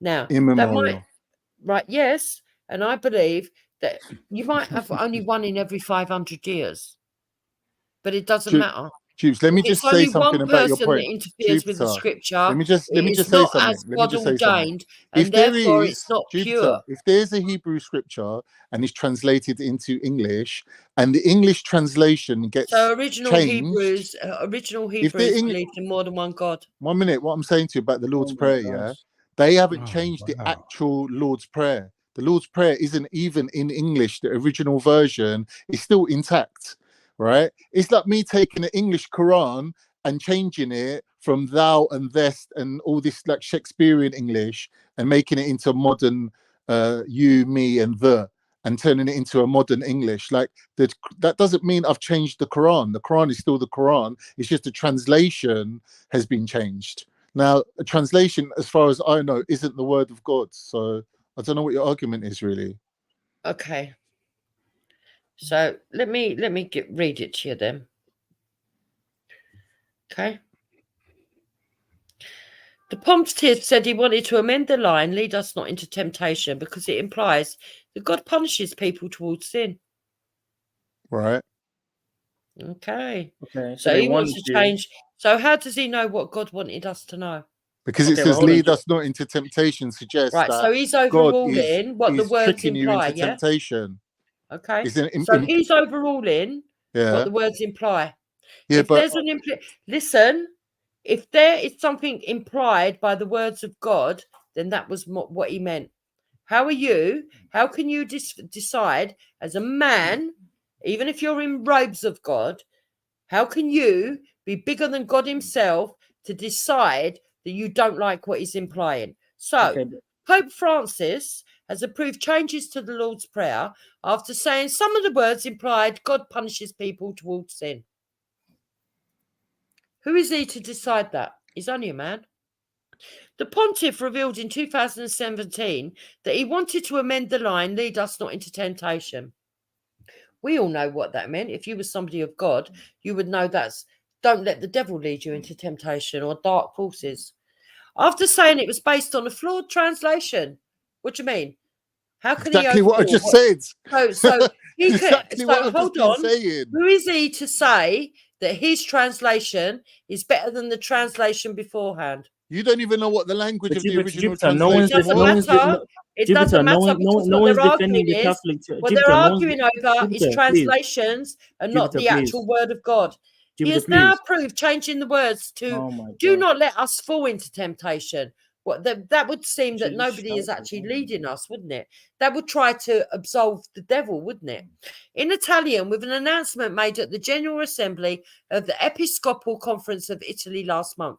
It doesn't matter. My premise was the Lord's Prayer was changed in my lifetime. I've proved it, and now you want to change the goalposts. No, but the actual Lord's Prayer hasn't been changed. It just hasn't the been changed. translation That's the of point. It has. That's The the point we're trying translation The to of word it is has. changed, the context changed. No, No, because the Jupiter, original Jupiter. Lord's Prayer is not in English. It's in it's in Greek actually. It It's the New doesn't have to Testament. be in English as long as the translations are correct. Let me tell you something, Jupiter. What are you Your talking argument would make about, man? sense if you went away and learnt Greek and then looked at the original and said, well, I don't agree with his translation. But you're not doing that. That's why I asked her in the beginning, Khan. Is she saying that the book Well, itself I'm is saying, hold no, on, what I'm Jupiter, saying, hold Khan, on. is worse than that. Jupiter, Hold on. please. What Please I'm let me saying is speak. worse Please let than me that, speak. Khan. Oh What I'm my saying gosh. is worse than that. So our This church has led us to believe that the first is translation was pure for all these years, and now all of a sudden they're saying that they're going to change it because it's not pure, which means there's been interference by man. This is crazy because even the Quran has What do you got mean? so many different So how do I know either translations one of of those English. interpretations are correct? Look, there's How do I? Okay, Khan, tell me which one is correct, the first one or the second? the Greek And one. how do I know which one's telling the truth? Go and learn Greek. Go to the Textus Receptus. Go to the Oh, Greek. for God's Go to the sake. Gospel. It says the same thing. What the Pope is suggesting is to change the way that people read it, but he can't change the manuscript. He can't change that. It's common sense, Zulu. You don't even need to explain it to her. Right, She's so just if they digging her can't heels change the in. manuscript now, they shouldn't have been able to change it in the first place. But the Who point is, canonized the no. But the point is, 66 you books said of they've the changed Bible? it. Who They haven't canonized it? changed- Man. Man canonized it. But Jupiter, Right, so Jupiter, you made the claim that sorry, they've changed it. They Man haven't can changed never it. supersede God if you believe in the Almighty. I'm trying to get my point across, but Any it's one of difficult. you that claim that you're of God, if you honestly believe that a man can supersede it, you do not believe in God. No one is defending the Because Pope. in the Do you beginning there was the understand that? word, and the word came from God. It didn't come from man. No, Jupiter, I'm It didn't defending come from the man's Pope. interpretation. I'm defending It the came I don't Pope. from want to I'm God. saying pull the that In the new I'm point. beginning was defending the the Pope. word. I'm saying the Pope knows Greek better, This is a Hebrew mess. better, and understands Christian doctrine and dogma better than Jupiter, and he's in a better position to tell her how to interpret the text. And for her I to don't then think the say, Pope is "Fuck in a the better Pope," position. Pope is that a to me He's a is demon, man. man. He's ignorant. What a are you mere That's talking about, man. ignorant. man? He's a The Pope man. That's is a, He's a ignorant. the Pope is man. a demon, He's a man. Yeah, but man. he's a man who knows He's a better than man. you, though. He is not a He's a god. demon. He's He's not a a god. demon, man. But He's he not still a knows god. He's better not than my you, god. though. He's not He my still knows god. better than you. Why are we No, elevating he's to a not. god No, he's not. position? He's not a god. Why are we doing that? So why The is it on Pope the is a, back of his chair? It writes "in place of God." no. It's Sorry? actually called Lucifer's seat. He's a demon, No, man. it's not. Don't lie. The Pope is a demon. I don't even know Shut what we're doing up. here. You're disrespecting a lot of people, I don't Zulu. You care, shouldn't say man. And that. on that, I don't Zulu, I care. would actually agree with you. But Jupes, that's the whole point. I'm not even disagreeing with you that he shouldn't have the right to change it. I'm just asking you whether or not the actual text has been changed. That was what I was asking you. Yeah, If but any I've proved that Catholics it are has in the listening, I back. don't I've condone but the this text, kind but of Jupiter, the text itself hasn't been changed. I can demonization. It open has my been so. Bible. It has been. It has been. But Jupes, And I what can it has open been my changed Bible. to is to make it look like there is no fucking devil when there is. But If you Jupes, I believe can in open my scripture. Bible. I can open my Bible right now. It will say that though. It will say lead us not into temptation. So what does that mean? Jupiter, can humans get led into temptation without the devil being there? Is the Okay, so devil who's responsible? leading you then? Is the devil responsible for Who's all of leading you? our Who's leading temptations? you? What do you mean? We are. Okay, so if you get a wording that says you're being led into temptation, that would suggest that something is leading you. What is leading you if Your it's not the desires, your devil? greed, your humanity. So humanity is leading you. Yeah. Okay, where's the scripture that tells you that humanity leads other people? You just read it. You just read it. You just read No, it I out. didn't. No, Yeah. I didn't. No, My I didn't. understanding of that is exactly what the Pope said. And I think that should have been that from the beginning. That's daft. So what you're doing is absolving the devil. Yet you No, yourself I'm know. not saying that Okay, nothing about the devil. okay. Khan, are you Muslim? Alhamdulillah. Right. So what are the satanic verses? Satanic Verses is this book written by No, not that. No, the actual satanic verses. What are they? I don't know. Obviously, like being a So Muslim, they're I'm the not obliged verses to know alluding anything to the about it. fact Go on. that Muhammad claims the Mhm. devil tricked him into saying something that wasn't correct. Is that not right? I don't know if that actually is. Of course you wouldn't know because you don't want to admit that, do you? No, I But don't. that's It the don't make no truth. difference to me. That's It don't true. make no Let's look difference up to the me. satanic verses It then. doesn't affect So what's if you in the believe the Quran, devil though. don't exist, then how come it I'm not saying the exists devil in your don't religion as exist. well? No, I'm not saying the devil don't exist. I'm saying, can we not Well, if the sin devil does without the devil's exist, involvement? why is the Pope trying to absolve him of fucking leading people into fucking evil acts and temptation? I'm saying that human beings can sin all by No, themselves. what the Pope is doing is trying to put all the onus on human beings and not the Yeah. fact that they're infallible and that God created them non-perfect and that they were to make a choice and that the devil does exist. And the Pope is trying to absolve the devil. Why would he do that unless he believes in Lucifer? I don't see Because how he the does. Pope's He does believe in absolving I the agree, devil. questioning Zulu. that he believes So in Lucifer. we now know that there is a cover-up for Lucifer. Why? Oh, this is straw man again, Jupiter. You Now do this a let lot. her like explain her whole No, it's my philosophy. beliefs. Go on. Okay, go on Go then. on. Go on then. Awaiting wisdom. I'm listening. All right. So listen, I wanted to understand why your passion for it being changed has been triggered at this particular Pope. It's why I asked the question, or tried to ask the question: when and who canonized the current 66 books of the King James Bible? Also, let's not forget there are other Bibles in operation in the Ethiopian Orthodox Church that have a great deal more books contained within. So why are you not banging on about the King James missing those books? I don't understand. Even if it's not King James, Well, whatever. I would if you want me to. Well, So hold I'm on, not let me saying that finish. the King James version is the Jupiter, best version. Who gave you that with idea? respect, Jupiter, stop talking over me. I'd like a conversation. That's why I've remained quiet. I'm Right, not okay, going to go on then. battle Talk for to yourself. airspace. Your Wow. passive-aggressive approach is just ridiculous. I'm It's prepared ridiculous, to have a man. conversation with you, but this is just I nonsense. don't think I'm passive at all. What? You're passive-aggressive. I'm There's a assertive, clear and don't try and difference. call me aggressive because I'm assertive. You're Yeah, but you're saying talk passive-aggressive. to You're the yourself. passive aggressive. Stop Jupiter, projecting. all he wants to do is speak, and you're saying Passive talk to aggressives yourself, and whisper. you're being rude. Assertive people are quite confident. I'm quite confident. I don't need to shout. Don't try and The gaslight truth, me. the truth roars like a lion. I don't need to, Jupiter. Okay, That's then. why you Well, go on then. shout. Go ahead with your premise while I sit here and listen to your bullshit. I haven't got a premise. I've got questions. I don't have answers. Yeah. So your question was, why am I not against the King James version? Yeah.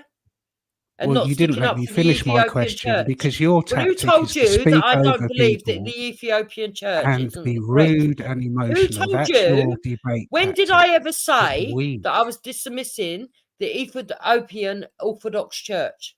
We didn't I even was hear his using full that. point because you were talking We over never him. you even wouldn't let me spoke about the finish. fucking Ethiopians. Yeah, but You've let him just You brought wouldn't it let out me now. finish. Oh my.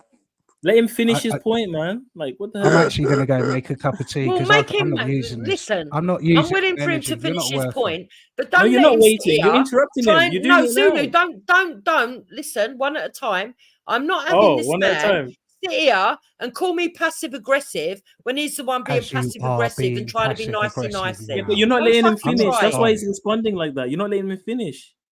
I don't listen. Firstly, I don't need to. All right, shout look, at you. man, you're both passive aggressive, but look, let's get on with it, man, because I think we're wasting too much time complaining about not getting a chance to speak rather than just speaking. So let's just speak. Just say what, like, if you wanted to answer a question, just ask a question. Awaiting wisdom. Let's just be direct. Fake comment. All right. So my question was, why the passion now? You're talking about whatever Pope changed it in recent times within living history, but we know that the Bible was canonized way back when by a Pope. So why was that Pope's definition and that Pope's council? Why was that allowed? And now this Pope isn't. And by the way, for clarity, I'm not defending the Pope. I'm asking, I think, a pertinent question. Why now? Why is it upsetting you? Why is that particular thing upsetting you when we know the Bible has been changed? What do you mean? Why now? I yield. Yeah, you're talking nonsense because you're making the false premise for me that I am saying that it's only this time that I'm bothered. I've never said that. But he's I asking believe that you, all Nico, what's scriptures the go back to. importance? What's Hold the on. importance of it? What you just What do you said mean? What's the importance about of the it? covering up of Lucifer. What is the importance of that Okay, so specifically? the only importance for me is that if in my lifetime I can visually and with my own ears here, those who have ears here, yeah, see and hear in my lifetime, so I know it's fucking factual, not saying that's written down for other people to tell me. In my own lifetime, I've seen it change. Then why should I believe anything that come before? Yeah, fair point. I kind of understood your point about. I think that it was a bit of semantics when it came to whether the original text has been changed. Obviously, the original text hasn't been changed, but possibly from that article, possibly any further Bibles to be printed would have that change in it. Possibly, I don't know. I'm not sure how Yeah, he they've intends to ordained it. They've implement. agreed it. The I Pope's don't know given how it he intends to permission. implement that. That seems to be the only way. But it wouldn't change the other copies that predate that. No, but that's given though. What were we saying? Is he gonna be fucking multi-dimensional, go back in time and change? No, obviously he won't change the other copies. But there are multiple versions of Bibles currently. The Torah is always outside going to of be the the King Torah. James. The Texas Receptus is always going to be the Tanakh is always, like you can change the KJVs Yeah, and the okay, NIVs and the, but I guess that's what we're saying. We're saying the new translations coming out could possibly be altered. So that is changing it. It might not be changing your personal copy or my personal copy, but that's a given. They're printed already, bro. And no, it I might can not. agree with you. There's corrupted versions.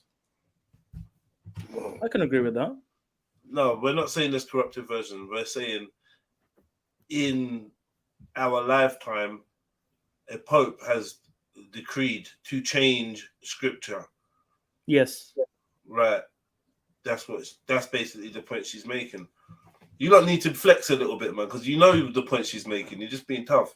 No, but I'm saying what my one, yeah? What the Septuagint, is it gonna change, yeah? No, but that's No, but I needed to clarify that though. I needed to clarify that. The inscriptions on the scrolls, yeah. I can't let her say that without clarifying. You can't it, criticize the Pope for doing his job. That's what he's Oh, supposed to be no, doing. You're wrong. In that argument was so dead, con. Come on, bro. bro. What I'm saying to you, in I Catholicism, don't know why you're defending the Pope. No. I'm not defending the Pope. I'm saying if you does not have understand. power to change scripture. You don't. Hold on, my broski. Even Constantine and whoever else, they didn't have the right to do that. Brother, in Catholicism, the Pope is responsible for writing dogma. As a single person, This ain't he dogma. can This is the change Bible. whatever he wants to change. No. This ain't dogma. This is the Bible. Dogma would probably be literature around the Bible and surrounding the What? Bible. So, what about It would translation? be the Bible. What about translation of the Bible? That's not dogma. That's not dogma. It's a translation of the Bible, in my opinion. Mate, Now, maybe I'm wrong. Maybe I'm wrong then. Obviously, I ain't a Christian, innit? So Dogma is dogma. Translations are translations. all right, cool. Man tried the thing, innit? I mean, the Pope has also tried to make a new set of 10 commandments to accommodate global warming, but these changes don't change the original Yeah, but that ain't manuscript. right, is it? Why should he do that? Who gave him permission? But no one here is defending him but Khan dupes. I'm agreeing with you that he should not have the right I'm not to do that. defending him. I'm saying it's his job description. That's what he's supposed to be doing as the Pope. That's what Catholics signed up for, isn't it? To have one person in place of God. No, it's not. What the Catholics did was they made holy orders, hoarded all the fucking gold, all the knowledge, and then fucking told everybody else that they've got to fucking do what they say and say. And they've actually tried to tell ordinary people that they are the representation of God on earth. Who the fucking hell said they were? But ain't that what the royal family are as well? The royal family are different. They're sort of like a representation. Let me finish. That was a kill shot. Let me finish. They're a representation. Because they've been detached from the church. Okay. If you go back deep enough, you will see the Jesuits got in with the fucking Catholics and they fucking nicked all the land off the local. They've even took rights away from the king. Basically, our royalty and nothing but fucking just. I feel a bit sorry for him, actually. I'm not going to lie. Well, not Andrew, because he's a fucking paedophile. But, and some of the others are as well. Maybe even Charles, to be fair. I mean, he was friends with Jimmy Savile. But the fact of the matter is that... That's a bit suspect. Yeah, no, it is. It is. Who's going to go to Jimmy Savile? This is a mess, This is a mess. That whole last statement, I'm trying to save you from... No, Jedi, the way I see that, right? Most of them are child offenders and that. Allow it, man. Let's allow that. No, I don't think most of them. I don't think most of them. You do. I do think some of them are questionable. You do. You actually think most of them and all of them in power are all in league with the same fucking devil that you're talking about. I don't. The Queen's not against the what? You think the royal family is against the devil?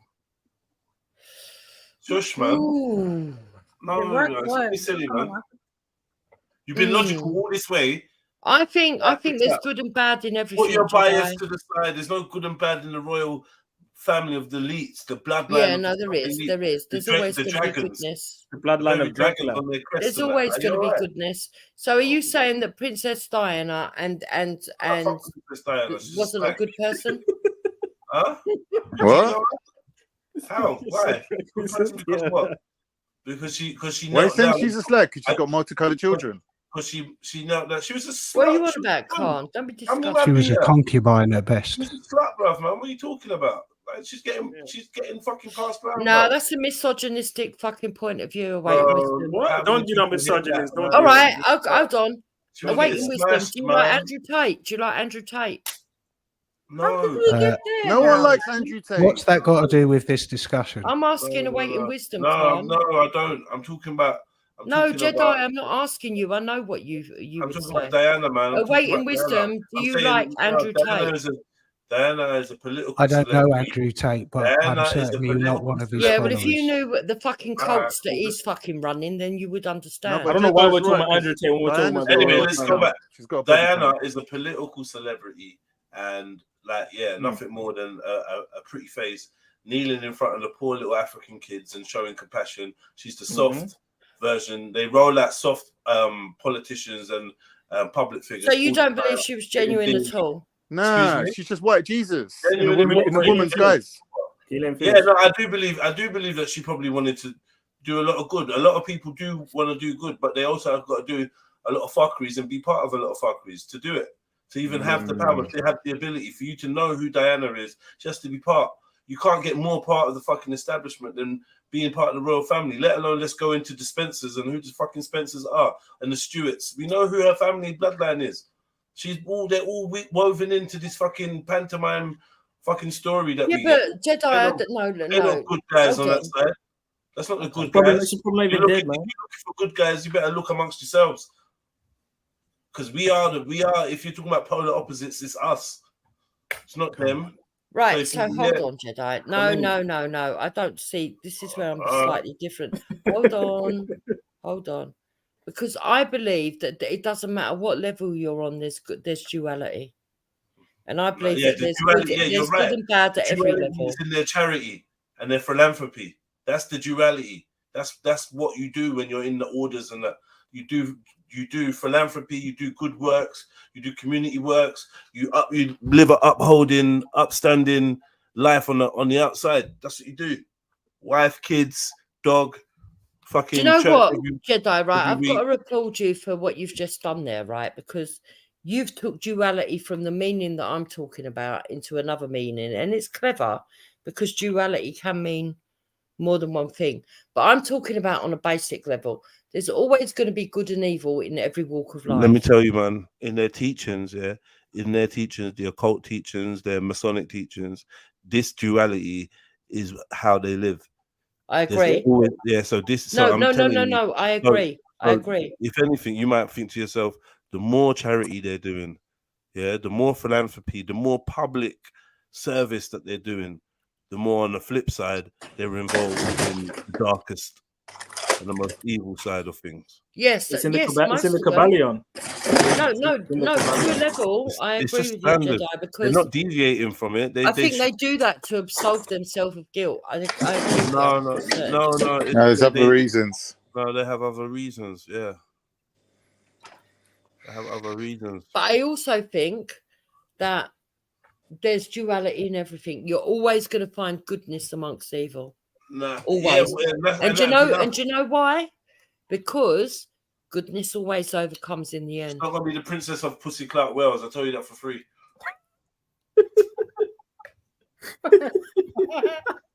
Is she even dead though? That's another thing. Like, come on, Juice, man. You know better than that. Why Of course she's dead. Don't be ridiculous. Oh, don't be like that. Don't be like that. Why? All these facts that we know, we got to disconnect from all of that. Okay, narrative. so you believe she's alive, and where? Where is she then? It's possible that when they said she died, she didn't. Right. And I feel like that's why I discard these celebrities and I put them all in the one box. Yeah, Look, and you can't tell me there's that always a possibility we're being lied to, but if you try and understand all this, you would understand that there needs to be sacrifice. Bad guys can be sacrificed. And when they need sacrifice, they need people that are more purer than evil. That's because false. It's better for them, No, it's not. right? False. So I would say that she was more of a sacrifice than anything else. That's false anyway, and you have to sign up to be a sacrifice on that level anyway. False, like definitely, 100%. So what do you mean that you got to sign up for it? Explain. I'm going to go on mute. No, I'm just saying that you got to be part of the establishment to be on that level of sacrifice, to be a princess of Wales and all that stuff, and marry. So I don't agree, Jedi. I have think children, that British and have the culture children. itself teaches It's people. like, look, the fingerprints, the footprints are all there. The hidden hands all there. You can see it all. Her lineage is not secret. Who she's related to has like it's not no. She's part of the establishment. Like, I don't know what more I can say. Like, it's there in your face. So I would say, like, just get rid of all of that. Yeah, but that's why they needed a sacrifice, isn't it? Yeah, I don't know about that, man. I hear that the 13th pillar and the Arc de Triomphe and all that, blah, blah. I hear all of that, but I'm not convinced, man. Diana represents the Diana very rare. So you think that she's still alive? It doesn't matter. The point is, I'm not buying into the narrative of this poor little woman that she was about to have a Muslim. Oh, I don't think she was perfect. And this and that. Downstairs because listen, the Queen Jedi, wanted her dead because any of this. woman I'm not buying into pregnant- none of that shit. That's Hold all on. narrative. Yeah. That's all. That's all a clever script for the beast to expose itself and show that there's more going on. And these are the first steps for people to start getting into conspiracy and things like that. These are major milestones, and I say it every week that I'm on here. Yeah, they controlled our worldview with deaths, marriages, jail sentences, births. No, I believe in marriage. What? No, you're not listening to what I'm saying. through a story about marriage or death or birth or going to prison or going to rehab or like this or war. There's certain key narratives that shape the way that we see the world. All they got to do is tell us that this person is married to that person, and we believe a certain thing. All they got to do is that tell us that this person has died or been killed, and we believe a certain thing. All they got to tell us is this person has been sent to prison, and we believe it. Like we just believe anything. Yeah, no, I agree with you, but I don't think these are archetypes. These are archetypes. There must be some kind of psychological trigger. Well, that's why Megan uses the word archetype. I would agree with you. That reverberate with our consciousness and allow us to. They're like trigger words. They're like trigger subjects. I'm noticing it. Trust me, and they just shape the way we see the world. So if we believe in the Diana death, the same way that we believe in 9/11, it really does shape the way we see the world, and actually, it goes hand in hand with the script that's rolling out, that's getting us to look at the system as, oh my God, look at this ugly thing, because it's taken off its mask, but it's doing it in such an interwoven, intelligent way that it's dragging all our egos and our emotions and really wrapping us into the story. A good storyteller, gets you to really be emotionally entangled and entwined and almost find it inseparable from your life and your experience. A good storyteller will weave such a story that it's so personal to you, you can't help but see yourself in the center of this story. And then therefore it becomes all the more real and all the more precious to keep. And the more you weave your identity into it, the less likely you are to ever unpick it and unravel it. Because it means having to go through the layers of yourself. So I don't think I'm a Lady Diana. That's grown into it. No, I'm not saying you do. But I'm saying it was a major milestone in our quote-unquote society. And these things, these psyops are rolled out to have certain impacts on us and lead us in certain directions, man. Yep. Yeah, Jedi, I kind of agree and understand what you're saying, but I also believe that there are casualties. So it's like when people say, 9/11, for example, yeah? Who's us? We're the casualties. Yeah, but when people say about 9/11, we died in 9/11. They didn't. Hold on, stop interrupting me. I didn't interrupt you, please. Right? When people talk about 9/11, there were still people, innocent people, that did die. Yeah, and us. Yeah, but I also think that Lady Diana was, and I call her Lady Diana, Princess, whatever. I honestly think that she was quite naive, and I do think that her family sold her out. Do I think she was perfect, though? Not as perfect as other people think. And I'll give you one reason why. There was stories that were put out that when she was pregnant, she threw herself down the stairs because Charles had upset her. I think any woman that's pregnant would think for the baby before themselves. And that, to me, told me that she was a bit manipulative. But at the same time... Sounds like mythology. Huh? Sounds like mythology, celebrity mythology. She did this, she did that. We'd have no way of knowing that. And if the actual princess of Wales, the actual princess of Wales actually threw herself down the stairs, and the powers that be didn't want you to know it. Hold on, didn't want you to know it. Then you wouldn't know it. True, but she did say herself that she actually done it as well, Jedi. Like I said, if the powers that be didn't want us to know that the actual princess of Wales threw herself down the stairs when she was pregnant, then we wouldn't know that. So, like, you know what I mean? That's information that's allowed. So let me ask you this then, Jedi, right? Okay, let's take it away from royals. Let's take it down to... Have you not met silly females that would do stupid stuff like that and get all over dramatic?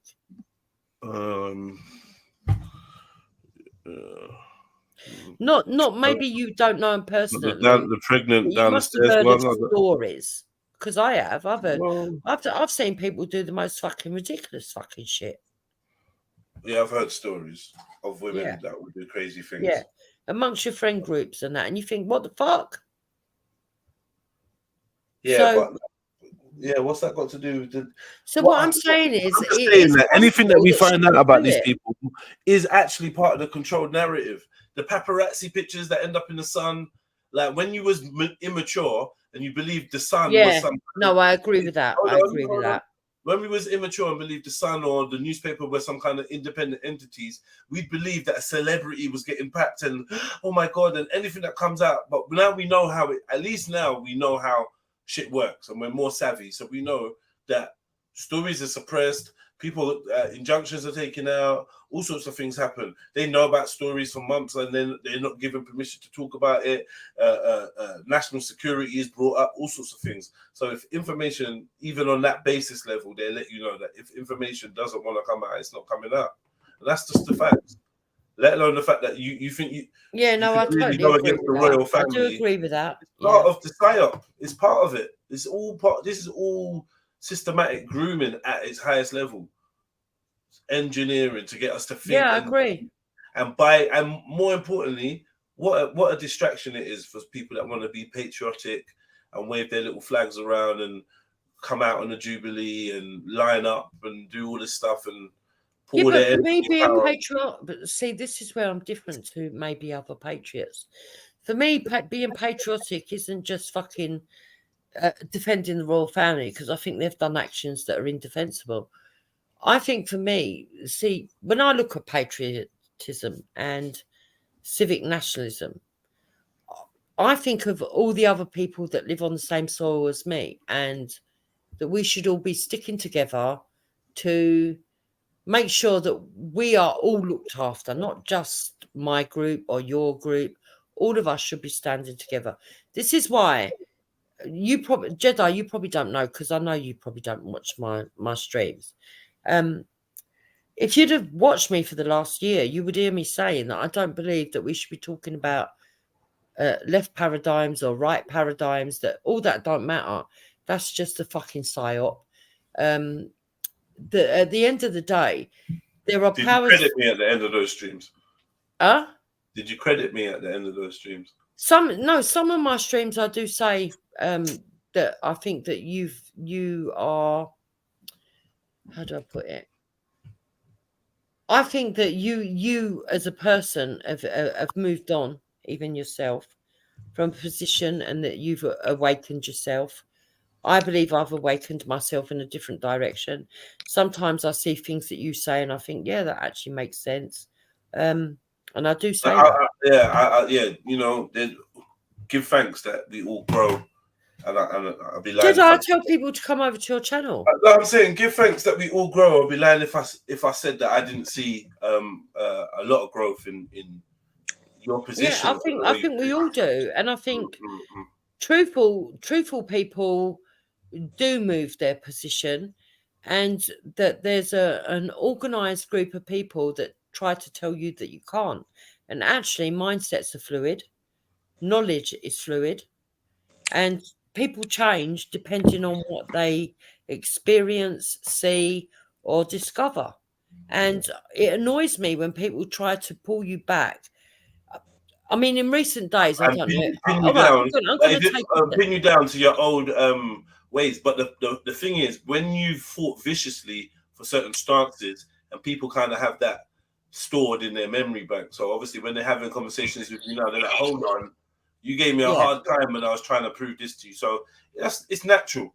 But yeah, you do maybe. You do I understand that, Jedi, and I'll as take you're that. evolving, you do have to clarify your stance. Or the yeah. other option is to say less. And I think sometimes that's something that I've been trying to adopt. Maybe say a little bit less in the conversation. Do you think? Hold on. As my ideas are evolving.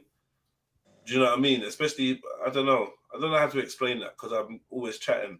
But at the same time, I feel like I'm not saying as much as I could because I'm trying to save myself from making full statements or contradictory statements or whatever. So I'm being a bit more aware of what I'm saying before I say it. See, You said that I'm a few slightly times. different, Jedi. Maybe I'm wrong. You have I'm said not that a few saying I'm times now. right, but me myself, I think all humans are not perfect, right? All humans. All humans are what? Sorry. All right. So for me, there's not a perfect human, not one, right? Whether it be just a simple lie or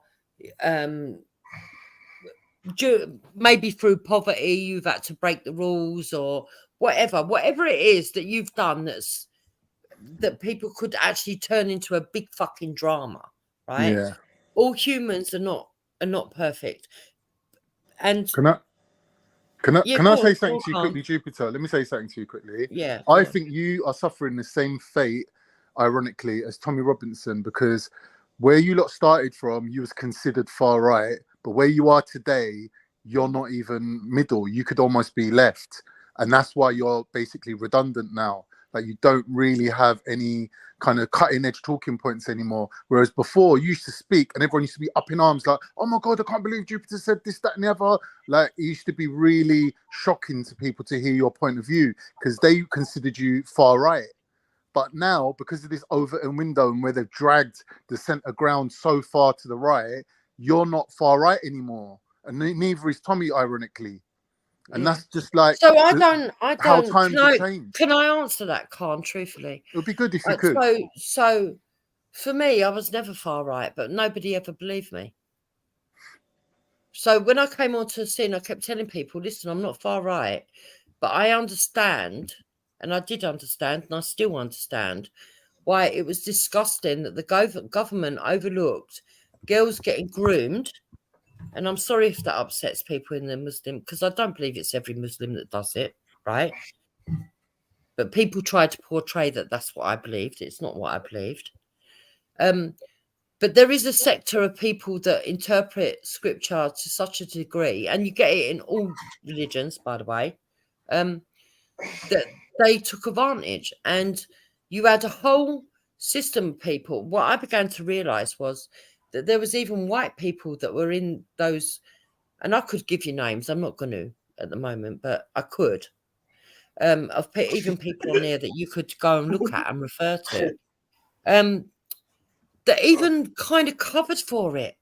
They covered for all, and I hate getting into this subject because it actually makes me feel sick. And because of recent things that have happened with Hector's friend, I do get slightly upset over it, which is why you saw me getting upset before. But the fact of the matter is that there is a culture in this country, and I don't know if it's in other countries because I don't live in other countries, but certainly in this country, where people worry about the top show. And what I mean by that is you will find organizations that will cover for the fake image rather than the reality. And you will get communities that do that, organizations that do that, religions that do that, even groups of families that will do that, right? And to a certain degree, I kind of understand that in Britain, there's been a sort of culture of keep calm and carry on, and you don't air your washing out in public, right? Which is where it stems from. But also the fact that people have taken scripture and took it to the extreme. So there are not all Muslims believe this shit. I don't believe that for 1 second. But there is extreme Muslims that do. Not all Jewish people, for example, believe that Jesus balls in fucking excrement, but there is a slight extreme sector that do. Not all Christians believe that it's okay to fucking reprimand somebody and call them evil and hit them with the Bible and fucking take advantage of them, but there are some extreme Christians that do. And when we keep kidding ourselves that evil doesn't exist everywhere, and that because something is sacred like a church or a religion, that everybody in that religion or organization is perfect, then we're all lying to ourselves. And that is what irritates me. But when it comes back to me personally, all I ever stood up and said was, look, I don't care what Tommy believes in every other fucking avenue. He's right what he's saying about grooming gangs. And by the way, you shouldn't be branding ordinary people that agree with him as far right. And then they branded me far right, which is quite laughable. Yeah. So, but my persona was built for me, and I aided it because I took offense at what people said and reacted in kind. And I understand that. All right, I but in reality, you went to Speaker's Corner and told Muslims that their act of prayer is equivalent to them sticking their asses up in the air, and that is don't offensive think to people British should be people. praying in the street, but I don't think Christians should either. No, but forget about them praying in the street. You said that the way they pray, with them Yeah. sticking their asses in the air, Yeah. is offensive to British people. You said that It word for word. is offensive. But what I'm No, saying not is, if you Brit- don't see that No, as being you've added far the word right, British. if You've you added don't the see word that as being British. far I right said and it's intolerant, offensive. It's offensive to anybody. Nobody wants to see people sticking their ass in the air. No one. that's like me saying jelly deals is offensive because I don't like the look of it and it looks disgusting. Oh, come on. What do you Someone's mean? backside up in the air is a bit different to a jelly deal. Listen, I've just got to do something. I'll be back in 2 minutes. Well, the irony is in the Bible it shows big Jesus guns prayed like come that too. Big guns out of nowhere. Wow. Had that up your sleeve, didn't you? Who, me?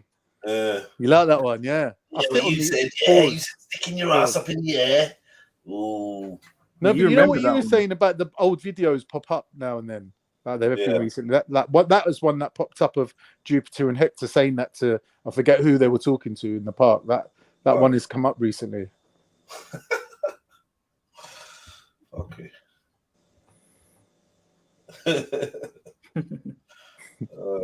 The funny thing is, it does sound like she would say something like that, though.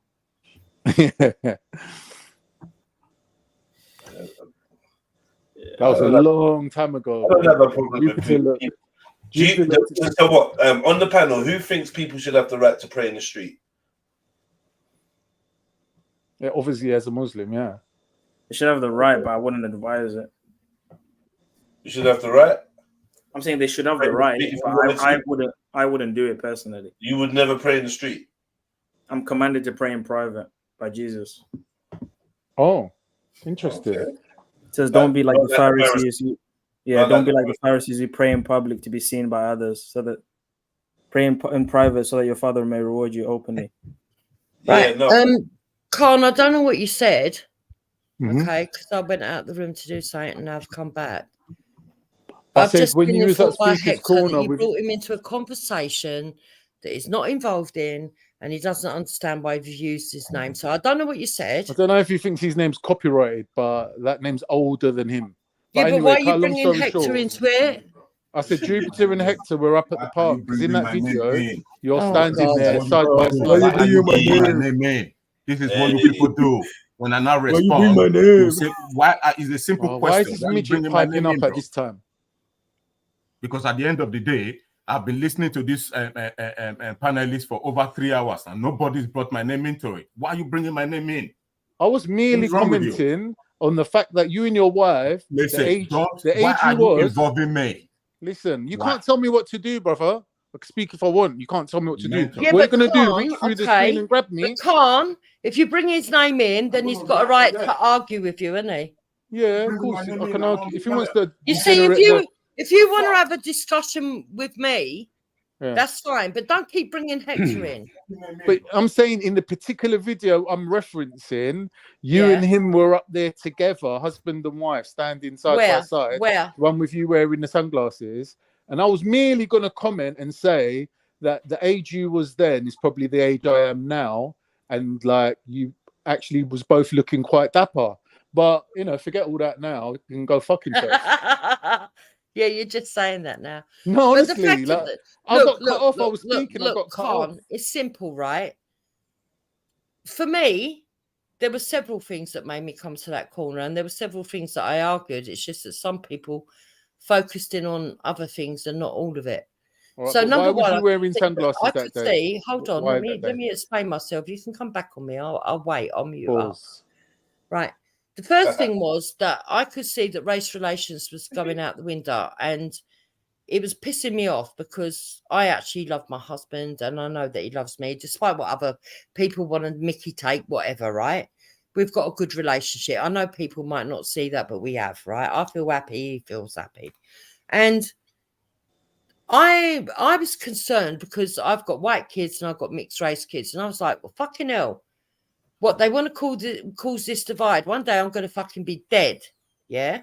And I don't want my fucking white kids to feel that they can't participate with people that are black or mixed race because all of a sudden we've got this division in society, right? So that was one worry that I had.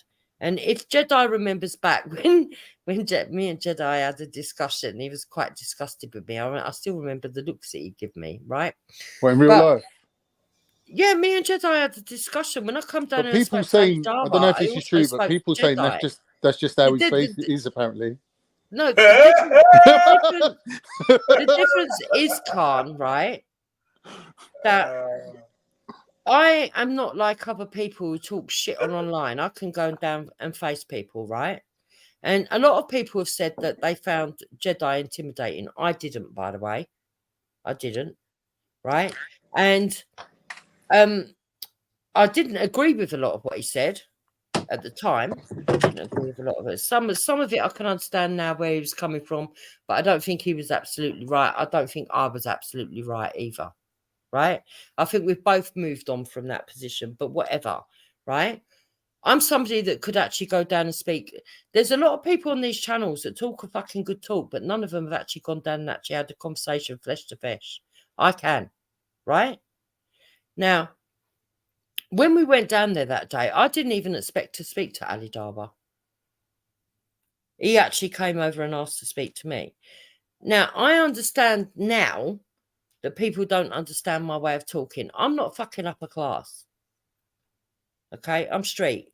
And there are some ways that I talk about and say things that I'm a bit hyperbolic. Yeah. And yeah, I can understand that some Muslims probably did get offended when I said, why are you parking your ass in the air? You're not allowed to fucking park your cars, so why should you park your ass? Right? That's what I actually said. Right? But it's my way of being tongue-in-cheek, sarcastic, but making a point at a hyperbolic level. Now, I don't believe, I grew up at a time, you probably don't, I don't know, you might remember it, but I grew up at a time in this country where if you were religious, you didn't fucking get on a bus and tell everybody you was religious. Yeah. You didn't stand in the middle of the high street and tell everyone you was religious. You did it in a fucking church. Yeah. You might go round and knock on doors if you're Jehovah's Witness, but you didn't fucking get on buses and annoy people. And through my lifetime, it went from having a bus journey where it was peaceful, to Christians getting on telling you the world was going to end, to fucking Muslims getting on telling you a load of bullshit. And then the last final fucking chapter was Muslims and Christians both getting on a fucking public service and them two arguing while the rest of us are all fucking sitting there thinking, fuck's sake, it's Monday, I've got to go back to work. And the last thing I need is listening to these cunts fucking round with each other over who's right and who's wrong and who's going to fucking end the world. It became annoying. And for me personally, right, I'm not talking about other people, for me, I found it irritating. I found it irritating that instead of people being civil to each other, you'd get one group saying they want to kill the other group and the other group saying they want to be and it didn't help, Khan, if I'm truthful, going on to Reels. It didn't help going on to Aspects, actually, because Hector wanted to talk about his heritage and they weren't ready for that. But then, after that mistake and all the bullshit of other people getting involved, we then went on to Reels, which was even worse. And I've said this publicly, and I'll say it again. The only place where I've met real Muslims is on this channel. And I've gone on to Muslim channels. People like Shani, right, who doesn't always agree with me, who's actually got really upset with me at times, right, made me see Muslims different. Seriously. Because when I went on to Reels, I had a bunch of fucking cunts like Isis Bob and Ards, who's now changed, but at the time, Ards was following him around, turning up at random hours, telling me they were going to rape me, rape my mum, behead me. Language, man.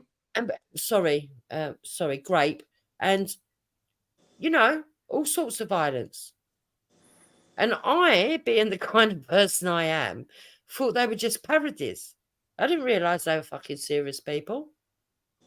I didn't realise until a lot later on when he got arrested that When Bob used to come on, I used to actually talk to him and think he was funny, right? Go, woman, woman, you wait and see, woman. And I used to fucking think he was a joke, that he was a parody. I was one of the ones that was most shocked of all to find out that actually he really did. I can remember saying to him one time, I shouldn't laugh. One time he was talking to me and there was this beep, beep, beep. And I said to him, mucking about, I hope you ain't got a suicide belt on. And he went, no, it's my car door. Not knowing that this bloke was fucking really into it all. He wasn't. But he got arrested for it. He got charged for it. Yeah, he was on but his way to join them. He got roped into it. I think he had mental health issues. Like, he was easily led, and they sort of like contacted him and got him to say a few things, and they convinced him to get on a plane to Turkey to kind of cross the border, and then they arrested him on the border and basically banged him up. But like, I don't know. All I know is that I used to it quite was them enjoy that having a laugh and joke with him, right? Yeah, A little bit I of felt banter. sorry Because for him, to be I honest. do like banter. He's got right? mental health. Right, I do like banter. I don't mind people taking the piss out of me a little bit. I take the piss out of them a little bit. I realise over time that other people have taken my words far more serious than I meant it. For example, right, who knows Wee Man? Do you know Wee Man, Khan? Yeah. We know Wee Man, Man's- innit, Jeds? We know Wee Man. Yeah, I get on with me, Wee Man, but for years, he's a star. well, not years, but let me not exaggerate, months, right? Wee Man held a grudge because he went and did abandoned houses, right?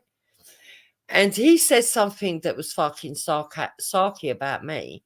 So in another video, I said, well, I don't give a fuck what Wee Man says. After all, I see him and his cousin nicking a vase from Manor House, right? To me, it was off the cuff. I didn't even remember saying it.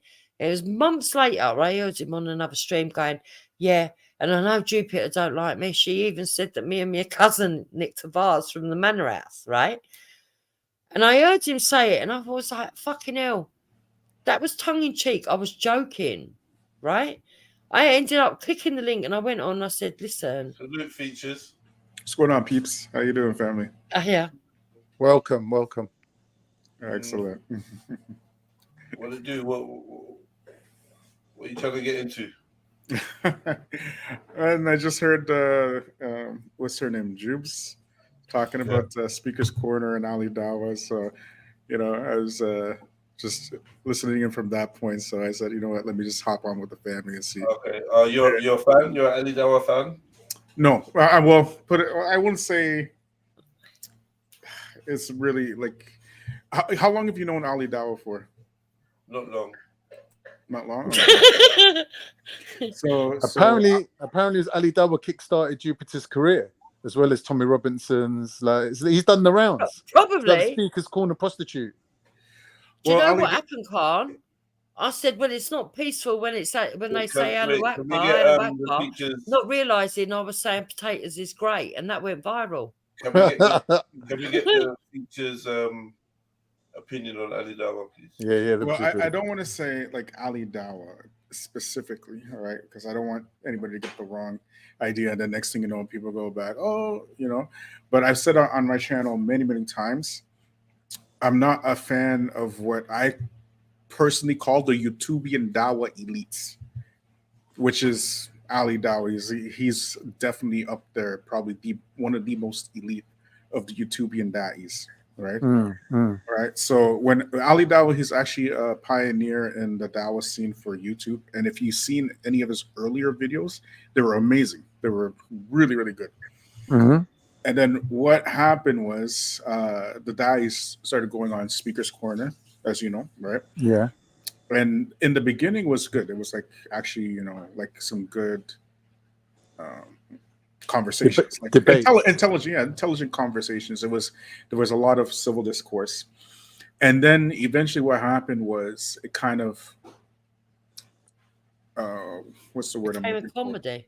It descended into chaos. Yeah. And there was a long period of time in Speaker's Corner when it was just a bunch of talking over each other and arguments, and you find entire videos you couldn't hear a single word anybody saying. That is true. That is true. Yeah, I've yeah. noticed that. Yeah, you're right. Yeah, right. So, but Ali Dawah has been on the YouTube scene for a long time. So he's mastered actually the algorithm. He knows very well how to make money on YouTube, right? He knows YouTube very. Do you think that motivates him more than his religion? I don't know if that motivated more than his religion. He's a convert, right? However, you know, if you look at his channel, like the estimates of what he makes on his channel, $1 million a year or whatnot. So I'll give you 1 million reasons why he does some of the most outrageous things that I've seen and calls it dawah. All right. So, but I don't want to target him specifically. There's a huge conglomerate now. What do you mean target him? You've done nothing but say good things about him. I talked to him. I talked to him personally. You know what I mean? And recently, he did this what he called, right, dawah against the Nation of Islam, right? Yeah. Okay. Right? That was embarrassing. I saw that. Oh, okay. So you know what I'm talking about then, right? Of course. I don't. Can you tell me, please?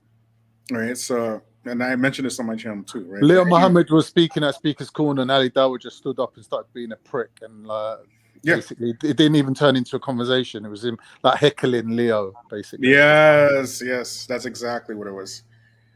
That's exactly what it was. So, But don't you think Leo deserves heckling if he goes to Speaker's Corner? I don't think so. I think Leo's a good speaker. Yeah. If you know the Nation of Islam, they themselves, they don't go into they're not into the debate realm. They go, they say what they have to say, they say the piece, and they move on, right? So they're But not. they are quite provocative, aren't they, about race? About race? What's provocative? What's provocative? What they say about race? So they have sort of like Mhm. tried to paint people with blue eyes as devils. I ain't got blue eyes, by the way, Mhm. but they have tried to do that in the past. Well, that's a side issue, but long story short, Louis Farrakhan has ordered himself and his ministers not to call the white man the devil since 1995, and you will not find any lecture, particularly from Louis Farrakhan, since that time. I can of Leon. Yeah, I can. Leo. Yeah, I can. Okay, you can say he's saying there's a famous one where Jordan got really offended, even though I don't like Jordan. White man is the devil. That he said in those words. Yeah, he said unless you're a Muslim, a white man, you are the devil. So basically, he let Jordan off the hook. That. Jordan got offended. He let him off the hook I don't even get on with Jordan. Yeah. Jordan's a Muslim, obviously. Right. Okay. So there's some context there, right? Yeah. There's some context, right? So therefore, there's an exception to that particular rule, correct? I agree. Okay. All right. So that's what I'm saying. All right. But at any rate, that's a different subject for a different day. A different day. Right. The point is that we as Black folk, we know how to approach the Nation of Islam to make dawah. There have been many people from the Nation of Islam who became Muslim. That's many facts, big facts. Right. If you look at Muhammad Ali, if you look at all of them, that whole generation. Malcolm X himself, they'll become Sunni. Yeah. Are you Islamic? Yes, I'm Muslim. Yes. Okay. All right. Your bias is showing slightly, but anyway. What did you say? I said your bias is showing slightly, but that's okay. My bias? What bias is that? British humor. What bias is that? You're biased towards the religion of Islam, but that's understandable if you're Islamic. So go on, carry on. Okay. All right. So now, Ali Dawah goes, and he does whatever he did with the brother. What was Leo Muhammad? He was talking about shirk. Yeah, about Elijah Muhammad being that was embarrassing, claiming to be God or whatever. That was embarrassing. That when he said that, and every Black person who saw that, who understands the Nation of Islam, knows directly that you don't know what you're talking about. Yeah. But you're talking about you're making dawah, and it's recorded. Yeah, you understand? So here's the thing. I did a video about this before on my channel, right? When these so-called Muslims say, well, they are Muslims. Like, they are actually Muslims, but they're believing Muslims. But they have a language that they use for black folk, and they have a language they use for white folk, right? So all of this flowery, these good manners and conversation, and and all of a sudden, and Ali Dawah himself did it. He talked to this white guy, and he's like, Allah doesn't throw a people into the fire until He sends them a warner, and da da da da da. This nice flowery language that is reserved. Okay, so I don't agree that he treats black people and white people differently if they're not Muslims, because I've heard Ali Dawah literally tell a white person that it's okay to do fire. To what? And I've also heard him, and it's on record. I've heard Ali Dawah say that it's okay to marry your daughter off if she's underage, if you think it's okay. I wouldn't say that Ali Dawah is a good representative. I'm sorry, I didn't catch that. Someone said to him, would you marry your daughter off if she was mentally, spiritually, and physically ready? Like, even if she was like underage? And he said, yeah, basically. True. Okay, I don't know anything about that. All I know is that from what I see from him and his interactions when he's actually making dawah to white people, and then he goes to the Nation of Islam, he turns his back all the way back. He says, I'm not trying to make takfir, meaning I'm not trying to say that these people are not Muslim, but these people are not. So if you're not trying to make takfir, why are you saying that they're not Muslim, right? Yeah. When you're talking about the Nation of Islam, right, it's very clear that they're not Muslim, right? And any Muslim can refute the Nation of Islam in terms of their belief within a few seconds. They're more Christian than Muslim, a lot of them. No, they're not. Even Farrakhan's from a Christian family, isn't he? Yeah, I wouldn't say in terms of like. No, so they're racist, aren't they? Let's be honest, they're racist. Not that's their politics, though, Jupiter. We're not talking about their politics. Miss Jukes, okay, let's deal with this racist stuff. Okay, Miss Jukes, please define racism. So anyone that wants to divide people based on their skin color, is this what the Nation of Islam is? That what they teach, Miss Jukes? Yeah, I think they do. They try to. So you propagate. think they do, right? They do. So it has. Yeah. It's only my opinion. I can't go by it. I'm not. So it has nothing. I'm not saying that listen, hold on. Mm-hmm. I'm not standing here saying that I speak for every other white person. Mm-hmm. I can't do that. Yes. I can only talk from what I've seen and observed, and I would say that they are divisive when it comes to race. Yes, they are. Okay. May I respond, Ms. Jupes? Yeah, go on. Okay. So you are saying that the Nation of Islam just all of a sudden, out of nowhere, said that white people are the devil simply because of the color of their skin. I'm not saying it out of nowhere. I'm saying over the past 5 years of me knowing Speaker's Corner, I didn't know about the recent episode between Ali Dawah, but of seeing footage and what they've actually talked about and stuff. Yeah, they're divisive on race. Like what? Like what exactly? Give me a specific example. So he would refer to the white race as devils. He would say that if you've got blue eyes, you're demonic. He's actually said this? Yeah. I mean, I'd have to go and find the clips, but yeah, he has, yeah.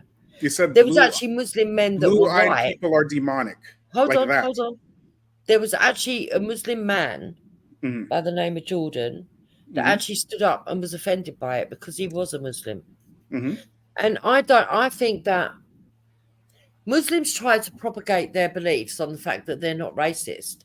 But when you've got a sect or a section of a religious order that actually do be divisive on skin color, then you can't argue it. You are being racist. And I think that's what Ali Dawah is reacting against. And I'm no fan of Ali Dawah because I think he says the most god-awful, ridiculous stuff as well sometimes. I'm against the extremists of any form. Okay, Ms. Jukes, I can assure you that, first of all, that there are a hell of a lot more racists from the Arab community, from the South Asian community, from even of the white community who are Muslims, than the Nation of Islam could ever produce, if you believe in racism. If you believe in racism. Yeah, but it's Now- not about numbers. Yeah, but listen. Now I asked you specifically to define racism for a purpose, right? Okay, all right. So for me, Mhm. I believe anyone that discriminates on the basis of skin color, right, to other somebody, Mhm. they're being racist. Yeah, So when you say discriminate how? in any way, shape, or form. In So any way, if you shape, or form? try, So if you try to elevate consider? yourself, hold would on. you- okay. If you try to elevate yourself, and I'm against whites that are racist too. Mhm. If you try to elevate yourself and make out you're a superior race based on skin color, Mhm. you need to give your mindset a check, because your skin color is only of the material world, and my beliefs Agreed. are Agreed. more spiritual, and you should be looking at things from a more elevated angle. Agreed. So we're just only going to deal with your specific definition of racism. You're saying that anybody who discriminates against another race based upon skin color, correct? This is racism. That's your definition. Okay. Yeah, and I think that we've all Okay. got that in us to a certain degree. All of us. I don't believe that. I'm not going to sit here and make out I'm perfect, by the way. I don't believe that at all, but that's a different story for a different time. But let's go work by your definition, okay? And let's weigh it on the scale by the way that you defined it, okay? Yeah. Okay. So would you consider chattel slavery, the chattel slavery that happened against black folk, racist? No. Oh, that's not racist. That's not discriminating. It is discriminative, but I don't believe it was based on color. My friend Mrs. Jupes, okay, you said that discriminating against another race, right, based on skin color is racist. Okay. Yeah, but I don't think they did. When Pope Innocent the 11th, I believe, the 11th, he himself was using the Bible in order to explicitly discriminate against the black race and saying that they are the cursed seed of Canaan, which was the fuel which was used by the Spanish and the Portuguese and the these type of kingdoms to go into Africa, arbitrarily kidnap black folk, send them into their colonies, and say that you are now perpetually enslaved specifically because you are black. But that's not racism. Okay. What's racism is the Nation of Islam, according to you, right, saying that people with blue eyes are devils. That's the racism. But kidnapping a whole group of West Africans specifically because they are black is not racism. Go ahead, answer. Okay, so when it comes to the Portuguese and people like that, right, I have to admit that I can't understand their mindset. I don't know what motivated them. So when I do know what motivated them. Hold on. I let you speak. Please don't interject. Go ahead. When I speak from a white British point of view. Okay, and what I see from the white British point of view is that there was Irish slaves, that before 1066 there was English slaves. There was it was more about class and a group of narcissists that were in elite society that took advantage of whoever they could, and they soon realized that actually that black people were more able to work in the sun rather than white people, and that they took advantage of that. And I also think that Africa itself are to blame as well, because they sold other tribes into slavery, knowing full well that these people were being taken away from their lands. So I think it's a lot more complex than just saying it was based on color. I think it was greed. And I think it was a disrespect for anybody that wasn't of the elite class. Ms. Jupes, the reason why I asked, right, specifically your definition of what racism is, right, so that we don't have any misunderstanding, okay? Yeah. You said discriminating against another group of people because based upon their color is racism, right? And then I asked you, right? Yeah. This one is a no-brainer, to be honest, right? I asked you if this devilish transatlantic slave trade that happened between the colonizing Europeans and the colonized Africans was that racism. You said no. And then I don't. Okay, shall I tell you why? I don't think the Go ahead. motivation was race. I think the It wasn't race, motivation and was greed. okay, you please tell me when race started. When did the concept of race actually start? Go ahead. Right, so that was in America, and I think No, it wasn't was in America. I think it was Jukes. 1776, but I could be Miss- wrong. Miss- It might be Miss Jukes, 1876. the concept But of I race. remember that there was a time after Bacon's revolt where they decided to classify people, black slaves and white slaves. The reason for that was to keep them separate. It was akin to modern day psyops. Miss Jukes, I can assure you that it did not start in America. Okay, so tell me, where did it start? It started in Spain. Okay. Okay. It started in Spain, and it started specifically because of the visitation of Europeans and Africans with Africans. What do you mean? The concept of race. There was no such word of race before the Spanish Inquisition. Right. At the tail end of the 15th century. Nobody ever heard of this concept of race. Okay, so elaborate, because I don't know about this. Yes, I know. I'm trying to explain to you, right? So during the Inquisition, the Spanish came up with this concept of the pure blood, right? Meaning that your grandmother and your grandfather, from both your mother's side and your father's side. Okay. And Canito, he's putting it in the he or she is putting it in the chat there, and is exactly what they said. La raza. It's called the race. La raza, right? Okay, I've never heard of this before, so yes, I'll have to look I this know, up. I know. That's what I'm telling you. Okay, all right. So, but any rates, okay. What was happening during the Spanish Inquisition? I'm not quite sure if you know, but the Muslims ruled Spain for 800 years. We know who the Muslims were because they were black. Okay, they were the Moors. Okay, Yeah. During the Inquisition, right, with the rise of Catholicism or whatnot, they made sure to kick out these Muslims and okay. Can I ask you a question? No, Miss Jubes. Okay, no, I need to at this you have point. To let me please. finish. You have to Okay, let me go on. finish, Miss Jubes. Okay. All right. Okay. So at any rate, all right, and many Jews converted, okay, into Christianity Right. in order to mix in with the Spanish society. They were the first ones to use this term race, okay. And the reason why reason why racism became a thing because they were racing for the resources, the land, and the wealth of the new world.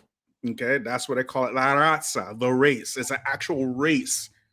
It's an actual race for economics. So in this system of race, the white race is on the top and the black race is on the bottom. Okay? There is no such thing as racism before this era, before this period, right? So when you are talking about the Irish slaves from Britain, you are talking about a system of slavery which has nothing to do with the devilish chattel slavery of black people. That system of slavery was known as indentured servitude. Was going on with black folk was called chattel slavery. What is the difference? Indentured servitude, indentured servants had rights. They could buy their freedom. They could own land. They could get married. Chattel slaves have zero rights. Anything of wealth that they bring goes directly to the slave master. Their children are born into slavery. This system has never existed as a system of slavery before in history. That was the first time that has ever existed was with the European transatlantic slave trade. So okay, when I can I respond? I've let you speak. Can I Go haven't ahead. cut in? Go ahead, Ms. Please let Jukes. me speak. So number one, I didn't know about La Raza, so I am speaking for ignorance, and I would That's have to fine. go and check all. I'd have to check all that, and I'm not doubting you, but without knowledge, I can't say you're definitely right. But from the little I know, right, that it's not to do with race; it's to do with people taking advantage of people, and unfortunately, there were people on the continent of Africa that were willing to take advantage of other tribes, right? Now, I'm not saying that they were worse than the people buying them. No, because to some extent, the people that were buying them knew that they were taking them into slavery. When you speak of servitude, right, there was a lot of people, even though on paper it looked like, okay, they were being treated different. The truth is, in reality, they weren't. Because most people died before they could even buy themselves out of slavery. They were living in the same quarters. Hold on, let me finish. They were sleeping in the same quarters. They were being treated with the same punishments. White people got lynched as well if they were slaves. And they were treated with the same disdain. And as a white woman, I take great offense, especially in the Americas, that white women weren't allowed to choose who they wanted to marry. If they wanted to marry a black man, hold on. Okay. If they wanted to marry a black man, they should have been allowed to. But in fact, what happened was that if you weren't born of slavery and you were white and you chose to marry a black man that was a slave, you had to agree and sign up to a lifetime of slavery. You had to agree to actually take away your status to marry the man that you loved. And I think that is fucking disgusting. A black woman wasn't told that. They were told that if they married up into a slave owner, that they were allowed to step up into that status. Whereas the only people that were not allowed to choose who they married was a white woman. So it depends on what perspective you come from, because I believe in freedom of choice. I believe in freedom of speech. And I also believe that, yes, people were taken advantage of. But it wasn't only one group that had the social fucking construct stuck on them. That it was several groups, and it all depends on what angle you come from. I'm married to a Nigerian man that I adore. Hold on, that I adore. I see as my equal. I don't look down on him. And the thought that if I lived 150 years ago, or 200 years ago, 300 years ago, whenever all this stuff was being enacted, because even the Lovins was up to 1960s, right, 1950s, that I couldn't marry the man that I loved because his skin was a fucking different color to me, is an absolute disgusting, outright outrageous act, and it shouldn't have even been lawful in the first place. Okay, Miss Jukes, the position that you're coming from is not the position that I'm coming from at all. Period. Right? I'm coming from a position of things that I actually know for a fact. Right? The point that you said about you're disgusted about the white woman not being able to get married to the man that she loves for somebody for the choice, right? Yeah. For the black folks that are actually watching and they know actually the actual history of slavery, right now they're laughing at you. And the reason why they're laughing is because you are so upset with this white woman who can't marry the man of his choice, not knowing that not only did the black woman not have autonomy over her children, she didn't have autonomy over her own body. Period. I agree, that's disgusting as well, but nor did white women. Madam, I let you speak. Let me speak. Okay. So you are worried about the white woman not being married to her one white husband and not having the right. See, here's a funny thing, right? No, not white husband, black husband. So black husband, and you're saying things that are actually. Hold on. Madam, you have to let me finish. I let you go. You have to let me finish, please. Go on then. Okay. All right. So, Ms. Jupes, I strongly advise you to read this book here. Right? It's called. So, if you want to listen, if you're going to call me by Miss or whatever, Miss Jupes, yes, you call me Mrs. Oniovosa. That's my name. Yeah, sure, no problem, Mrs. Jupes. My pleasure. No, okay. Mrs. Oniovosa. Mrs. On what? Oniovosa. I'm not sure what that means. Is that your name? Yes. On your what? Oniovosa. It's African. Okay, I don't know how to pronounce that. Can I call you Miss Ani? Yeah, but you should know because that's a bit sad that you can't pronounce African names. So, Mrs. I'll do it slow. Oniovosa. Okay, Miss Oniovosa. Okay. All right. So, at any rate, you were talking about the white woman not being able to marry the man that she loves if she is black. This right here, right? Yeah. Outlines the historical events of white women who owned slaves during this particular Yeah, period. but I'm not talking about white women that own slaves. I'm talking about white Madam, women. you have to let me Hold on, finish. stop. Mrs. Anya, Because I'm letting you boss, speak, Mrs. and you're Anya, not boss, letting me talk. Ms. Because Anya, what you're I going to didn't do is even a finish false my premise. point. I let you speak, and I let you finish, and then you. when Okay, I'm, go on. But I will come back on you. Go on. No problem. Please, no problem, Miss Anya Bosa. Okay.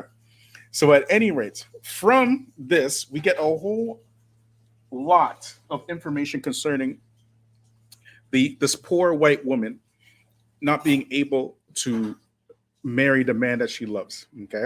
From this information, we get that the origin of feminism is actually because white women did not have the ability to own two things during the slave trade. You know what it was? Do you know what it was that white women didn't have the opportunity to own? These poor white women who can't marry. No, I'm waiting for you to tell me.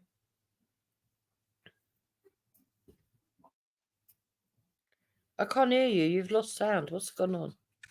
They could not own the land that they had, and they could not own the slaves that they owned, because whenever they got married, these poor white women got married to this white man, they now became the property of the men. This is a strictly European phenomenon. And up until this day, when the white woman gets married, she takes on the last name of her man. Agreed, Okay? which is why I'm on the advice, so I still believe in that. Yeah. Okay, up until this very day. So white women used to go to a thing called chancery courts in order to do what? These poor white women. I don't know. Why don't you tell me?